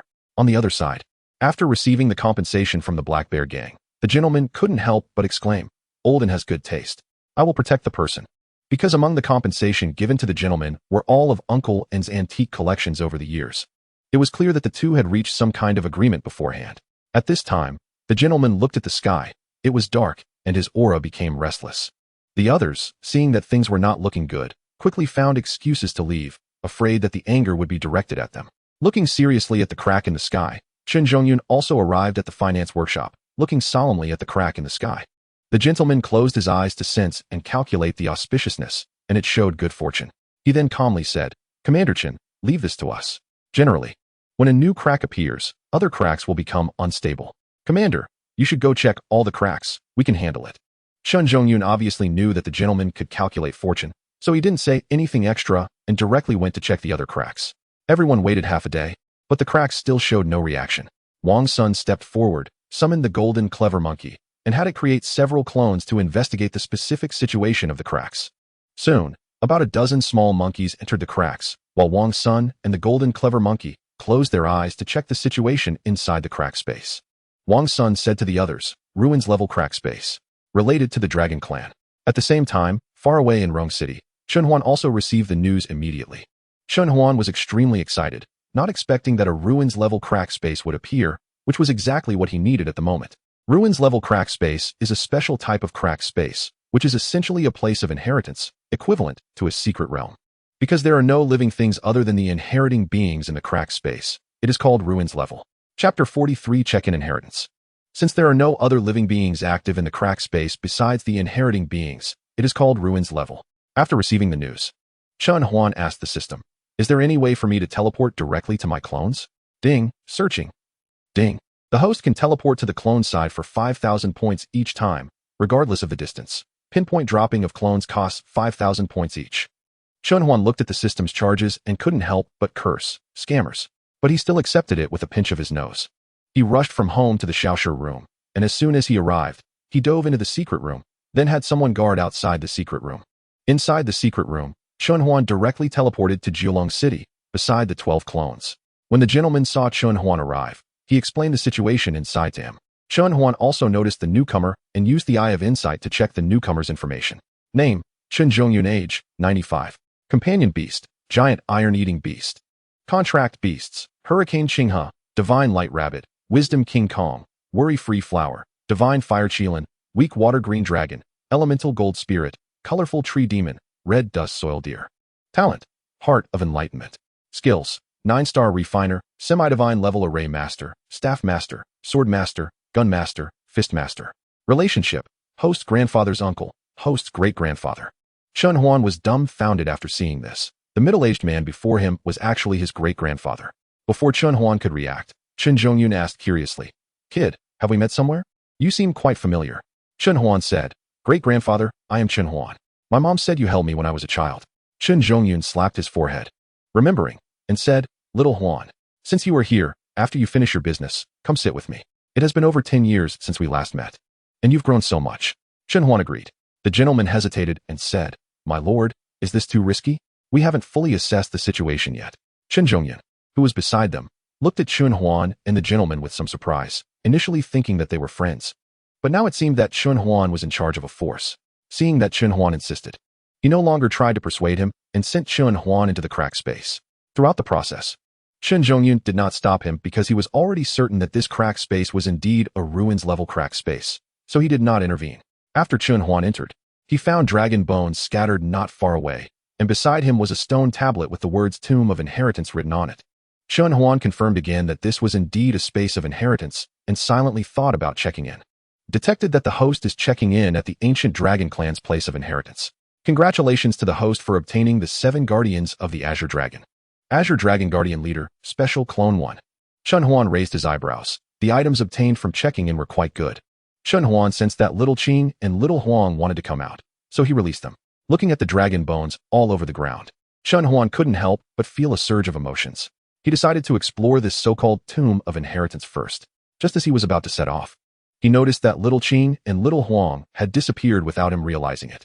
So he closed his eyes to sense their positions and states and found that both were very excited, anticipating something.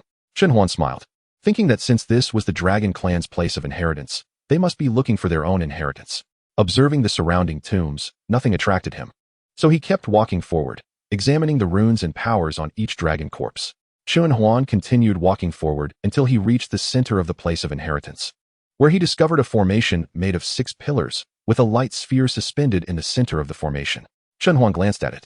Name: Heart of the World, complete version, consciousness not yet born. Rating: Evaluation: a rare and valuable treasure, the core and controller of the inheritance land. Can be used to create avatars. Chun Huan glanced at the Great Formation again. Name: Spirit Destruction Solidification Great Formation. Rating: Evaluation: a formation that eliminates the intelligence born from the world heart while maintaining its inherent abilities. To create an avatar, the formation must first be broken. Weakness: the formation can only be sustained for a maximum of 100 years before its energy is exhausted and it self-destructs. Cutting off the energy source can lead to an energy imbalance in the formation, resulting in a massive explosion that harms the world heart, delaying the birth of consciousness by at least a year, creating enough energy to severely injure a demigod-level powerhouse. However, it will not affect the stability of the inheritance land. After reading the introduction, Chun Huan smiled, thinking that danger was non-existent. He then began to search for the energy supply of the formation. After inspecting the area, he discovered that energy was continuously flowing towards the formation beneath his feet. Chun Huan then took out a 7-star Gale talisman from his space and used it on the ground, directly creating a large pit. At the bottom of the pit, he vaguely saw a red light. Chun Huan then took out a 6-star shovel and started digging down, soon revealing a massive fire spirit crystal. Name: Fire Spirit Crystal. Rating: Demigod level. Evaluation: extremely tempting for fire attribute alien races or beasts. Chun Huan thought of his red lotus and summoned it to absorb the fire spirit crystal. The moment the red lotus appeared, Chun Huan felt that the energy input into the formation decreased significantly, but the formation only experienced a momentary disturbance before stabilizing, albeit with reduced effectiveness. Chun Huan found this curious, but seeing the aura of the red lotus slowly rising, he didn't think much of it and continued searching for the next spirit crystal. This time, he unearthed a gold spirit crystal, and after summoning the golden lotus to absorb its energy, the formation only weakened slightly without any instability. Chun Huan didn't care much and continued to dig up the remaining spirit crystals. He summoned all the lotus flowers to absorb the energy from several spirit crystals, but the formation merely weakened without any energy disturbances leading to explosions. Just as he was about to inquire about the reason from the system, Chun Huan decisively stored all the lotus flowers back into the beast control space and quickly hid behind the nearest dragon corpse to avoid the energy impact. Just after he took cover, the formation exploded, and the newly awakened world heart was unfortunate enough to be struck hard, causing its just-born consciousness to be knocked out. After the explosion subsided, Chun Huan approached the world heart, silently invoking the system to condense an avatar. He saw the world heart slowly enveloped in a colorful light cocoon, which Chun Huan had become accustomed to. After dealing with the world heart, a black crystal flew out towards Chun Huan. This black crystal directly entered Chun Huan's mind. He closed his eyes as a magic array appeared around him, revealing a method for forging the world in his mind, a dragon clan inheritance method for ascending to godhood. Chapter 44, God Realm Inheritance Opportunity. The black crystal entered Chun Huan's mind, and he closed his eyes as a magic array appeared around him, revealing a method for forging the world in his mind, a dragon clan inheritance method for ascending to godhood. To ascend to godhood, one must achieve a self-contained world within themselves. The power used after reaching godhood is called divine power, also known as world power. Chun Huan learned from the method that there were 3 levels of gods: God King, God Emperor, and God Sovereign. God King is the highest level, with 9 ranks for God Kings, and 1 rank being the highest. God Emperor and God Sovereign have only 5 levels: beginner, intermediate, advanced, peak, and perfection. Speaking of world power, Chun Huan couldn't help but think of the world spirit. If it were a complete world spirit, would it not face the barrier of godhood and could directly reach that level? Detected that the host's realm is too low to disclose. Host must reach 6th level. Chun Huan curiously asked, why does the system require reaching the 6th level to know these events? This is the rule of this world. After reaching the 6th level, you can begin to borrow the power of the laws, at which point the host will truly begin to engage with the world. Chun Huan fell silent for a moment and did not ask further. At this moment, a powerful aura approached from afar, and Chun Huan was immediately immobilized by this pressure. He frowned and looked in the direction of the aura, hoping it was not something bad. After a while, he sensed the powerful aura slowly retreating, replaced by a familiar presence. The owner of this aura was quickly flying towards Chun Huan, and before he could react, a little girl, only about 5 years old, appeared before him. The little girl had a pair of small dragon horns on her head, a chubby face, and big eyes blinking at Chun Huan, looking adorable. Chun Huan also looked at the little girl in confusion and asked uncertainly, "Are you Xiaoqing?" The little girl nodded. Chun Huan still found it hard to accept, and asked, "What name did I give you?" At this moment, Chun Huan was still a bit in disbelief. So he asked the system, "Is this really my Xiaoqing? Why has she turned into a little girl?" Detected the host's contract connection with Xiaoqing. The little girl before you is indeed Xiaoqing. Host, when the purity of the dragon clan's bloodline reaches 100%, it will transform into human form. At this moment, Chun Huan thought of Xiao Huang and wondered if Xiao Huang would also transform into human form. If so, she should be about the same size as Xiaoqing. Lost in thought, another powerful aura approached from a distance, and Chun Huan simply gave up resisting, lying back and staring blankly at the sky. Seeing this, Xiaoqing also imitated Chun Huan and lay down beside him, gazing at the sky. Before long, a massive yellow dragon flew next to Chun Huan and transformed into the form of a little girl. She looked just as adorable as Xiao Huang, but unlike Xiaoqing. Xiaoqing's eyes were more lively, making her seem more energetic. Xiao Huang's gaze was softer, and she wore a constant smile, looking a bit silly. Chun Huan sat up and looked at the 2 little ones for a while before shaking his head helplessly. Since he had nothing to do, he decided to let the 2 little ones take him around. After all, there were some restrictions in this place for humans, and there were several areas he could not access.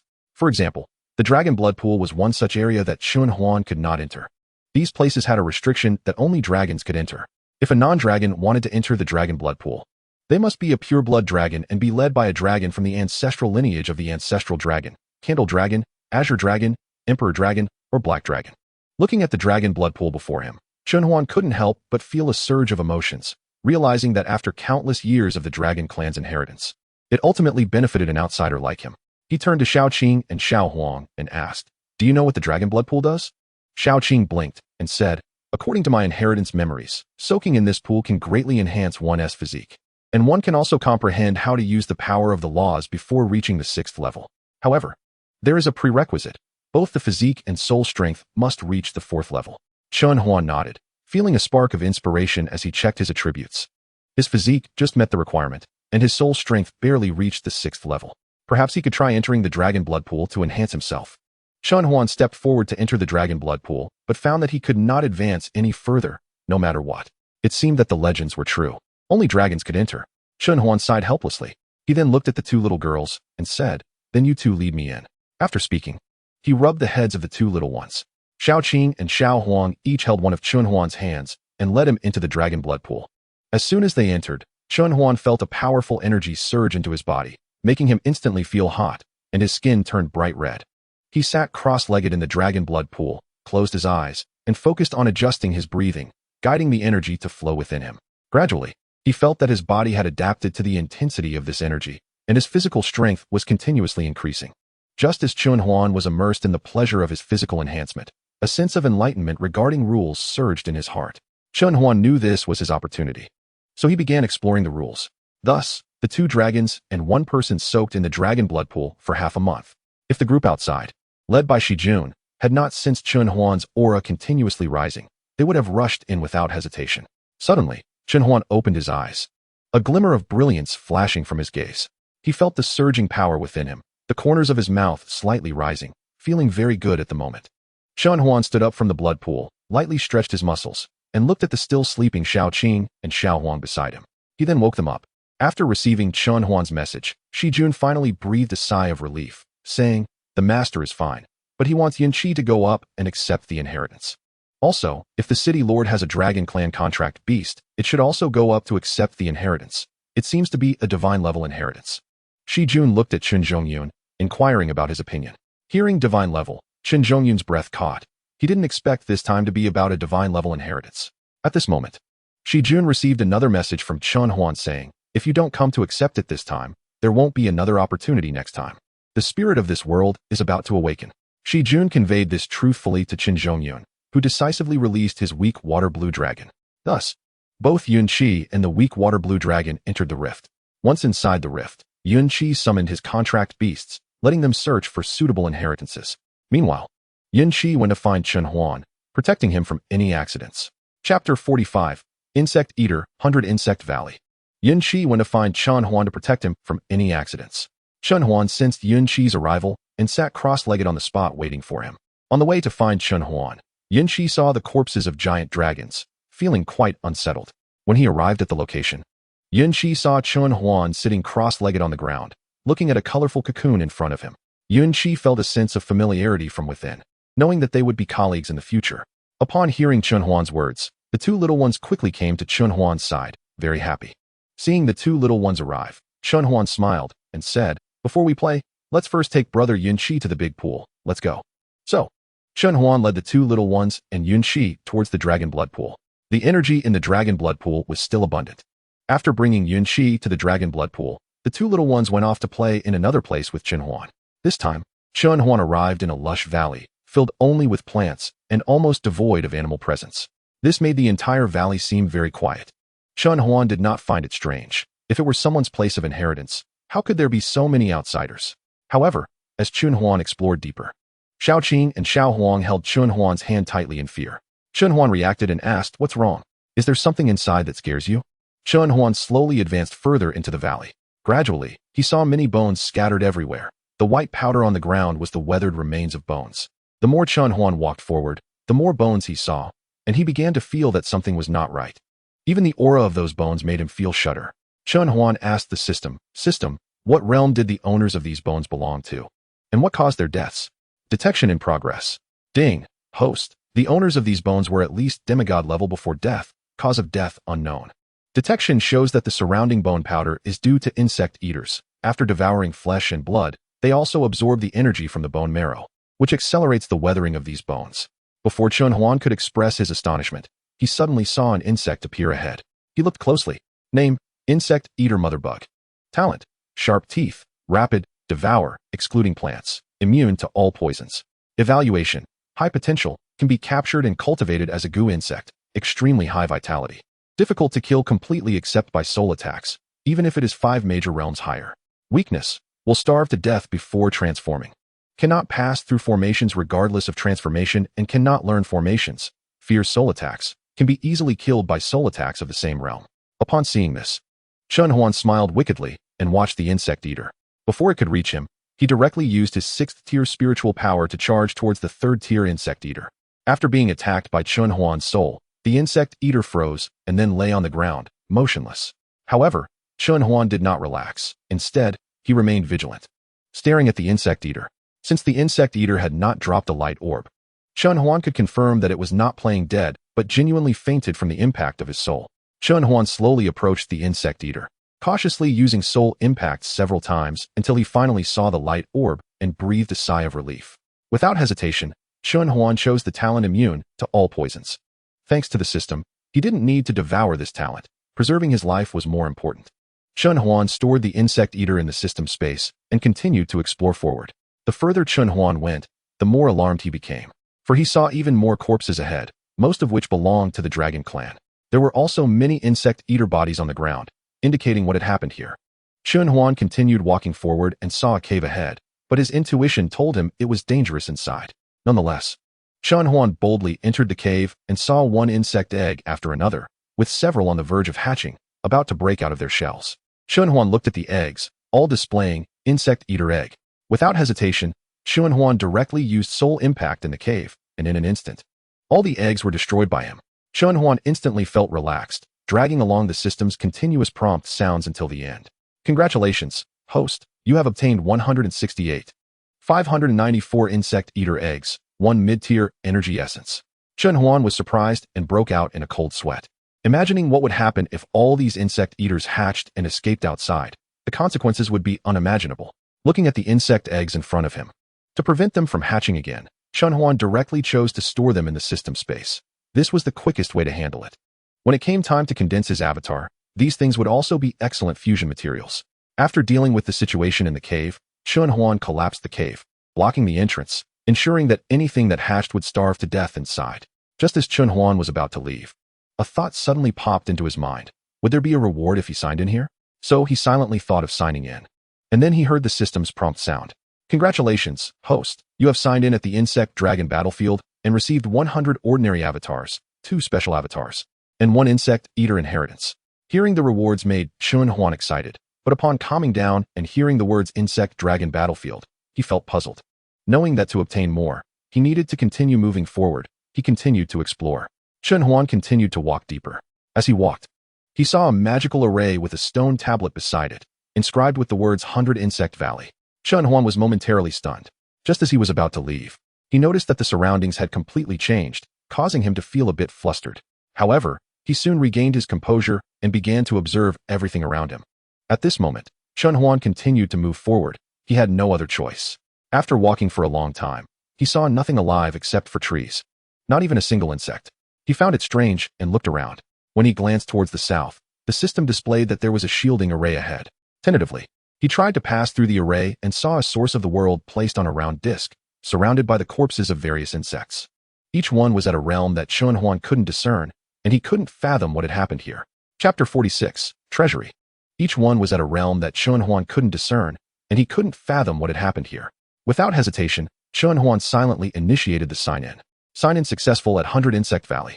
Congratulations, host, for obtaining 150 insect embodiments and 1 special embodiment. Chun Huan raised an eyebrow and smiled, saying, "This is quite a harvest. I didn't expect to directly gain 2 world embodiments and over 100 ordinary ones." As anticipated, Chun Huan used the source of the world to condense the embodiments, stuffing in the recently acquired insect spirits along with all the insects on the ground. It then transformed into a large black-red cocoon, its color both eerie and beautiful. When Chun Huan looked at the corpses again, he felt a pang of emotion. Even the powerful dragon clan could be forced into such a state by the small insect clan. This reminded him of a profession called Goo Master. Goo Masters can control insect-like beings without contracts, and this profession is generally distributed in the Yuzhou and southern frontier regions. Before Chun Huan could take further action, a terrifying aura rose from the dragon blood pool, indicating that Yun Qi had broken through. Soon, Chun Huan arrived at the dragon blood pool, where Yun Qi was already waiting at the entrance. Chun Huan nodded to Yun Qi and let Xiao Qing take him into the dragon blood pool, silently initiating the sign-in. He then opened the system panel, eagerly watching, and of course, the system did not disappoint him. Sign-in successful at dragon blood pool. Congratulations, host, for obtaining 1 blood pool, 1 enlightenment pool, and 1 blood clan embodiment. Chun Huan was filled with questions about the blood clan and asked, "System, what is the blood clan? I've never heard of it before." Please wait, searching ding. Host, the blood clan is a branch of the demon clan, also known as the blood demon clan. Generally living in areas rich in blood energy, feeding on blood. Drinking blood clan blood will turn one into a half-blood demon, a state that is neither human nor demon, but with significantly enhanced combat power. Those enslaved by the blood demon clan are called blood slaves and are also part of the blood clan. If encountered, it is recommended that the host directly slay them. Chun Huan raised an eyebrow. Just in time, Luo Ho needed assistance, and he could send this blood clan embodiment over. Chun Huan looked at the dragon blood pool and smiled. This was the best nourishment for the blood clan embodiment. However, he did not rush to condense the blood clan embodiment, mainly because there was an outsider present. Even though they were receiving a legacy, it would be difficult to explain if discovered. Thus, Chun Huan took the others and left the dragon blood pool, heading to the next area, the dilapidated Dragon Clan treasury. Upon arriving at the Dragon Clan treasury, the first thing to do was sign in. This time he did not receive an embodiment, but rather a pile of weapons, ranging from first-grade God King weapons to one-star weapons, among which there were over 100 God King weapons, more than 10,000 half-god weapons, and countless weapons below the half-god level. When Chun Huan opened the treasury, he thought it would be resplendent, but reality hit him hard. The treasury was in ruins, with depressions and holes all over the walls.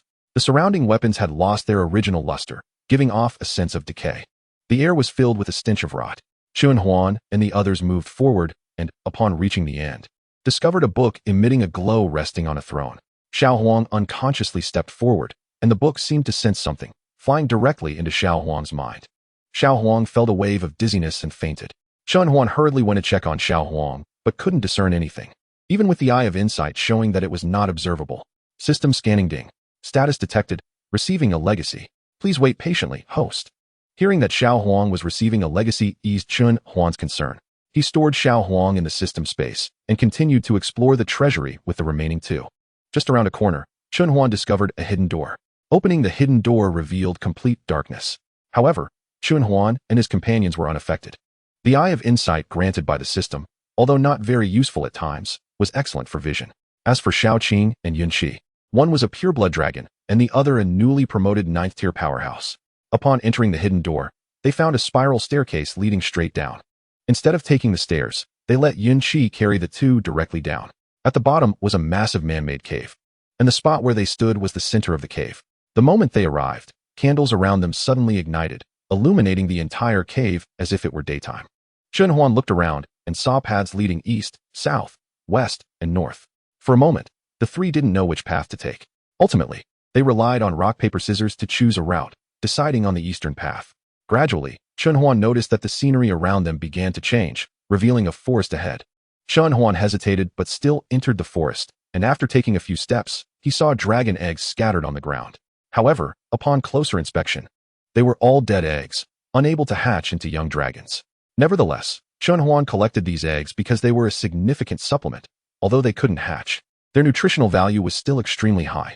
The group explored the forest thoroughly, finding only dragon eggs and dragon dung, with nothing useful to be found. Finally, after signing in again, they received a spatial dragon egg. Just as Yun Qi advanced to the 9th tier, he directly received the egg. Seeing that there was nothing else he could help with, Chun Huan moved towards the next path, this time taking the southern route.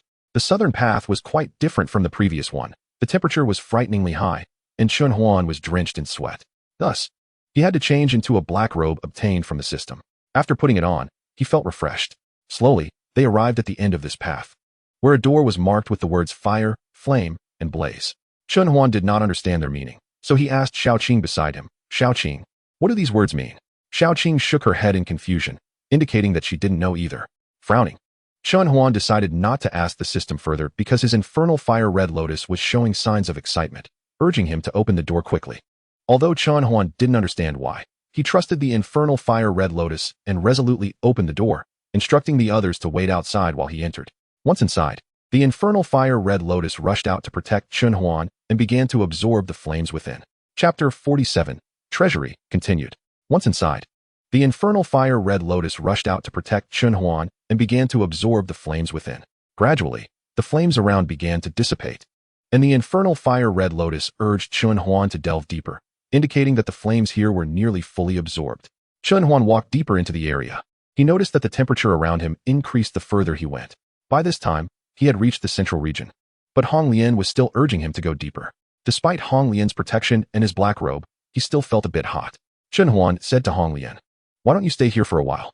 I'm having a hard time. Let me adapt first." After saying that, he sat down on the spot for a while, using his infinite body to start acclimatizing to the surrounding temperature. As Chun Huan began to adapt, a red pattern appeared on his body. After a while, he continued to walk deeper, but still walked slowly, gradually getting used to the temperature around him. The red patterns on his body increased, gradually forming a vivid red phoenix tattoo on his chest. Chun Huan stood up again and slowly walked forward.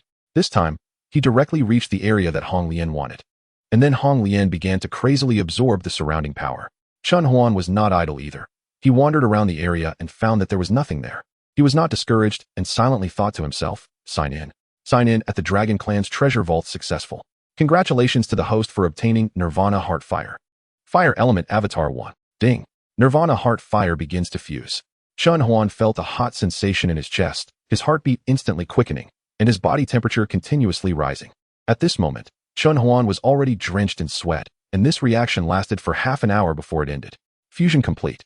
Chun Huan lay on the ground, repeatedly saying greetings to his family, obviously targeting the system. Detecting that the host needs to calm down, starting electric shock. Chun Huan blurted out, "You." Before he could finish, he began to tremble all over. After he recovered, he still did not learn his lesson and started cursing again, clearly infuriated. But the system would not indulge him. Thus, detecting that the host cannot calm down, electric shock continues. Chun Huan was tormented for another half an hour. This time he learned his lesson and stopped cursing, only silently cursing the system in his mind.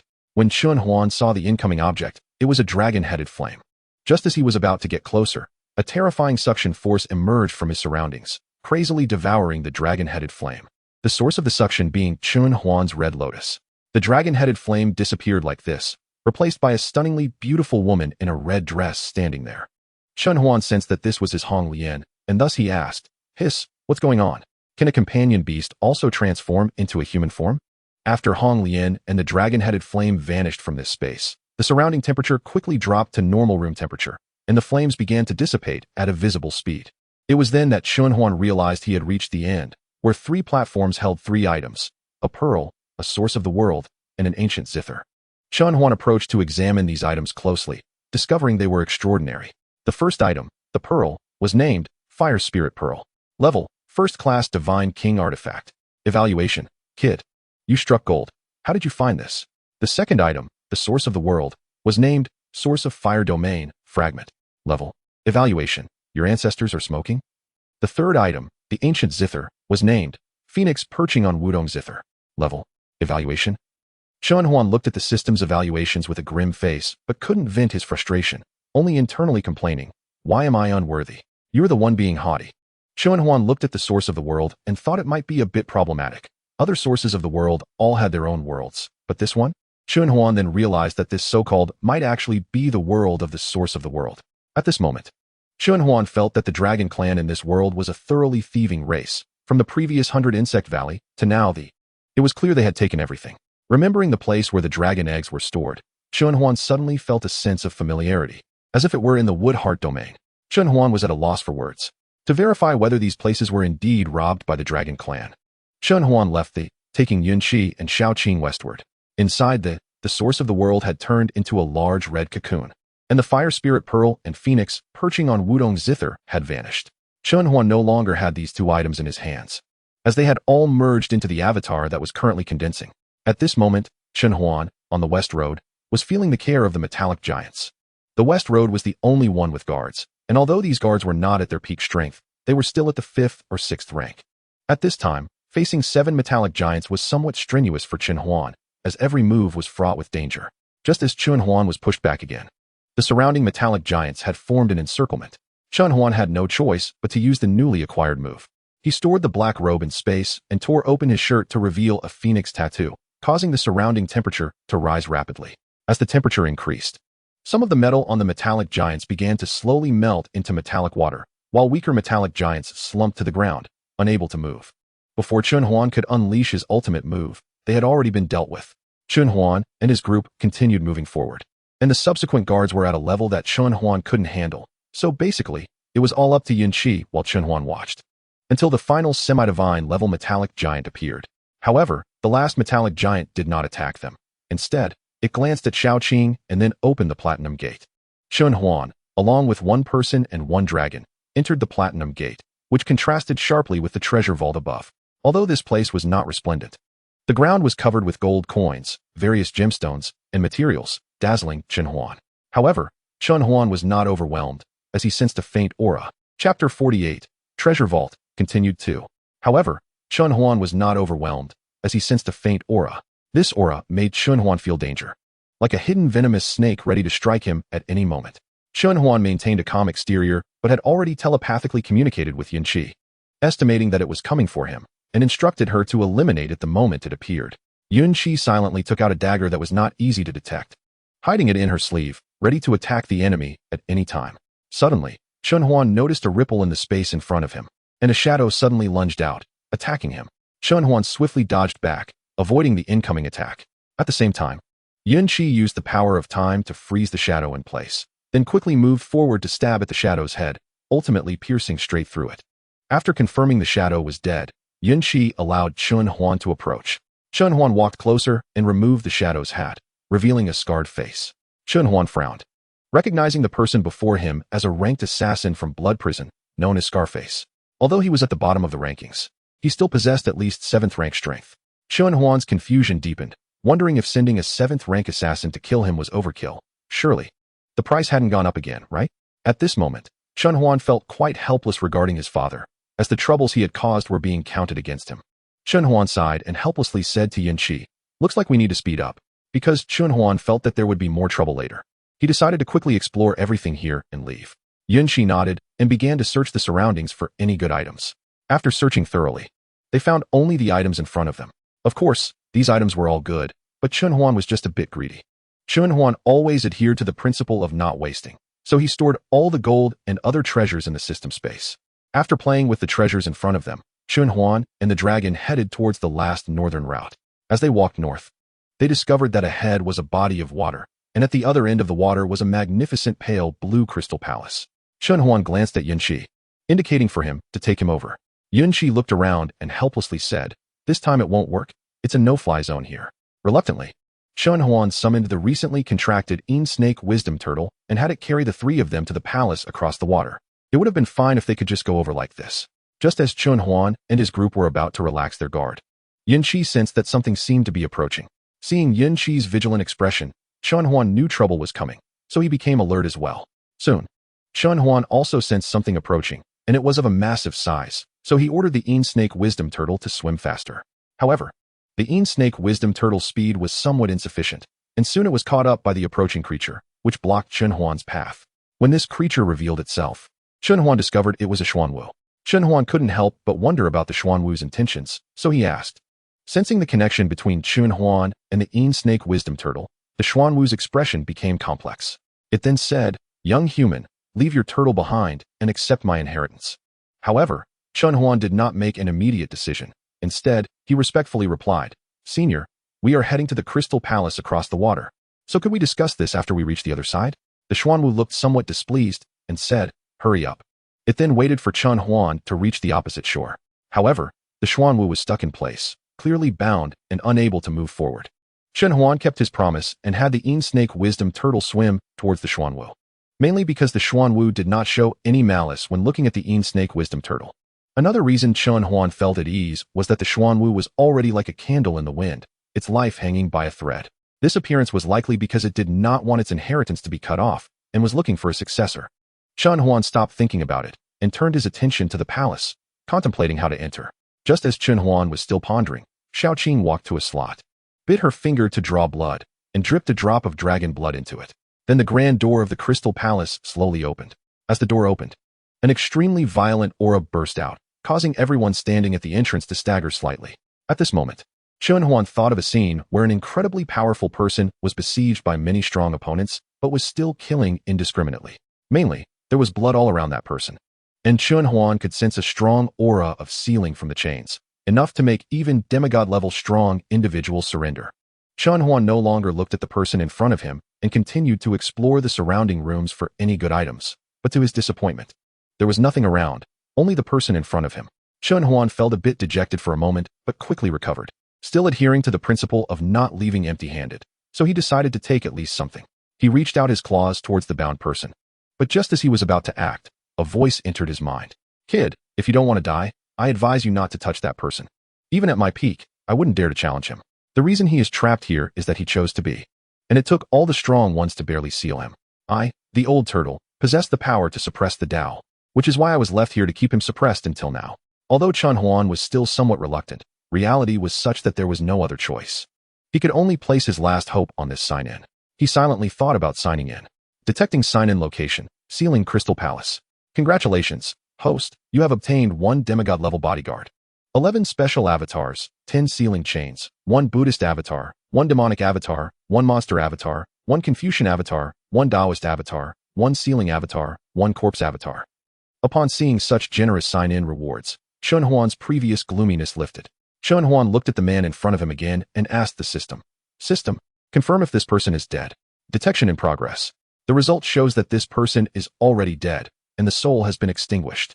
Chun Huan then asked, can I use him as a basis to create an avatar? Yes, but it requires the use of all special avatars, otherwise. The energy released will be enough to turn the host to ash, leaving no trace. Do you wish to condense? Without hesitation, Chun Huan chose yes. Then, 20 light clusters appeared on the corpse, beginning to absorb the residual energy from the person and the various Tao auras around. The energy on the still relatively intact corpse rapidly dissipated, and the 20 light clusters transformed into large cocoons of various colors. While the original corpse was enveloped by a gray-green cocoon, with some chains sinking into the gray-green cocoon. At this moment, Chun Huan smiled as he looked at everything before him and prepared to turn and leave, planning to leave these behind and come back later once they were fully condensed. Thus, Chun Huan left the interior of the Crystal Palace, arrived at the entrance, and began waiting for his little turtle to finish receiving the inheritance before coming to get him. Chun Huan stayed in the Crystal Palace for another half a month. When leaving, Chun Huan asked the little turtle, what about that big turtle? Chun Huan looked at the sea with some emotion and sighed. Even powerful beings like the dragon race and Xuanwu have become like this. It seems this world is not as simple as imagined. Chun Huan did not realize that this trip to Nine Dragon City had already changed his mindset. He just hadn't noticed it yet. Chapter 49, Return.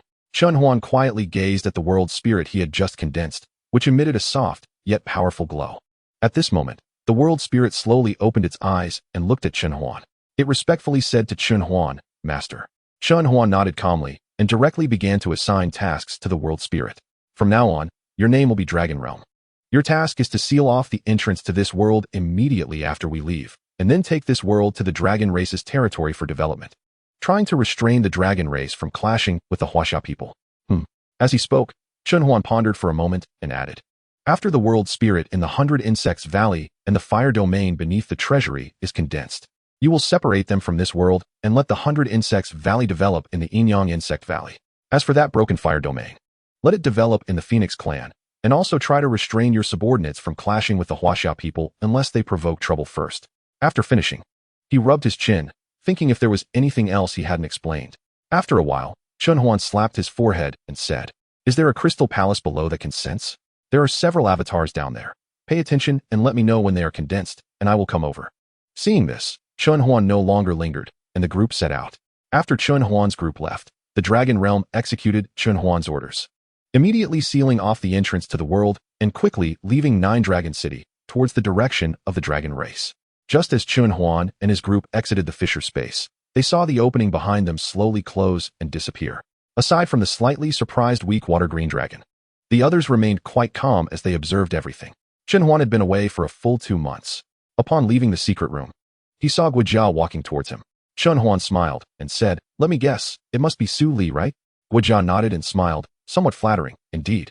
The Lord is truly insightful. Chun Huan laughed and said, don't flatter me. By the way, how's Xinghe doing? Has he broken through to the second stage? Guijia helplessly replied, it's fine if you don't mention it, but now that you do, it gives me a headache. Chun Huan looked at Guijia curiously, signaling him to continue, wearing a look of someone who was just eating melon seeds and watching the show. Seeing his lord's expression, Guijia began to complain about Chunji's recent behavior. When Mu Xinghe broke through to the second stage, Chunji had only given a few normal compliments. But when Mu Xinghe's alchemy skills broke through to 3 stars, Chunji started promoting it one by one as soon as the time came. And it had been a whole week of torment for Guijia and the others. Noticing Guijia's expression becoming somewhat fierce as he spoke, Chun Huan quickly said, I'll punish him later, so you can vent your anger. Upon hearing this, Guijia's initially excited mood slowly calmed down. Chun Huan said to Guijia, prepare a meal and invite Mu Xinghe and my buddies over for dinner. School is starting soon, and we can discuss the specifics of the competition. I'll go find Chunji to vent your frustration. After receiving Chun Huan's order, Guijia directly called Dong Shi and Qin Yunkai, reporting successful completion of the task and mentioning what Chun Huan had just instructed. At this time, Chun Huan had already found Chunji and asked him to clean the secret room by himself. Chunji was a bit confused. not knowing where he had offended Chen Huan, so he could only obediently go and clean. Name, Chen Huan. Gender, male. Skills, mental shock, 10, demon illusion 3, god level alchemy. Artifact refining, formation theory, advanced control of wind element 10, advanced control of earth element 7, advanced control of wood element 8, flying, mechanical proficiency, hand of absorption. Talents, dragon elephant power, language master, medical genius, blood contractor. Space, storage space, beast master space, 3 lotus realm. Contracted beasts, azure dragon, yellow dragon, black tortoise. Blood contract beasts, red dust flower shadow, ghost sea mayfly. Rules, fire rule, 10.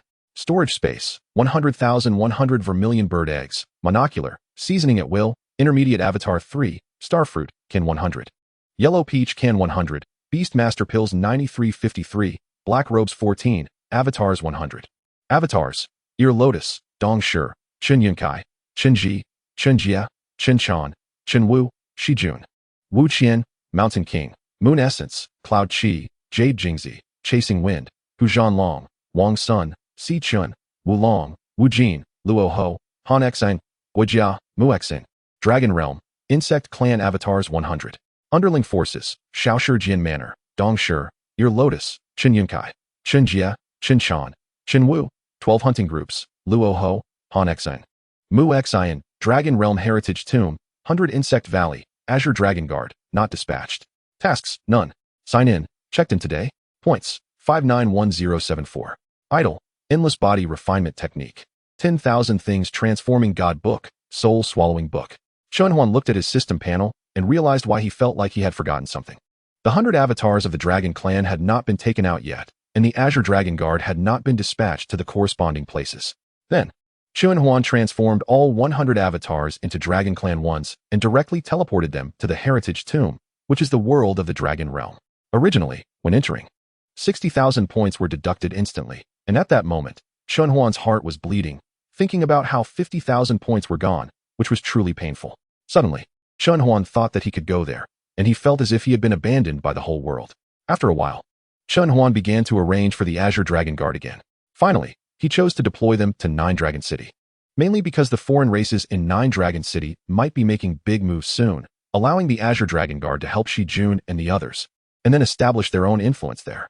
He immediately transmitted a message to Shi Jun. Where are you now? After a while, Shi Jun replied, I'm at the city lord's mansion. Only chasing wind is in the 12 hunting group. Chen Huan then communicated his plan to the 12 individuals and instructed them to teleport the azure dragon guard to the entrance of the financial workshop, with the tasks aligned with his plan. Chapter 50, Major Event Arrangements. After that, Chen Huan communicated his plan to the 12 individuals and directly teleported the azure dragon guard to the entrance of the financial workshop, with tasks that matched his plan. Chen Huan looked at his panel, nodded in satisfaction, and then took a moment to relax. In just a short while, everyone had arrived, except for Chen Huan. Seeing that Chen Huan had not yet arrived, Chen Ji thought he might be sleeping, so he directly transmitted a message to Chen Huan. Lord, everyone is here except you. Upon hearing that everyone was present and only he was missing, Chen Huan instantly jumped up from his bed, quickly put on his pants, and hurried to the private room. Chen Huan rushed into the private room and immediately felt everyone's gaze on him. Not feeling embarrassed, he cleared his throat and shamelessly said, Everyone, I have actually been waiting for you for a long time. I just got delayed by something.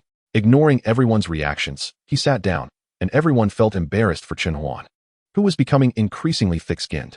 Noticing the awkward atmosphere, Suli cleared his throat and said, Ahem, since everyone is here, let's start discussing the major event of this competition. This competition is somewhat different from what we discussed before. Chen Huan looked at Suli, waiting for him to continue. Suli didn't keep them in suspense and directly said, This time, the competition will still involve surviving in the Fisher space for a month and a half, with the top 10 teams ranked by points. Then the top 10 will have a final strength competition to determine the final rankings.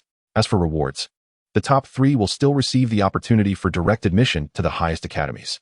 But it's not mandatory for everyone in the team to go to the same academy. They can also choose to join other academies. This means that participants will not only be from the 3 highest academies, but also from other universities. After saying this, Suli felt a bit dry in his throat, so he took a sip of water and continued. On this basis, the top 10 teams will also receive other rewards, which they are still discussing and will announce at the opening ceremony, keeping it a bit suspenseful. Chen Huan thought for a moment and said, So, as long as we make it to the top 10 in the first survival competition, we're good to go. Suli paused for a moment, wanting to refute, But after glancing at Chen Huan, he felt that it was indeed the case. Given Chen Huan's current strength, he could easily crush the younger generation. So he obediently kept his mouth shut. Seeing that no one was speaking and everyone was eating, Chen Huan put down the large pork knuckle in his hand and said, "Let's all report our current realms to increase mutual understanding. Otherwise, we might be in the dark later." After Chen Huan reported his realm, everyone was shocked. But upon hearing that he had no profession, they felt slightly balanced. Subsequently, everyone reported their realms one by one. This 8 directions golden toad was the one Chen Huan had seen at school, hatched from the 8 directions golden toad egg. For this egg, Fang Lai Kai had said a lot of good things and provided plenty of resources. Li Yuan put down the food in his hands, noticed no one was speaking, and cleared his throat to say, "Since we all know some details about each other, shouldn't we discuss when the competition will start? Just now, Li Gu. You didn't mention a specific time." Upon hearing this, everyone turned their gaze towards Su Li, as these details were all being inquired by him. Chen Huan directly asked without thinking, "Why should the timing of our survival competition be delayed?" As soon as Chen Huan said this, he regretted it. Everyone looked at him as if he were a fool, probably wondering if he had changed his mind in just 2 months. Adhering to the principle that as long as he didn't care, it was fine, Chen Huan ignored the gazes and continued eating. At this moment, Li Yuan could only helplessly say, "Because of the location." Chen Huan then pretended to understand and said, "Now I get it." Then Chen Huan took out a black robe produced by the system from his storage ring, smiling and saying, "Everyone, I have a good item here. Please take a look." Everyone shook their heads, wondering what was special about the black robe. Then Chen Huan put on the black robe and it wrapped around him, transforming into a complete black bodysuit for night travel. Chen Huan then took out 6 more and said, "This is what I have prepared for you. This black robe can transform into any style of clothing you want. Additionally, it has a feature for warmth in winter and coolness in summer. One for each of you." After saying this, he handed the clothes to everyone.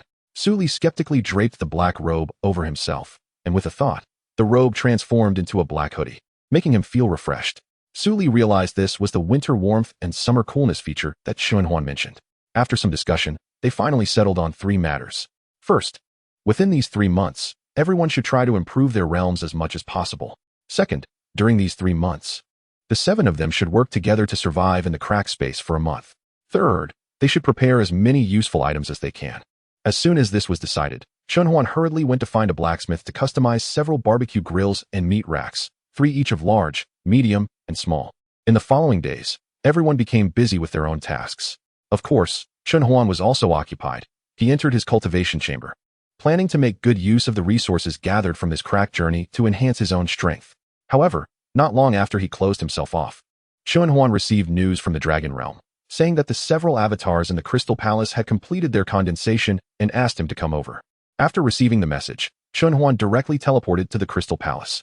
At the moment Chen Huan appeared in the Crystal Palace, the Dragon Realm sensed his aura and instantly arrived at the Crystal Palace. Upon seeing Chen Huan, the Dragon Realm directly opened the main door of the Crystal Palace. At this time, in the center of the Crystal Palace sat 21 people, which were Chen Huan's 21 avatars. All these phenomena gathered in this small Crystal Palace. But there was not a trace of overflow. At this moment, what Chen Huan was most concerned about was the avatar sitting in the very center, exuding a decayed aura. This avatar had fused with the body of the previous person, and Chen Huan wanted to know how high his realm would ultimately be. To prevent being blown away by the combined momentum of these people, Chen Huan summoned his demigod-level bodyguard to stand beside him. Chapter 51, 21 Avatars. To prevent being blown away by the combined momentum of these people, Chen Huan summoned his demigod-level bodyguard to stand beside him. Soon, the aura within the Crystal Palace began to grow violent, and it became increasingly difficult for Chen Huan to stand. Fortunately, his demigod-level bodyguard intervened to isolate the surrounding violent aura. After a while, Chen Huan found himself standing within a defensive array, and the central avatar stood up, instantly calming the surrounding aura. Now, various colors of corpse energy filled the area. The other 20 avatars also stood up. Perhaps due to the astonishing phenomenon of the corpse Dao avatar, the manifestations of the 20 avatars were not as shocking. After the avatars were fully condensed, they came before Chen Huan and said, "Master." Chen Huan nodded, looking at the 21 avatars before him. 7 were from strange beasts, 7 from strange races, and 7 from human races. He raised his eyebrows and began to name the 21 avatars and assign them tasks. The first was the avatar with a strong corpse aura. And compared to other strange races, the corpse race had a significant disadvantage in controlling beasts, but their physical bodies were much stronger than those of ordinary strange races. In the later stages, unless faced with rule-type attacks, it was nearly impossible to break through the corpse race's defenses. Name: Corpse Ancestor. Talent: Corpse Transformation, Corpse Control. Source of Corpse Dao, Heart of Corpse Dao, Indestructible. Skills: Perfect Corpse Dao Laws, Perfect Decay Laws, Corpse Poison, Decay Claw, Overwhelming Corpse Aura, Earth Escape, Corpse Fire Control. The second was the Chaos Avatar, belonging to the Fierce Beast race, which has a broad definition. Any strange race that carries killing aura and can contract strange beasts can be called a Fierce Beast. Name: Hundun. Companion Beast, Chaos, Ancient Fierce Beast. Sealed at level 90. Contracted Beasts: Chaos Diamond, Chaos Star Bamboo, Chaos Giant Elephant. Talent: Chaos Body, Chaos Heart, Chaos Eye. Skills: Perfect Chaos Laws, Chaos Divine Light, Chaos Exile. Chaos Evolution, Unification. The third was the Creation Avatar, belonging to the Human Snake race, with a human head and a snake body. Name: Nong Yuxing. Companion Beast, Creation Jade Snake. Contracted Beasts: Creation Salamander, Creation Vine Demon, Creation Jade Spirit. Talent: Creation Body, Creation Heart. Skills: Perfect Creation Laws, Perfect Poison Laws, Creation Reversal, Creation Enhancement, Deprivation of Creation. Poison Arrow, Poison Sea. The fourth was the Star Avatar, belonging to the Stone race, which has a characteristic that the stronger the potential of a stone, the fewer companions it can give birth to. Name: Xingqian. Companion Beast, Sun Crystal Spirit. Contracted Beasts: Star Cat, Gathering Star Tree Demon, Star Exploration Fox. Talent: Star Spirit. Star Body, Law Companion. Skills: Perfect Star Laws, Perfect Sun Laws, Perfect Moon Laws, Starlight, Blazing Star Fist, Demon Moon Slash. The fifth was the most mysterious and unpredictable. The Fate Avatar, belonging to the Spirit race. This race is different from others. They dislike war and have always avoided the world, yet no one dares to provoke them. Among the Spirit race, a fraction of 1/10,000th has strength above level 8. Name: Mingqiu. Companion Beast, Fated Mysterious Cat. Contracted Beasts: Destiny Flower Cat, Change Fate Raccoon. No Fate Yin-Yang Cat. Talent: Heart of Fate, Eye of Fate, Divine Soul of Fate. Skills: Perfect Fate Laws, Fate Line, Fate Judgment, Modify Fate, Fate Enhancement, Fate Cage. The sixth was the Five Elements Avatar, belonging to the Divine Tree race. Currently, the only known member is the Ancient Life Tree. It can be said that as long as the Divine Tree race does not encounter any mishaps, they will definitely reach the Divine level, making them rarer than the Spirit race. Moreover, the Divine Tree race can decide the number of contracted strange beasts, with a maximum of 10. But this also slows the race's realm progression significantly. Name: Wuqi. Companion Beast, Five Elements Beast. Contracted Beasts: Water and Fire Charm Fox, Dust Gold Giant Bear, Wisdom Tree Demon. Talent: Five Elements Tree Heart, Law Companion, Five-Colored Divine Light.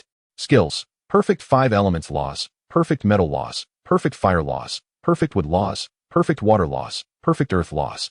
Five Elements Combination Technique. The seventh is Yang Yang, an incarnation of the Holy Cat Clan, whose rarity is comparable to that of the Spirit Clan. Unlike the Spirit Clan, the Holy Cat Clan can be found among humans, other races, and exotic beasts, but no one dares to infringe upon the Holy Cat Clan, for reasons similar to those of the Spirit Clan, primarily due to the presence of many strong individuals. Name: Itong. Companion Beast, Yin-Yang Dual Furball.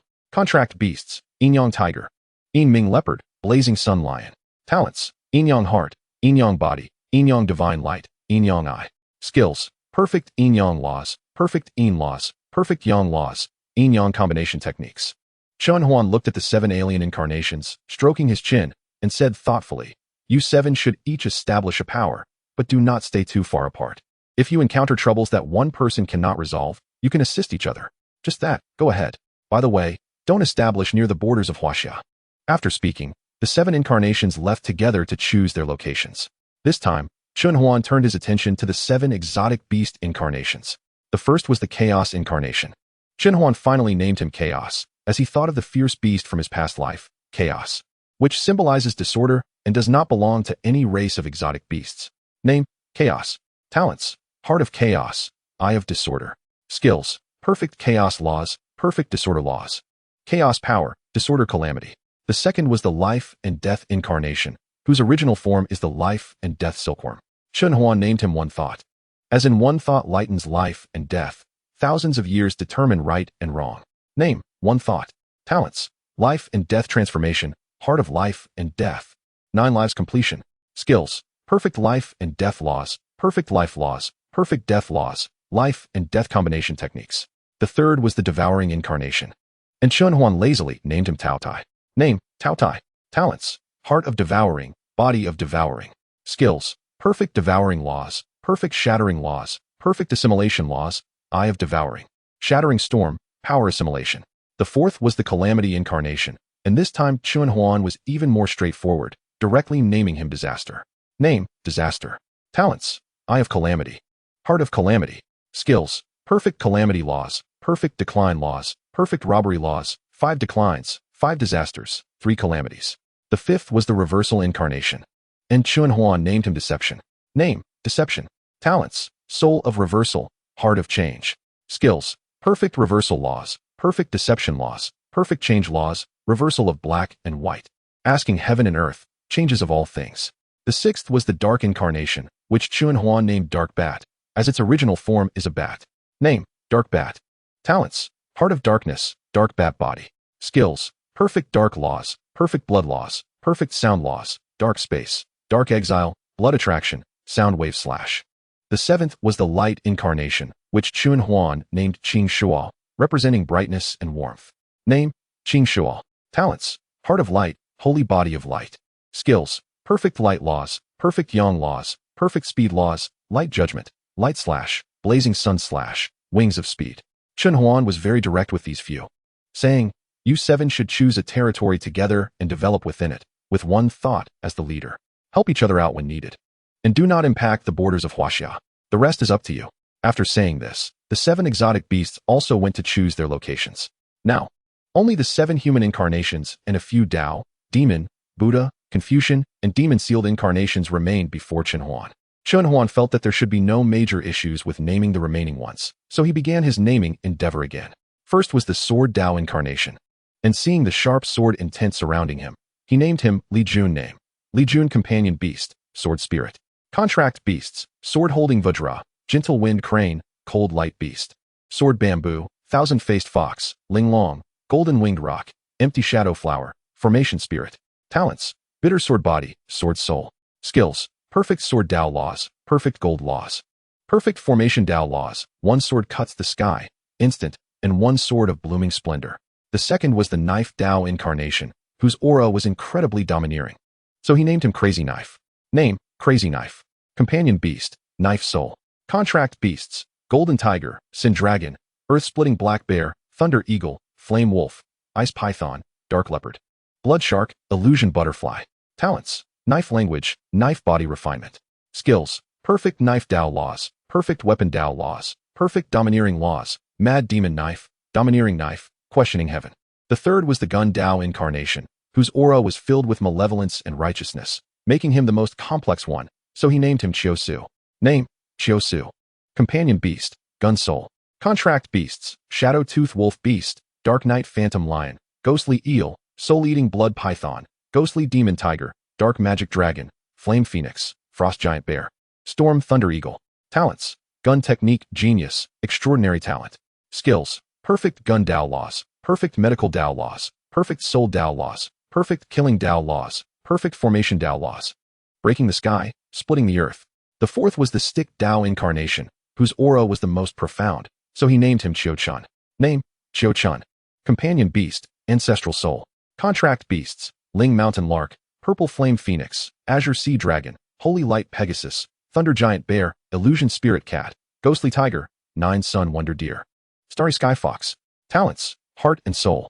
Skills, perfect stick Tao laws, perfect suppression laws, perfect pattern laws, one stick returns to origin. The fifth was the wisdom incarnation, whose aura brought clarity to people, so he named him Qi Ling name. Qi Ling companion beast, wisdom book spirit. Contract beasts, 9-tailed sky fox, colorful spirit sparrow, ghostly python. Wind cloud leopard, star turtle, holy light deer, purple gold qilin, 9 lives cat, illusion spirit weasel. Talents, heart of wisdom, soul of wisdom, eye of wisdom. Skills, perfect wisdom laws, perfect mind laws, perfect truth laws, blade of truth, mind call. The sixth was the order incarnation, who stood quietly there, exuding an air of unparalleled solemnity. This aura carries the sediment of time and the weight of history, like a towering mountain that inspires awe. It also resembles a profound ocean that immerses people within it. Finally, he named him Zhuangsu. Name, Zhuangsu. Companion Beast, Order Pin Spirit. Contract Beasts, Heart-Seeking Monkey, Lingxi. Golden-Eyed Spirit Turtle, Heavenly Heart Toad, Thunder Giant Dragon. Suppressing Domain Heavenly Python. Protective Monkey, Moonlight Stone, Order White Ape. Talents, Heart of Order. Skills, Perfect Order Laws. Perfect Balance Laws, Order Chains, Balance Scale. The seventh was the Emotion Incarnation, whose aura could provoke various emotions in others, such as joy, anger, sorrow, and fear. At times, it could bring joy like a gentle spring breeze, as if all the beautiful things in the world converge here. At other times, it could be like a raging fire under the scorching sun of summer, making it hard to suppress inner anger and anxiety. Occasionally, it would also be like the cold moonlight on a chilly autumn night, immersing people in endless sorrow, difficult to extricate themselves from. Finally, he named him Qing Su. Name, Qing Su. Companion Beast, Rose Spirit. Contract Beasts, Listening to the Sea Carnation, Brilliant Starry Sky, Death Shore, Eternal Violet, Blazing Sunflower, Romantic Jasmine, Pure Tulip, Forgetting Worry Bellflower. Despair Color Leaf.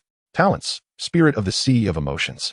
Skills, Perfect Emotion Laws, Joy Laws, Anger Laws, Fear Laws, Sorrow Laws, Sinking into the Sea of Emotions. The main task of these seven is to form a force together within Huaxiao and be ready for Chun Huan's dispatch at any time. After receiving their tasks, the seven individuals left to get to work. Chun Huan took one last look at a few representative incarnations, feeling a bit troubled as he hadn't figured out how to arrange them yet. In the end, he chose to name them first and let them temporarily follow him. Then he named the Buddhist avatar Shanshin, the demonic avatar Ma Xin, the avatar Yao Tong, the Confucian avatar Xingming, the Taoist avatar Xuanxin, and the avatar Fengqiandio. After thinking for a moment, Chun Huan decided to let the two find their own races. Yao Tong would go to the endless demon domain to establish his own power, while Ma Xin would seek out Luo Ho to develop his influence. Upon returning to the Xiaoshi Pavilion, Chun Huan looked at the several avatars in front of him, contemplating how to arrange them. He scanned the group and, after a brief moment of thought, spoke. Shanshin, you should go close to the Jiangnan area and establish your own temple. I will prepare some funds for you. Of course, if you can raise the money on your own, then consider this a backup fund. Shanshin joined his hands in prayer and calmly said, Amitba. After that, he instantly left Rongqing, heading to a city 1,000 miles away. At that moment, he was dressed in a neat monk's robe and slowly walked into the city, seemingly planning to raise funds by himself. Chun Huan then turned to Xiangming and said, Xiangming, you have two choices now. One is to receive funds to establish a Confucian academy yourself. The other is to choose to join a faction. Xiangming thought for a moment and said, I choose the first option. Chun Huan directly handed Xiangming a ring, saying, the funds inside should be enough for you. After Chun Huan finished speaking, Xiangming bowed to him and turned to leave Rongqing. Then Chun Huan looked at the remaining two avatars and thought for a while. He decided to leave Fengqiandio to oversee the Xiaoshi Pavilion, more specifically, to protect Rongqing when Chun Huan leaves. Now only the Taoist avatar Xuanxin was left. Chun Huan first opened his personal information and carefully checked the personality section's evaluation. Although the Taoist avatar in front of him had a peaceful expression, neat clothing, and was quite handsome, Chun Huan always felt something was off about this avatar. Personality, easygoing, humorous, scheming, carefree, unrestrained. Chun Huan looked at the system's evaluation and finally gave Xuanxin three choices. The first was to establish a Taoist power with funds provided by Chun Huan. The second was to directly join a Taoist sect. The third was to receive funds and then venture into the game world. The third option was given after Chun Huan reviewed the system's evaluation, as establishing a power wouldn't greatly affect the other avatar's cultivation levels. But Xuanxin was different due to his unrestrained nature. The next morning, sunlight streamed through the window into the room, and Chun Huan was still immersed in sweet dreams. A smile on his lips indicating he was having a pleasant dream. However, this was where Chun Huan's dream ended, as the system's voice rang out, forcibly waking him up. Chun Huan was very speechless. Although he wanted to curse the system, he held back, not wanting to start his day with such a rude awakening. Ding! Congratulations, host, for signing in for a quarter, and congratulations on receiving Beast Armor 1 and Universal Map 1. Chun Huan raised his eyebrows and looked at the introduction of the Universal Map. Universal Map, based on the host's location. The Universal Map will automatically display a map of a 10-mile radius, which will change as the host moves. Chun Huan was pleasantly surprised by how useful this item was. So he looked at the Beast Armor with hopeful eyes. Beast Armor, a specialized armor set for beasts. The characteristics of each armor vary according to the beast's traits, allowing for a 200 overall increase in all attributes of the beast, but the duration is limited. After use, the beast will enter a weakened state and should only be used in emergencies. The armor can also transform into various types of armor and melee weapons. Chun Huan raised his eyebrows, feeling that the beast armor was quite good, essentially giving him an extra trump card, and he immediately felt more awake. He then got out of bed and went to find the other 6 people to train in the mysterious rift space. After finishing his morning routine, Chun Huan was ready to head out, but when he reached the first floor, he found the 6 had been waiting for a long time. Seeing everyone was present, Chun Huan smiled and said, "Good morning." Su Li cleared his throat and said, "Since everyone is here, let's set off." The group nodded and headed towards the Rift Space Management Bureau in the Eastern District, as they needed the military bureau's permission to enter the Rift Space. On the way, everyone was filled with anticipation for this team collaboration, as it was a rare opportunity that might not come again in the future. After obtaining permission from the Rift Space Management Bureau, they arrived at the entrance to the Rift Space. This time, the Rift Space Chun Huan entered was still an ordinary level, known as the Elemental Valley. The group took a deep breath and stepped into the Rift Space together. As soon as they entered, they were not scattered apart. All 7 remained together. Just after entering the Rift Space, they saw a pack of Rift Gold Wolves charging towards them. Su Li shouted, "Be careful." The group quickly summoned their beasts, and instantly, the 7 of them faced off against a pack of nearly 50 Rift Gold Wolves. They pretended to be held back by the Wolf King and 3 other wolves, allowing Su Li and the remaining 6 to battle the rest of the wolves. However, Chun Huan's acting skills were so poor that anyone could tell he was pretending. Yet none of the 6 blamed him, knowing that if Chun Huan truly made a move, they would have no part in the fight and could just watch the show. Everyone understood that Chun Huan's goal was to help them gain training experience. So he merely held off the strongest 4 wolves while the remaining 6 quickly dealt with the rest. In no time, only the 4 wolves were left with Chun Huan. Seeing that the others had finished, he took out a pair of daggers and began to slash wildly, with the 4 wolves not landing a single blow before being swiftly dispatched by Chun Huan. Ding! Congratulations, host, for earning 200 points, Tier 3 Rift Gold Wolf Fur, Tier 3 Rift Gold Wolf Core, Tier 3 Rift Gold Wolf Fangs, 24 Tier 3 Wolf Meat, and 4 Tier 3 Rift Gold Wolf Bones. Chun Huan raised his eyebrows, indicating he had acquired some ingredients, but it was still not enough. After cleaning up the battlefield, the 7 continued deeper into the valley. As they walked, a fog suddenly appeared ahead. The surrounding mist enveloped them, and Chun Huan sensed a dangerous aura. He immediately shouted, "Everyone be careful. This time it might be a tough opponent." After speaking, he took a defensive stance, as he was preparing to protect the others' lives. Otherwise, the hidden creature would not be enough for him to deal with. Not long after Chun Huan finished speaking, a massive shadow leopard lunged out from the fog, charging straight at him. Chun Huan was taken aback, having never heard of someone picking a fight with a tough opponent. The others were startled but quickly regained their composure. At that moment, a wicked smile crept onto Chun Huan's face. "Well, I don't know whether to call you clever or foolish." In the instant Chun Huan finished speaking, he drew a dagger and lunged at the shadow leopard's neck. The shadow leopard's pupils dilated, instantly activating its innate skill, Shadow Stealth, and its body transformed into a shadow, narrowly avoiding Chun Huan's lethal strike. However, it still sustained a large wound in its side, bleeding profusely. The 6 were dumbfounded, staring at the shadow leopard's injury and Chun Huan. Initially, when Chun Huan said he could kill Tier 3 and Tier 4 beasts, they thought he was joking. But it turned out he was being humble. Chun Huan smiled and said, "I'll give you a chance. Leave now, or you know what will happen." Although it was said with a smile, there was a faint killing intent hidden in the tone. Chun Huan noticed that Black Panther seemed a bit hesitant, and then suddenly had an idea as he looked at the 6 people, smiling as he said, "Why don't you act as their sparring partner? I want to kill you, and I'll give you food. How about that?" The Shadow Panther clearly understood Chun Huan's words and decisively agreed. It was much better to have food without risking danger while hunting. Chun Huan then told the Shadow Panther, "Just don't kill them, or else. You know what will happen." After hearing Chun Huan's instructions, the Shadow Panther roared in agreement. Mu Xinghe had already translated the conversation between Chun Huan and the Shadow Panther to the others, and instantly, everyone stood ready. Chapter 54, The First Cooperation. Mu Xinghe had already translated the conversation between Chun Huan and the Shadow Panther to the others, and instantly, everyone stood ready. In that moment, the Shadow Panther charged straight at Su Li, as Su Li was the strongest among the 6. Chun Huan then understood why the Shadow Panther initially attacked him. Su Li quickly summoned the Rune Eye, transforming it into a pen, swiftly donned sunglasses, and drew a 3-star flash rune, throwing it towards the Shadow Panther. It exploded instantly. And at that moment, apart from the already prepared Su Li, everyone else, including the Shadow Panther and Chun Huan, was plunged into temporary blindness. In the instant the Shadow Panther was blinded, Su Li drew a lightning strike rune aimed at the Shadow Panther, but it missed. After losing its sight, The Shadow Panther activated its shadow stealth, just managing to evade Su Li's lightning strike rune. At this moment, Chun Huan's vision had recovered, and he was pleasantly surprised to see what was happening. The Shadow Panther had regained its strength, but before it could unleash its full power, it found its limbs bound by vines. The Shadow Panther activated its shadow stealth again to break free from the vines, directly sneaking up to Su Li. By this time, Li Yuan and the other three had regained their vision, although they were very tempted to complain.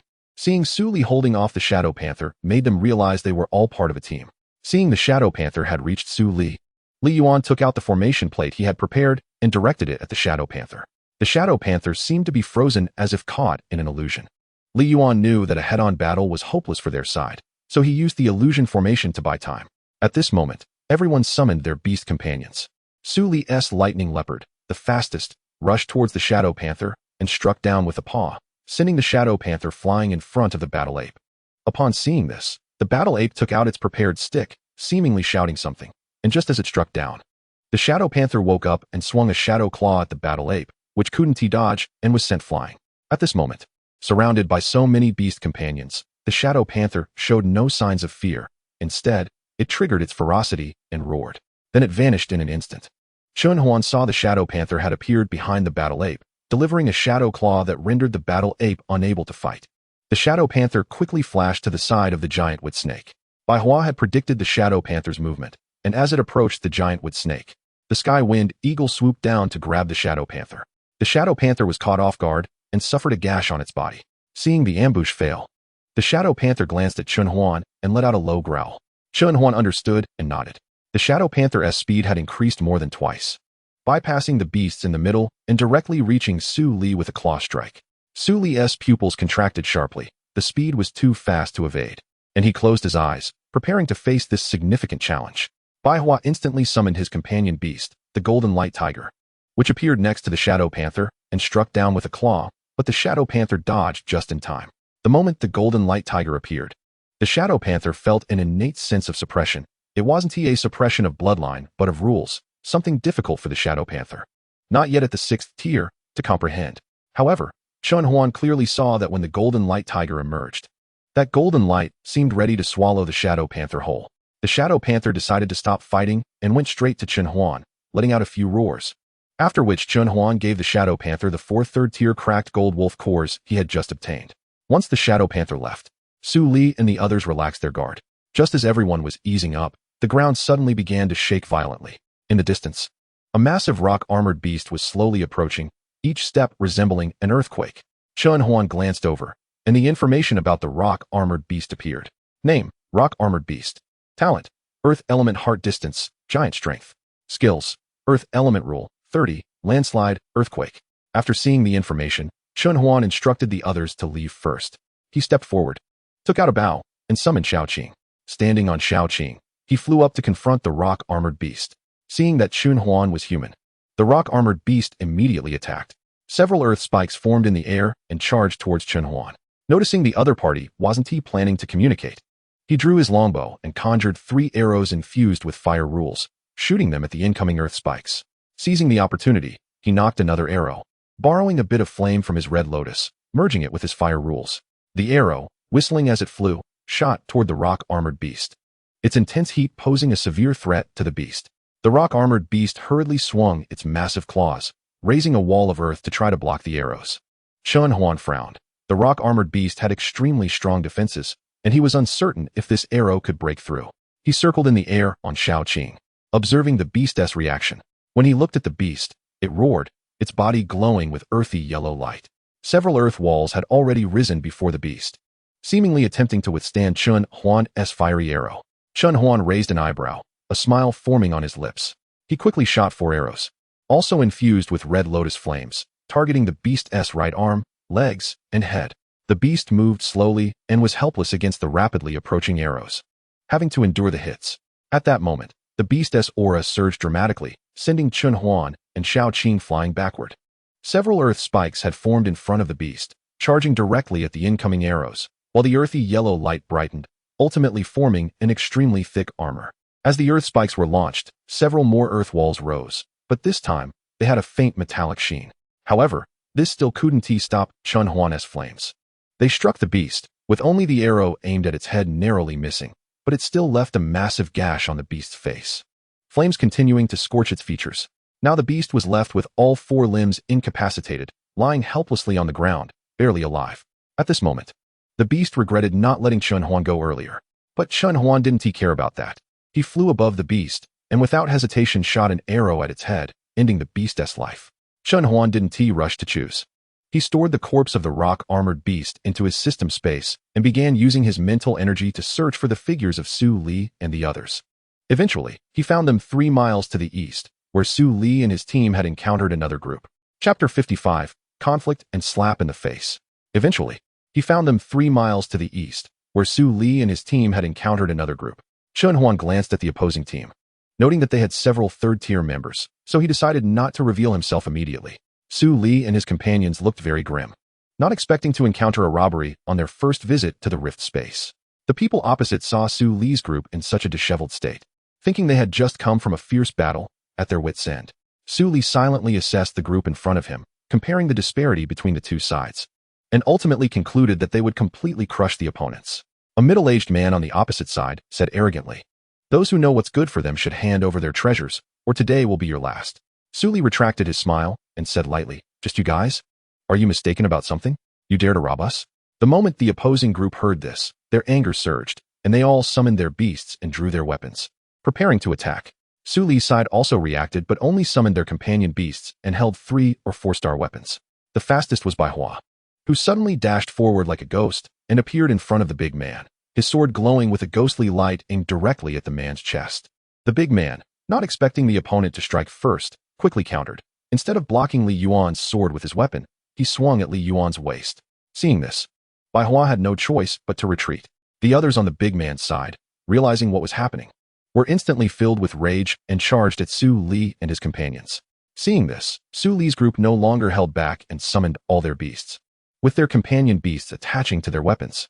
The big man guessed that the weapons on the opposite side were probably around 3 stars, greedily eyeing Su Li's group's weapons. But he also knew that they must have some background. However, desire overcame his rationality, and his movements unconsciously quickened. Bai Hua found it somewhat challenging to face the big man, so Su Li directly cast a power charm on Li Yuan, followed by a perception charm.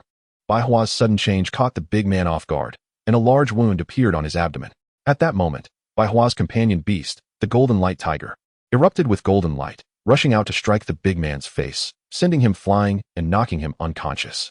The others were effortlessly coordinating with their beasts. At this point, Bai Hua realized that he still had beasts he hadn't used, but it wasn't too late.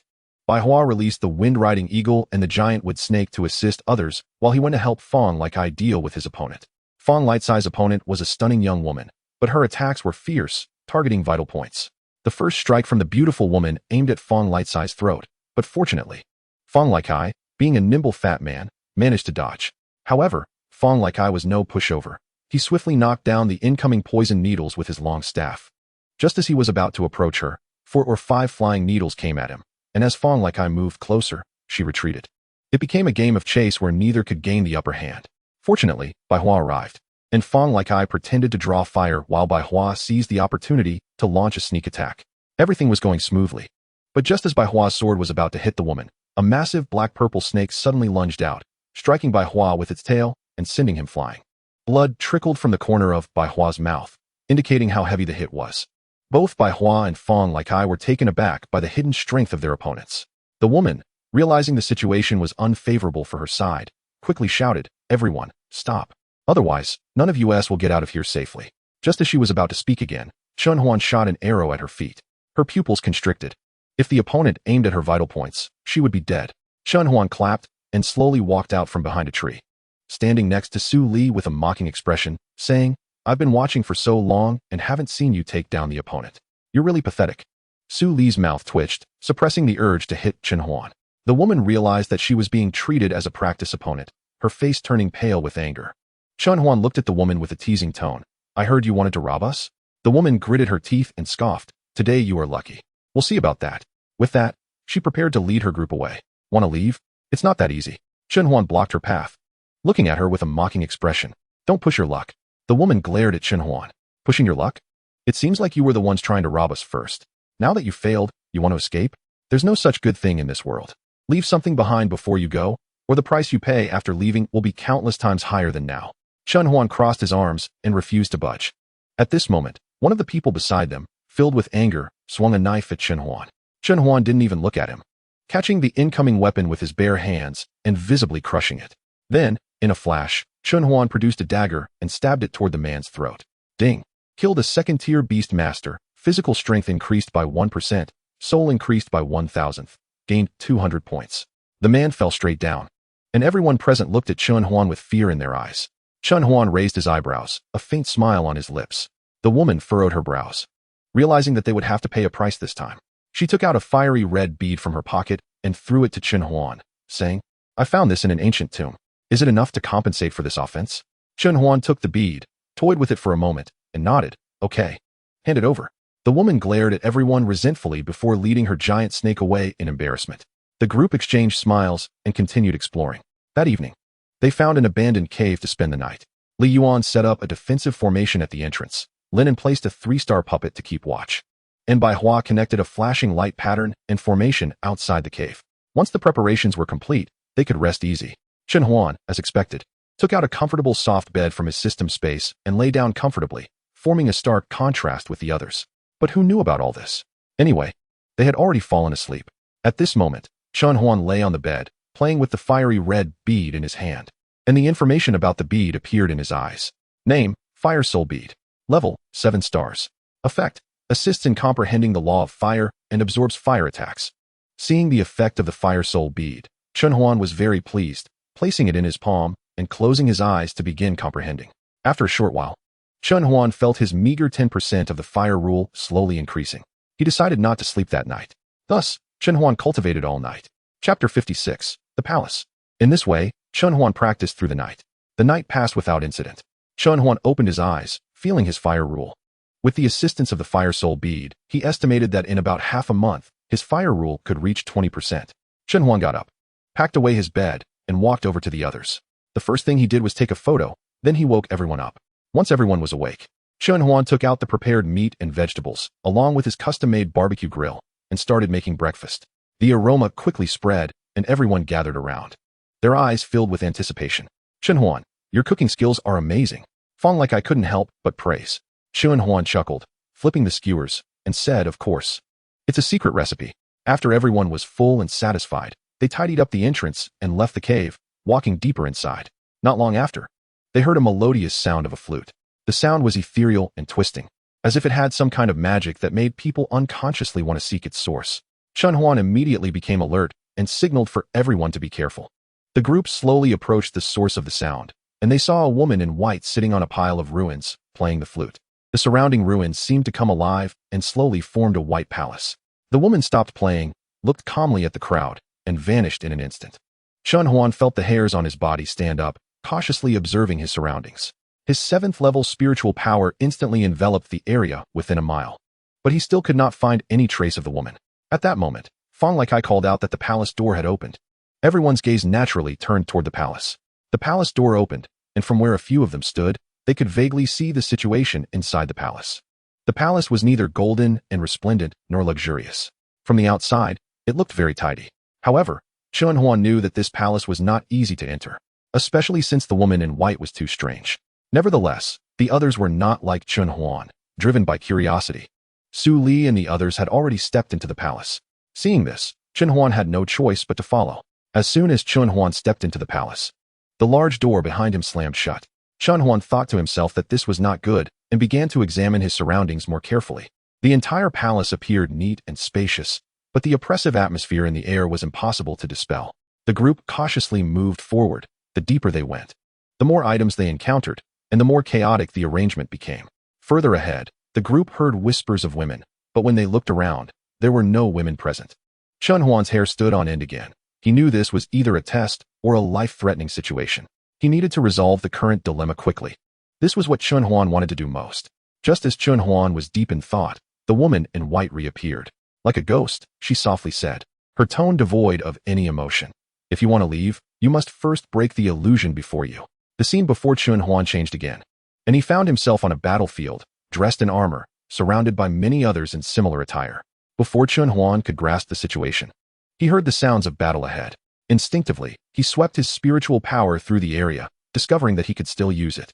He tested his abilities and found that everything was normal except for his beast control power, which he could not use.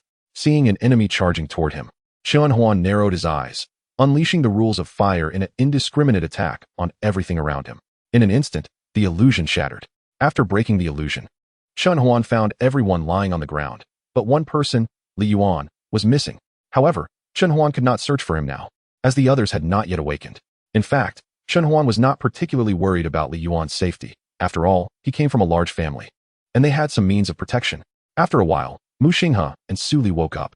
Chen Huan entrusted the remaining people to them and went to find Li Yuan. Just as Chen Huan was about to use his spiritual power to search, the system prompted him. Host is advised not to use spiritual power scanning. There is a residual spirit here that may retaliate if discovered. It is recommended to use the universal map, which can display surrounding personnel and terrain. Only then did Chen Huan remember his universal map. When he opened it, all the scenery and personnel in the palace appeared on the system panel, as if he had a god's perspective. While looking at the map, Chen Huan discovered that he was not the only one who had entered. There were several other groups of people. However, this was not the most urgent matter. Finding Li Yuan was the priority. Soon, Chen Huan spotted Li Yuan at the end of the palace. Yes, at the end of the palace. Beyond it was the pile of ruins that Chen Huan had initially seen. There were about 7 people, including Li Yuan, seemingly waiting for something to activate. Returning to the original place, everyone had just woken up, and without further ado, he led them to the end. The few people surrounding the ruins noticed someone had arrived and instantly became alert, except for Li Yuan, who was happy to see Chen Huan and the others. The others were in pairs, making him feel a bit anxious as he was alone.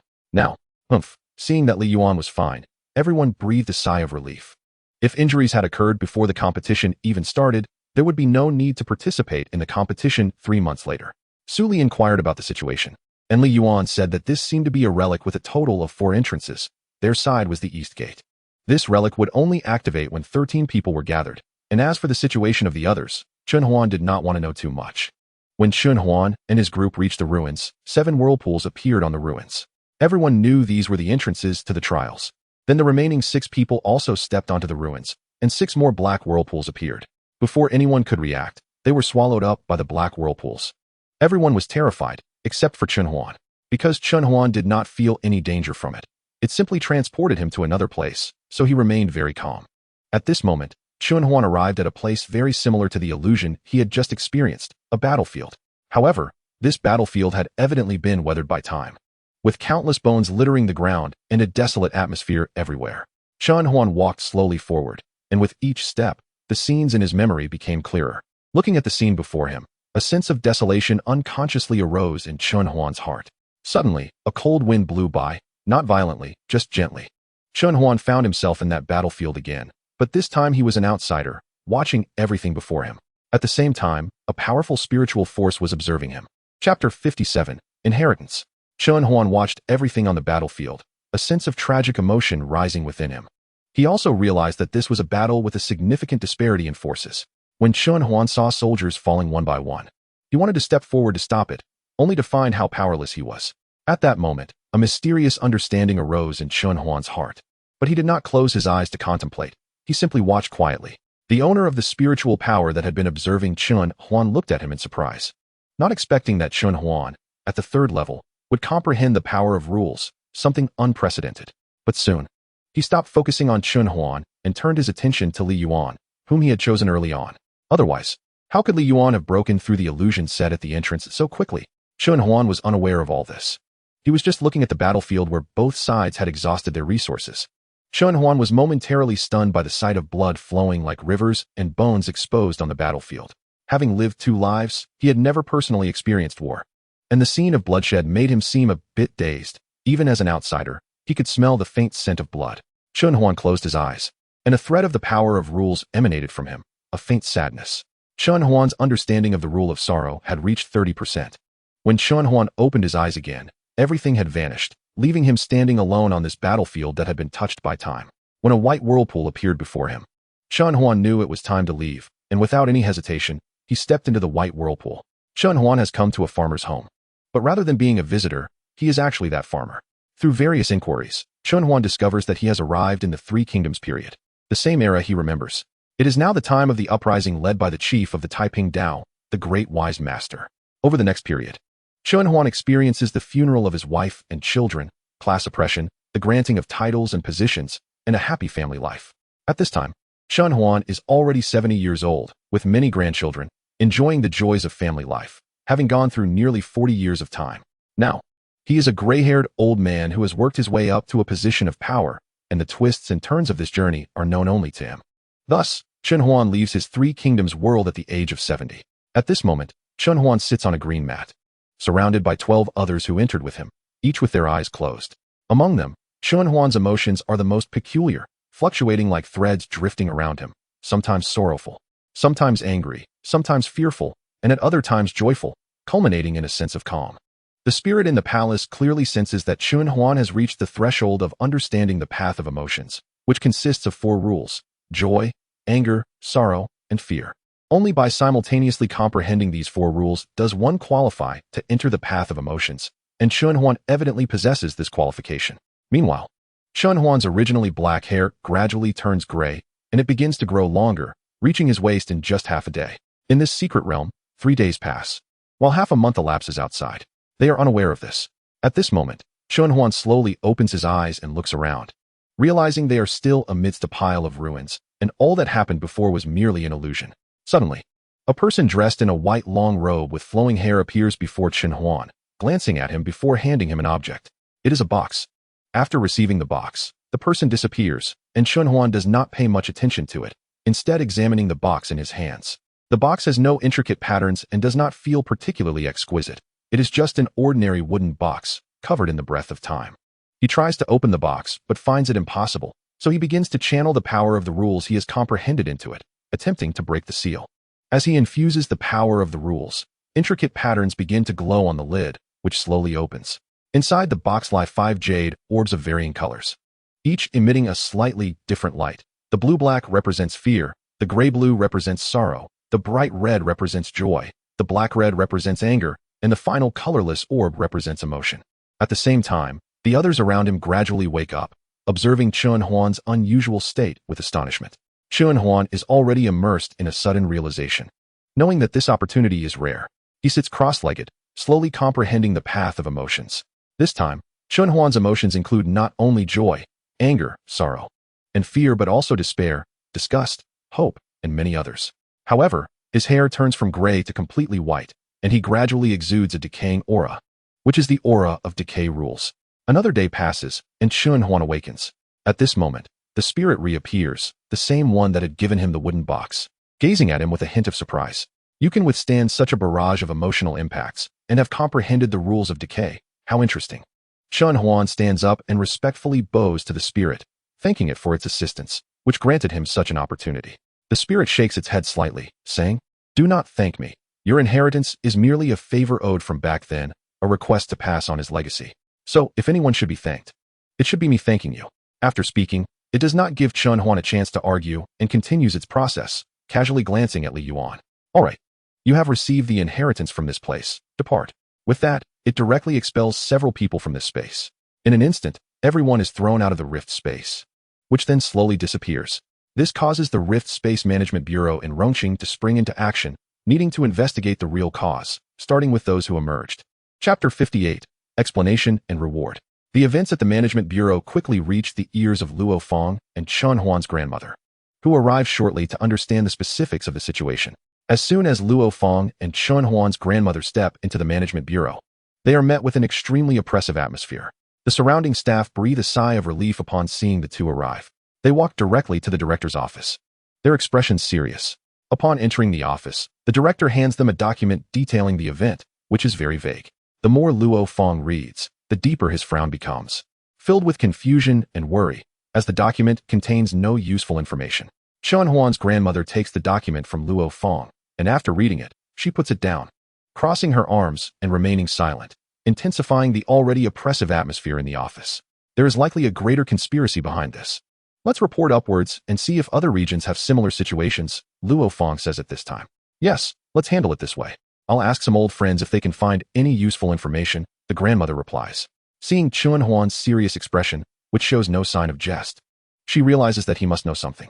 Thus, she asks with a serious tone, Xiao Huan, do you know something? Chen Huan then begins to release the power of the 5 rules he comprehended in the secret realm. The grandmother realizes that Chen Huan's realm has reached the 4th stage, and that aura is the power of rules. She is astonished that Chen Huan has comprehended the power of rules before reaching the 6th stage. Even someone as experienced as the grandmother feels shocked. But she quickly realizes that Chen Huan must have gained an opportunity. Just as she is about to speak, Chen Huan preempts her, saying, Grandma, you guessed right. I have gained some opportunities, which should be related to this incident. Seeing Chen Huan pause and look at her, the grandmother gestures for him to continue. Chen Huan realizes that the grandmother has misunderstood something, but he does not correct her and continues, this time. We encountered a god-level powerhouse. Although it was just a spirit, we were directly expelled from that rift space by that spirit. Upon hearing this, the grandmother's brows furrow tightly as she contemplates whether to report this or avoid reporting it altogether. She looks seriously at Chen Huan and asks, Xiao Huan, do you want me to report this incident? Naturally, Chen Huan does not want his grandmother to report this matter, but if it is not reported, it could affect her. Chen Huan is in a dilemma but quickly thinks of a solution. With a smile, he says, we definitely need to report it. But we can embellish the story a bit and present that spirit as the spirit of the world. The grandmother is puzzled by the mention of the spirit of the world and asks Chen Huan, Xiao Huan, what is the spirit of the world? Chen Huan is taken aback, looking at his grandmother in confusion. Haven't you received any news from Jilong City? The spirit of the world, the product of the world's source gaining sentience, capable of controlling the entire world. Grandma didn't ask Chen Huan how he knew about the spirit of the world after seeing its introduction. She understood that everyone has their own secrets. Moreover, the Qin family is a prominent clan, so obtaining this bit of information was relatively easy, especially since it was released by the Nine Dragons City. After learning the reason, Grandma hurried to the management bureau and shared the matter with some embellishments. During the remaining time, Chen Huan and the others didn't go into the rift space for practical training, but instead focused on digesting the opportunities from this secret realm journey. Time flew by, and soon it was almost the day of the competition. Chen Huan and the others were full of confidence about the upcoming competition and began discussing the rewards. The competition venue was set in the Killing Canyon of Mushroom City, which is an ordinary level rift space. Just as its name suggests, only those who have reached the 2nd tier can withstand the blood aura there. The rewards for this competition were quite generous. The 1st place team would receive a 6-star weapon for each member, the option to choose a beast egg or beast of any star level from the 3 academies, a 100,100 storage ring, and 1,000 academy points. The 2nd place team would receive a 5-star weapon, the option to choose an 8-star beast egg, a 100,100 storage ring, and 500 academy points. The 3rd place team would receive a 5-star weapon, the option to choose an 8-star beast egg, a 50/50 storage ring, and 300 academy points. The 4th and 5th place teams would receive 5-star weapons, the option to choose a 7-star beast egg, a 50/50 storage ring, and 100 academy points. The 6th to 10th place teams would receive 5-star weapons, the option to choose a 7-star beast egg, and a 5,050 storage ring. Upon hearing about the rewards, Chen Huan and the others lamented that the 3 major academies were really generous this time. At that moment, the 7 of them were gathered together in a foot spa, discussing their main strategy for the upcoming competition, which was just a week away. Chen Huan closed his eyes and said lazily, we definitely have to secure the 1st place this time, but we can take it easy in the early stages, as long as we make it into the top 10. Ideally the top 5, we can safely advance. Su Li agreed, also sounding lazy. That's right. After all, there's a ranking match for the top 10. So we can ramp up our efforts then. Hearing their analysis, everyone raised their hands lazily and said in unison, agreed. Thus, the basic strategy was hastily established, extremely casual but direct and efficient. Haha. Chapter 59, Mushroom City. Before long, it was the last day, and Chen Huan and the others had arrived in Mushroom City, where the team was led by Principal Hu from the 3rd school. Upon arriving in Mushroom City, the first thing Chen Huan and his group did was visit the local Shifeng Chamber of Commerce to see if there was anything else they needed to prepare. After entering the shop, a somewhat thin, middle-aged man greeted them, clearly the store manager. After all, the young Master Fong like I was here. If he didn't come out, it would be a bit pretentious, and this manager wouldn't last long. Chen Huan saw that the items in the shop were all very common, so he asked, do you have any rare and strange items? Take me to see. The manager, being perceptive, led them to the area with unusual goods in the west section. When Chen Huan arrived there, he saw all kinds of peculiar items on the walls and counters of the shop. He carefully examined the products, knowing that there would generally be hidden treasures. Soon, Chen Huan's attention was drawn to a glowing blue pearl. The information displayed on Chen Huan's panel surprised him. Cloud Sea Pearl, 7-star treasure, can help one comprehend the rules of water, has a water avoidance function. Chun Huan didn't rush to take the pearl out, but continued to look for other good items. Soon, he was attracted by another object. This time, it was a golden ingot, but it was covered in rust, obscuring its brilliance. Chun Huan picked up the ingot and handed it to Fong Likai, saying, "This is a good item for you, and it's an 8-star good." As he spoke the last part, his voice was low enough for only Chun Huan and a few others to hear. Fong Likai took it and put it in his storage ring, trusting Chun Huan completely, knowing that whatever Chun Huan chose was never bad, unless he wanted to play tricks.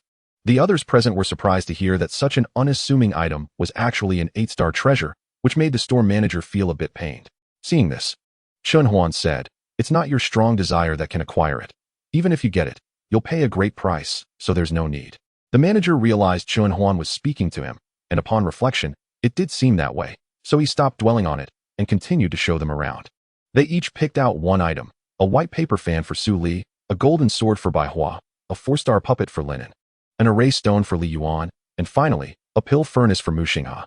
Su Li's white paper fan was an auxiliary item, around 7-star quality, which could double the power of drawing symbols and writing, but had usage limits. After 10 uses, it would be destroyed. Bai Hua's golden sword was the highest grade. At demigod level, though it was severely damaged, it could still unleash 8-star power, but would also be destroyed after 7 uses. Lin An's 4-star puppet was the longest lasting. The reason it was only 4-star was due to the user's limitations. If the user were strong enough, this puppet could reach 7-star strength. Li Yuan's array stone could help one comprehend formations, assisting him in breaking through his bottleneck in array techniques. Mu Xinghe's pill furnace was versatile. It could be used to smash things, refine pills, and help one comprehend the pill techniques inscribed on it. Finally, the golden ingot that Chun Huan gave to Fong Likai, while not visually impressive, was undoubtedly the best among all the items and the most suitable for him. This ingot, like Mu Xinghe's, was very comprehensive, capable of helping one understand the rules of gold and financial principles, while also being used for defense. The next day was the opening ceremony of the competition, announcing that the competition would officially begin the following day and outlining the arrangements.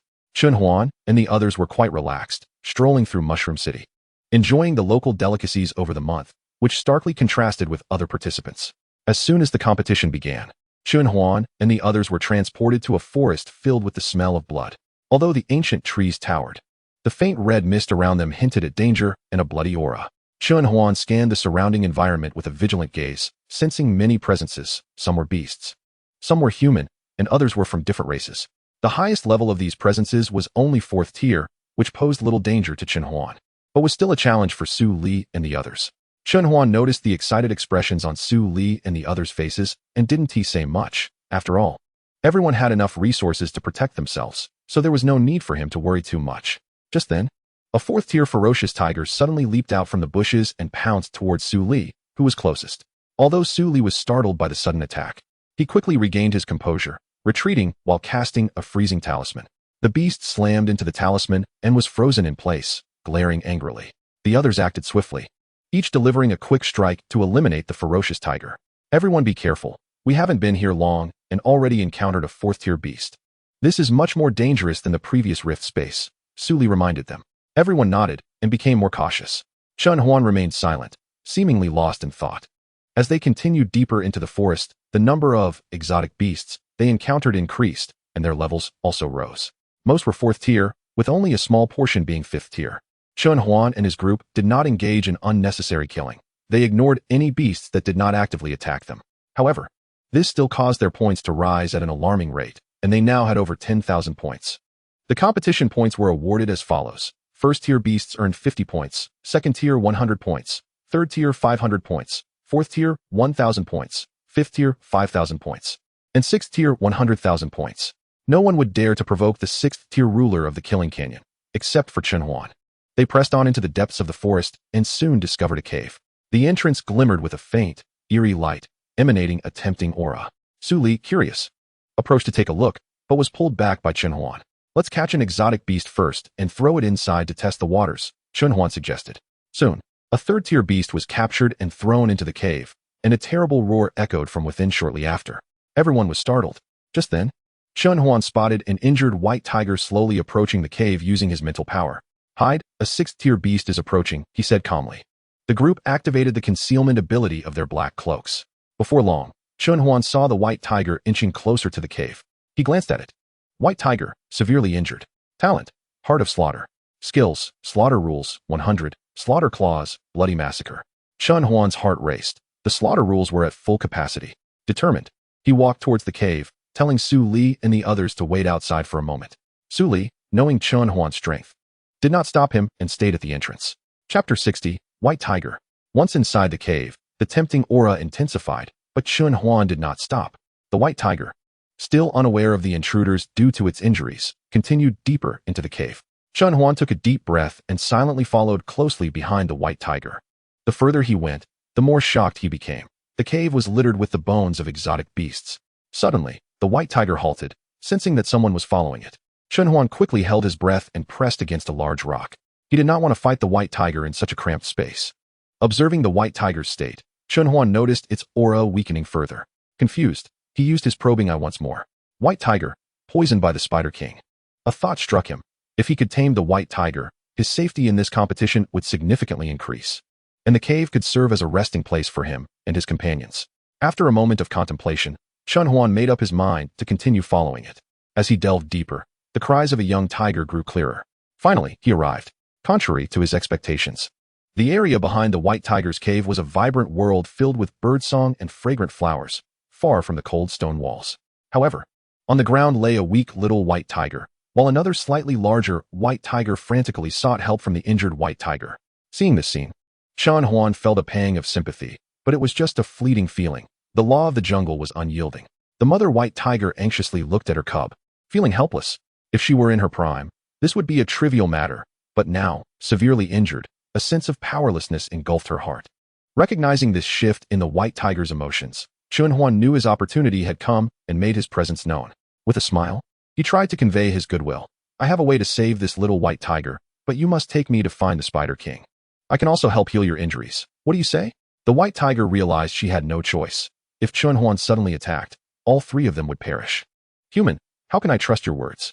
The White Tiger replied in a soft, melodious female voice. Chun Huan smiled back. Do you have any other options now? The White Tiger fell silent, but her body was honest and stepped aside. Chun Huan then took out a 7-star universal detox pill and a 7-star healing pill from his storage ring and handed them to the White Tiger, instructing her to take them. Soon, the White Tiger's aura began to recover rapidly, but the poison was not completely cured, as the pills only suppressed the spider poison. To obtain the antidote, they needed to find the Spider King, which the White Tiger alone could not defeat. Chun Huan actually had a complete antidote for the spider poison, but he wouldn't give it to the White Tiger. If she recovered and attacked him, it would be a loss. He then approached the weak little White Tiger and took out a life-saving pill from his storage ring, saying, "This little one is in a far worse state than you realize." Afterward, Chun Huan began to examine the information of the little White Tiger. Name, White Tiger. Talent, Heart of Slaughter, Body of Star Gold. Potential, 9 stars, 50. Skills, Slaughter Rules, 10. Gold Rules, 10. Star Rules, 10. Status, Weak, Near Death. Solutions, Method 1. Requires finding a healing herb of at least 8 stars to replenish its essence. Method 2. Find a master with a physique far exceeding its own realm to establish a contract that will heal it. Chun Huan felt a surge of disbelief.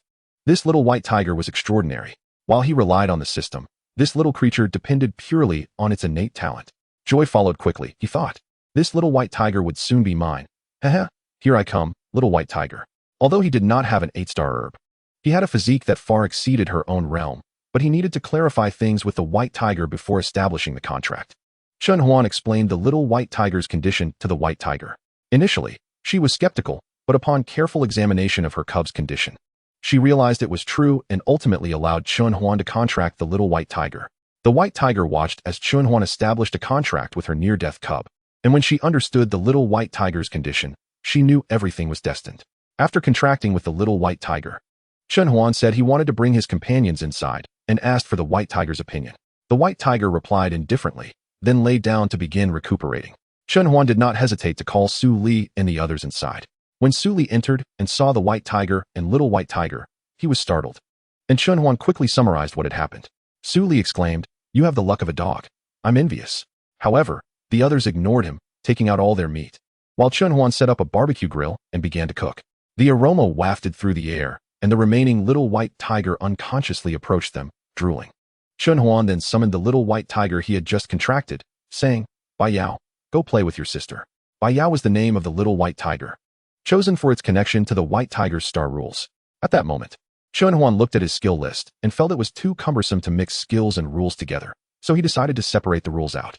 Rules: Fire rules, 40, Water rules, 10, Gold rules, 10, Star rules, 10, Slaughter rules, 10, Sorrow rules, 70, Anger rules, 70, Joy rules, 70, Fear rules, 70, Emotion rules, 40. Looking at his luxurious panel, although he didn't kill the great white tiger to obtain the tenfold killing rule from it, he felt that swapping it for a small white tiger was still a good deal. Hee.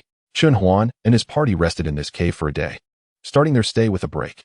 The next day, the great white tiger's injuries were fully healed, and Chunhuan was finally ready to seek trouble with the poisonous Spider King, which made him very happy.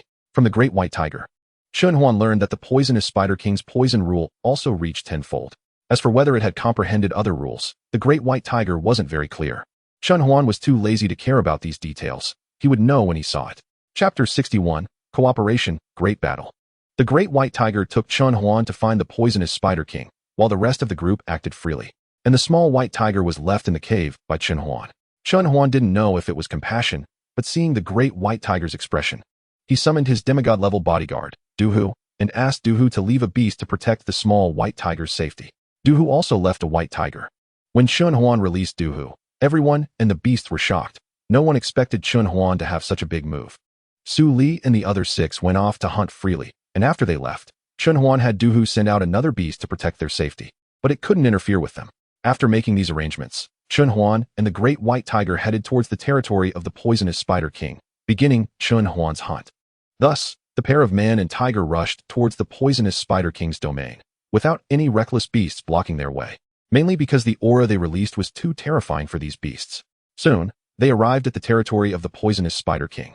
The poisonous Spider King's domain had towering trees and numerous stone caves that were faintly visible, and the surrounding mist created a spooky atmosphere that made one's scalp tingle. This was the poisonous Spider King's domain, the poisonous forest. At this moment, the great white tiger let out a roar, causing all the birds and beasts in the poisonous forest to scatter. From deep within the forest, a sharp roar echoed, seemingly mocking them. The great white tiger didn't hold back and roared in the direction of the sound, instantly creating a broad path through the forest. Chunhuan finally saw the true form of the poisonous Spider King, and as expected, it was another data monster. Name: Poisonous Spider King. Talent: Poisonous Gallbladder, Sharp. Skills: Poison Rule, tenfold. Gold Rule, 60%. Seeing its weakness, Chunhuan felt much less tense. He signaled to the great white tiger, then summoned Little Qing to fly up into the sky, drawing a fiery red bow and donning blue armor. The great white tiger first clashed with the poisonous Spider King using its own rule, but was slightly at a disadvantage. After failing in the first strike, the great white tiger retreated instantly. The poisonous Spider King attempted to pursue, but the arrows from above had already reached its front, prompting the Spider King to leap back to evade.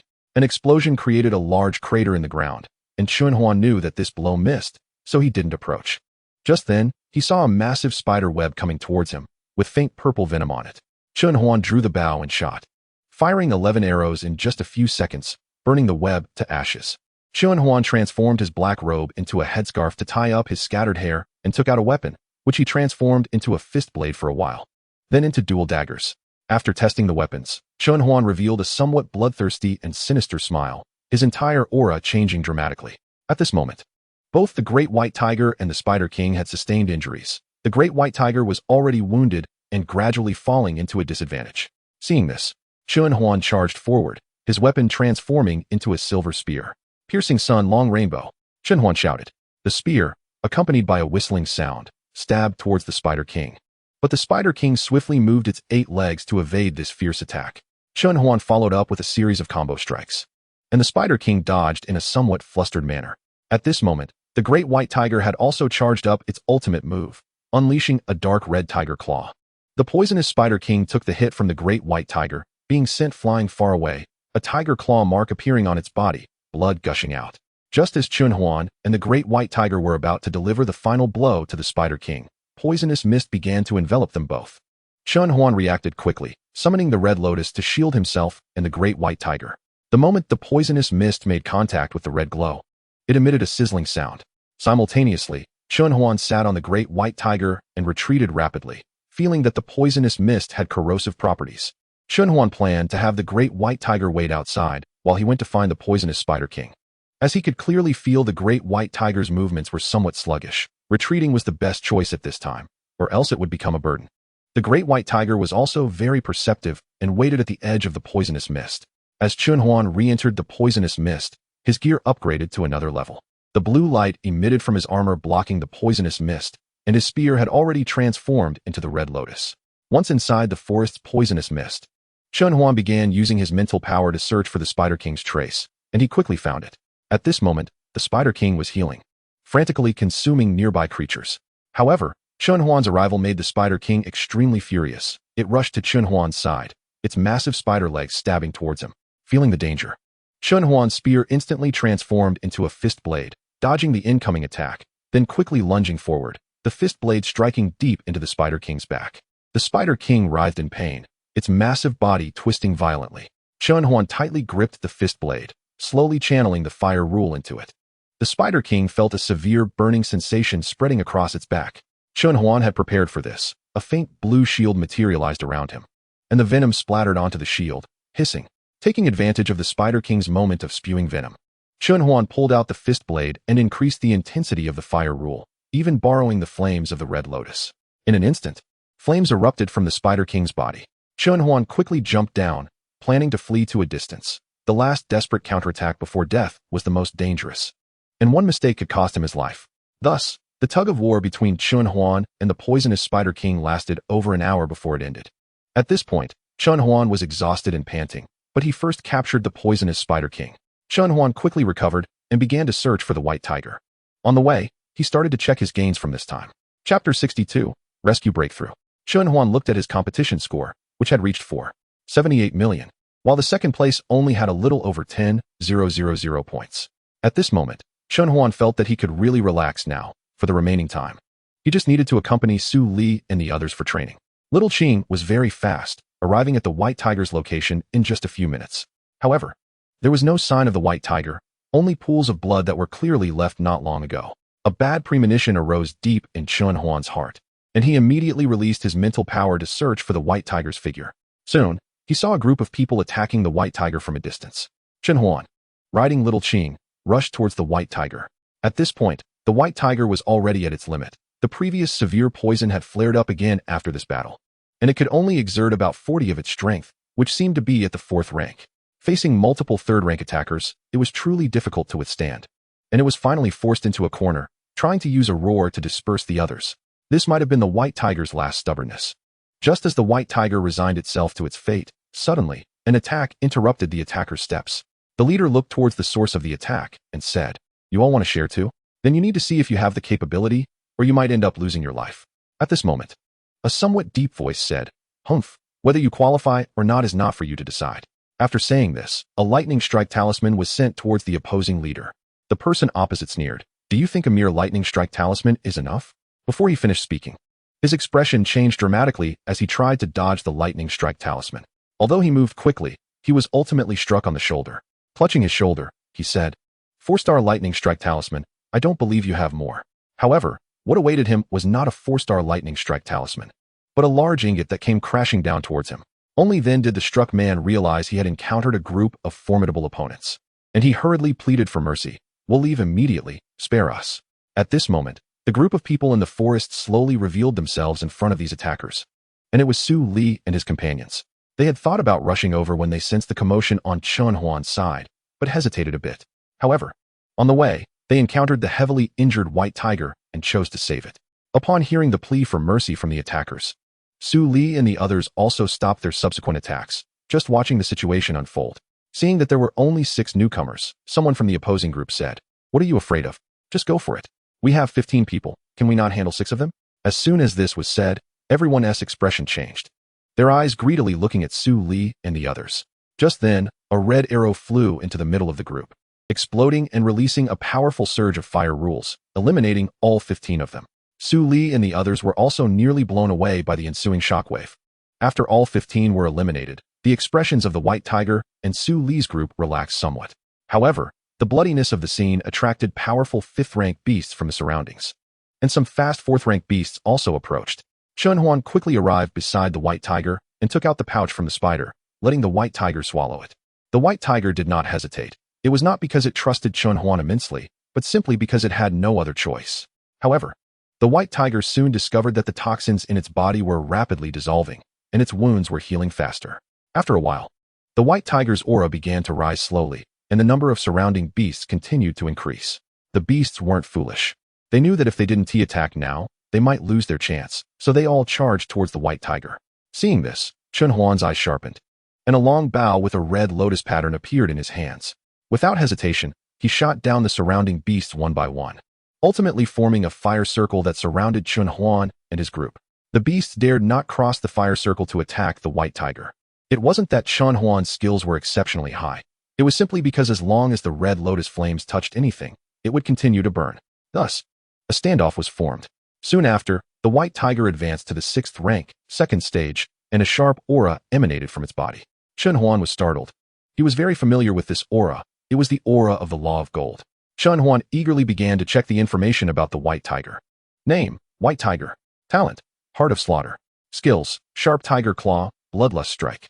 Rules: Slaughter Rule, 100, Perfect. Gold Rule, 10, Beginner. He couldn't help but exclaim, "What a natural advantage." After the white tiger completed its advancement, it let out a roar towards the sky, as if declaring its sovereignty. In that instant, the surrounding beasts all prostrated themselves before the white tiger, symbolizing their submission.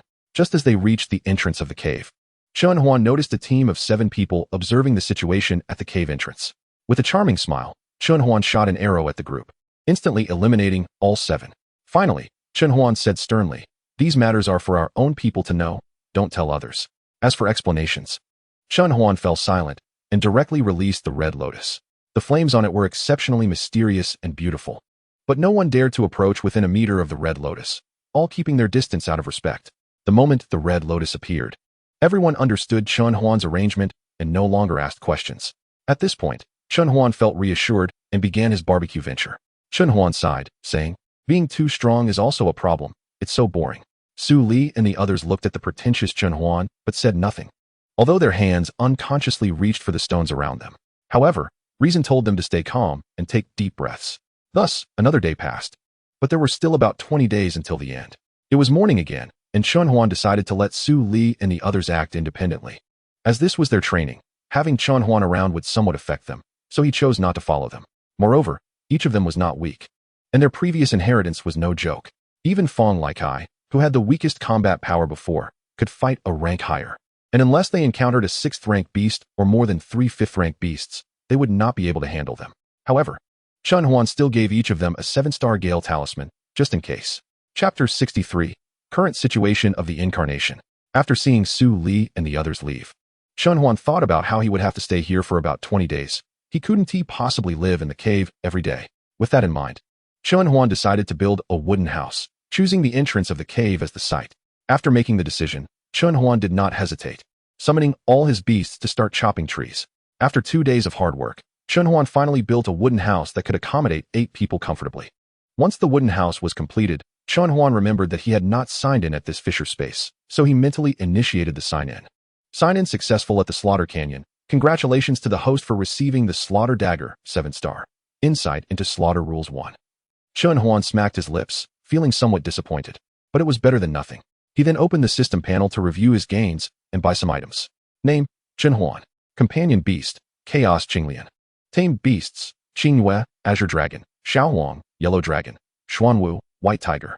Skills: Mental Shock, 10, Demon Illusion 6, God Level Alchemy, Refining, Array Theory, Flight, Mechanical Mastery, Hand of Absorption. Rules: Fire Rule, 40, Water Rule, 10, Metal Rule, 10, Wood Rule, 10, Earth Rule, 10, Star Rule, 10, Killing Rule, 10, Rule of Sorrow, 70, Rule of Anger, 70, Rule of Joy, 70, Rule of Fear, 70, Rule of Emotion, 40, Wind Rule, 10. Talents: Language Master, Medical Genius, Blood Contracted. Space: Storage Space, Beast Control Space. Free Lotus Realm. Storage Space: 100,100 Vermilion Bird Eggs, Monocular Telescope, Random Seasoning, Intermediate Avatar 3, 100 Star Fruits canned, 100 Yellow Peaches canned, 9353 Beast Control Pills, 14 Black Robes. 100 Avatars.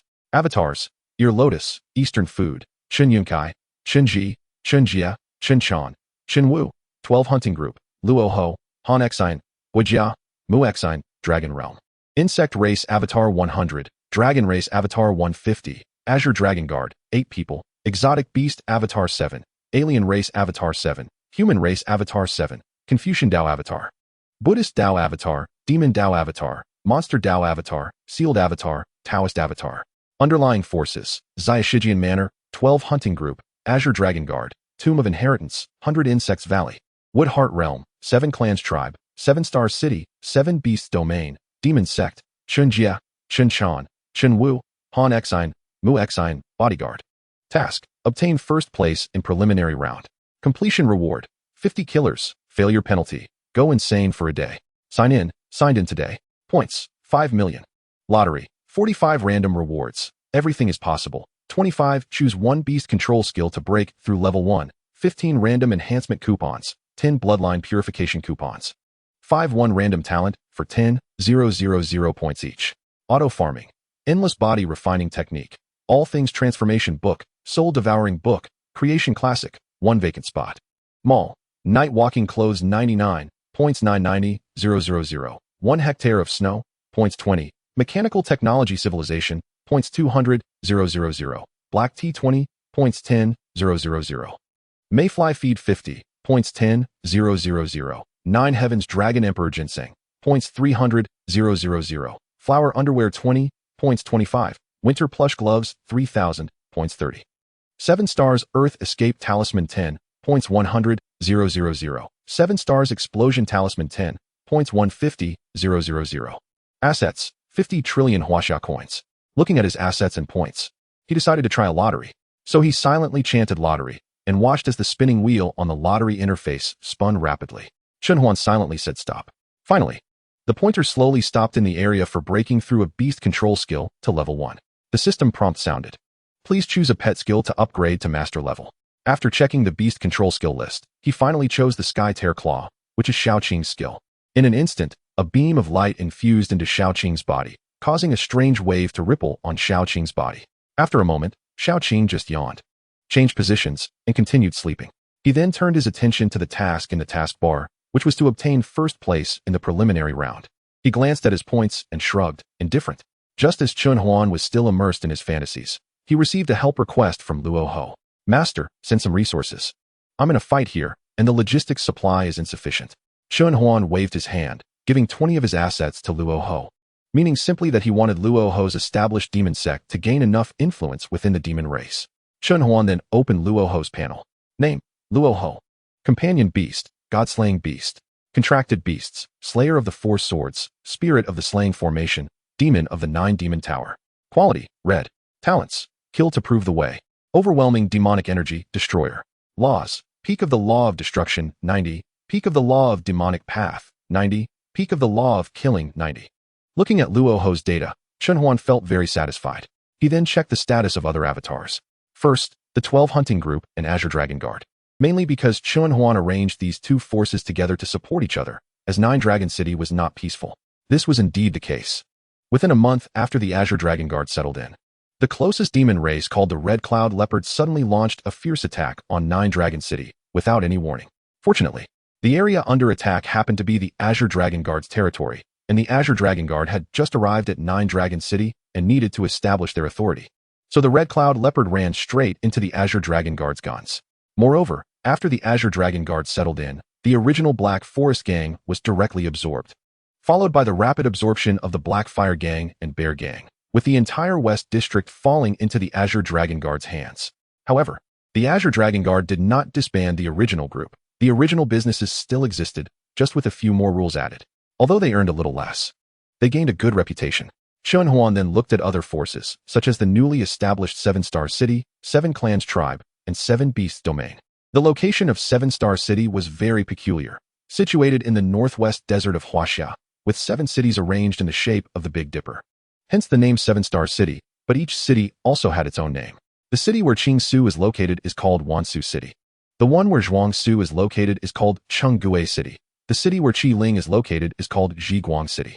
The city where Qiuchun is located is called Yuanyi City. The city where Guangdao is located is called Badao City. The one where Lijun is located is called Qingjian City.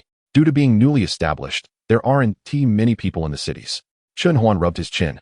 thinking he could notify his family when he goes out and bring along those guys' families to make up for the personnel issue. Chapter 64, Avatar Status. But how to arrange it mainly depends on their own ideas. Chun Huan then looked at the Seven Beasts domain and found that the area of the Seven Beasts domain could be described as a unity of chaos. The choice of the Seven Beasts domain is actually in one place, just divided into 7 areas. The Seven Beasts domain is located in a slightly desolate area, with chaos directly occupying the only forest area, becoming the overlord of the forest. Qingzhua and Enfu directly occupied the surrounding mountains, except that Enfu appears at night, while Qingzhua appears during the day. Tao Tai is the most leisurely among all the beasts, having built a forest called by Sure Mountain on a small hill near the forest, gathering a group of food-loving exotic beasts.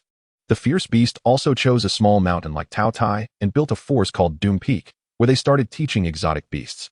Qijia is considered a beast without a fixed area, spending leisure time wandering around the Seven Beasts domain and occasionally deceiving the outside exotic beasts. Yin Yin is very well behaved, directly gathering nearby silkworms, starting to teach them, and protecting them to help them grow. Chun Huan was most worried about the Seven Beasts domain, simply because the competition among exotic beasts is the fiercest and most primitive. In the first few days after the Seven Beasts arrived, they faced daily provocations from exotic beasts, and only after severely injuring the opponents did it calm down. Chun Huan then clicked to check the situation of the Seven Clans tribe. To be honest, the Seven Clans tribe is what Chun Huan worries about the least, as the comprehensive strength of the Seven Clans tribe is the strongest. First, let's talk about the strongest. The corpse ancestor, who directly drilled through an entire mountain, refining it as his base, called Burial Mountain. The others then began to build their tribes based on this mountain. First, Hun Dun built a tiger tribe on the east side of Burial Mountain, mainly because Hun Dun's main body is a winged tiger, so its tribe is the tiger tribe. Then, Long Yu built a snake tribe on the west side of Burial Mountain, open to any snake race to join.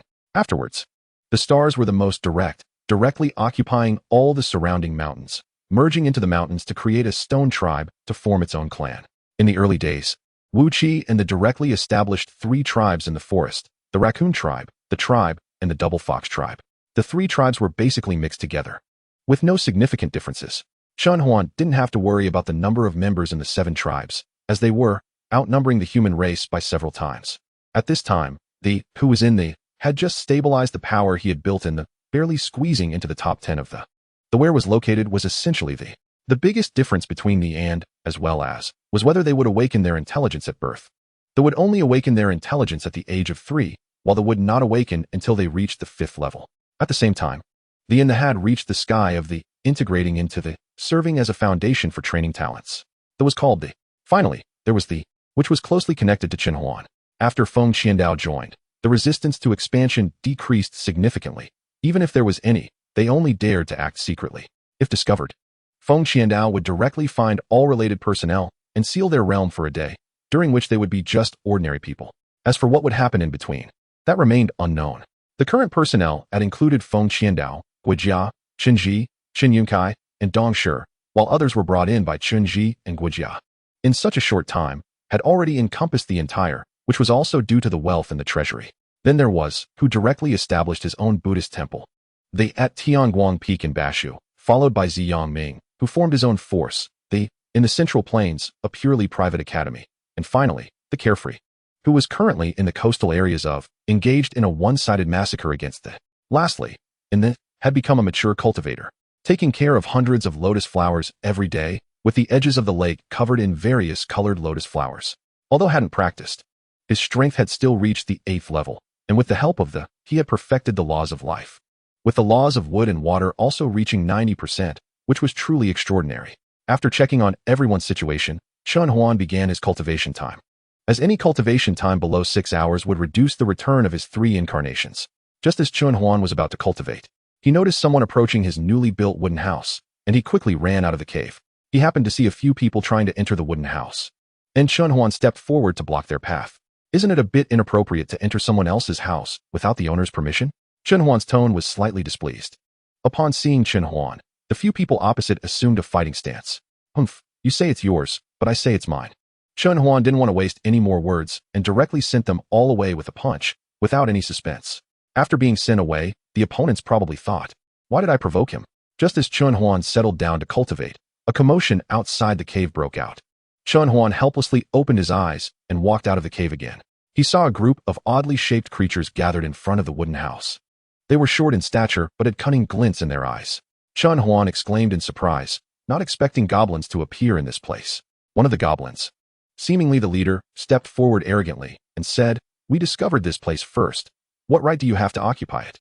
Chun Huan sneered and replied, "If you can defeat me, I will hand over this wooden house." Upon hearing Chun Huan's words, the group of creatures rushed forward, but Chun Huan remained unhurried, channeling his inner strength to create a light blue protective shield around himself. The attacks hit the protective shield as if striking cotton, and after a while, Chun Huan felt a bit fatigued and directly shook off the nearby creatures. He summoned a few of his summoned beasts and began a one-sided massacre while he watched. Chapter 65, Goblin Tribe. The strongest of these goblins seemed to be at the 4th level. While they could possibly take down a 5th level, they were still no match for Chun Huan's summoned beasts. Chun Huan suddenly thought of something. Goblins usually appear in groups and would definitely have a tribe. With this thought, Chun Huan's eyes lit up. He had a target. He then ordered Xiao Qing and the others to deliberately let a few goblins go. Chun Huan followed the goblins all the way to their lair. The goblin lair was a large tribe, and according to Chun Huan's perception, there were at least thousands of them, but most were at the 1st or 2nd level, with only about 20 at the 4th level, 6 at the 5th level, and one goblin leader nearing a breakthrough to the 6th level. Chun Huan did not rush forward. Instead, he took a flower with transformation abilities from his summoned beast space, put it on his face, and infiltrated the tribe. After changing his appearance, Chun Huan began to showcase his acting skills, pretending to be an injured goblin and quickly running towards the tribe. The goblins on patrol at the entrance were startled, as Chun Huan's acting was too poor. Even goblins with low intelligence could see through it at a glance. The goblins began to chatter loudly, and upon hearing their words, Chun Huan's anger was ignited. He roughly understood that the goblins were saying his acting was terrible, like. The pitiful goblins did not realize they had provoked someone they shouldn't have. Infuriated, Chun Huan decided to stop pretending and destroy the goblins directly. He summoned a massive magma ball from the sky to smash into the goblin tribe. The several 5th-level powerhouses in the tribe looked up at the giant magma ball in the sky, their eyes wide with disbelief. Without time to think, they all used their full strength, hoping to resist the magma ball with the power of several 5th-level beings. The goblin leader, hiding in the shadows, had no choice but to act himself. A massive goblin illusion suddenly appeared, wielding a large knife. Chun Huan raised his eyebrows, surprised that this goblin leader, on the brink of a breakthrough, actually had some skill, albeit not much. At this moment, Chun Huan was not in a hurry to continue attacking. Instead, he smiled from a distance, wanting to see if the goblin leader could break through to the 6th level, hoping to obtain more rewards when he defeated the opponent later. Chun Huan looked at the goblin leader's information. Although it didn't have anything particularly outstanding, it was still decent. Name, Goblin Leader. Realm, 5th level, breaking through to perfection. Talent, leadership qualities, strength boost, giant strength. Rule, strength rule, halfway through breaking through. Chun Huan's calculation was that he could gain his rules upon the goblin leader's death. Besides the leadership qualities, he was not interested in anything else. The goblin leader swung his large knife, gathering all his rule power into the blade, and struck the magma ball. A dazzling light flashed as the magma ball was split open and then slowly dissipated, transforming into smaller magma chunks that fell. However, the power was no longer the same. The protective shield supported by several 5th-level goblins successfully withstood the falling magma chunks. In an instant, the goblin tribe was filled with cheers. However, the goblin leader and several high-ranking individuals looked very serious as they stared at Chun Huan. But all they received in return was a cold sneer from Chun Huan, who then took out a longbow, showing no intention of letting them go. Chun Huan directly condensed a huge fireball with the longbow and shot it toward the goblin tribe. At this moment, the goblin leader closed his eyes as if resigning to his fate, knowing that this strike was beyond his ability to withstand and had to accept his end. Just as the fireball was about to strike the goblin leader, a sudden earthen wall emerged to block the fireball's attack. Chun Huan's spiritual power directly locked onto the source of this force, which was a goblin shaman, and then the data of this goblin shaman appeared. Name, Goblin Shaman. Talent, Eye of the Shaman, communication with the divine. Rules, Earth Rule, 70, Wood Rule, 70. Seeing this, Chun Huan raised an eyebrow, revealing a hint of surprise on his face, and said mockingly, "Interesting, a nice, unexpected gain." After saying this, he quickly fired more than 50 arrows from his longbow, all of which were arrows condensed with the flames of the red lotus. The goblin shaman looked at these arrows with a grave expression, feeling a tremendous threat from them, leaving him no time to think of a countermeasure. With a wave of his staff and muttering "Ga Ga da Ga, Ga da Ga," he instantly condensed dozens of huge wooden and earthen walls in an attempt to block the arrows. However, it was all in vain. Chun Huan's fire arrows easily pierced through several wooden and earthen walls. The goblin shaman was horrified and quickly waved his staff again, causing the ground beneath him to surge up and lift him into the air. Chun Huan's lips curled up, and with a flicker of his figure, he rushed into the air and shot several fire arrows at the goblin shaman. At this moment, the goblin shaman glanced back at the goblin tribe, a look of determination flashing in his eyes, and directly activated the eye of the shaman, shooting a strange light toward Chun Huan.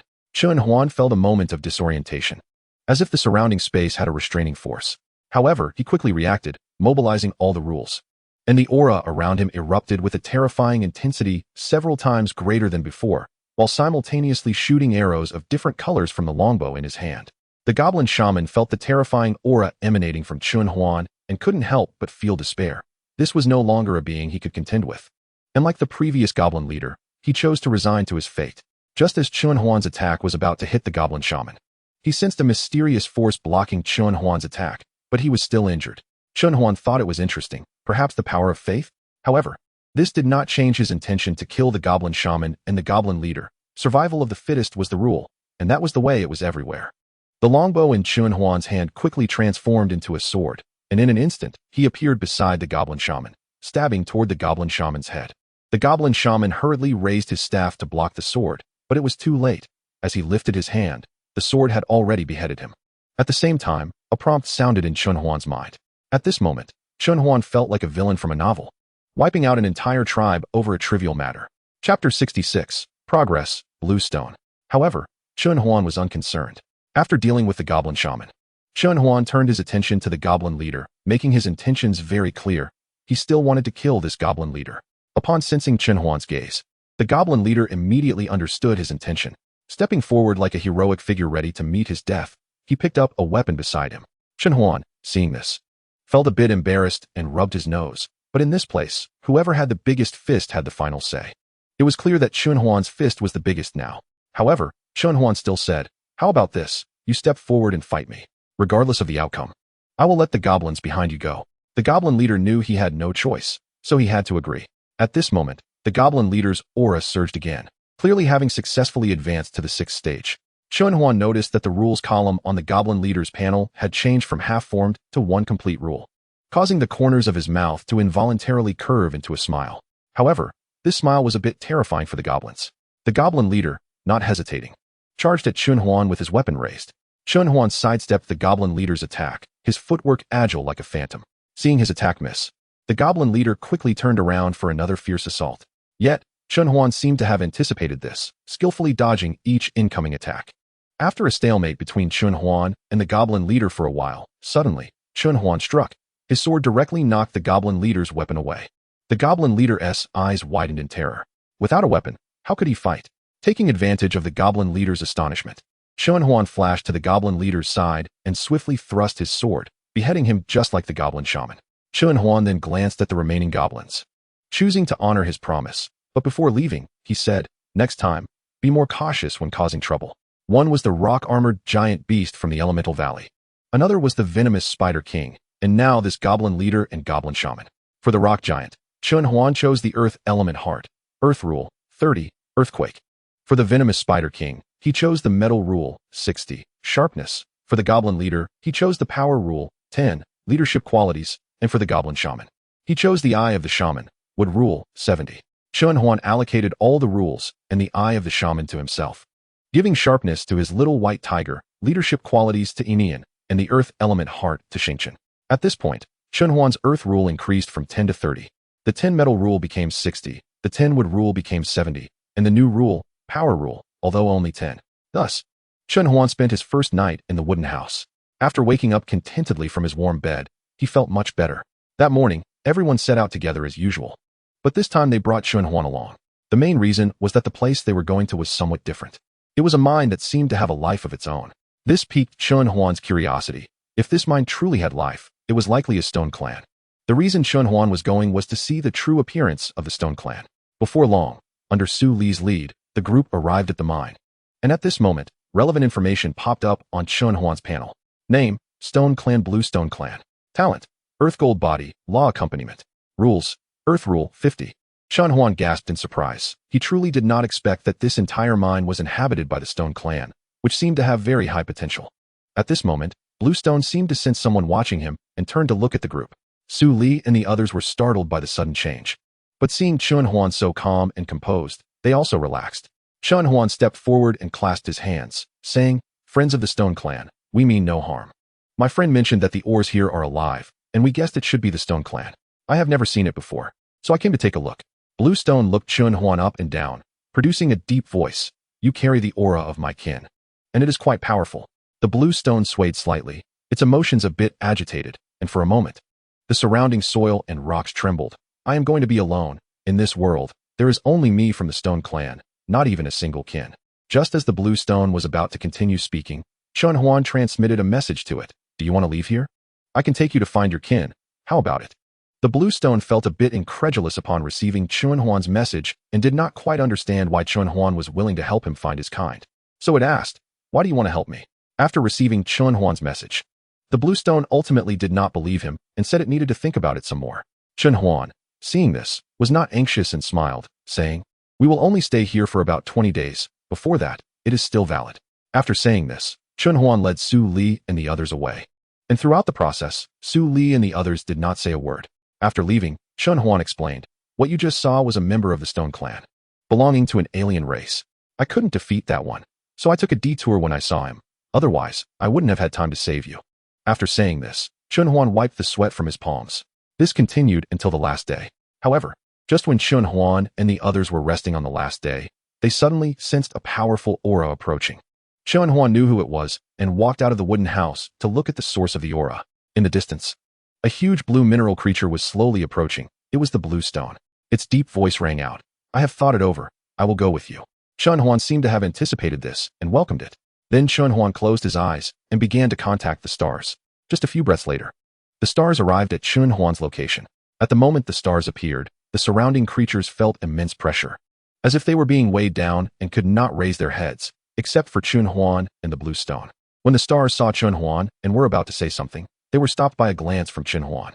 Then, with a gesture to the stars, they immediately understood and looked at the Bluestone. Without saying a word, they just nodded and directly took the Bluestone away. Chapter 67, Accident. After the stars left, Su Li and the others finally got up from the ground. The first thing Su Li did was to bare his teeth at Chen Huan and said, "Huaner, that feeling just now was really uncomfortable. I don't want to experience it again." Chen Huan looked at Su Li's somewhat disheveled appearance and smiled, saying, "If you don't want to go through that, then hurry up and improve your strength. This is the enemy we will face after we grow up. Fortunately, this one is a neutral force among the alien races and doesn't have much hostility towards the human race. Otherwise, we wouldn't stand a chance."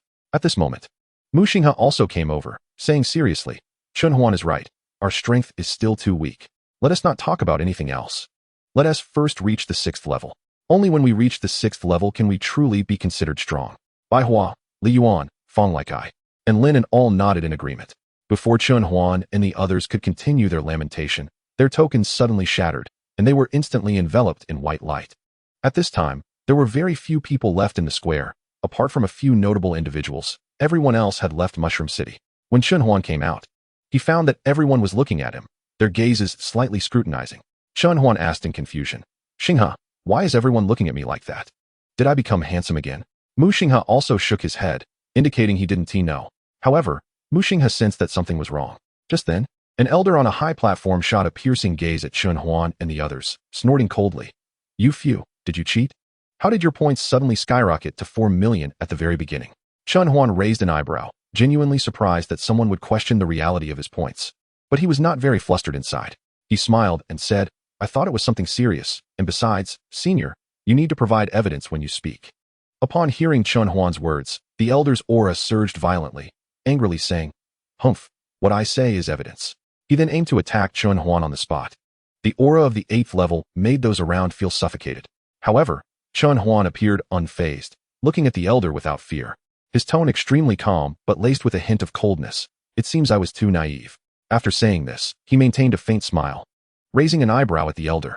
To the elder, this seemed like provocation, and he unconsciously quickened his pace. When he was just a meter away from Chen Huan, he suddenly found himself unable to move, his eyes filled with terror.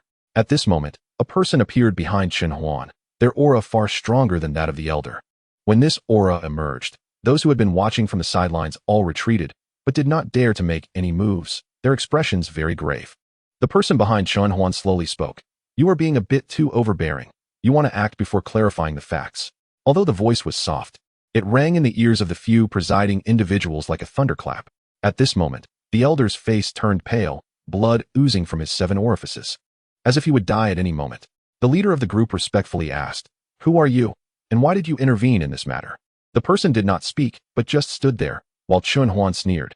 Heh, with your group of clowns, you dare to provoke the Chen family, Li family, Lin family, Su family, Bai family, Shifang Chamber of Commerce, and Shaoxia Restaurant? Who gave you the guts? After Chen Huan finished speaking, Su Li, Li Yuan, Bai Hua, Linen, Fang Laikai, and Mu Xinghe all stepped forward at the same time to stand alongside Chen Huan, looking at the group. At this moment, everyone was taken aback by Chen Huan's aura, not expecting him to possess such a presence at such a young age. For a moment, the expressions of the crowd turned ugly as they looked at Chen Huan. Although these families currently had someone holding them back, the situation was clearly beyond their expectations. They had originally thought to use this issue to attack the Chen family, but they did not expect Chen Huan to have such a powerful protector by his side. Chen Huan was well aware of the elder's infamous reputation. He was a frequent visitor to the police and legal departments, either on his way to commit a crime or already committing one, making him quite notorious. If it were not for his status as a 9th-level formation master, his family would have long since eliminated him. This time, he had provoked someone he should not have, and it would be difficult for him to plead for leniency. At this moment, Chen Huan also revealed all his strength, unleashing the power of all rules toward Tang Huan, who, even with his 8th-level physique, could not withstand Chen Huan's power of rules and was instantly severely injured. Su Du was about to step forward again to persuade when 7 people suddenly appeared. They were the 7-star city's 7 individuals. The moment the 7 appeared, the highest combat power in Mushroom City emerged, but in front of the 7, it was merely a slightly larger ant. Thus, upon seeing the 7, they shrank back. Just then, the people from the professional association suddenly arrived, wearing smiles as they said, We hope you all will take it easy and let this person go, just for the sake of the professional association. At this moment, everyone looked at Chen Huan, but he remained unmoved. Chen Huan smiled and said, You want someone without compensation? Is that giving you face? After Chen Huan finished speaking, the people from the professional association felt as if they had been locked onto by an extremely strong aura. However, they did not lose their composure and calmly said, Young Master Chen is right. There will be compensation. It will be delivered shortly. How about you first let Master Tang down? Chen Huan signaled to his bodyguard, and Tang Huan was let down but still unable to move, not even able to speak. Just like that, the scene suddenly fell silent. At this moment, Chen Huan said, Su, please continue the process of the competition, otherwise, how much time will this waste? Su Du was somewhat speechless at this moment. However, as Chen Huan said, we must continue with the competition process. Chapter 68, Rankings and Attacks. Su Du didn't care about Tang Huan and continued with the following procedures.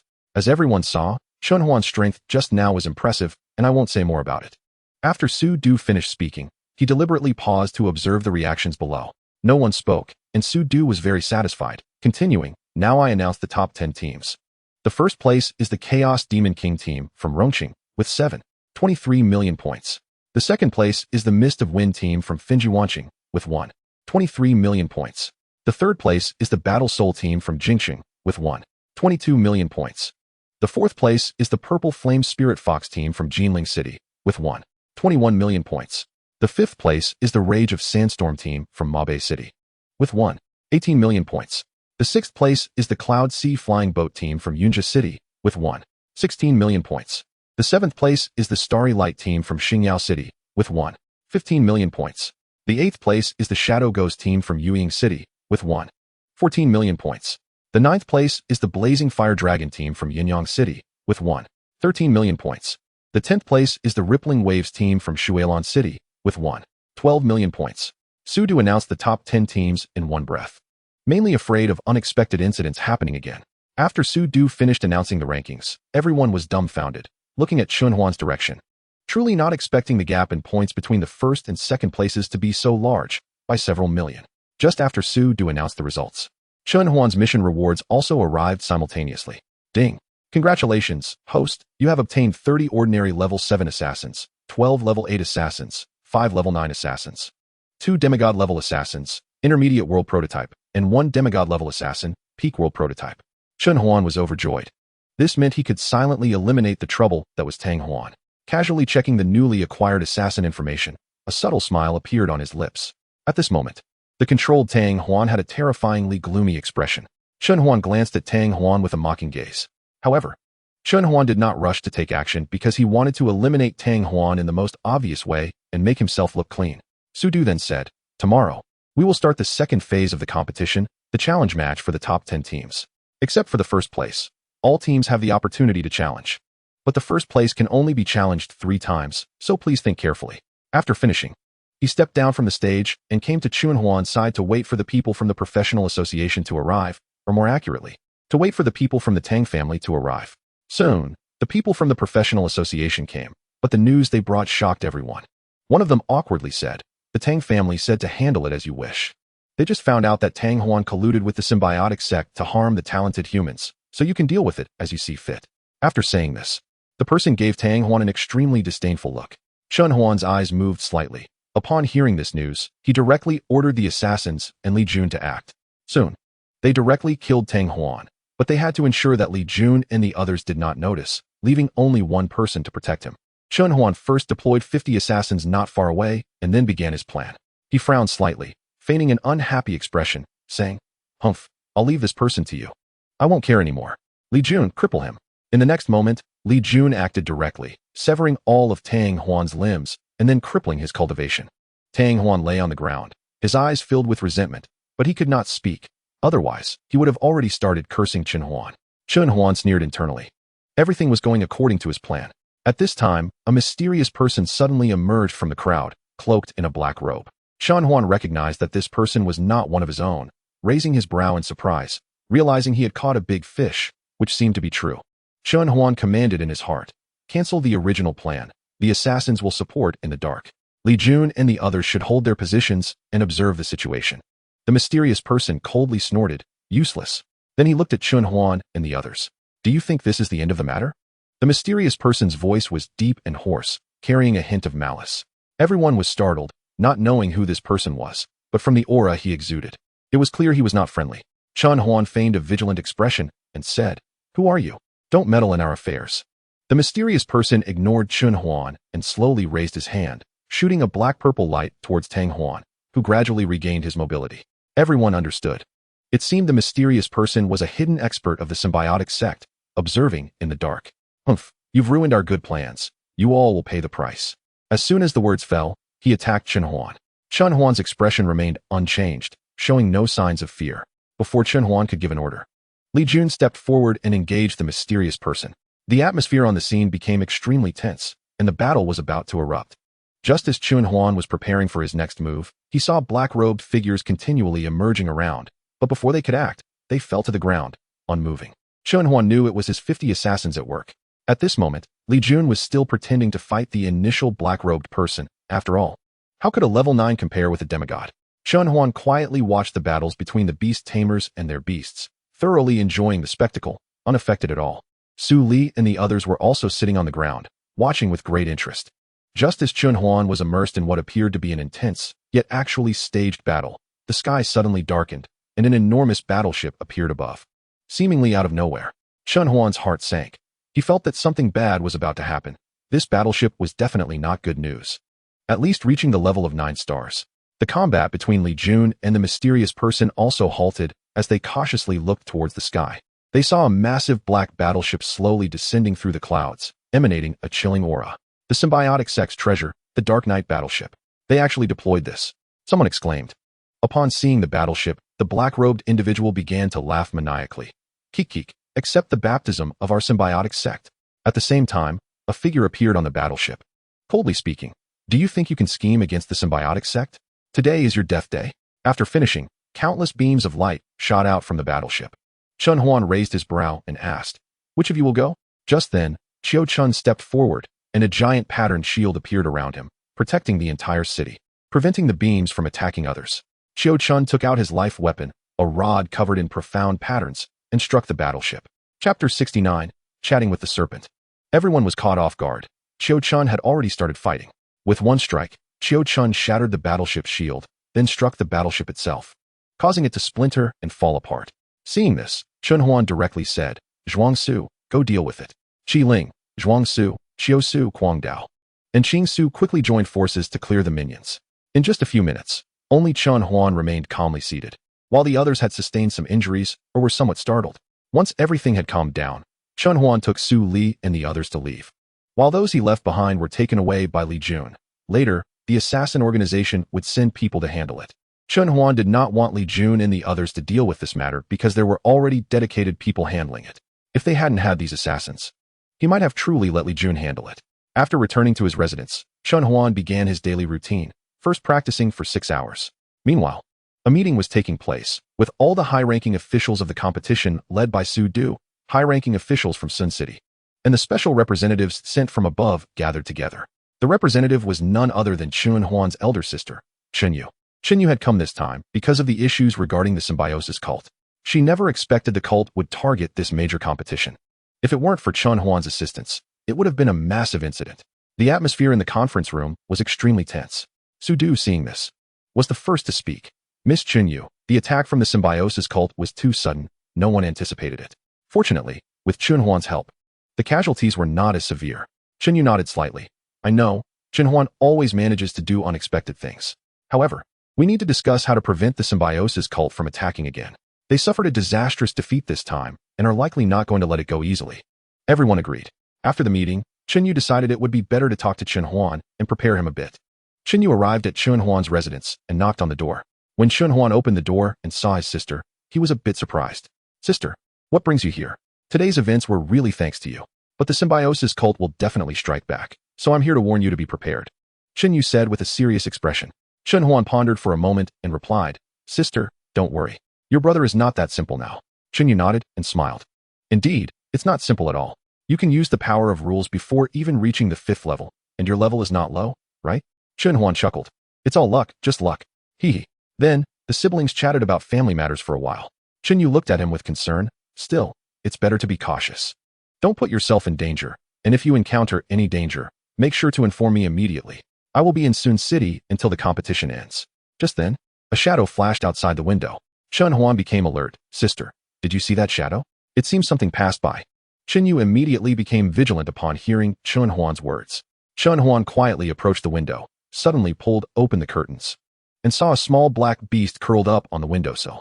The beast hissed when it saw them, its eyes flashing with a mysterious light. Chen Yu frowned and said, Xiao Huan, this little beast looks unusual.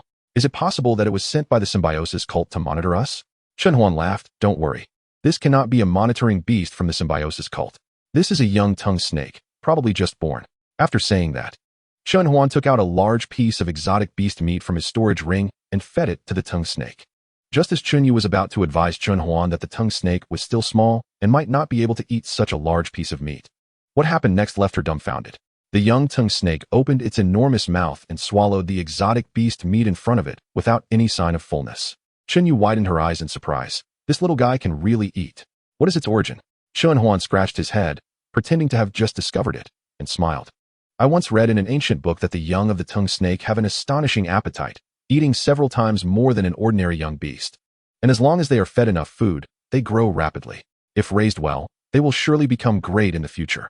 While speaking, the tongue snake had already finished the meat Chun Huan had taken out again and affectionately rubbed against Chun Huan's hand, asking for more.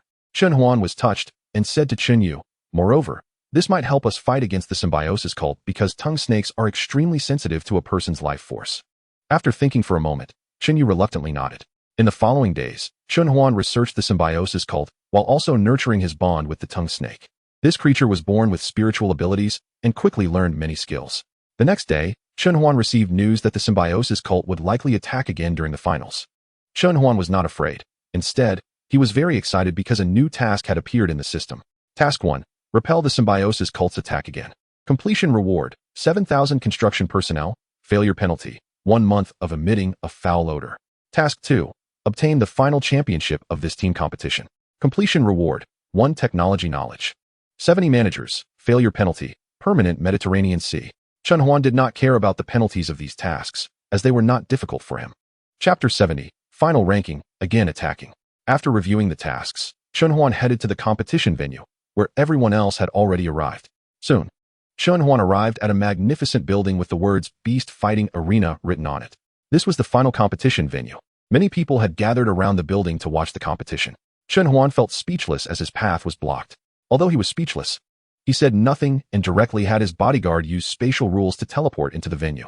Once inside, Chun Huan began searching for his team and quickly spotted Su Li and the others, but they were surrounded by others. Instantly, Chun Huan's mood soured as he strode angrily towards Su Li and the others, while the others were focused on the spectacle and did not notice Chun Huan. Of course, Chun Huan was not in a hurry to approach because he knew Su Li and the others' strength. Even if everyone attacked together, the worst Su Li could do was to fight to the bitter end. He was that confident. As Chun Huan observed the situation, he memorized the faces of those surrounding Su Li, planning to strike hard when the time came. Upon closer inspection, Chun Huan noticed that besides the teams ranked 10th, 9th, 8th, 3rd, and 2nd, all other teams were present. Instantly, several possibilities appeared in Chun Huan's mind. First, these people were being used as pawns. Second, these people were truly lacking in intelligence. While Chun Huan wanted to lean towards the second possibility, he noticed that the other teams were looking at the provocateurs with expressions of disbelief. Reluctantly, Chun Huan had to accept that these people were indeed the second possibility. At that moment, Su Li and the others, who were surrounded, noticed Chun Huan and immediately ignored the provocateurs, walking over to Chun Huan with smiles. "Did you sleep well today?" After Chun Huan finished speaking, he released a powerful aura. Suddenly, those provocateurs felt their breathing become extremely difficult, as if their bodies were pressed down by a 1,000-pound weight. However, Chun Huan did not see his sister. Knowing she might have gone to arrange matters regarding the symbiosis cult, Su Du stepped onto the stage of the beast fighting arena and took out the prepared manuscript to begin reading the rules. The rules were simple. Just as explained yesterday, if the challenger loses, their rank remains unchanged. If they win, the rankings are swapped. At this moment, all the participants were filled with fighting spirit, except for Chun Huan, who was viewed as an untouchable existence, at least for now. After Su Du finished reading the rules, the competition officially began. The first team to challenge was the 10th-ranked team, the Rippling Waves team, whose members mainly used water and ice-type beasts. The captain was the only 4th-level Beastmaster, while the rest were all 3rd-level Beastmasters. Their opponents were the 4th-ranked Purple Flame Spirit Fox team, whose beasts were primarily fire and earth types. Their captain was also at the 4th level, and the team members' levels were comparable to those of the Rippling Waves team. Both teams had equal numbers, with 8 members each. According to the competition rules, the team that first wins 4 out of 7 matches would be victorious. This was a battle that tested intelligence. In the first match, both sides sent out their respective captains. The captain of the team Bibo Danyang was named Sun Yuang, a refined and somewhat handsome man, while the opposing captain, Si Yinling, was a fiery and curvaceous woman, presenting a stark contrast.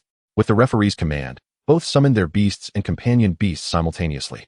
A massive ice-blue sea turtle appeared in front of Sun Yuang, its shell adorned with mysterious and strange runes and patterns, instantly enveloping the arena in a chill.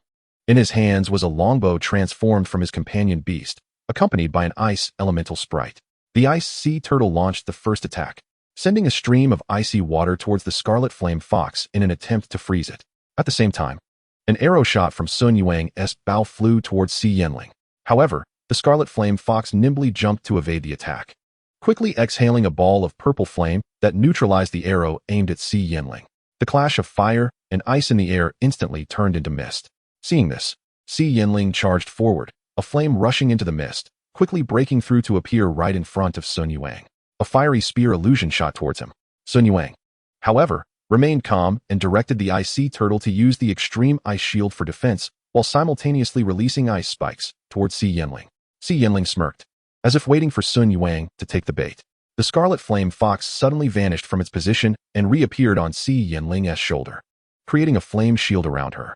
In the next moment, a massive shadow struck down towards the ice sea turtle, attempting to breach its defenses. Accompanied by a barrage of lava attacks from Si Yinling's lava giant, Sun Yuang did not hesitate and summoned his other beast, the mixed water King Kong, which immediately punched the lava giant away upon entering the arena. He then commanded, "Just hold him off, this one is tough to handle." The crowd below was exhilarated, cheering and shouting. Even Chun Huan was engrossed, pulling out the popcorn he had prepared earlier. At that moment, Sun Yuang's expression changed as an even colder aura emanated from the ice sea turtle. He exhaled a wave of extreme cold that caught Si Yinling off guard, causing her movements to slow. Seizing the opportunity, Sun Yuang unleashed his ultimate move, the extreme cold ice rain. With the ice elemental sprite's support, A barrage of ice arrows rapidly formed in the sky and shot towards Si Yinling. Realizing the dire situation, Si Yinling summoned her strongest beast, the Fire Thunder Tiger, and the surrounding cold dissipated significantly as it appeared. Meanwhile, the speed of the ice arrows formation slowed down, but they still gathered quickly. Si Yinling chose not to defend, but to go all out, knowing her strength lay in offense rather than defense, deciding to risk a draw. She commanded the Fire Thunder Tiger to launch a powerful attack towards Sun Yuang. Seeing this, Sun Yuang reacted swiftly, summoning his remaining beast, a blizzard giant ape, which charged at the Fire Thunder Tiger. However, the raging energy emanating from the Fire Thunder Tiger prevented the blizzard giant ape from getting close. In that brief moment, both the Fire Thunder Tigers and Sun Yuang's attack struck simultaneously, sending both competitors out of the arena, resulting in a draw for this match. The score was now 1-1. In the subsequent matches, Bibo Danyang lost 2 rounds in a row, bringing the score to 3-3. The audience was electrified, not expecting such a thrilling and intense competition so early on. In the final match, both teams sent out a female contestant. Bibo Danyang's representative was named Shui Xian, an elegant and composed girl, while the opposing player was Huazhong, another fiery and attractive girl. With the signal to start, everyone in the audience watched intently. As this was a rare battle between 2 stunning women, both sides summoned all their beasts and companion beasts, but Shui Xian clearly had one more beast than Huazhong. Reaching the 4th tier, this match was a no-brainer, with Shui Xian easily winning, leading to Bibo Danyang's team victory and a change in rankings. Bibo Danyang placed 4th, while Xian Linghu placed 10th. At this point, the Xian Linghu team had fallen silent, no longer as arrogant as before. Next came the challenge for the 9th place, but they chose to forfeit. Although there were 2 4th-tier Beastmasters in their team, they believed they could not compete against the earlier teams. The 8th place team also forfeited, as they saw no chance against the previous teams. When it came to the 7th place team, they boldly challenged the 1st place team, the Mixed World Demon King team.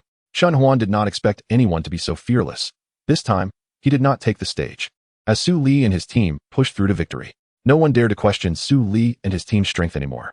As the Mixed World Demon King team essentially had all members at the 4th tier, making it futile for anyone to challenge them. The final rankings were as follows.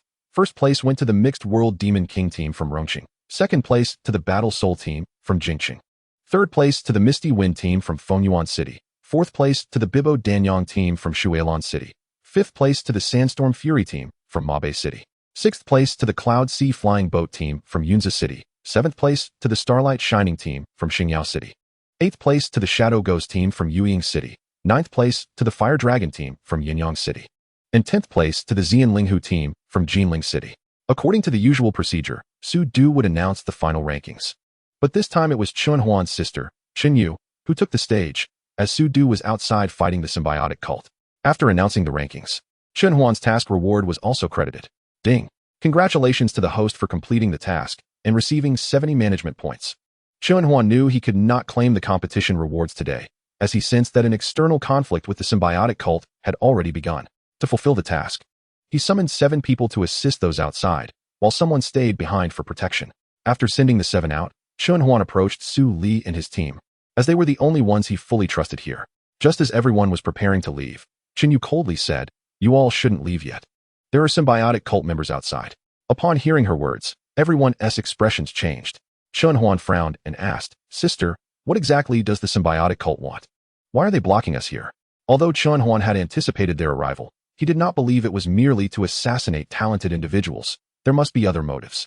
Chen Yu looked deeply at Chun Huan and slowly replied, "What they truly want is the tomb beneath this city, said to be the tomb of the Tang dynasty. The attack on you is just a cover, but that doesn't mean they won't act against you." At that moment, sounds of fighting and angry shouts grew louder outside.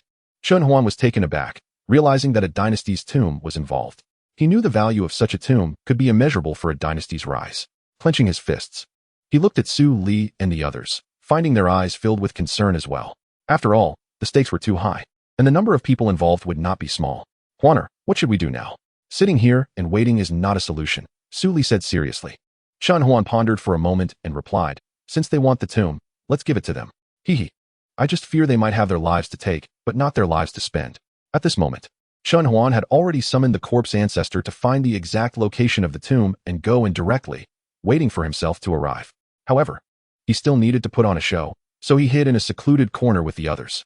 Before long, a group of cultists from the Symbiosis sect, dressed in strange attire, rushed in, searching for the entrance to the tomb, but found nothing. At this time, Chen Huan directly summoned Feng Qiandao, who was far away in Rongqing, and the rushing cultists instantly became immobilized. Following Chen Huan's instructions, Feng Qiandao eliminated all those who had rushed in and then sealed off the entire beast taming arena. The people outside the arena were confused, not knowing what had happened. But after Li Jun and others explained, they began to continue dealing with the enemies in front of them. As Feng Qiandao sealed the arena, Chen Huan was teleported to the side of the corpse ancestor. The corpse ancestor was standing beside a yellow coffin, which appeared to belong to an emperor. Chen Huan did not rush to ask about the tomb situation, but first signed in at the tomb. Sign-in successful at the Tang Dynasty Imperial Tomb.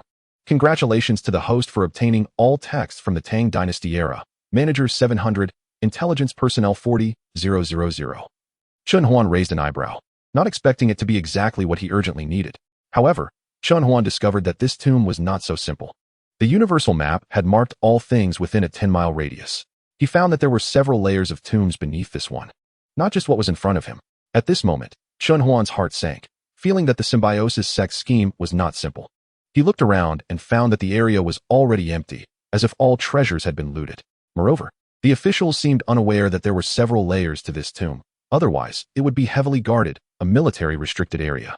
Chen Huan decided to deal with the situation above first, leaving the rest to the corpse ancestor to see if there was anything useful here. Meanwhile, the battle outside remained tense. Chen Huan felt helpless and then transmitted a message to his assassin team to start assassinating the symbiosis sect members, as he still had things to attend to. Upon receiving Chen Huan's orders, the assassin team quickly sprang into action, silently moving through the battlefield and targeting key figures of the symbiosis sect. In an instant, the situation on the battlefield was firmly grasped by Chen Huan's side, officially launching a counterattack. The members of the symbiosis sect watched as their comrades suddenly fell around them, causing chaos in their ranks. The officials, unsure of what was happening but seeing Li Jun and others' nonchalant attitude, knew these were their allies and seized the opportunity to launch a fierce counterattack. On Chen Huan's side, the intense battle outside created a stark contrast. Seeing that the battle outside was not over, Chen Huan said to Feng Qiandao, "Qiandao, you don't need to worry about this place. Go deal with those symbiosis sect people outside. Others will take over here." Just as Feng Qiandao turned to leave, a figure jumped out from the crowd in the arena, pointing at Chen Huan with a righteous expression and loudly questioning. "Chen Huan, what do you mean by this? Have you not considered what would happen if your decisions led to any problems here?" Chen Huan did not respond, merely glanced at the person and then looked at the others, saying, "With me, their s know him. With him, their s know me." After saying that, he led Su Li and the others to one side. From the moment that person started speaking, no one else had said a word, and the atmosphere became incredibly awkward. At this point, only 5 to 10 teams remained standing still. Everyone's gaze was focused on the person who had jumped out, who took a deep breath and slowly began. "Chen Huan, I know you're strong, but you should understand the principle that 2 fists can't fight 4 hands." Chen Huan remained silent, but suddenly, a figure appeared, his bodyguard, Shadow, having just taken that name. Without saying a word, the aura emanating from Shadow stunned the rest.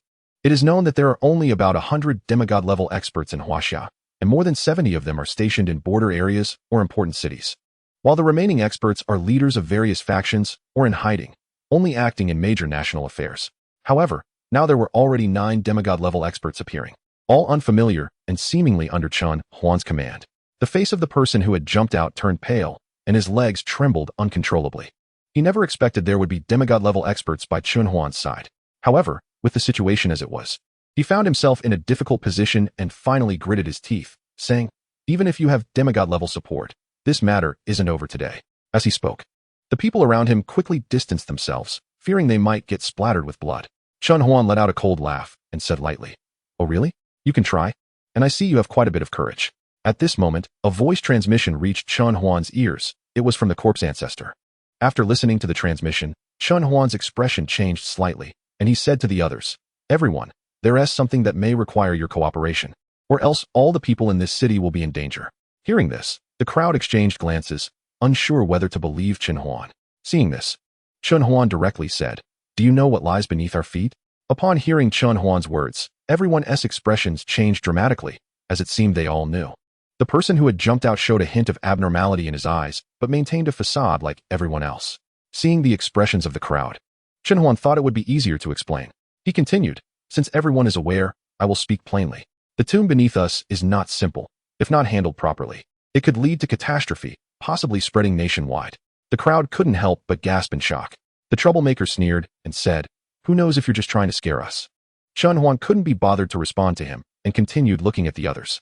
He added, "The elder beside me, Shadow, has discovered that the corpse energy below is spreading and all complete corpses are undergoing corpse transformation, preliminarily assessed to be at least of 7th tier strength." Upon hearing Chun Huan's words, the crowd did not react with the expected turmoil, but remained very quiet. At this moment, the troublemaker spoke again. Maybe this is all you're doing."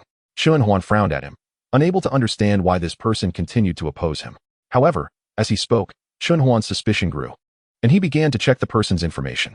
Name: Wang Yong, undercover of the Symbiosis sect, 3rd son of the Lord of Yunhai City.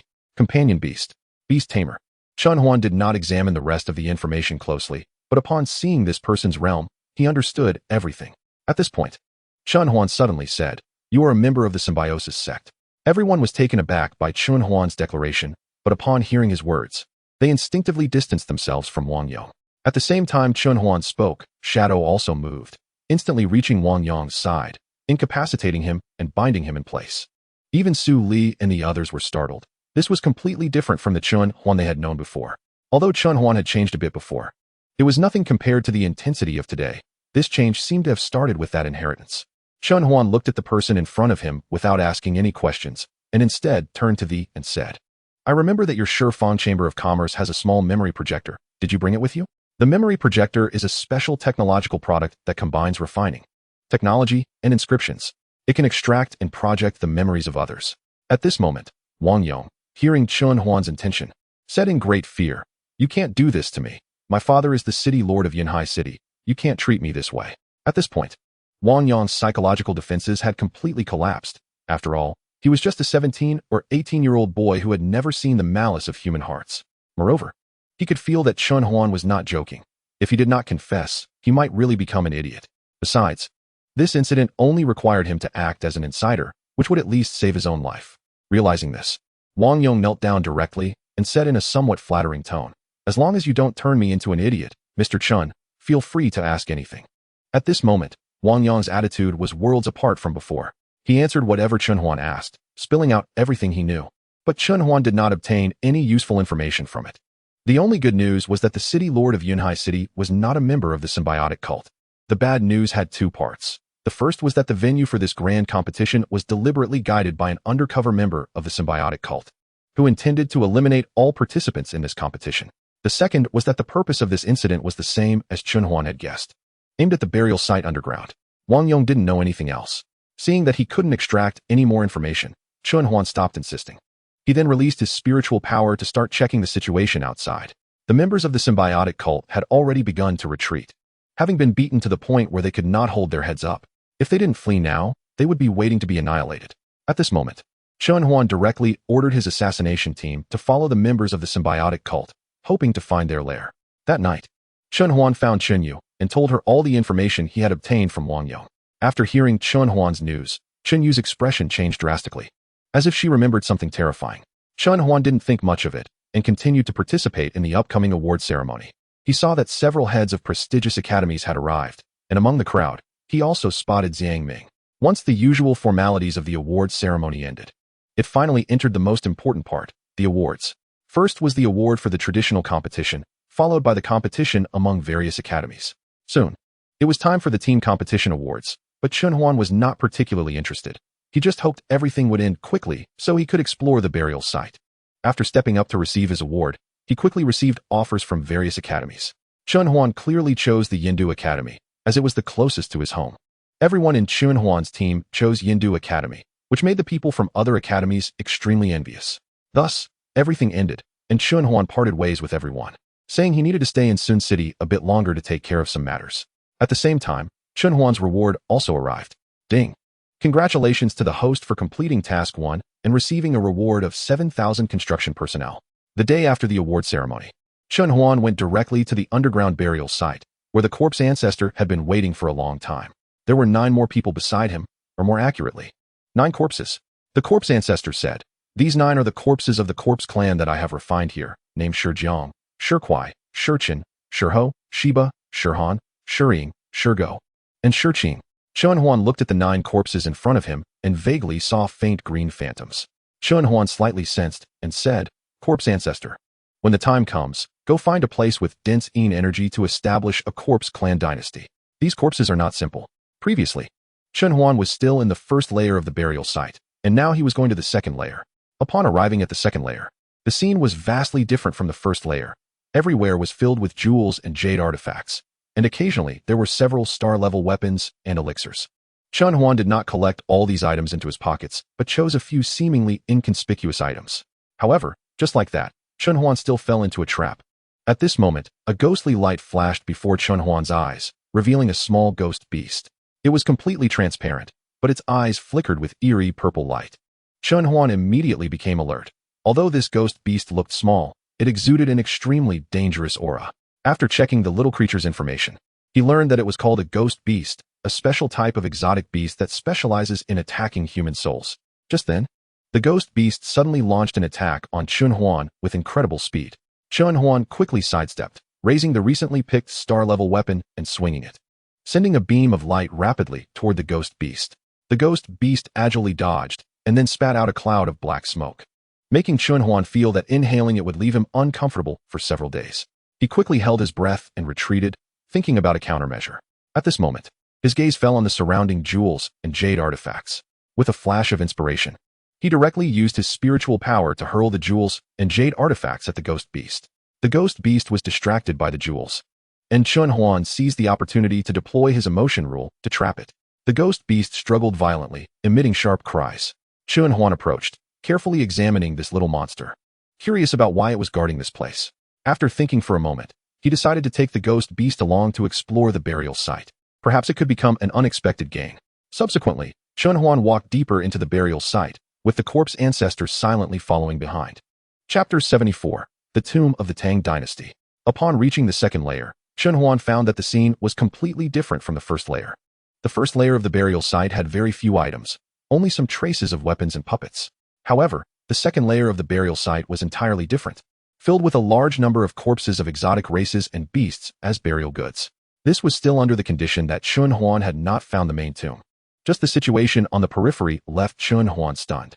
His system scanned these exotic beasts and races, revealing that their realms were at least semi-divine level. The deeper he went, the more shocked Chun Huan became. It truly exceeded his current understanding. Chun Huan crossed over a sea of corpses and discovered a huge bronze door behind them, which was engraved with mysterious patterns.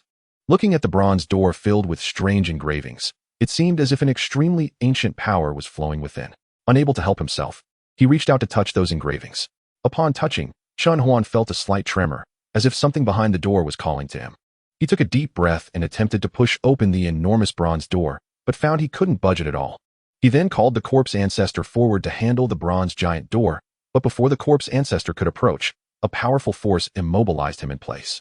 Chun Huan was very puzzled, speculating that it might be because the corpse ancestor was an exotic race. He then asked Qiuquan to step forward to try to push open the bronze giant door, but found it still wouldn't move. So, Chun Huan calmed down and began to observe the bronze giant door to see if there were any mechanisms that needed to be activated to open it. Chun Huan's gaze carefully searched the bronze giant door, attempting to find any hidden mechanisms. His fingers gently slid over the ancient engravings, continuously trying various incantations. But the giant door remained unmoved. Just as he was about to give up, his attention was caught by a barely noticeable crack. As he leaned in to observe, he discovered that this small crack seemed to hold some mystery. Chun Huan's heart stirred as he recalled that in his past life, many things required a drop of blood to open or use. Therefore, he bit his finger and let a drop of fresh blood fall onto the crack. The blood was instantly absorbed, and at the same time, the bronze door trembled slightly, as if it had been awakened. Soon after, the patterns on the door began to glow, and the light grew brighter until a complex design appeared on the door. Chun Huan stared at the design, seemingly trying to imprint it in his mind. After regaining his composure, he began to push the door. It was not as heavy as he had imagined. With just a gentle push, the massive bronze door opened. Stepping inside, Chun Huan was taken aback by the sheer number of coffins, which made him gasp in awe. As he moved further in, he noticed another door. Upon discovering this door, the feeling of being called intensified, and Chun Huan became even more alert. He slowly approached the entrance and found a stone tablet in front of it, which read, "I am the 20th emperor of the Tang dynasty. Throughout my life, I have fought endlessly but could not expel the heretics from my homeland, which is truly shameful. I also know that the fate of the Tang dynasty is nearing its end with me. I hope the future divine emperors will be vigilant. All emperors of the Tang dynasty have suppressed heretics here. No one must venture into this cave without the divine emperor's permission, or it will spell disaster for the world. Just as Chun Huan decided to stop here, the calling sound suddenly grew louder. He felt an invisible force pulling at his soul, making his feet uncontrollably rush toward the door. Chun Huan was alarmed and struggled desperately, but nothing worked. At that moment, the blue lotus light in his consciousness surged, and the strange force abruptly vanished. At this point, Chun Huan was almost at the entrance of the cave. Although he was curious about what lay inside, the warning on the stone tablet and the events that had just occurred rang in his mind like a warning bell. He gritted his teeth and decided it was best to heed the advice and leave quickly. Ding. Detected sign-in location, Tomb of Tang Yunzong. Congratulations, host. You have obtained the Tang Yunzong resurrection card, with limitations, 5,000 loyal guards, 600 merchant officials, and temporary control of the Tang Yunzong tomb. Chun Huan felt like he could fly. A momentary whim had yielded such rich rewards. The cave was similar to the White Tiger Cave in the cracked space, both having hidden wonders. The burial cave was not as complicated as Chun Huan had imagined. There was only one path, and he just needed to keep walking forward. As time passed, Chun Huan reached the end. At the end, he saw a magnificent palace, more accurately described as a divine emperor's weapon. He continued forward and noticed several gazes fixated on him within the palace, instantly filling him with alertness. Chun Huan clenched his fists, ready for battle at any moment. Just then, a deep voice echoed in his mind. Little one, do not be nervous. As the voice faded, 5 phantoms slowly appeared. They were ethereal, radiating an ancient and powerful aura. Chun Huan noticed that all 5 phantoms looked identical and immediately thought of one person, Tang Yunzong. He began to examine the Tang Yunzong resurrection card in his mind. Tang Yunzong resurrection card. With limitations, you can only resurrect Tang Yunzong after finding his physical body. After resurrection, he cannot leave the area of Sun City. Chun Huan calmed himself, but his vigilance did not wane. He asked, "Are you Tang Yunzong?" The 5 phantoms swayed slightly, and the one in the middle spoke. "We are not Tang Yunzong, but the spiritual remnants he left behind to guard this place." Chun Huan felt a bit relieved, but was still puzzled. "Then why do you look so much like him?" The phantom explained, "We take his appearance because we have only seen Tang Yunzong." The phantom continued, "We each inherit Tang Yunzong's virtues of benevolence, domination, symbols, universe, and light. You may choose anyone to receive the inheritance, and then we will send you away from here." However, Chun Huan gave them an unexpected answer. "Can I not choose first?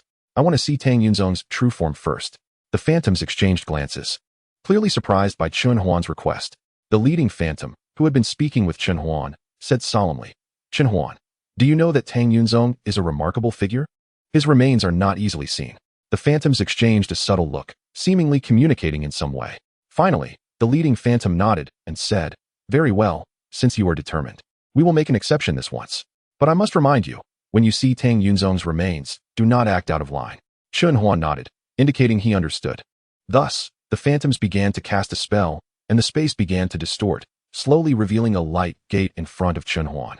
He stepped through the light gate and arrived at Tang Yunzong's body. Contrary to what Chun Huan had imagined, Tang Yunzong's body was not placed inside a coffin, but was seated upright on a massive altar.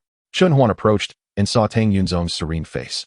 As if he were merely asleep, the deathly aura surrounding him was undeniable. Chun Huan slowly moved closer, intending to adjust Tang Yunzong's robe, but in reality, he wanted to take the opportunity to use the resurrection card. However, Chun Huan distinctly felt someone watching him, so he could only pretend. As he suspected, the 5 phantoms were silently observing him, their eyes filled with various meanings. Chun Huan's heart tightened as he continued to feign nonchalance while adjusting Tang Yunzong's robe and silently reciting the system command to use the resurrection card. The system's cold voice echoed in Chun Huan's mind. Resurrection card used successfully. In the next moment, Tang Yunzong's body trembled slightly, and the once peaceful altar rippled with light. This disturbance immediately alerted the phantoms, who rushed to Chun Huan's side and shouted in unison, "Chun Huan, what have you done?"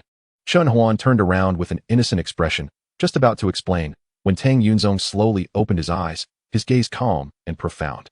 He looked around, then at the 5 phantoms, and finally focused on Chun Huan, softly uttering a few words. "Thank you, young friend." The phantoms were greatly shocked, unsure of what to do. Tang Yunzong stood up, exuding a powerful yet gentle force, addressing the phantoms. "Old friends, do not panic. This is destiny." "Ha." However, Chun Huan said, "It's better if you don't. The main purpose of this is to resurrect you.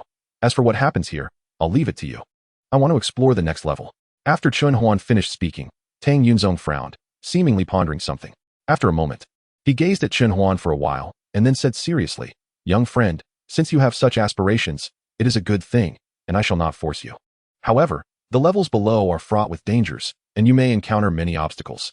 Feeling the new power within him, Chen Huan clasped his hands in gratitude. "Thank you for your kind intentions, senior." He then resolutely turned and walked toward the next level. As soon as he stepped into the next level, Chen Huan felt a strong sense of oppression, followed by dizziness. When he awoke, he found himself in another world, surrounded by an incredibly beautiful environment. Chen Huan cautiously surveyed this beautiful world, well aware that the more beautiful something appears, the more dangerous it often is. He walked forward carefully, feeling strange waves emanating from beneath his feet with each step. Everything felt so real. If it weren't for his lotus reminding him, he might have fallen into this trap and been unable to extricate himself. Chen Huan had barely reached the third level when he was met with a harsh reality check. After Chen Huan broke through the first illusion, he had not gone far when a series of piano sounds began to ring out. The sudden appearance of this music was jarring, yet so beautiful. Chen Huan was startled and immediately began to circulate the spiritual power within him to resist the invasion of the music. As the music grew increasingly urgent, the scenery around him began to shift again, countless phantoms rushing toward him. Even Chen Huan felt somewhat fatigued. Just when he felt he could no longer hold on, he suddenly recalled the power of rules that Tang Yunzong had given him. He focused his mind, guiding the power of rules to circulate within his body, and instantly a powerful force surged from deep within him, temporarily pushing back the phantoms. At the same time, Chen Huan's body began to rise. The music did not stop because of him. Instead, it became even more high-pitched and urgent. Ahead, there was an ancient pavilion, and inside it a woman in white was playing the qin. Chen Huan shouted, "Who are you? Why have you set such a trap here?" The woman raised her head, her face stunning but her gaze icy, stating, "Intruders must die." As she spoke, several beams of light shot from the strings of the qin toward Chen Huan. Chen Huan dodged to the side, not choosing to summon his beasts, as this place suppressed both exotic beasts and their abilities. Instead, he directly created a small 5-element formation around himself to fend off the incoming attacks. Chen Huan was not one to play fair. He summoned his loyal guards and had them kill the woman before him. Upon closer inspection, Chen Huan realized she was just a puppet. After that, Chen Huan slashed at anything he encountered. After a long time, he finally found the entrance to the third level. Meanwhile, Chen Huan began to silently recite the sign-in phrase. Ding, sign-in location detected. Tomb of Tang Xuanzong, resurrection card of Tang Gongzong, limited use, 5,000 qin guards, 300 puppets. Chen Huan raised an eyebrow, thinking, could it be that I have to resurrect all the emperors of the Tang dynasty? This was quite a large project. Chapter 77, Tomb of the Tang Dynasty, continued. Chen Huan looked at the loyal guards he summoned, feeling conflicted. After all, this was not a situation where more people were necessarily better. After some thought, he decided to teleport all the loyal guards back to the previous level of the tomb to let Tang Yunzong arrange them.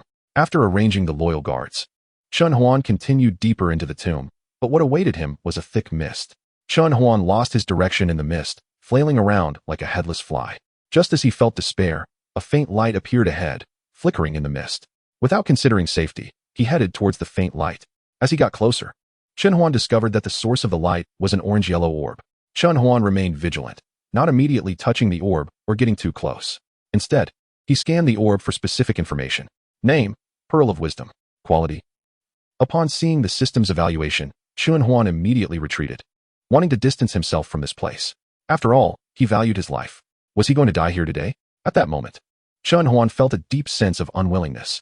Just when he was 3 meters away from the Pearl of Wisdom, he noticed that the mist began to dissipate again, and the force pulling at him vanished. Chen Huan was very puzzled, wondering if there were rules of his own at play here.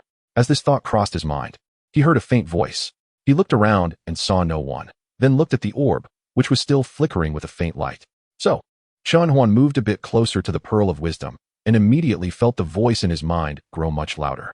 He realized it was the work of the Pearl of Wisdom, or more accurately, the thing within the Pearl of Wisdom. Chen Huan furrowed his brows deeply and asked the Pearl of Wisdom seriously, "What exactly are you? Why did you pull me over?"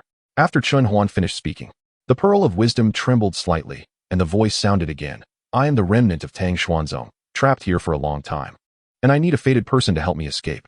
Chen Huan was taken aback, not expecting to encounter such a situation. If he hadn't seen the system prompt beforehand, he might have believed it, but after seeing it, he could only chuckle. The remnant of Tang Xuanzong let out an uncomfortable light laugh.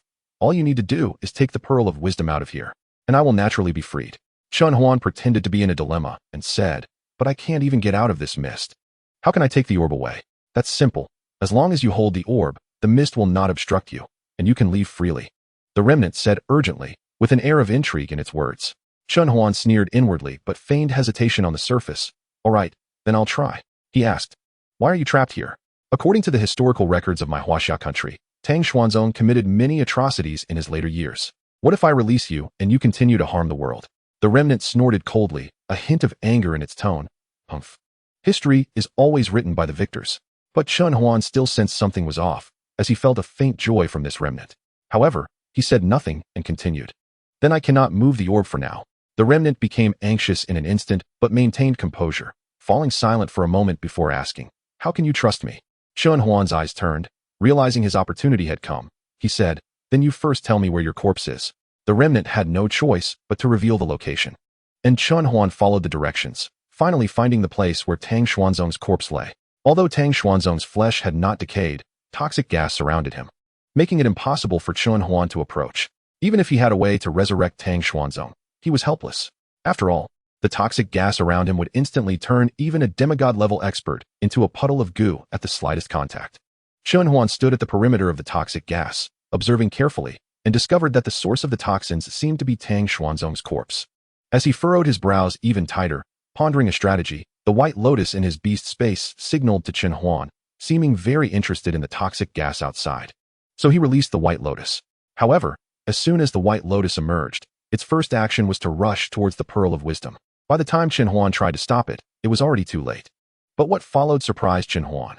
The white lotus actually enveloped the pearl of wisdom and began to refine it, and Chun Huan heard the remnant's miserable scream, which was truly pitiful. The situation progressed unexpectedly smoothly, and he soon reached Tang Xuanzong's side. Silently invoking the system, he used the resurrection card. After Tang Xuanzong awakened, he was not as brutal as Chun Huan had imagined. Instead, he was very mild, like a kind old man. Tang Xuanzong slowly opened his eyes, his gaze settling on Chun Huan with gratitude and appreciation, saying, "Thank you, young friend, for your assistance." Tang Xuanzong stood up, stretched his muscles, and glanced around at the surrounding toxic gas, letting out a gentle sigh. "This toxic gas was sealed here by me in my lifetime. Fortunately, it has not harmed others," Tang Xuanzong explained. He then formed hand seals and chanted incantations, and the toxic gas began to converge toward his palms as if drawn by an unseen force.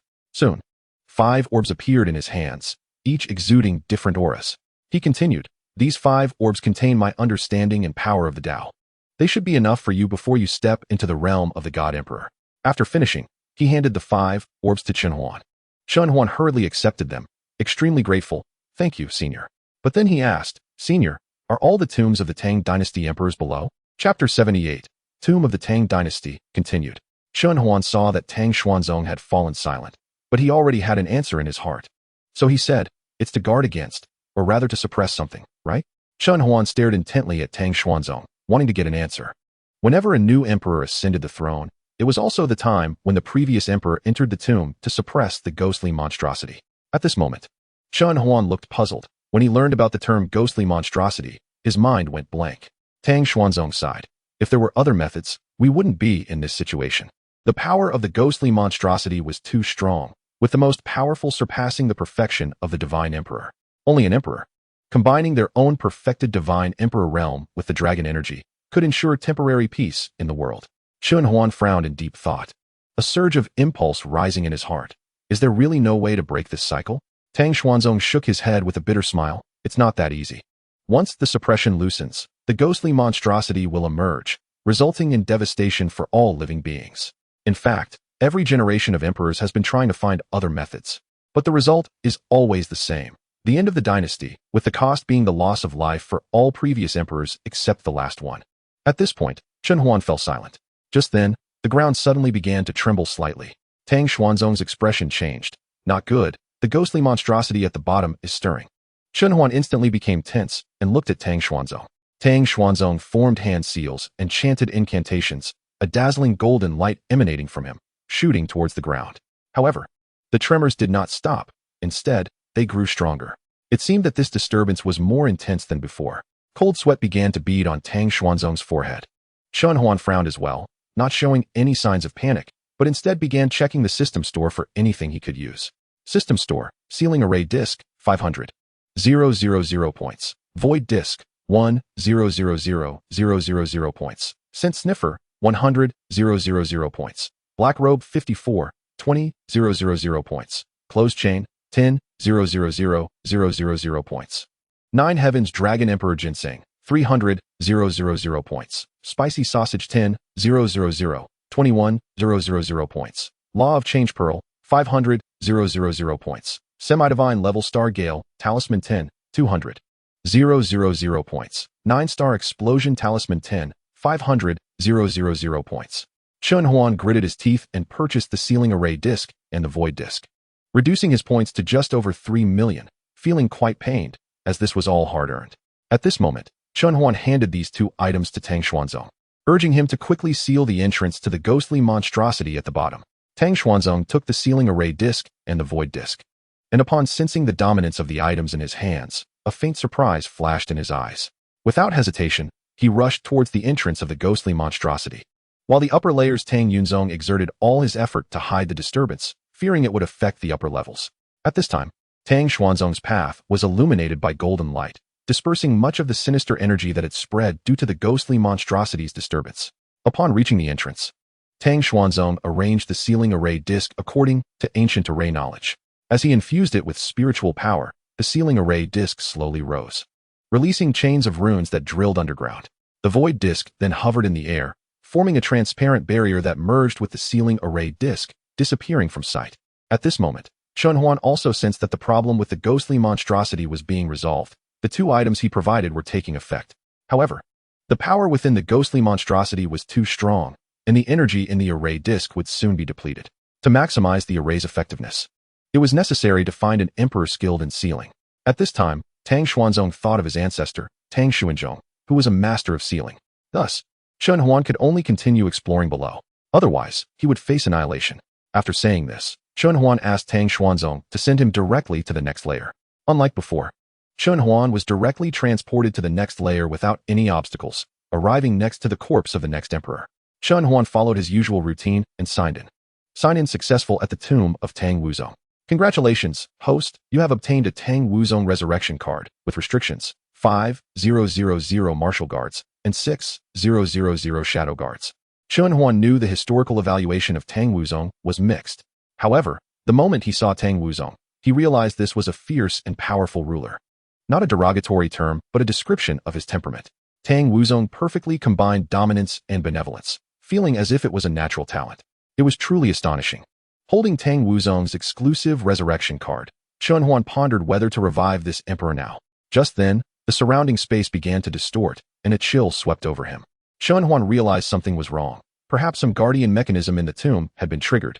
He quickly summoned the shadow guards and martial guards he had just signed in. The 6,000 shadow guards instantly formed a defensive formation, protecting Chun Huan in the center. The 5,000 martial guards tightened their grips on their weapons, standing ready. In the darkness, a low rumbling growl could be heard, as if a terrifying beast lay in wait.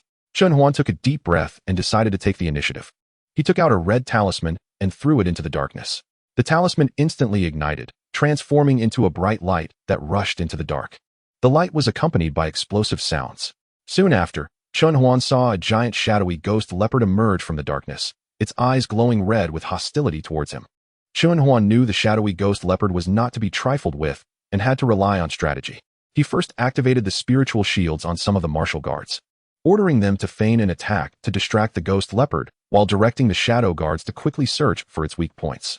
After some back and forth, the shadow guards discovered a peculiar scale on the ghost leopard's abdomen, shimmering with a ghostly blue light, seemingly the key. Chun Huan seized the opportunity, instructing the shadow guards to attack while he hid. After all, such a situation was too dangerous. He would be taken out in an instant if he showed himself. Chapter 79, Returning to Rong City. Although the ghost leopard had been dealt with, Chun Huan still felt a lingering fear. There was no way around it.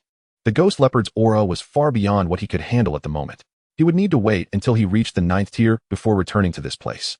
The most important thing now was to revive Tang Wuzong to add an extra layer of protection here. Chun Huan no longer hesitated, mentally invoking the system to use the Tang Wuzong exclusive resurrection card. Ding! Tang Wuzong resurrection card, with restrictions, is now active. Soon, Tang Wuzong regained vitality. and his aura gradually strengthened. After a while, Tang Wuzong completely regained consciousness. He opened his eyes to see Chun Huan watching him, and an awareness in his mind told him that this person had revived him. He then said, "I wonder why you revived me, young friend, and what your purpose is." Chun Huan was straightforward, saying, "The reason for reviving you, senior, is that the seal here is unstable, and 2 others above have also been revived to guard this place with you." Upon hearing Chun Huan's purpose, Tang Wuzong laughed heartily. It was a small matter as all the emperors of the Tang dynasty had guarded this place.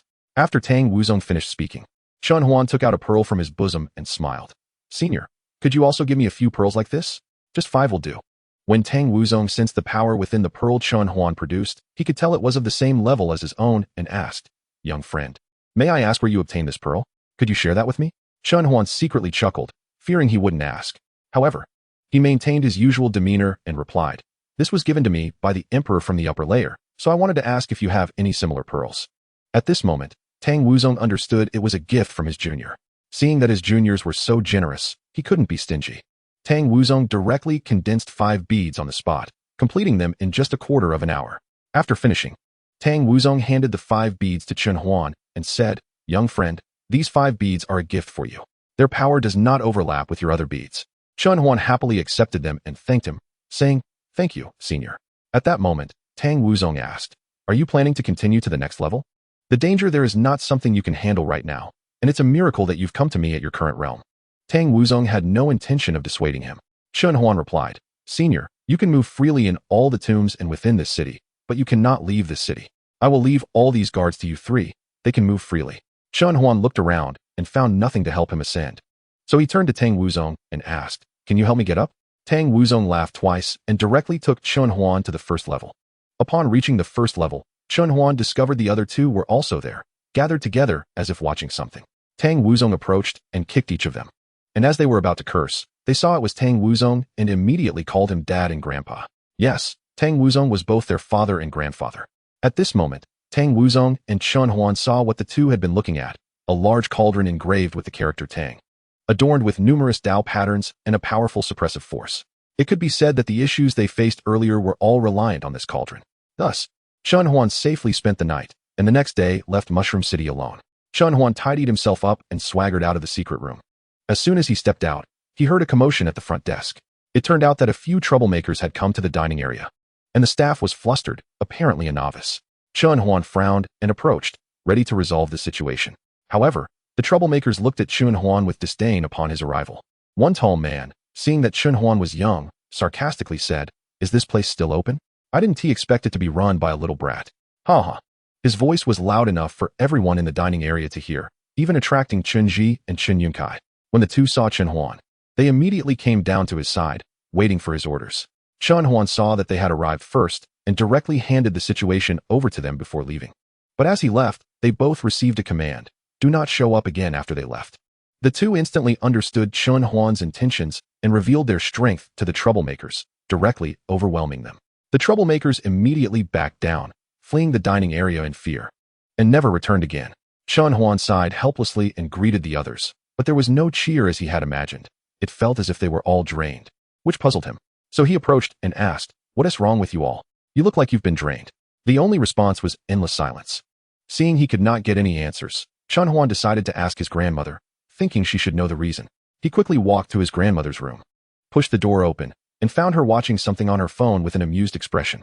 After watching the video, Chun Huan was filled with questions and said, "Is it really that serious? I don't even see their names mentioned." Chapter 80, Beast Tide. His grandmother replied, "Yes. It's because their ex-girlfriends heard they became champions and wanted to reconnect. But when they saw them confessing to other girls, those girls broke up with them, and their confessions were rejected. Xiao Huan, you must not learn from them." Chun Huan declared with righteous indignation, "Of course not. I condemn them in spirit." However, he didn't say the latter part. He couldn't. This led to the next morning. At this time, Chun Jie at the border was not so relaxed, as a new round of war had begun.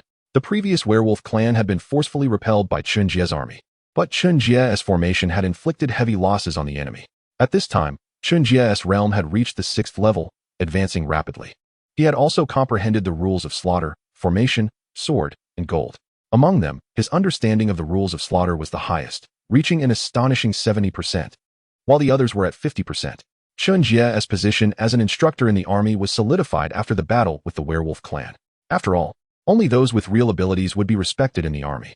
The enemies Chun Jie faced this time were no longer the minor characters like the werewolf clan, but a rare beast tide. Just like before, they bombarded the beast horde with weapons from the city walls, followed by deploying small warships for aerial bombardment. However, the scale of the beast tide was too large. Even after 2 rounds of bombardment, a large number of alien beasts rushed towards the city walls. At this moment, it was time for the soldiers to go down. Chun Jie summoned his beast and merged into the formation, condensing a giant phantom holding a long sword. He was the first to leap down from the city walls and charged into the beast horde, starting a one-sided massacre. His figure flickered as blood splattered wherever his sword struck. The rules of slaughter, sword, and gold released powerful forces simultaneously, causing the surrounding alien beasts to fall one after another. Meanwhile, the warriors in the city were also encouraged and shouted as they followed Chun Jie down to fight. Those weaker formation masters quickly formed a formation in front of the city walls, and rows of huge shields appeared to block the charging beasts. But they had no effect on their own people. Those who charged forward had mastered the same formation as Chun Jie, and many humanoid phantoms joined the battle. These formations had already been improved when Chun Jie reached the 6th level, allowing ordinary soldiers to use them. However, there would always be surprises. At this moment, a huge flame beast suddenly charged out of the beast tide, spitting flames towards everyone, instantly causing several casualties. Chun Jie felt a tremendous threat and directly mobilized all his spiritual power, merging the rules of sword and gold to slash out a golden sword energy towards the flame beast. This strike successfully hit the beast, but it did not die. It was only slightly injured. When the beast realized it was Chun Jie's attack, it became even angrier and lunged at him. Seeing the beast charging at him, Chun Jie's rules of slaughter radiated brightly, and in an instant, the originally blue phantom was enveloped by a dark red light, unleashing even greater power. He slashed again, and the red strike pierced through the flame beast, finally slaying it. With the death of the beast, the momentum of the beast tide slowed down. Seeing the beast tide's speed decrease, Chun Jie knew it was time to counterattack.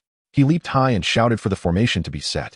As the formation was completed, the previously clear sky became overcast with dark clouds, with flashes of lightning flickering within. When the lightning in the sky gathered to its peak, Chun Jie roared, "Lightning fall." Countless thick bolts of lightning fell like silver snakes, accurately striking the alien beast horde.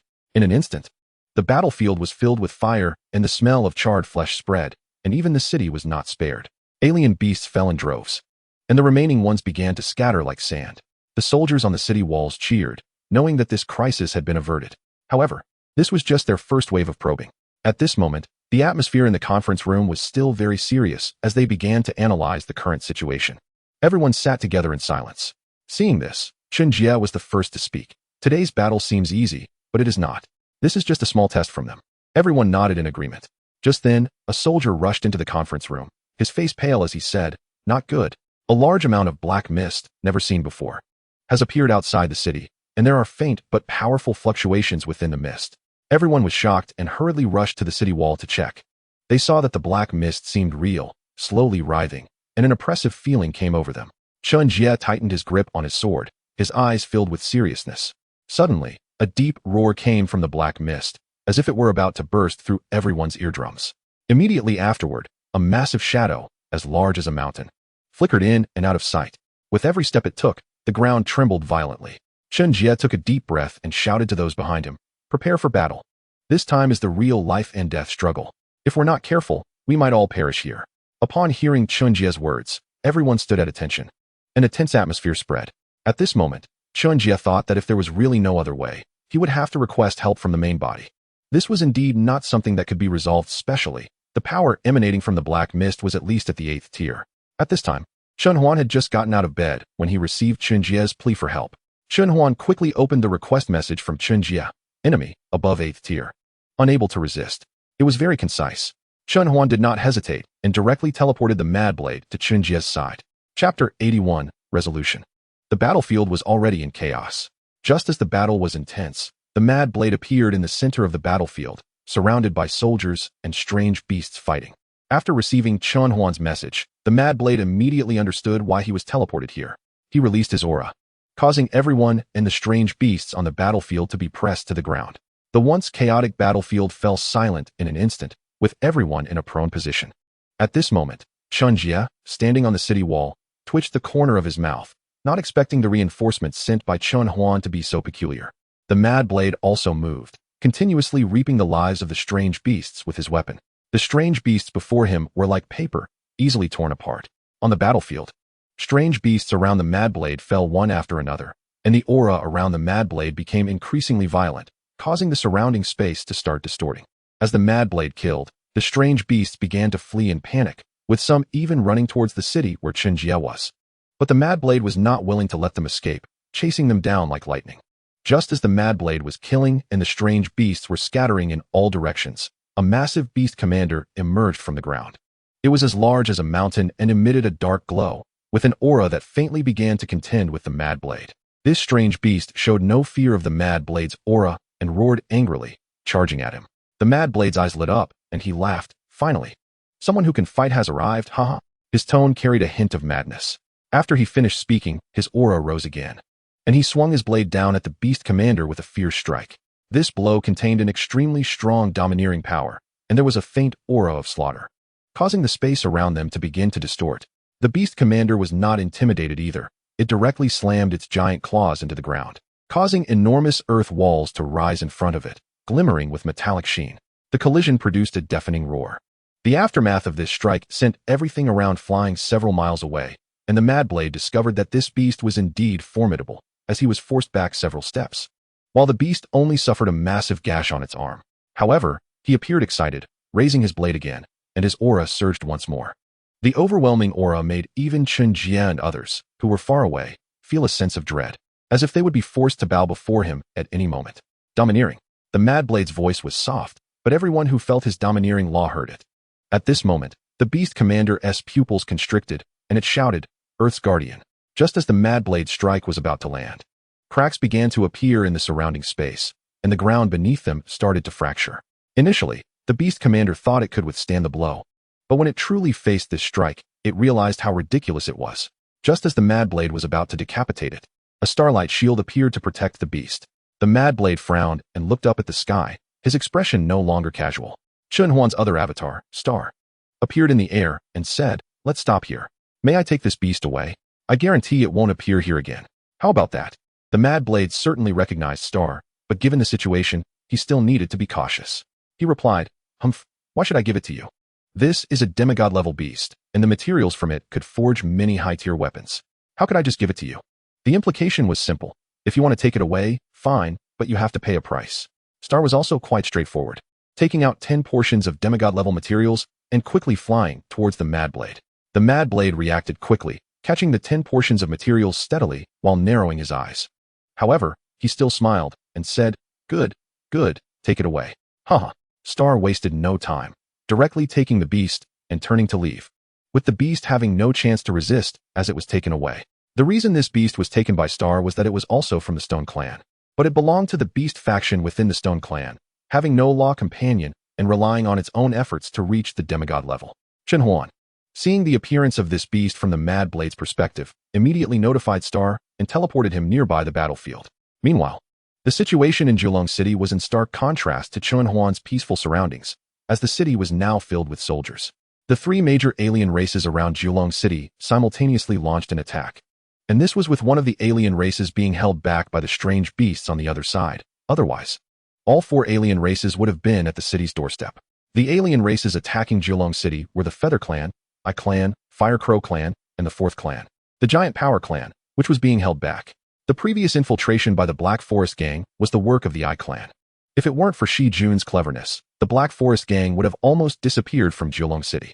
Although they were indeed gone now, they were swallowed up by the Azure Dragon Guard sent by Chen Huan, which not only devoured the Black Forest Gang, but also absorbed the Bear Gang and Black Fire Gang from the Western District. They all became members of the Star Palace, a faction belonging to the Azure Dragon Guard, created under Chun Huan's orders, with Chun Huan as the palace master.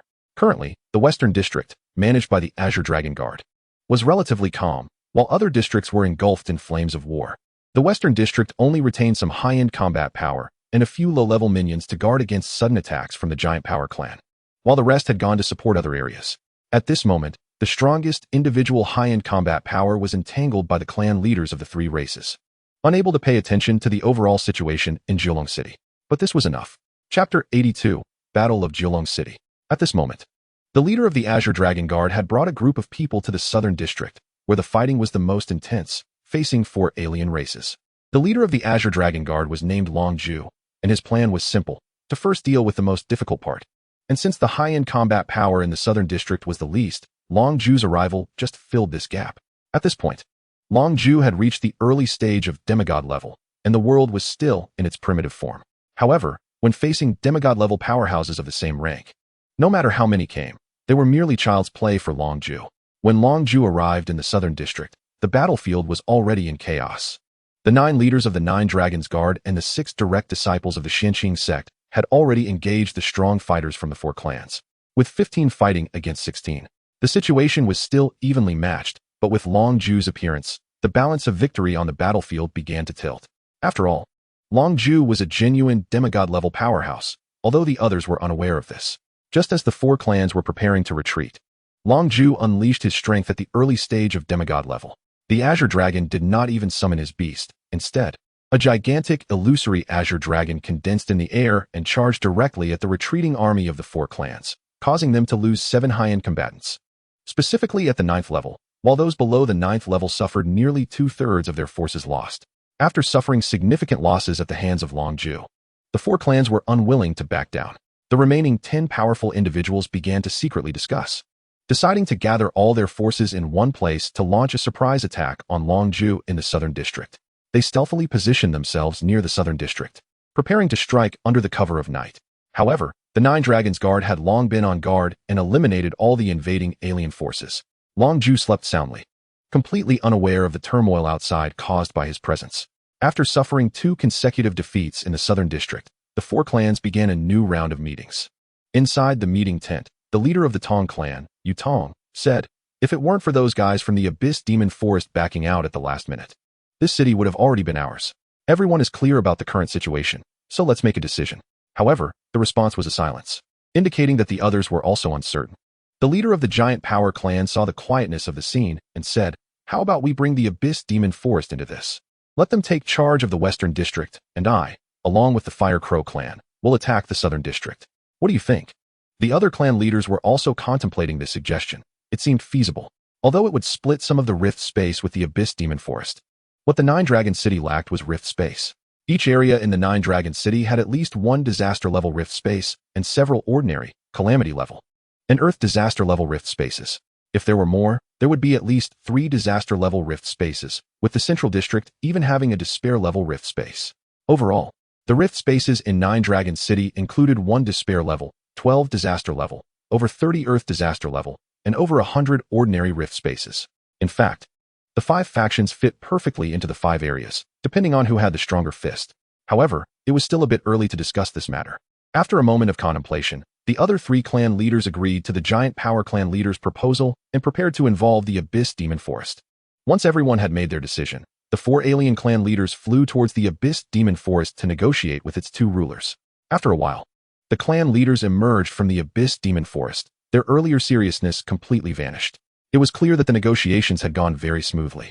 At this moment, they were planning some matters with the 3rd demigod-level individual in the forest, indicating that they also had their own intentions.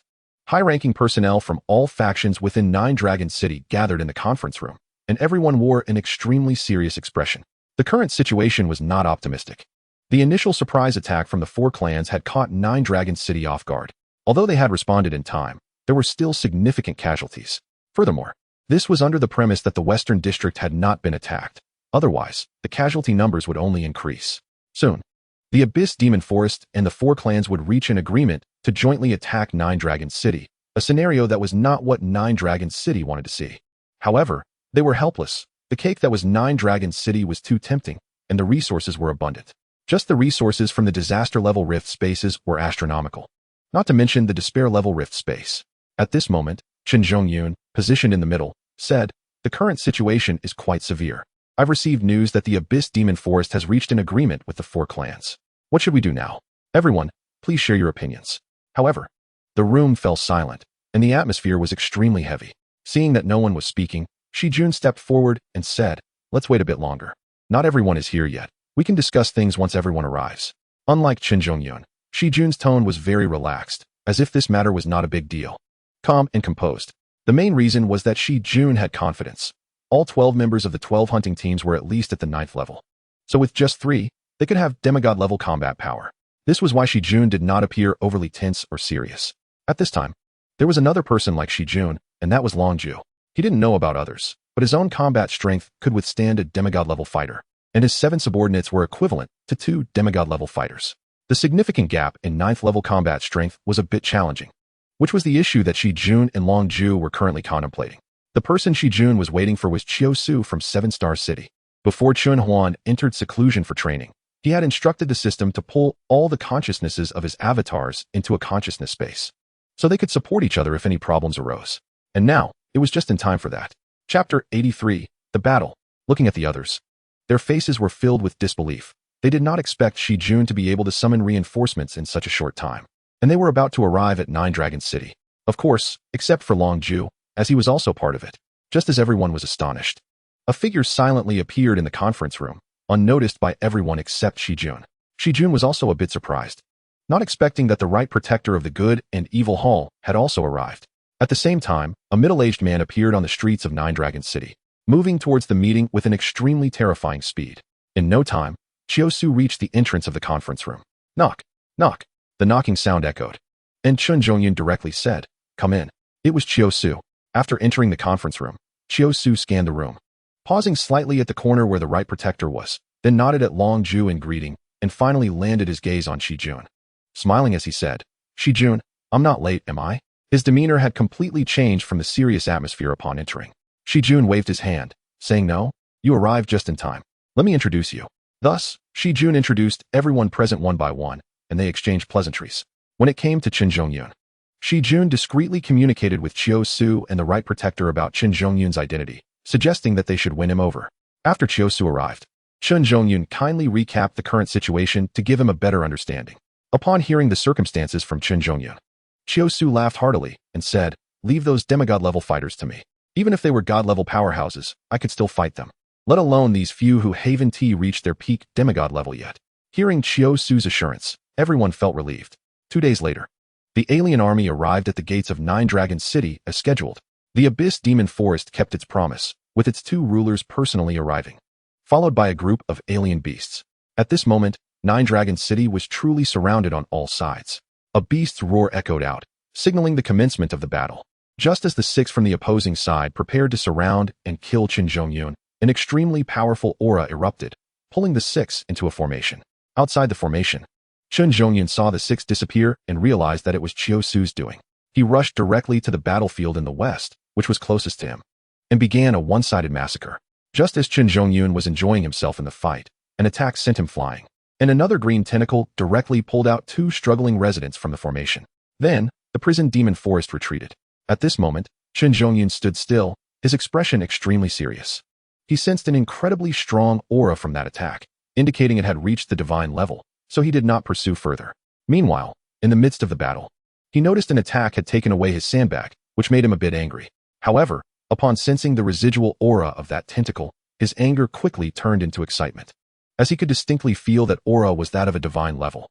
Although he was excited, Chiu Su was still able to distinguish the urgency of the situation and decided to deal with the current opponents first. At this time, Chiu Su approached the 4 clan leaders and directly executed them with a killing spear, ending their lives. After dealing with the 4 clan leaders, Chiu Su's gaze swept over the remaining enemies on the battlefield.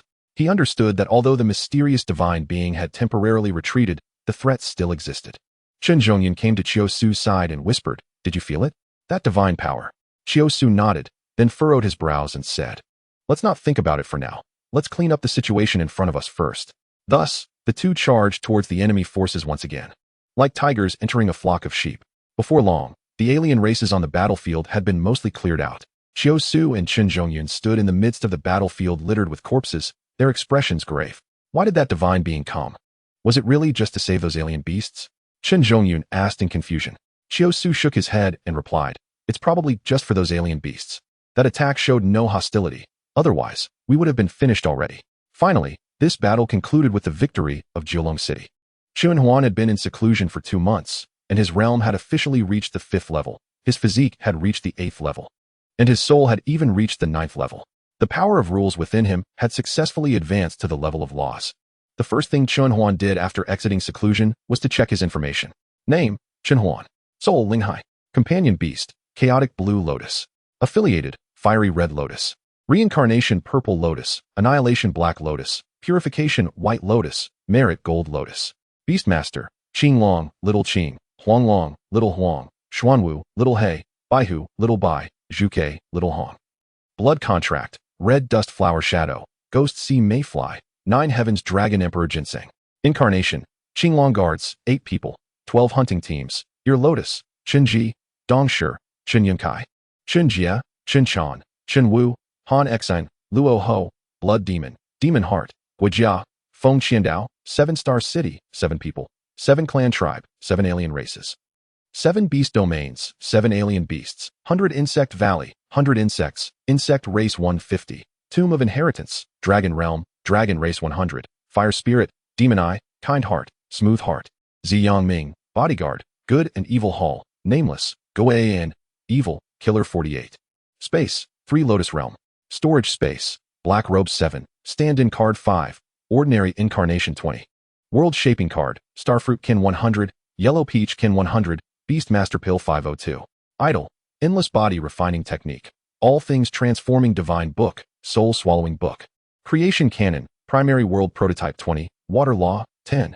Laws, fire law 10, water law 10, gold law 10, wood law 10, earth law 10, star law 20.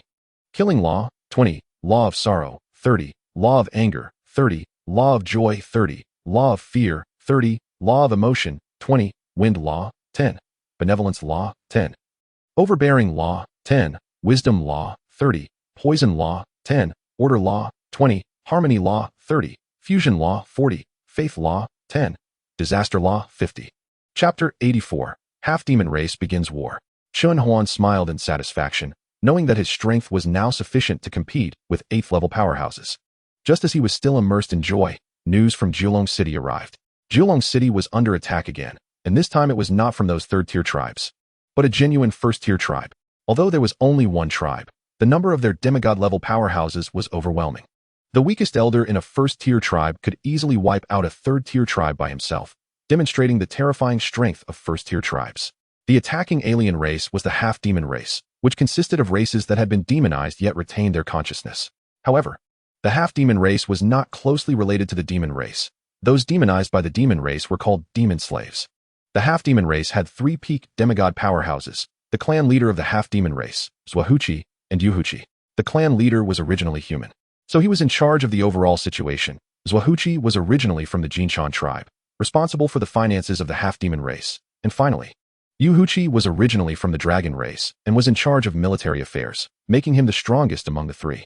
This was just the peak of demigods. Additionally, there were 2 high-level demigods, 8 mid-level demigod elders, and more than 20 low-level demigod hall masters and vice hall masters.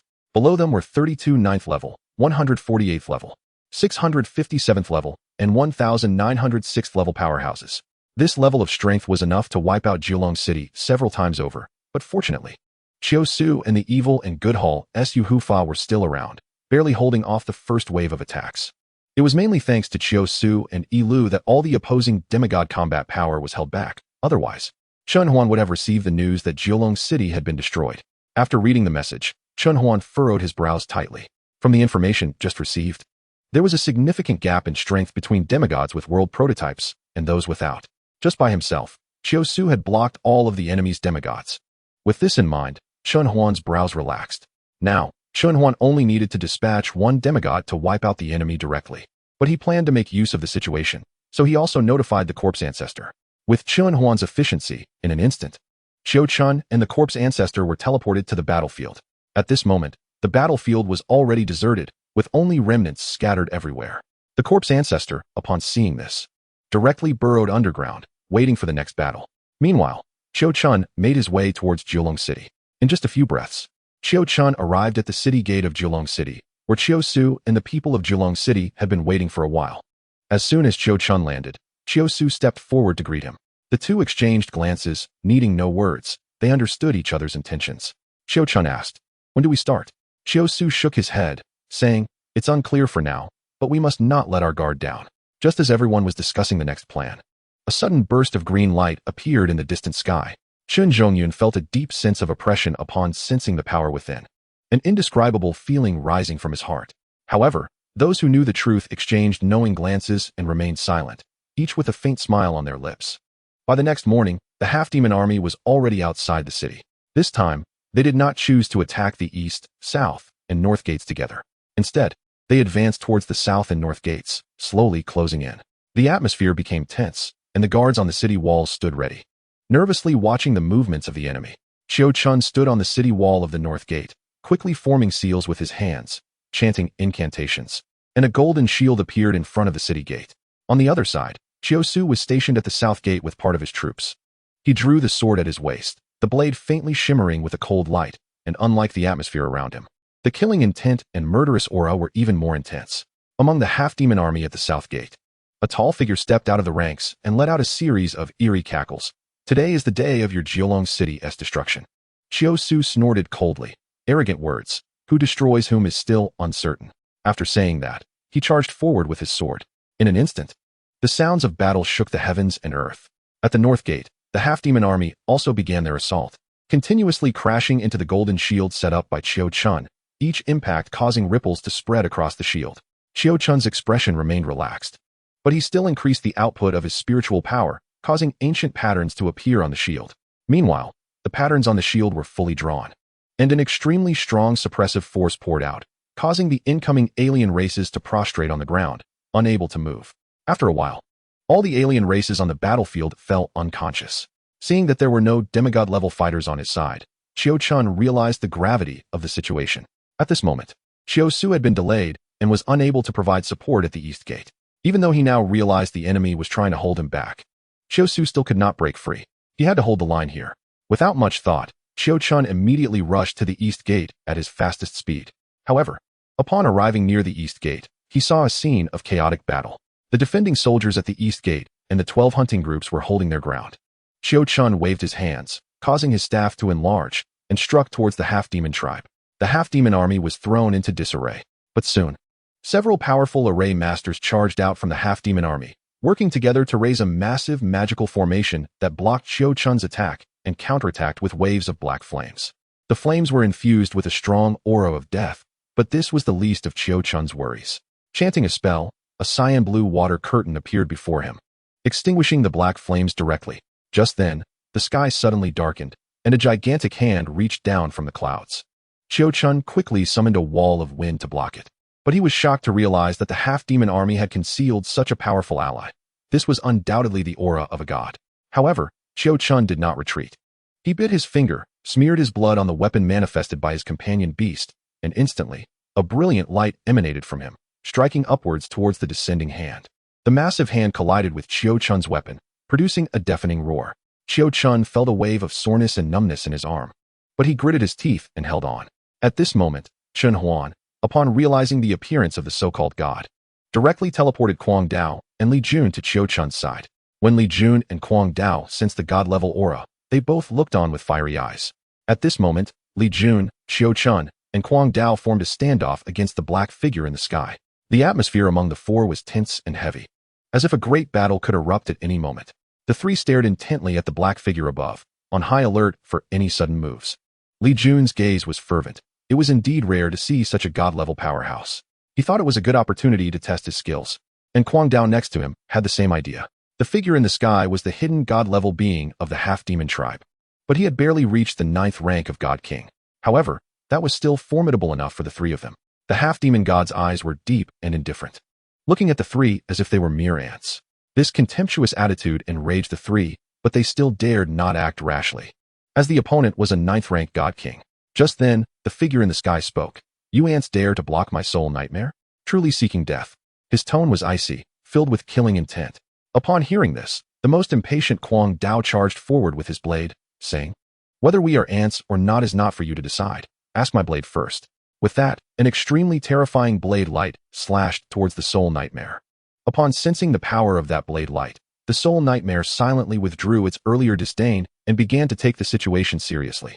Just as Kuang Dao was about to strike, Qiu Chun swung his staff and shattered the magical claw. At this moment, The expressions of Kwang Dao and Li Jun had shifted from excitement to seriousness. They knew that if things went poorly, they would pay dearly. The previous strike was merely a test. Now, the real battle was about to begin.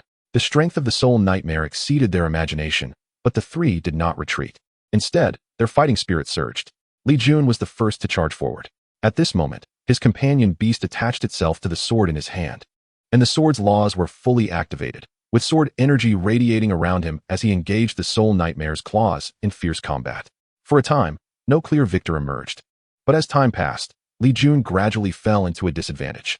Kwang Dao then stepped forward to assist, unleashing the laws of the blade, surrounding himself with a torrent of blade energy.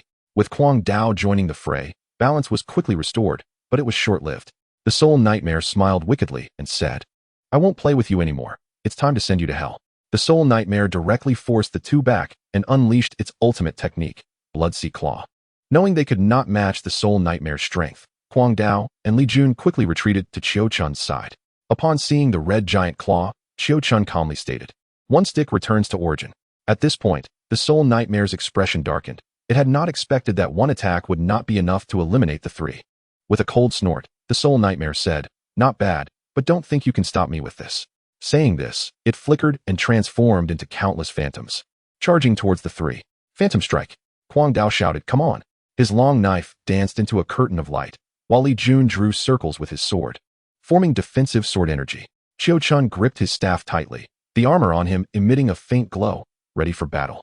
However, the Soul Nightmare's speed was too fast. In an instant, it broke through their defenses. At this critical moment, Qiu Su arrived and unleashed his perfected soul path laws. Annihilation Soul Spear.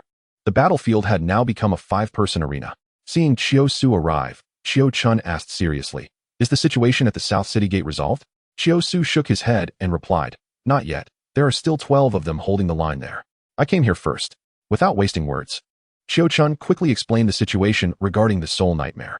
At this point, Qiu Su looked at the Soul Nightmare with a serious expression, not expecting that the three had not been able to subdue it. He sneered and said, "Such arrogance. Let's see who prevails." With that, he initiated the attack, his spear carrying a destructive aura as it lunged towards the Soul Nightmare. Kwang Dao and Li Jun immediately coordinated with Qiu Su to launch their assault, with Qiu Chun following closely behind. The four attacked the Soul Nightmare from 4 directions. The Soul Nightmare remained unperturbed, surrounding itself with a layer of black shield that easily blocked their first round of attacks. Then, the Soul Nightmare counterattacked, its claws becoming longer and sharper, each swing leaving a cut on the 4. They continuously shifted formations to defend, and for a time, neither side could gain the upper hand, both sustaining injuries. After nearly an hour of fighting, realizing that neither side could gain an advantage, the 5 quickly separated. In the instant they parted, Li Jun directly unleashed a sword strike towards the Soul Nightmare. Everything around Li Jun slowed down dramatically, and his sword began to move slowly, covered in a layer of silver light. He struck out with one sword. Li Jun softly uttered, "In an instant." Then he struck out a second sword, Blossom of Elegance. The Soul Nightmare sensed the immense power contained in these 2 strikes, and for the first time revealed a serious expression in its eyes. The shadow of the sword slowly approached, seemingly slow but unavoidable. At this moment, Soul Nightmare actually stepped up a level and shouted directly, "Demon Sea." It clashed directly with Li Jun's 2 swords, and even Soul Nightmare felt a bit of strain. This moment gave the opponent a chance. Qiu Chun seized the opportunity, and the stick in his hand shone brightly as he struck the Soul Nightmare with the 3 Souls stick. Soul Nightmare was forced to divert its attention, and a surge of dark power erupted behind it to resist the 3 Souls stick. Qiu Su took the chance to thrust forward with his gun, a killing intent radiating from him, and a law formation emerged beneath his feet for a devastating strike aimed at Soul Nightmare's head. Soul Nightmare roared in anger, its claws flailing wildly, releasing streams of black blade energy that scattered everyone's attacks. All of them suffered varying degrees of injuries, with Qiu Chun being the most severely wounded. Crazy Blade laughed, "Crazy Demon Blade." At this moment, Crazy Blade was somewhat deranged, but his aura had risen to the level of a 9th-rank God King. This strike directly hit Soul Nightmare, severing one of its arms. Chapter 86. Wind Demon Blade, Crossing the Tribulation. A cry of anguish echoed from Soul Nightmare. Meanwhile, Qiu Chun, Qiu Su, and Li Jun had already run far away, fearing that Crazy Blade would notice them. At this point, Crazy Blade had completely lost his rationality and was attacking madly. Soul Nightmare, in a fit of rage, manifested the shadow of its own world behind it, revealing an endless sea of blood. followed by countless vengeful spirits and fierce souls above the blood sea. The overwhelming demonic energy enveloped an area of several dozen kilometers, leaving no trace of light. And the entire world turned dark. However, Crazy Blade had lost consciousness and was fighting purely on instinct. Upon seeing the manifestation of the opponent's world, Crazy Blade was unwilling to be outdone. Behind Crazy Blade appeared countless knives of various shapes, including short knives, cleavers, sabers, broadswords, and ceremonial knives, among countless others. In the center was a throne, and Crazy Blade sat upon it like a king, dominating the world. The appearance of the world shadow marked Crazy Blade's official entry into the divine realm, signifying that the embryonic form of Crazy Blade's world had transformed into a complete world. Soul Nightmare was now immersed in its rage and had no awareness of Crazy Blade's change in realm. As the two worlds collided, the surrounding space began to collapse rapidly. The hidden Xiao Chun and his companions hurriedly stabilized the approaching space. It wasn't that the three didn't want to stabilize all the space, but the aftermath was too strong. After all, they were stabilizing the space while resisting the shockwaves. Chun Huan also sensed Crazy Blade's elevation in realm, as every change in the realm of his avatars would give him some feedback. Chun Huan was also busy at the moment, using the system to delay the heavenly tribulation that the divine realm needed to cross, as only those who had undergone baptism could be considered true divine beings. Returning to the battlefield between Crazy Blade and Soul Nightmare, the space had already collapsed, and occasional chaotic spatial currents appeared, making even divine realm experts feel their scalps tingle. Both Crazy Blade and Soul Nightmare were covered in wounds. Crazy Blade was riddled with fine cuts and several extremely horrific injuries, his body drenched in blood, looking quite tragic. However, Soul Nightmare was not much better off, having transformed into a grotesque creature, its appearance no less grim than that of Crazy Blade. At this moment, the patterns on the long stick in Xiao Chun's hand transformed into the shape of a dragon. Similarly, Xiao Su on the second floor had an aura of killing intent spreading around him, with a red giant dragon coiling around the silver spear in his hand. The two shouted in unison. Twin dragons emerged from the sea. Two giant dragons surged forth, one a golden dragon exuding an aura of solemnity and majesty, while the other, a red dragon, radiated a fierce killing intent, resembling a military spirit. The two giant dragons resonated with each other and charged towards Soul Nightmare. At this moment, the conscious Soul Nightmare could only watch helplessly as the giant dragons approached, powerless to stop them, while its own people had long since perished in the earlier shockwaves. As the two giant dragons rushed before its eyes, an inexplicable sense of relaxation washed over Soul Nightmare, and the original unwillingness faded away in an instant. Its mind went blank, and everything before it floated into view. Soul Nightmare walked along a small path in its memory, reliving the journey it had taken. As it walked, it reached the peak of a mountain where a Taoist temple stood. Looking around, it saw a huge stone with its childhood marking still on it. Soul Nightmare closed its eyes and leaned against the stone. Everything felt just like in childhood. After leaning against the stone for a while, Soul Nightmare heard a voice that seemed to call out to it. An old Taoist was calling its name.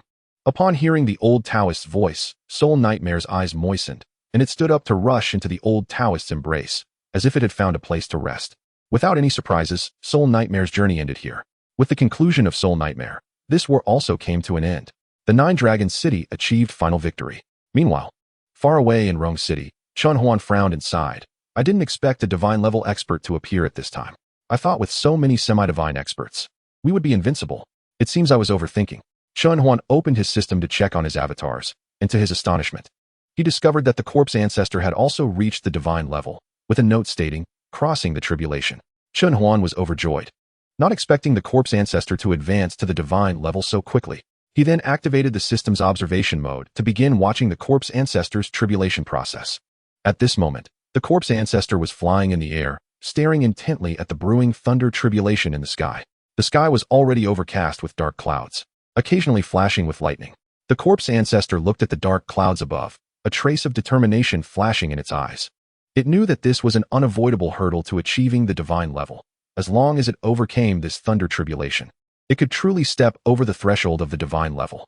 However, the thunder tribulation in the sky was not to be trifled with. Booming. The sound of thunder echoed through the sky, as if the might of heaven had descended, instilling fear in the hearts of many. But the corpse ancestor showed no fear.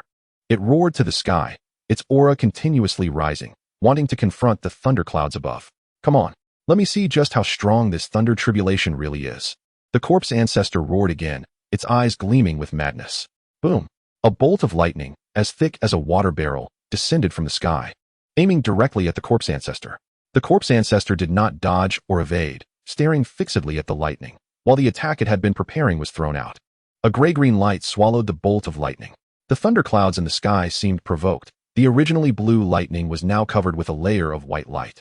The corpse ancestor felt an intense threat from this, and before it could react, 3 bolts of white lightning descended from the sky, charging straight for the corpse ancestor. This time, the corpse ancestor did not dodge or evade. It operated the corpse Tao law and decay law to their utmost, covering itself with them. The first bolt of white lightning directly shattered the protection of the decay law on the outermost layer of the corpse ancestor. The second bolt dissipated the corpse Tao law. And the last bolt was directly withstood by the corpse ancestor's physical body. At the moment the white lightning struck the corpse ancestor, it immediately activated its own technique. The Devouring Universe Corpse technique, attempting to absorb the white lightning. As expected, the white lightning was absorbed, but instead of transforming into energy, it continuously tempered the corpse ancestor's flesh. In an instant, the corpse ancestor felt like it had made a loss. It should have absorbed that first bolt of lightning directly. After tasting the sweetness, a mad look appeared in the corpse ancestor's eyes as it gazed at the thunderclouds in the sky, wanting to devour them. After several consecutive bolts of lightning failed to harm the corpse ancestor and were instead absorbed to refine its body, it also comprehended the Een Thunder Law. Ha ha ha. I, Corpse Master, have succeeded. Ha ha ha. The corpse ancestor laughed maniacally, its aura continuously rising, finally settling at the 9th rank God King level. Chapter 87, Elevation. After the corpse ancestor successfully transcended, Chun Huan also breathed a sigh of relief. After all, the corpse ancestor was a significant ally for him, and now that he had successfully advanced to the divine level, it was undoubtedly good news for Chun Huan. He thought to himself, it seems I need to accelerate my cultivation speed. I originally thought that after breaking through to the divine level, I would have to go to another world, but now it seems. Then Chun Huan began to check the cultivation status of his avatars and found that most of them were steadily improving. Several spirits from different worlds had already reached the first-class Divine King realm, while a few were stuck at the peak of the demigod realm, encountering bottlenecks. Chun Huan asked the system directly, System, can I purchase an opportunity for enlightenment? Yes, one opportunity for enlightenment costs 1 million points. Do you want to exchange? Chun Huan frowned and did not immediately exchange, but instead asked the system, how many points do I have now? Host points, 95 million. After seeing his points, Chun Huan no longer hesitated and directly exchanged for 25 opportunities for enlightenment. However, he did not distribute them all at once, fearing that everyone would advance to the divine realm at the same time, leaving no one to protect them. In the 7 tribe, apart from the corpse ancestor, the other 6 received the opportunity for enlightenment, primarily because the corpse ancestor was already a powerful being in the divine realm and could protect them. The 7 beast domain was also allocated 1 opportunity for enlightenment, while the demigods among the human race did not receive any enlightenment opportunities, as they were too dispersed. Chun Huan immediately ordered the few people among the human race, gather all at 7-Star City for mutual protection during the tribulation and enlightenment. At the moment Chun Huan issued the command, everyone among the human race started to move, arranging various affairs for their respective forces. A day passed like this, and after Chun Huan confirmed that everyone was ready, he directly transported all the humans to 7-Star City. At this moment, the Mad Blade had already healed from his injuries under the system's treatment, and now it was time to face the tribulation. Chun Huan said, System, lift the shielding on the Mad Blade. As the shielding was lifted, the Mad Blade felt the electric energy in the sky and hurried out of the city, knowing that if he faced the tribulation inside the city, it would be destroyed. The Mad Blade gazed at the thunderclouds in the sky, which were just like the lightning from the corpse ancestor before, but the Mad Blade didn't have such a monstrous body as the corpse ancestor. Surrounding the Mad Blade appeared weapons, all of which were at the demigod level, with several divine weapons among them, forming defensive lines. However, these weapons only served to weaken the impact and had no protective capability. They were all prepared by the Mad Blade specifically for the tribulation. A thick lightning bolt came crashing down towards the Mad Blade, but the lightning that reached him caused little damage. He only felt a slight tingling sensation. At this moment, the thunder in the sky paused, evidently not expecting someone to use such a method to face the lightning tribulation. After a few more strikes, all were eliminated by the Mad Blade. At this point, the thunderclouds in the sky seemed to gather strength, and after the divine tribulation ended, another black lightning bolt struck the Mad Blade. This time, the Mad Blade did not take it lightly. His expression was serious, knowing that the weakening effect of his weapons on this black lightning was minimal. Thus, he activated all his laws and unleashed his strongest strike. But it was to no avail. He was knocked to the ground, convulsing, and only then did the thunderclouds in the sky dissipate. This also marked the Mad Blade's formal entry into the divine realm. Seeing this, Chun Huan nodded in satisfaction and distributed the enlightenment opportunities in 7-Star City. Chun Huan then looked at his system and found that a beast from the 7-Beast domain had already entered the divine realm. So he directly allocated all the opportunities he had on hand. In this way, within a month, Chun Huan's demigod-level forces directly advanced to divine-level forces. Chun Huan looked at the people from the demon sect and found that the demon heart had reached the divine level, while Luo Ho had also reached the peak of the demigod realm and could advance to the divine realm at any time. Meanwhile, the blood demon had also reached the peak of the demigod realm. The speed of their advancement was exceptionally fast as they practiced the demonic path. At this moment, the demon sect, where Luo Ho was located, had become a first-class force but had not yet reached the super first-class level. However, it could now contend with super first-class forces. Above super first-class was the Holy Land. The Holy Land had many powerful figures, and having a divine king, there was merely a hall master. The strongest in the Holy Land was at the divine emperor level and would not easily emerge, while the sect master was at the divine monarch level. At this moment, the demon heart's realm was merely a fourth-class divine king, so it could only contend with super first-class forces, while the Holy Land was out of reach. Chun Huan directly gave this opportunity for enlightenment to Luo Ho to assist him in achieving the divine realm.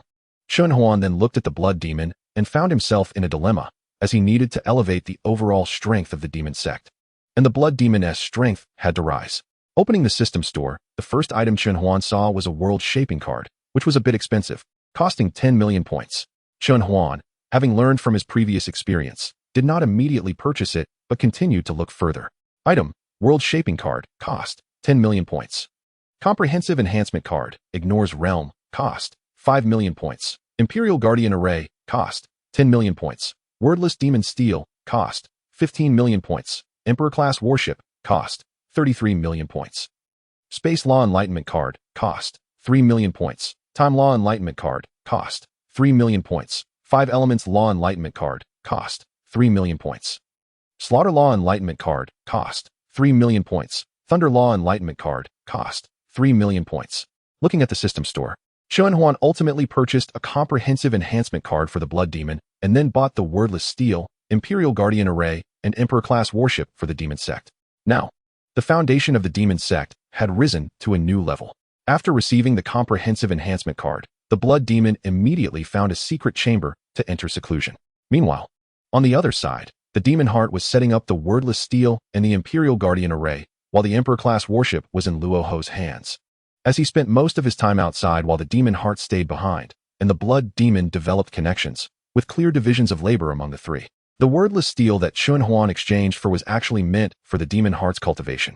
At this moment, Chun Huan turned his attention to the remaining Law Enlightenment cards in the store and waved his hand to buy them all.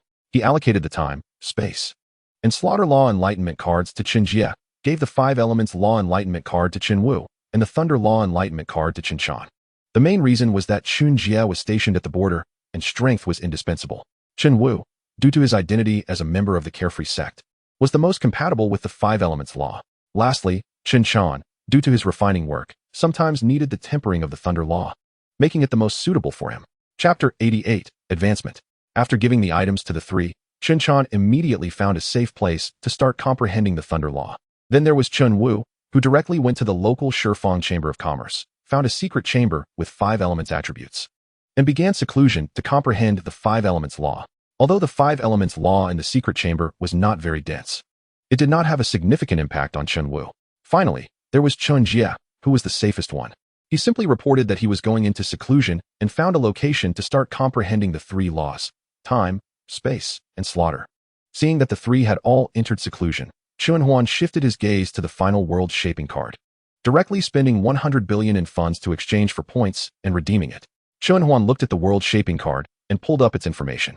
Note: the host must have at least one rudimentary world prototype to use this card. After reading the introduction of the world-shaping card, his brow furrowed, thinking whether the 3 Lotus Realm could be considered a world prototype. So he asked, "System, does the 3 Lotus Realm count as a type of world?" Yes. The 3 Lotus Realm belongs to the host's inner world, created by the host's companion beast, and does not fall under the rules of world advancement. The enhancement of the 3 Lotus Realm has the most direct impact on the host, leading to an all-around improvement in various aspects. Even the beast mastery space will ascend to a higher level. At this moment, Chun Huan's eyes widened in surprise, and he thought to himself, "It seems I have struck it rich this time." Without hesitation, he directly used the world-shaping card to elevate the Three Lotus Realm by one level. Then, Chun Huan saw the world-shaping card emit a dazzling light, which then transformed into a beam of light and directly entered his body. In an instant, Chun Huan felt changes occurring within him. He closed his eyes to check on his Three Lotus Realm, which was now continuously expanding and evolving, making the entire world more stable and complete. After completing the shaping of the Three Lotus Realm, Chun Huan closed his eyes again for introspection and found that the changes in the Three Lotus Realm were earth-shattering. At the same time, Chun Huan's realm was also continuously improving. His physical body, soul, and mental power were undergoing a qualitative leap. When everything calmed down, Chun Huan felt as if he had been reborn, and his strength had taken a qualitative leap as well. At this point, the promotion of the Three Lotus Realm was finally complete. Upon introspecting the Three Lotus Realm again, he discovered that its size was now 10,000 times larger than before. The world had become more vast, with various plants appearing, life beginning to emerge, and minerals and other resources surfacing. Chun Huan felt an overwhelming joy in his heart and didn't know whom to share it with. After calming down, he began to carefully sense his own power, a glimmer of excitement flashing in his eyes. He couldn't wait to test his strength, so he quickly flashed and arrived near Seven Star City.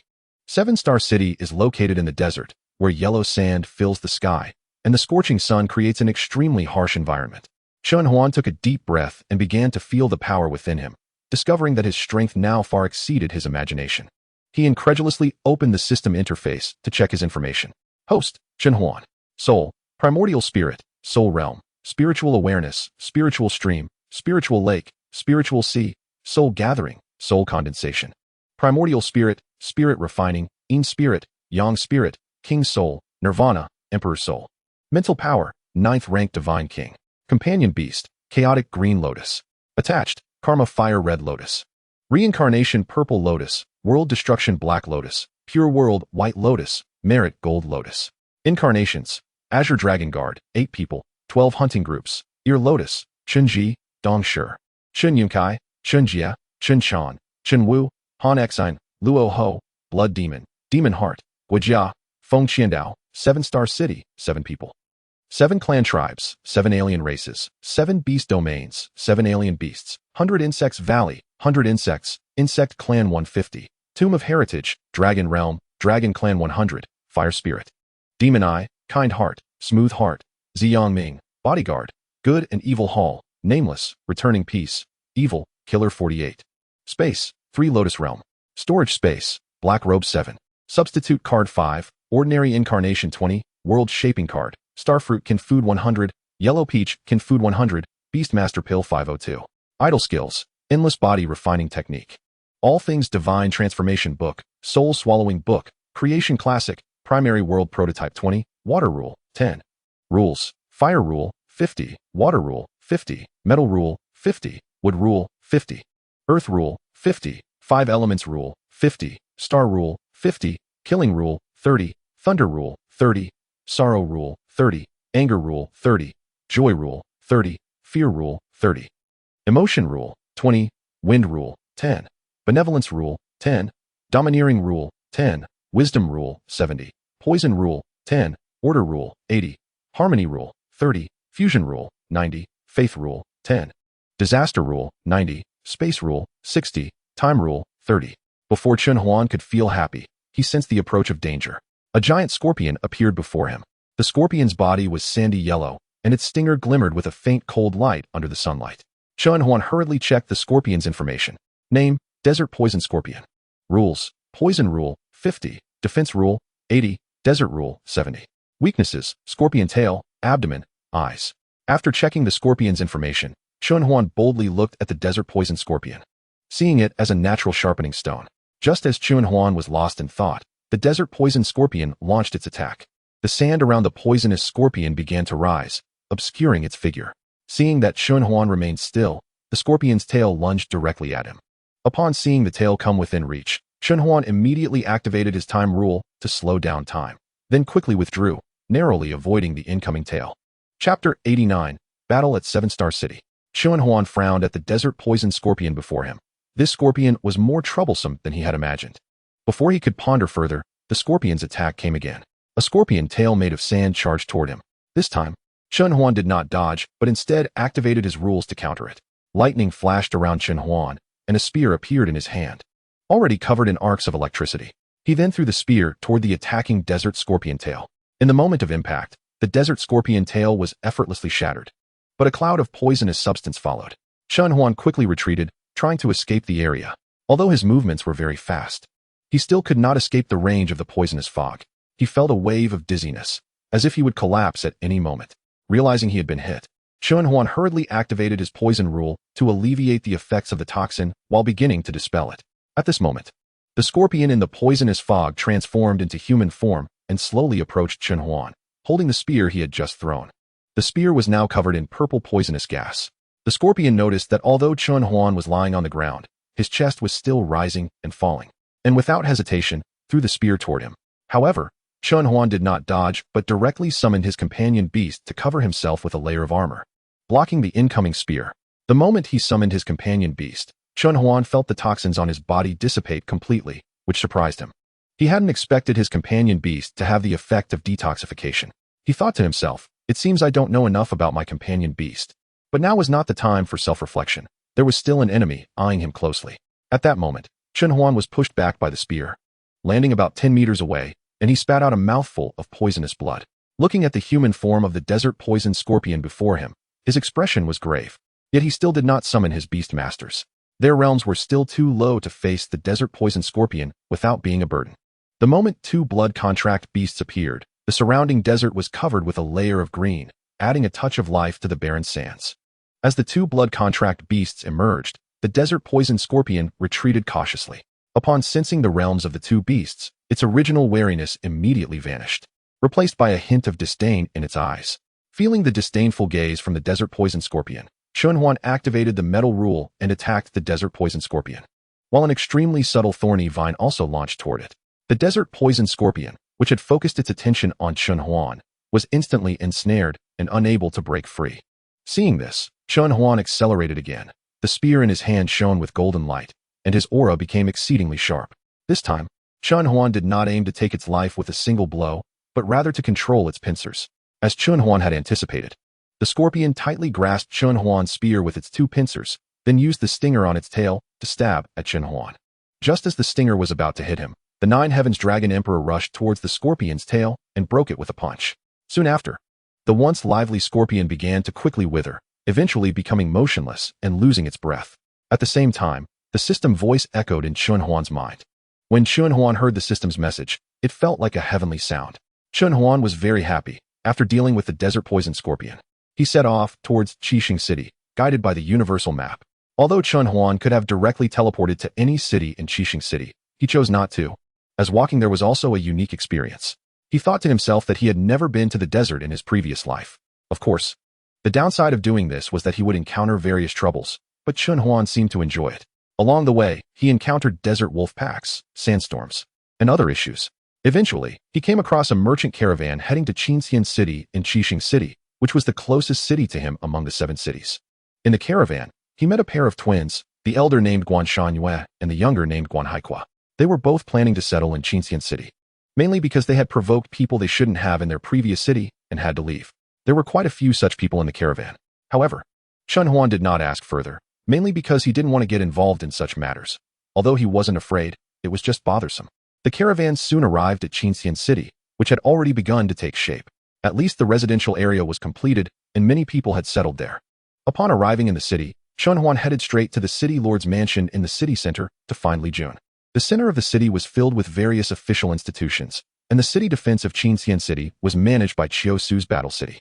To put it simply, the city defenses of all 7 cities were handled by Qiu Su's Battle City.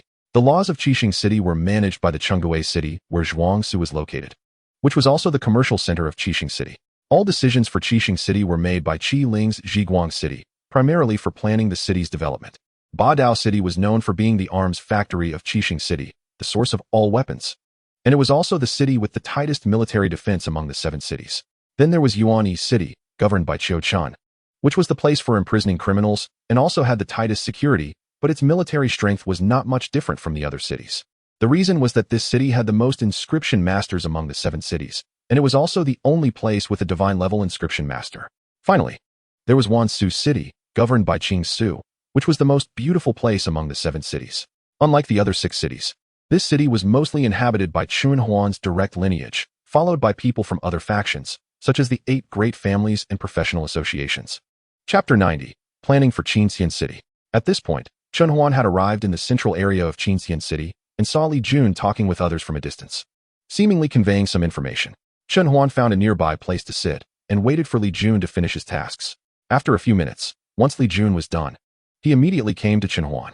Upon seeing Li Jun arrive, Chun Huan smiled and directly asked, "How is the construction of Qinxian City going? Can you tell me how it's being built? I want to see if there's anything I can help with." Li Jun smiled and said, "Well, I will tell you, but don't regret it." Chun Huan immediately felt a sense of foreboding and added, "Just don't go too far."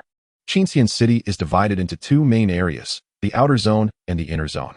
The inner zone consists of 5 districts: East District, West District, South District, North District, and the Central District, which occupy 80% of the city. The outer zone is the city's protective area, where the military corps rest and train. The protective area is divided into 4 regions: East, West, South, and North. Except for some special personnel and the city defense troops, no one else can enter the protective area. The inner circle belongs to my area.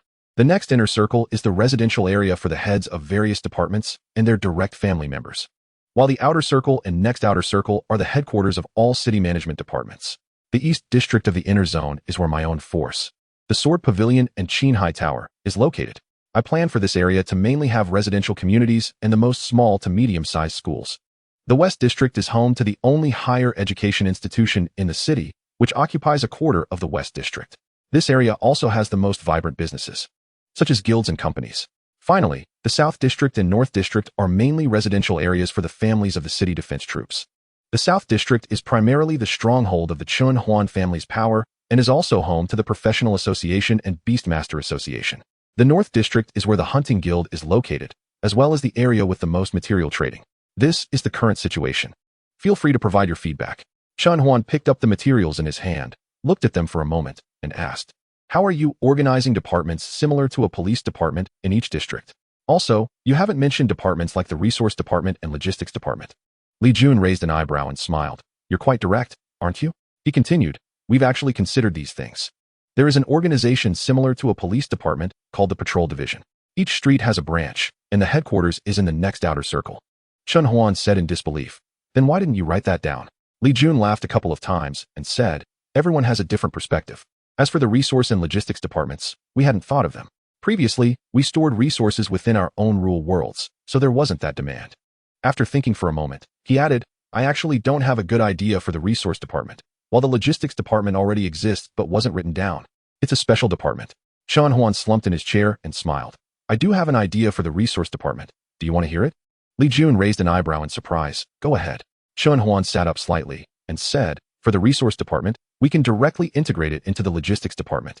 Then establish a dedicated department within the logistics department to manage resources and create a task and point system for resource exchanges. Of course, the points should be universal.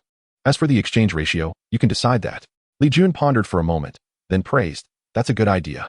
However, the selection of personnel for the resource department must be stricter as it involves precious resources." Chun Huan nodded in agreement.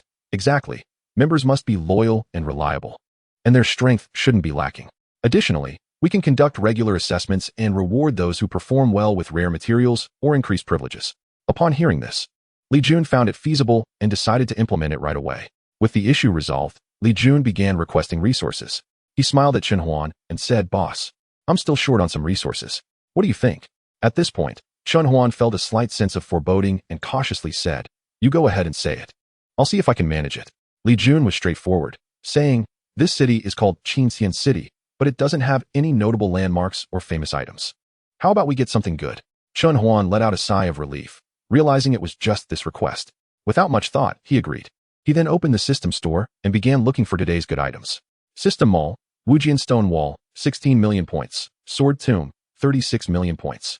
Phoenix Roost Polonia Wood, 17 million points. Red Desert Poison Lizard, 1 million points. Ancient Qin Score, 19 million points. Mountain Ginseng Essence, 79 million points. Space Law Comprehension Card, 3 million points. Desert Law Comprehension Card, 3 million points. Enyang Law Comprehension Card, 3 million points. Wilderness Law Comprehension Card, 3 million points. Chun Huan looked at his current points, only a pitiful 3 million, thinking that it wouldn't be easy to spend. Fortunately, he had looted the Dragon Clan's treasure. Otherwise, he would probably have nothing this time.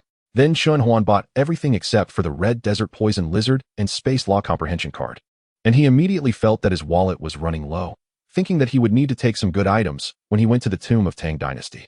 Chun Huan directly gave the exchanged Wujian stone wall, sword tomb, phoenix roost Polonia wood, and ancient Qin score to Li Jun.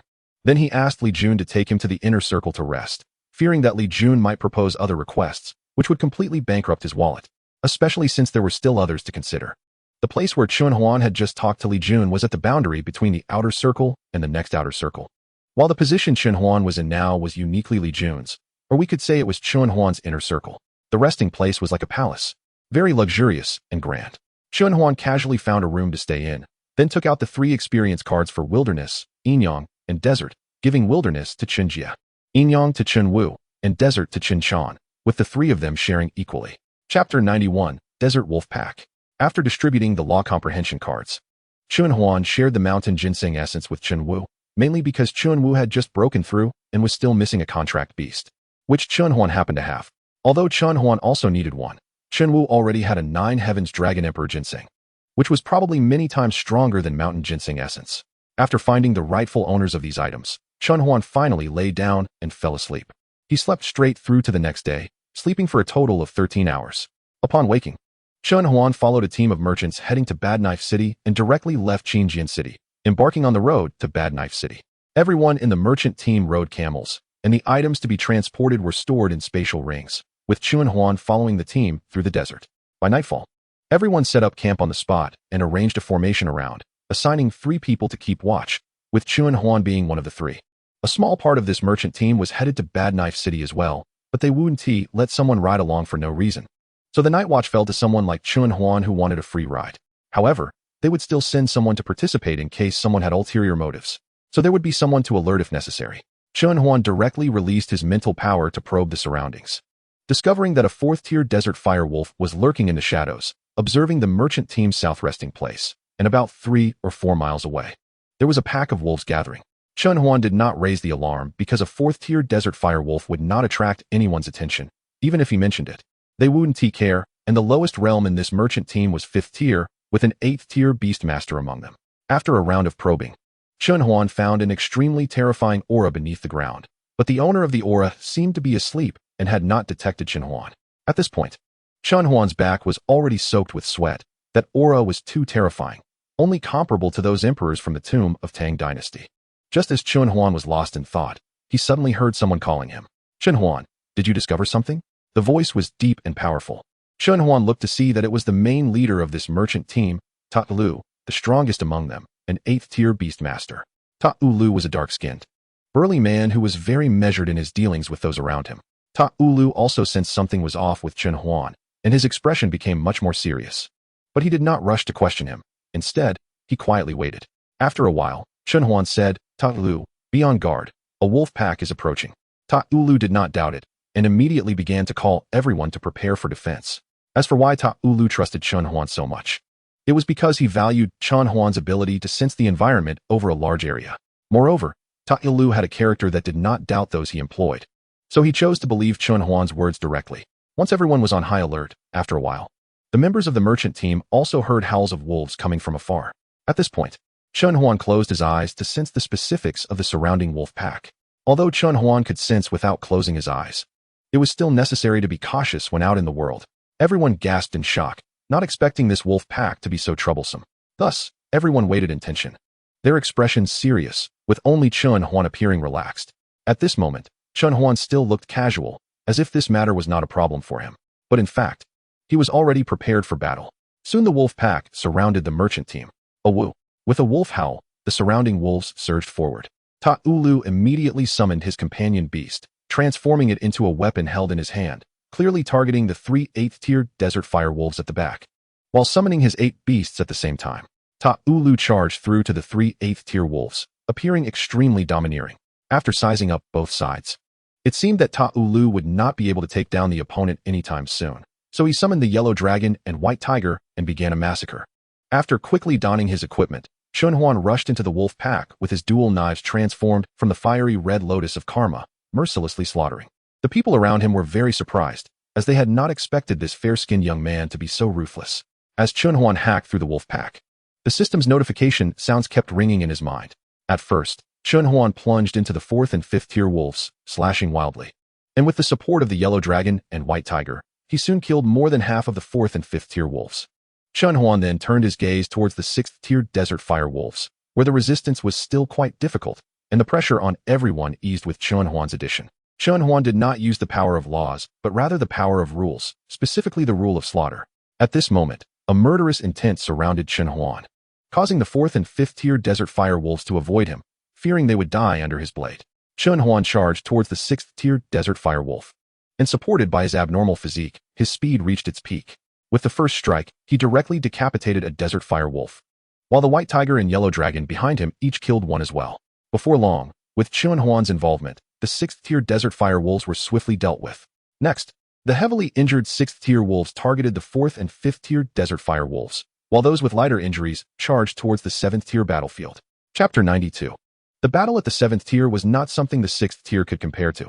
While 6th tier used the power of rules, at the 7th tier, they used the power of laws, and further breakthroughs required understanding new laws. This time, Chunhuan did not recklessly charge into the wolf pack as before. Instead, he sensibly transformed his dual knives into a fiery red longbow and let his beasts sweep the formation.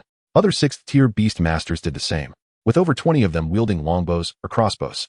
The gap between the 6th and 7th tiers was simply too vast, so they could only assist in this way. More than 20 people had clearly defined roles, with 5 of them confronting a 7th tier desert fire wolf, which was suffering tremendously. The situation, which was initially evenly matched, quickly tilted in favor of the merchant caravan. Howl, howl, howl. Just when the situation seemed dire, 3 wolf howls were heard, followed by a powerful aura rising from the battlefield where Talu was. Chunhuan also looked in the direction of Talu and found that he was already covered in wounds. And even his beast was injured to varying degrees, but all were within controllable limits. Looking at the 3 desert fire wolves, they were also battered and bruised. Far worse than Talu. However, Chunhuan noticed that the strongest desert fire wolf had already reached the 9th tier. The strong aura just now was emitted by the leader of this pack.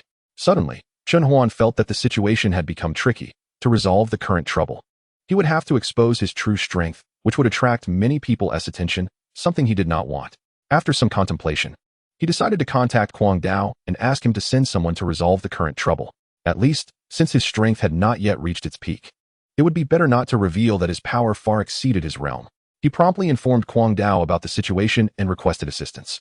Kwang Dao acted efficiently, directly notifying the people in the Good and Evil Hall to go help Chunhuan out. Yes, the Good and Evil Hall was also located in Bad Dao City, and it was the headquarters, albeit hidden very discreetly. The main business of the Good and Evil Hall included 2 aspects: escorting and assassination. Back at the merchant caravan, although one desert fire wolf had advanced to the 9th tier, it had broken through while heavily injured, so its actual combat power was only 30%. The 9th tier desert fire wolf was not foolish and recognized that the situation was unfavorable. It howled again, and the wolf pack began to retreat. The people in the caravan did not stop them, as their side also had varying degrees of injuries. Once the wolf pack had completely retreated, everyone in the caravan breathed a sigh of relief, but only Chunhuan felt it was a pity, thinking it would have been great to capture that 9th tier wolf, although he realized that it was somewhat wishful thinking to do this without revealing his true strength. Suddenly, Chunhuan looked in a direction and saw the people from the Good and Evil Hall arriving, thinking to himself how fast they were. He then pretended nothing had happened and opened the system interface to check his gains this time. Gained 1,320,000 points. 400 remains of 4th tier desert fire wolves. 300 remains of 5th tier desert fire wolves. 26 remains of 6th tier desert fire wolves. 3 remains of 7th tier desert fire wolves. 400 4th tier desert fire wolf cores.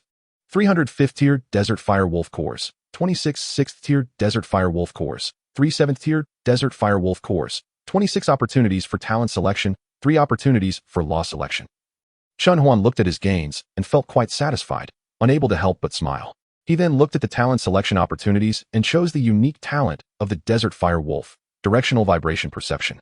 Directional vibration perception is key for desert fire wolves to navigate safely in the desert, allowing them to determine the distance to creatures through ground vibrations and assess danger levels without releasing mental energy, though it has a distance limitation. This was also the reason why Talu did not detect the 5th tier scout wolf. Chunhuan directly fused the 26 instances of vibration perception talent together, and soon a prompt sounded. Ding. Fusion successful. Congratulations to the host for acquiring Vibration Law. 30. Chun Huan nodded in satisfaction, extremely pleased with this fusion. He then used the 3 law selection opportunities without hesitation, choosing the Desert Law, which ultimately had a composition of over 50%. After resting in place for a while, the caravan chose to move to another location to rest, as the strong smell of blood could attract other beasts in the desert. This time, they passed without incident, with no troublemakers bothering the caravan. The next day, the caravan set off again towards Bad Dao City. Chun Huan lay on the desert camel, looking somewhat dazed and still not fully awake. After a while, at 7 in the morning, a voice sounded. Ding. Sign-in successful. Congratulations to the host for obtaining a random high-level beast egg. At this moment, Chun Huan immediately woke up. The system's sign-in sound was like an alarm clock for him, ringing punctually.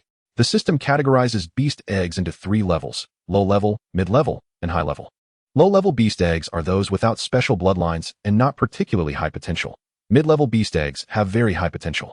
High-level beast eggs possess special bloodlines and also have very high potential.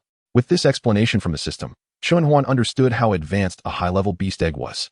However, he did not draw the beast egg right away since there were too many people around. It would be better to wait until they reached Bad Dao City. The speed of the desert camels was quite fast, and they arrived at Bad Dao City by the afternoon. Upon arriving, Chun Huan did not immediately seek out Quang Dao, but instead strolled around Bad Dao City. He found that the layout of Bad Dao City was very similar to that of Qingjian City, but only similar.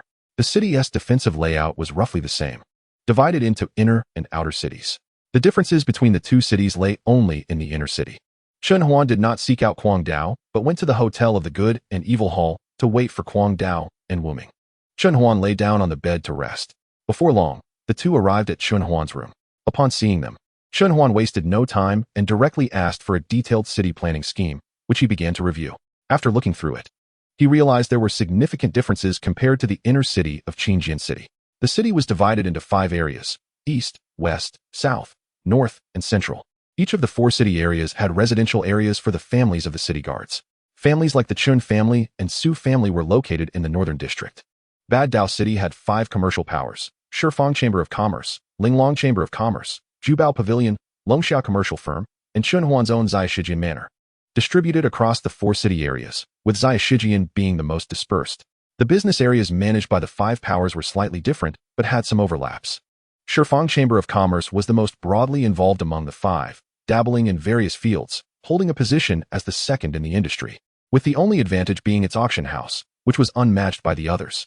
The Linglong Chamber of Commerce was more specialized, mainly focusing on local hotels and entertainment businesses, with minor involvement in other fields, but not as comprehensive as Shifang Chamber of Commerce. Lastly, Jubao Pavilion, as the name suggests, had the most treasures, so most material transactions were dominated by Jubao Pavilion. Following that was the Longxia Commercial Firm, representing the country's commercial power. Longxia mainly dealt in high-tech equipment and arms. This was the only legitimate commercial power allowed to trade arms. If any of the other powers were caught trading arms, they would face severe consequences. Additionally, Longxia Commercial Firm was one of the 2 banks in the 7 cities, known as Longxia Bank, the other being the Qinghu Bank of Zai Shijian. Finally, Chun Huan's Zai Shijian Manor primarily dealt in intelligence and real estate. As the saying goes, the fat water does not flow into outsiders' fields. Due to Chun Huan, the real estate in the 7 cities was now in the hands of Zai Shijian Manor. Furthermore, the Beast Masters Guild, the Professional Association, and the Hunters Guild were also distributed across the 4 city areas, though their headquarters were located in different places. The headquarters of the Hunters Guild is in the South District. The Beastmasters Guild is in the West District, and the Professional Association is in the East District. Following that is the distribution of various departments.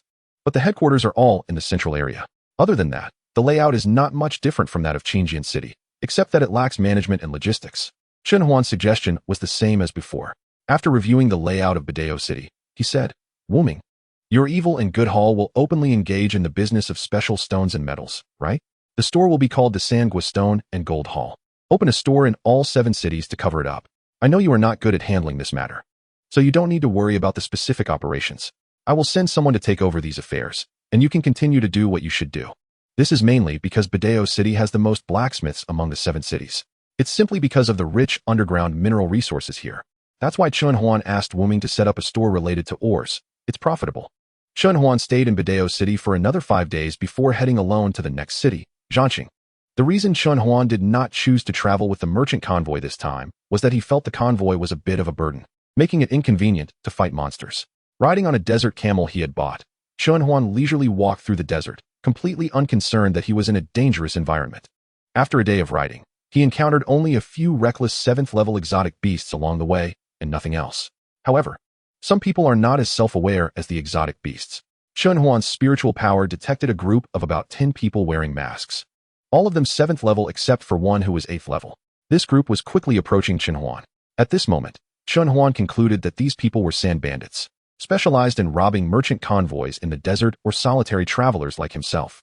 After sensing that this group was coming for him, Chun Huan stopped in place, waiting for the sand bandits to arrive.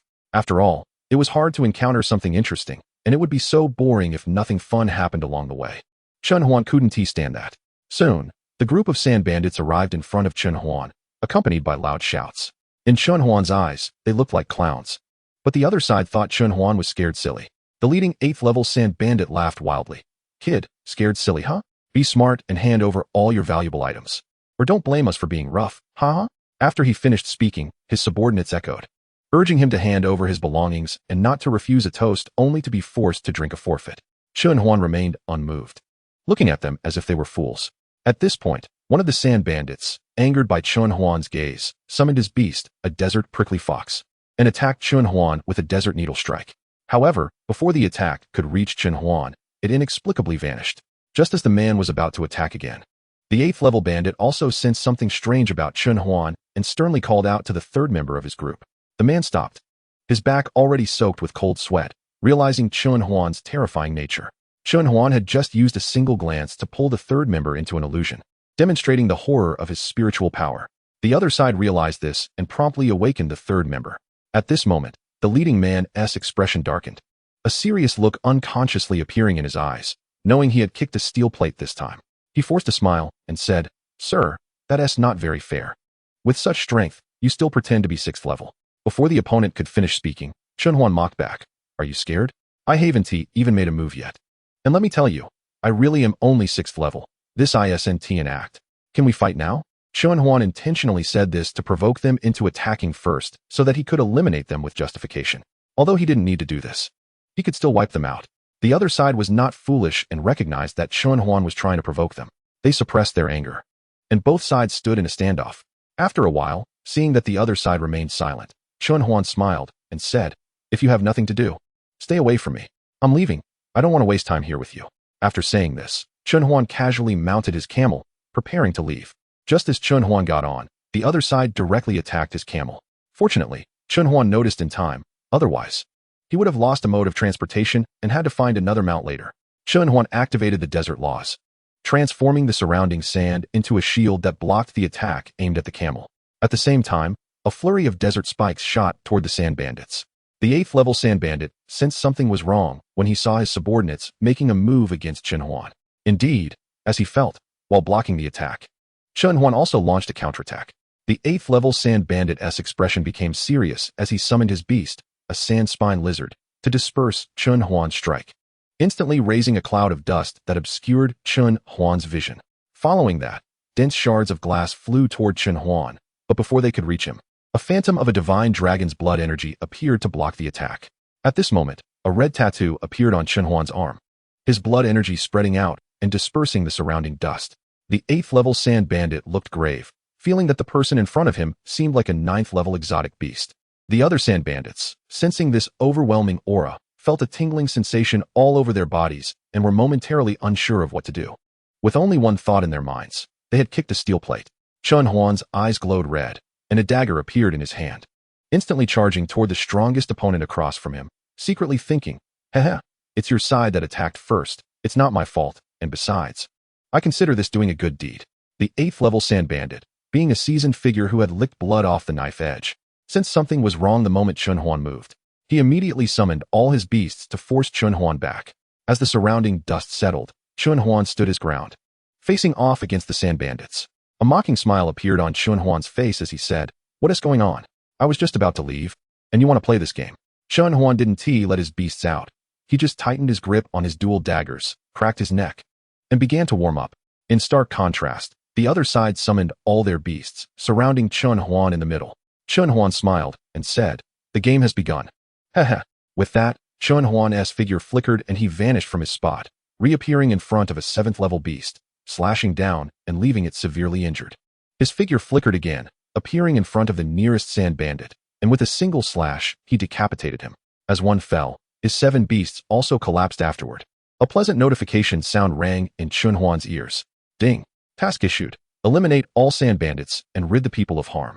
Task completed. Rewarded with a free exchange opportunity at the shop. Task failed. Host will step on dog poop every 100 steps for a day. But it wasn't over. The system notification sounded again. Ding. Gained 8 law selection opportunities, 8 talent selection opportunities, 7 7th level crystal cores, and 40,000 points. Although this was not as much as Chun Huan directly killing exotic beasts, it was still a significant gain for him. Chun Huan did not slow down his actions due to the system notifications. Instead, his movements became even faster. At this point, the 8th level sand bandit, unable to care for his fallen comrades, began searching for a chance to escape. Chun Huan's speed was so fast that the 8th level sand bandit could not catch up. The 8th order sand bandit watched as his companions fell one by one around him, and his sense of panic grew stronger as he wanted to escape from this place quickly. Suddenly, he reacted and prepared to flee. However, he was stunned to find that Chun Huan did not attack him, but instead targeted the fleeing 7th order sand bandits first.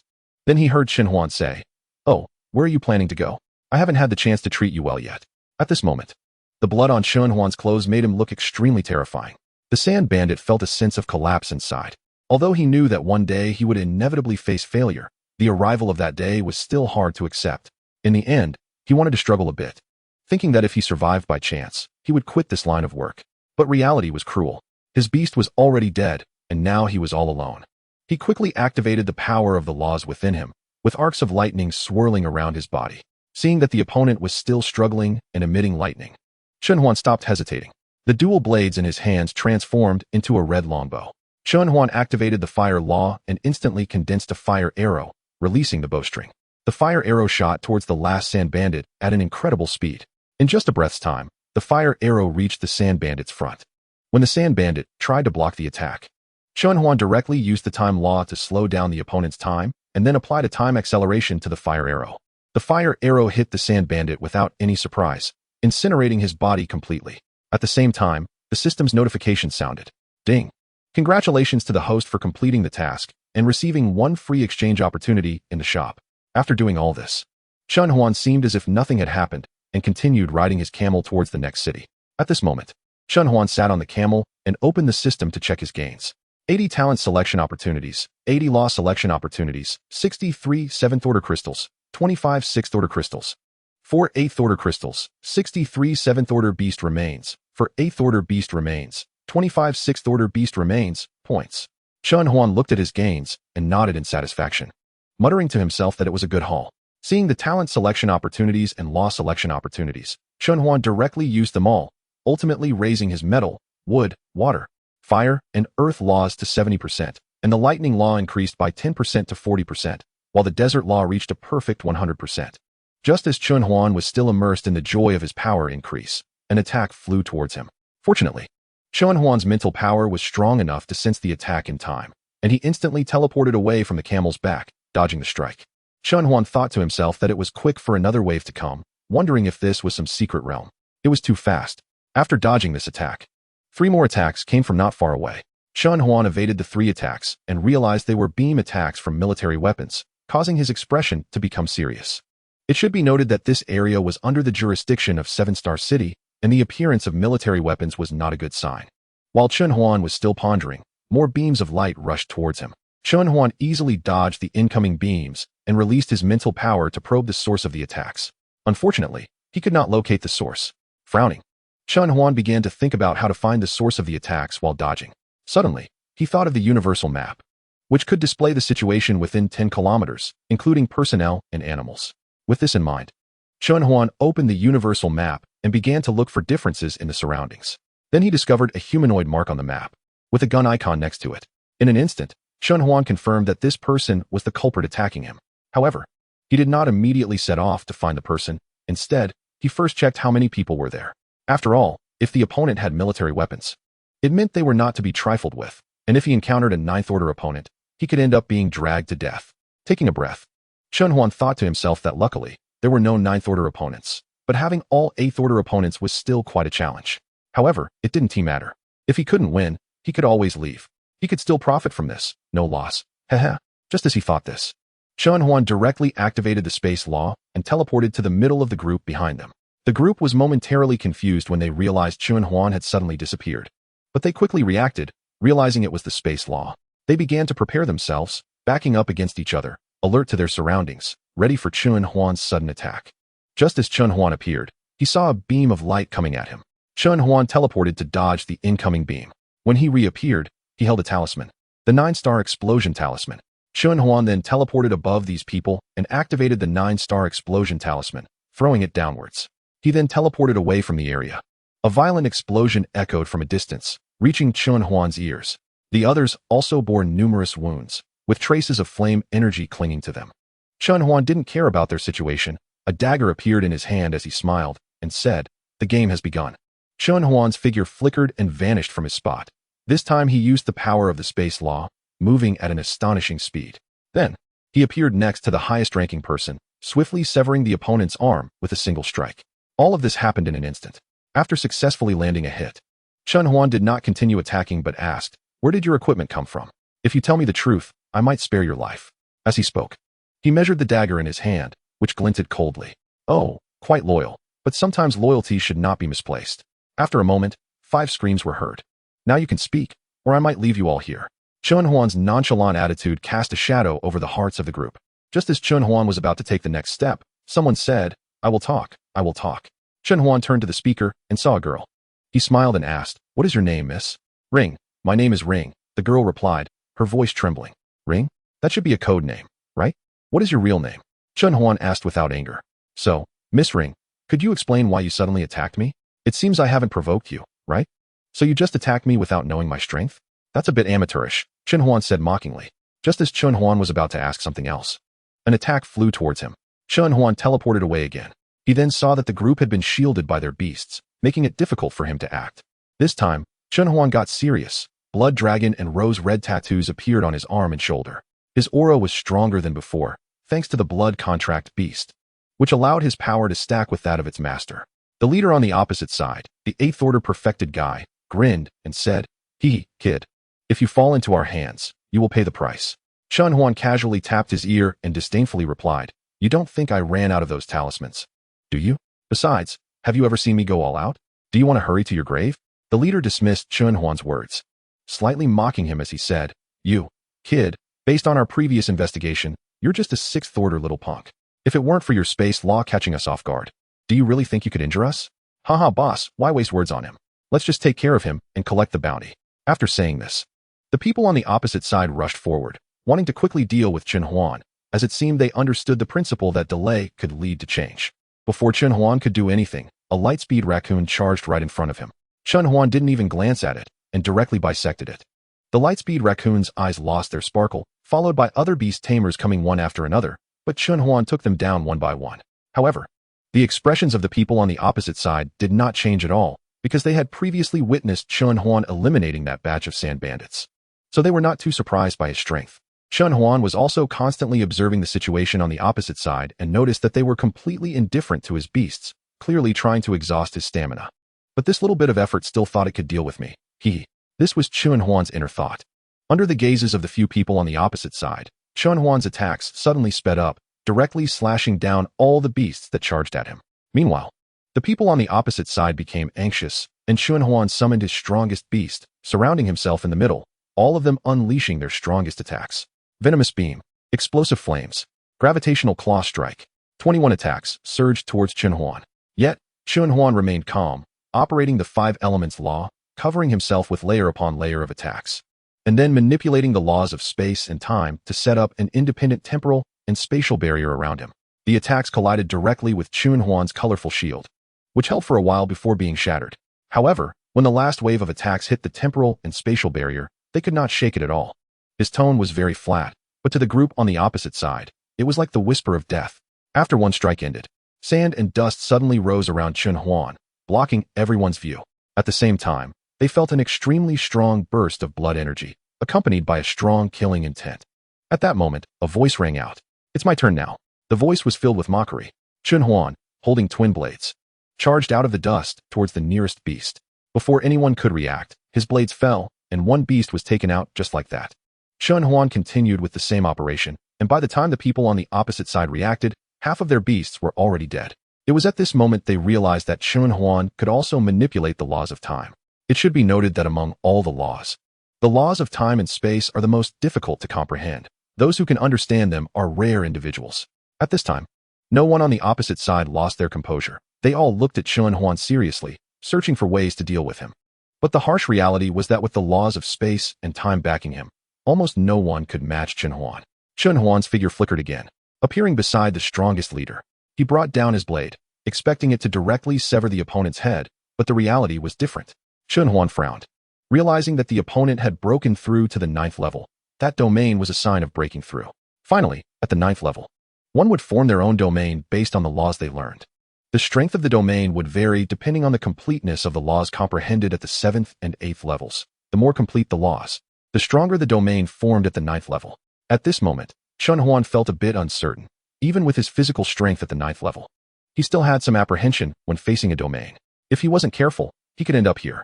After all, he hadn't reached the 9th level yet. He hadn't comprehended it and could only contend with the 9th level for now. Chun Huan pondered for a moment, feeling a bit at a disadvantage. But since the opponent wanted his life, he couldn't let them escape. So he decided it was best to keep them all. Just as Chun Huan made up his mind, the system's voice sounded again. Ding. Task issued. Eliminate the 21-member assassin team. Completion reward. 1 realm upgrade card. Beginner. Failure penalty. Regress 1 small realm. Upon hearing the system's task, Chun Huan's desire to eliminate the opponents intensified. However, he still felt that the 9th level opponent was somewhat tricky. So he began to think about how to deal with him.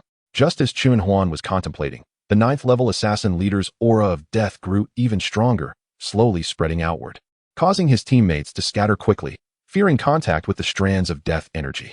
Chun Huan observed closely and found that the leader had lost perception of his surroundings. Thinking to himself, the opportunity has come, But this opportunity was not for dealing with that 9th level powerhouse, but rather for the other members of the assassin team. Chun Huan no longer hesitated and directly flashed to the nearest assassin. His blade fell, and an arm flew up. Chun Huan was surprised.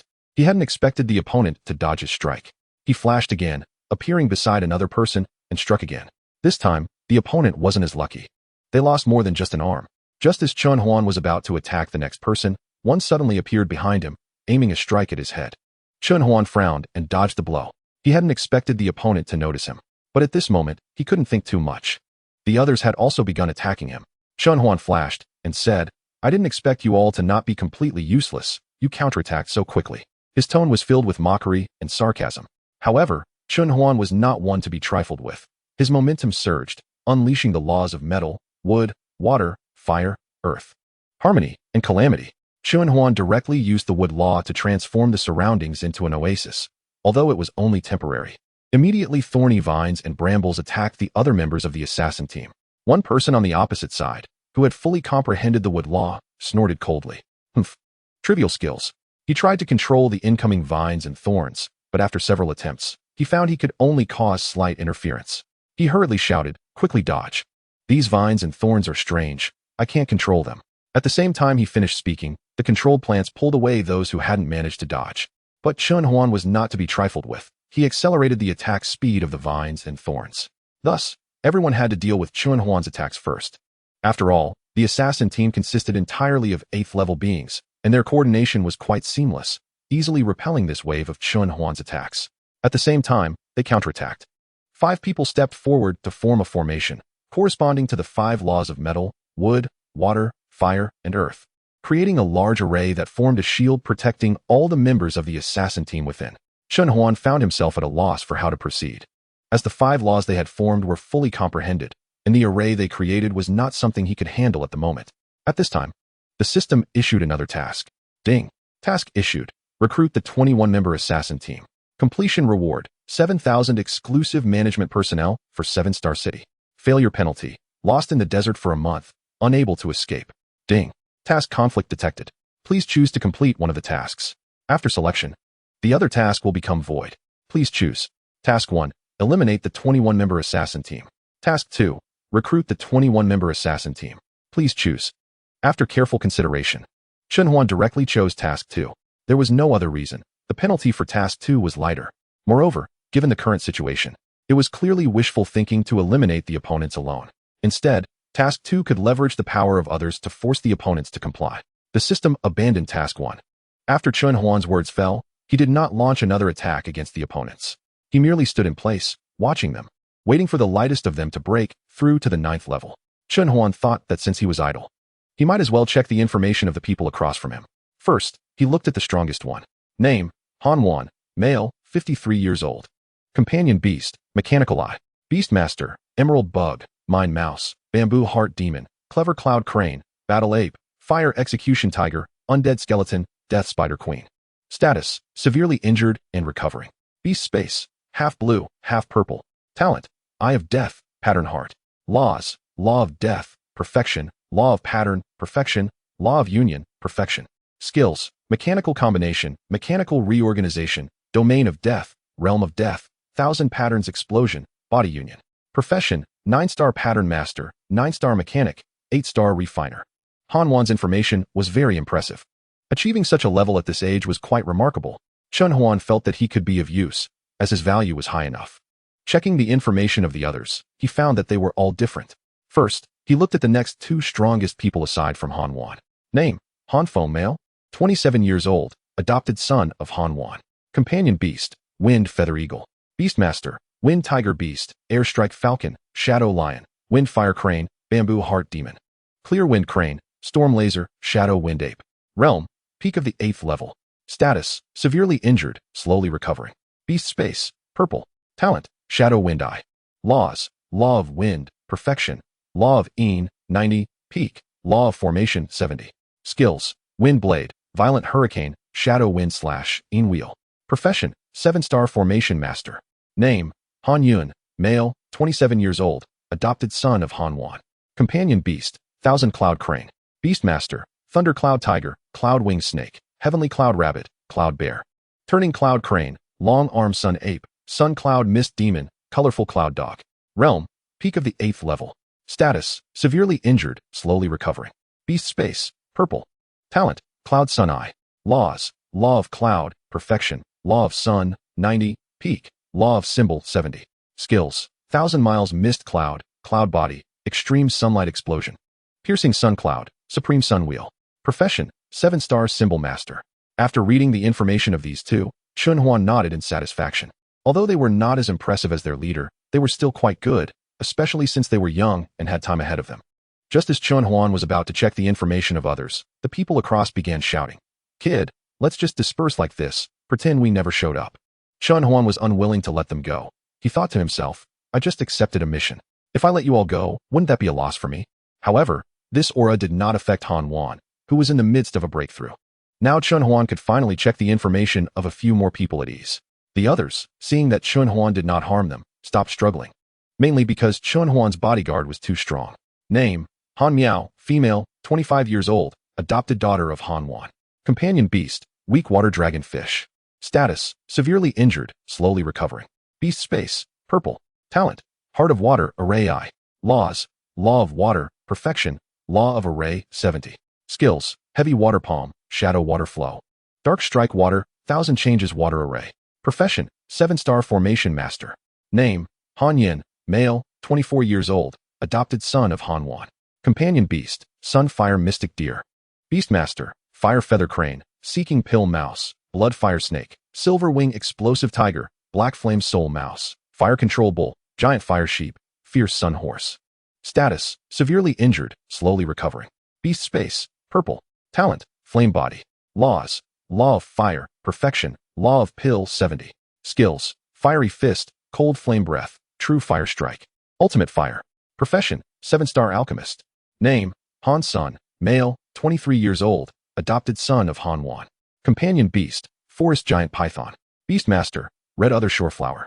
Bewitching chrysanthemum demon, begonia heart, sturdy wood mouse, mushroom roar, miracle cactus, hope seagrass, flying spore.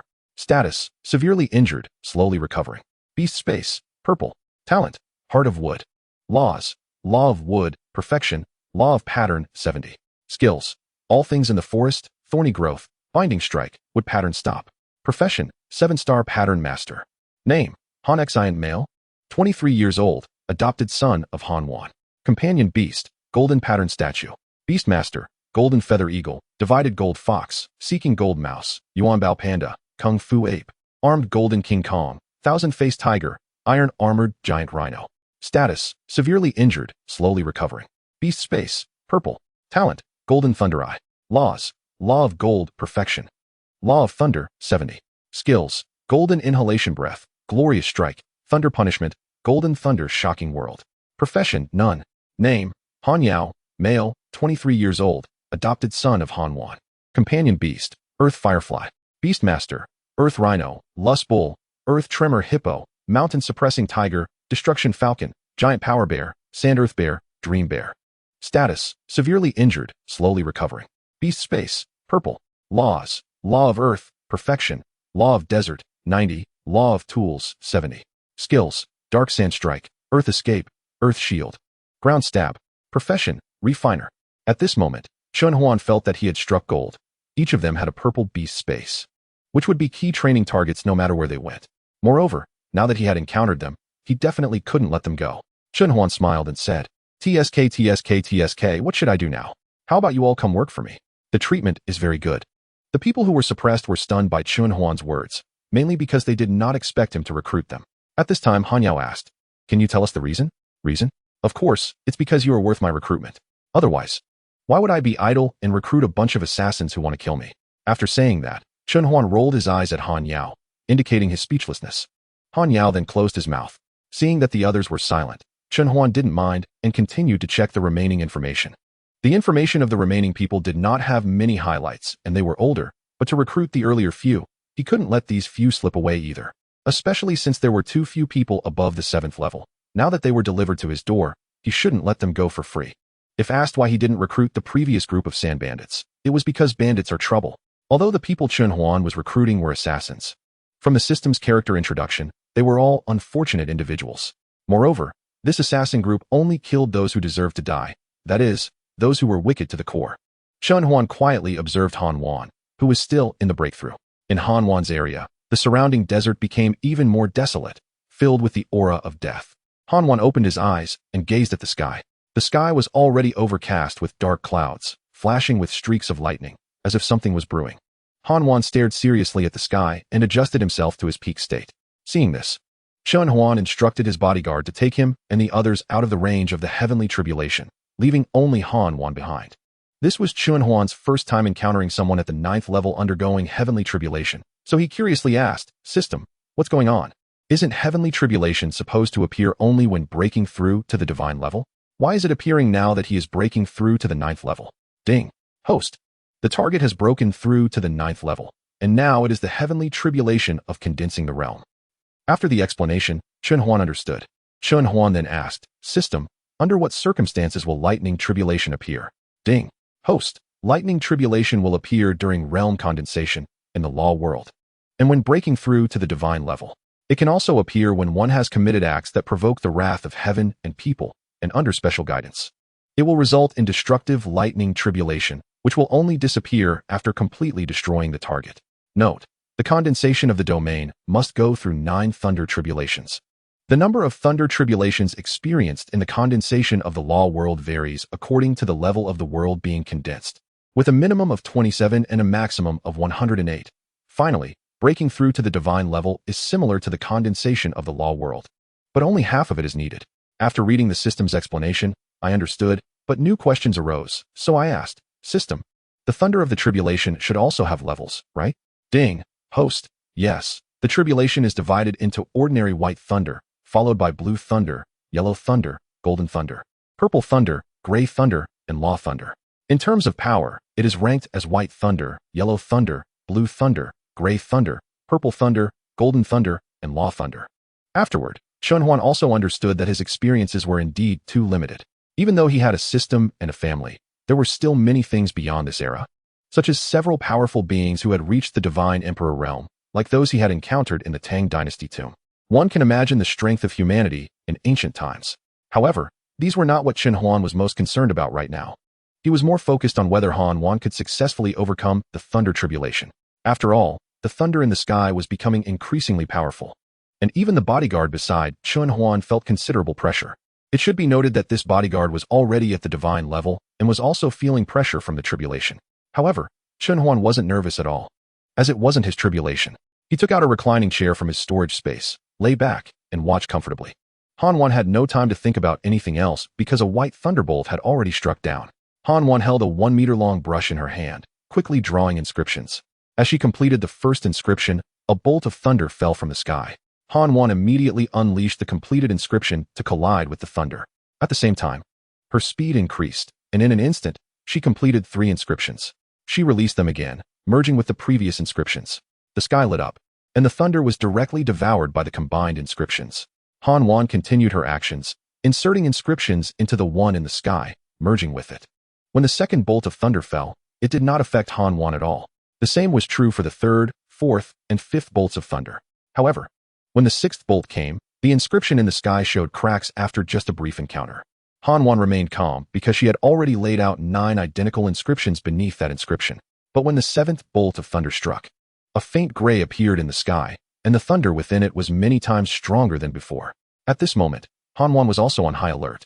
As the aura of death around her became increasingly dense, this time, she directly summoned her death domain. The gray thunder in the sky fell, directly piercing through the 7 layers of inscriptions Han Wan had set up. Before she could continue to supplement the inscriptions, the gray thunder fell again. This time the 8th bolt. Its power was even greater, breaking through all the inscriptions and rushing towards Han Wan. However, its strength had also diminished significantly, only causing Han Wan to temporarily lose her ability to move. But then, the thunder in the sky changed color again, from gray to gold. Ding host. The law comprehended by the one undergoing the tribulation is the law of death, which is a negative law. So there is a situation where the thunder directly breaks through levels. After receiving the answer, Chun Huan continued to watch Han Wan undergo the tribulation. Han Wan looked at the dark clouds in the sky, which contained a powerful purifying force that directly countered her law of death. And the thunder itself had the ability to eliminate impurities. At this moment, Chun Huan was also curious about how Han Wan would resist this thunder. He asked the bodyguard beside him, "What do you think? How will she deal with this?" The bodyguard did not speak, but pointed to the law of death surrounding Han Wan. Chun Huan understood immediately, but didn't say anything further, continuing to watch. At this moment, the aura of death around Han Wan surged again, expanding the death domain to its maximum, while inscriptions began to appear around the death domain, slowly merging together. Just then, the golden thunder struck down, hitting the death domain. The death domain shattered significantly, but the inscriptions quickly spread to every corner of the death domain, becoming perfectly integrated. The thunder accelerated the fusion of the laws of death, inscription laws, and the fusion laws, ultimately achieving the current death domain. After reading the thunder tribulation, Han Wan was filled with confidence and wanted to settle accounts with Chun Huan. However, imagination is beautiful, while reality is cruel. An incredibly powerful aura enveloped Han Wan, and for a moment, he couldn't summon any thoughts. Only the fear of death engulfed him. After seeing that the person in charge had finished the tribulation, Chun Huan smiled and said, "You're Han Wan, right?" Han Wan merely nodded, saying nothing, and showed little expression, quietly waiting for Chun Huan's next words.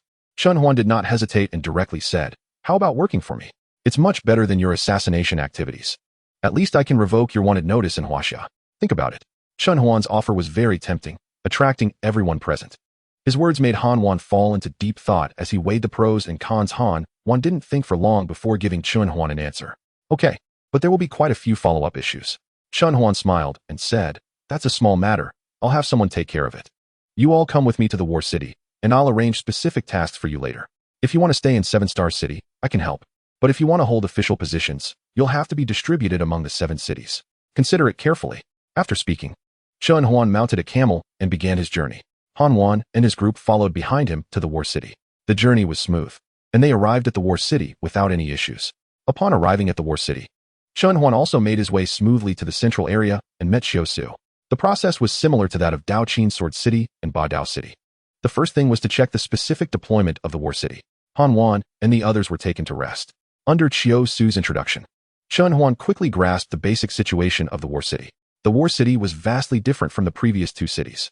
It was a militarized management city, divided into an inner city and an outer city. The outer city occupied 50% of the War City and was filled with training soldiers. The inner city contained places such as the Patrol Division, Logistics Department, Hunting Guild, Beastmaster Guild, Pill Hall, Weapon Hall, Array Hall, Breakfast Manor, Good and Evil Hall. residential areas, entertainment areas, and the Lord's Mansion. The patrol division was responsible for maintaining law and order in the inner city, primarily tasked with ensuring the stability of the inner city. Within the patrol division, power was divided into three parts: the law enforcement department, judicial department, and supervision department.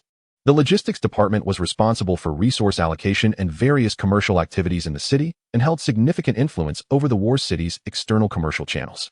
Then there were the Hunting Guild and Beastmaster Guild, which were among the few external forces in the war city.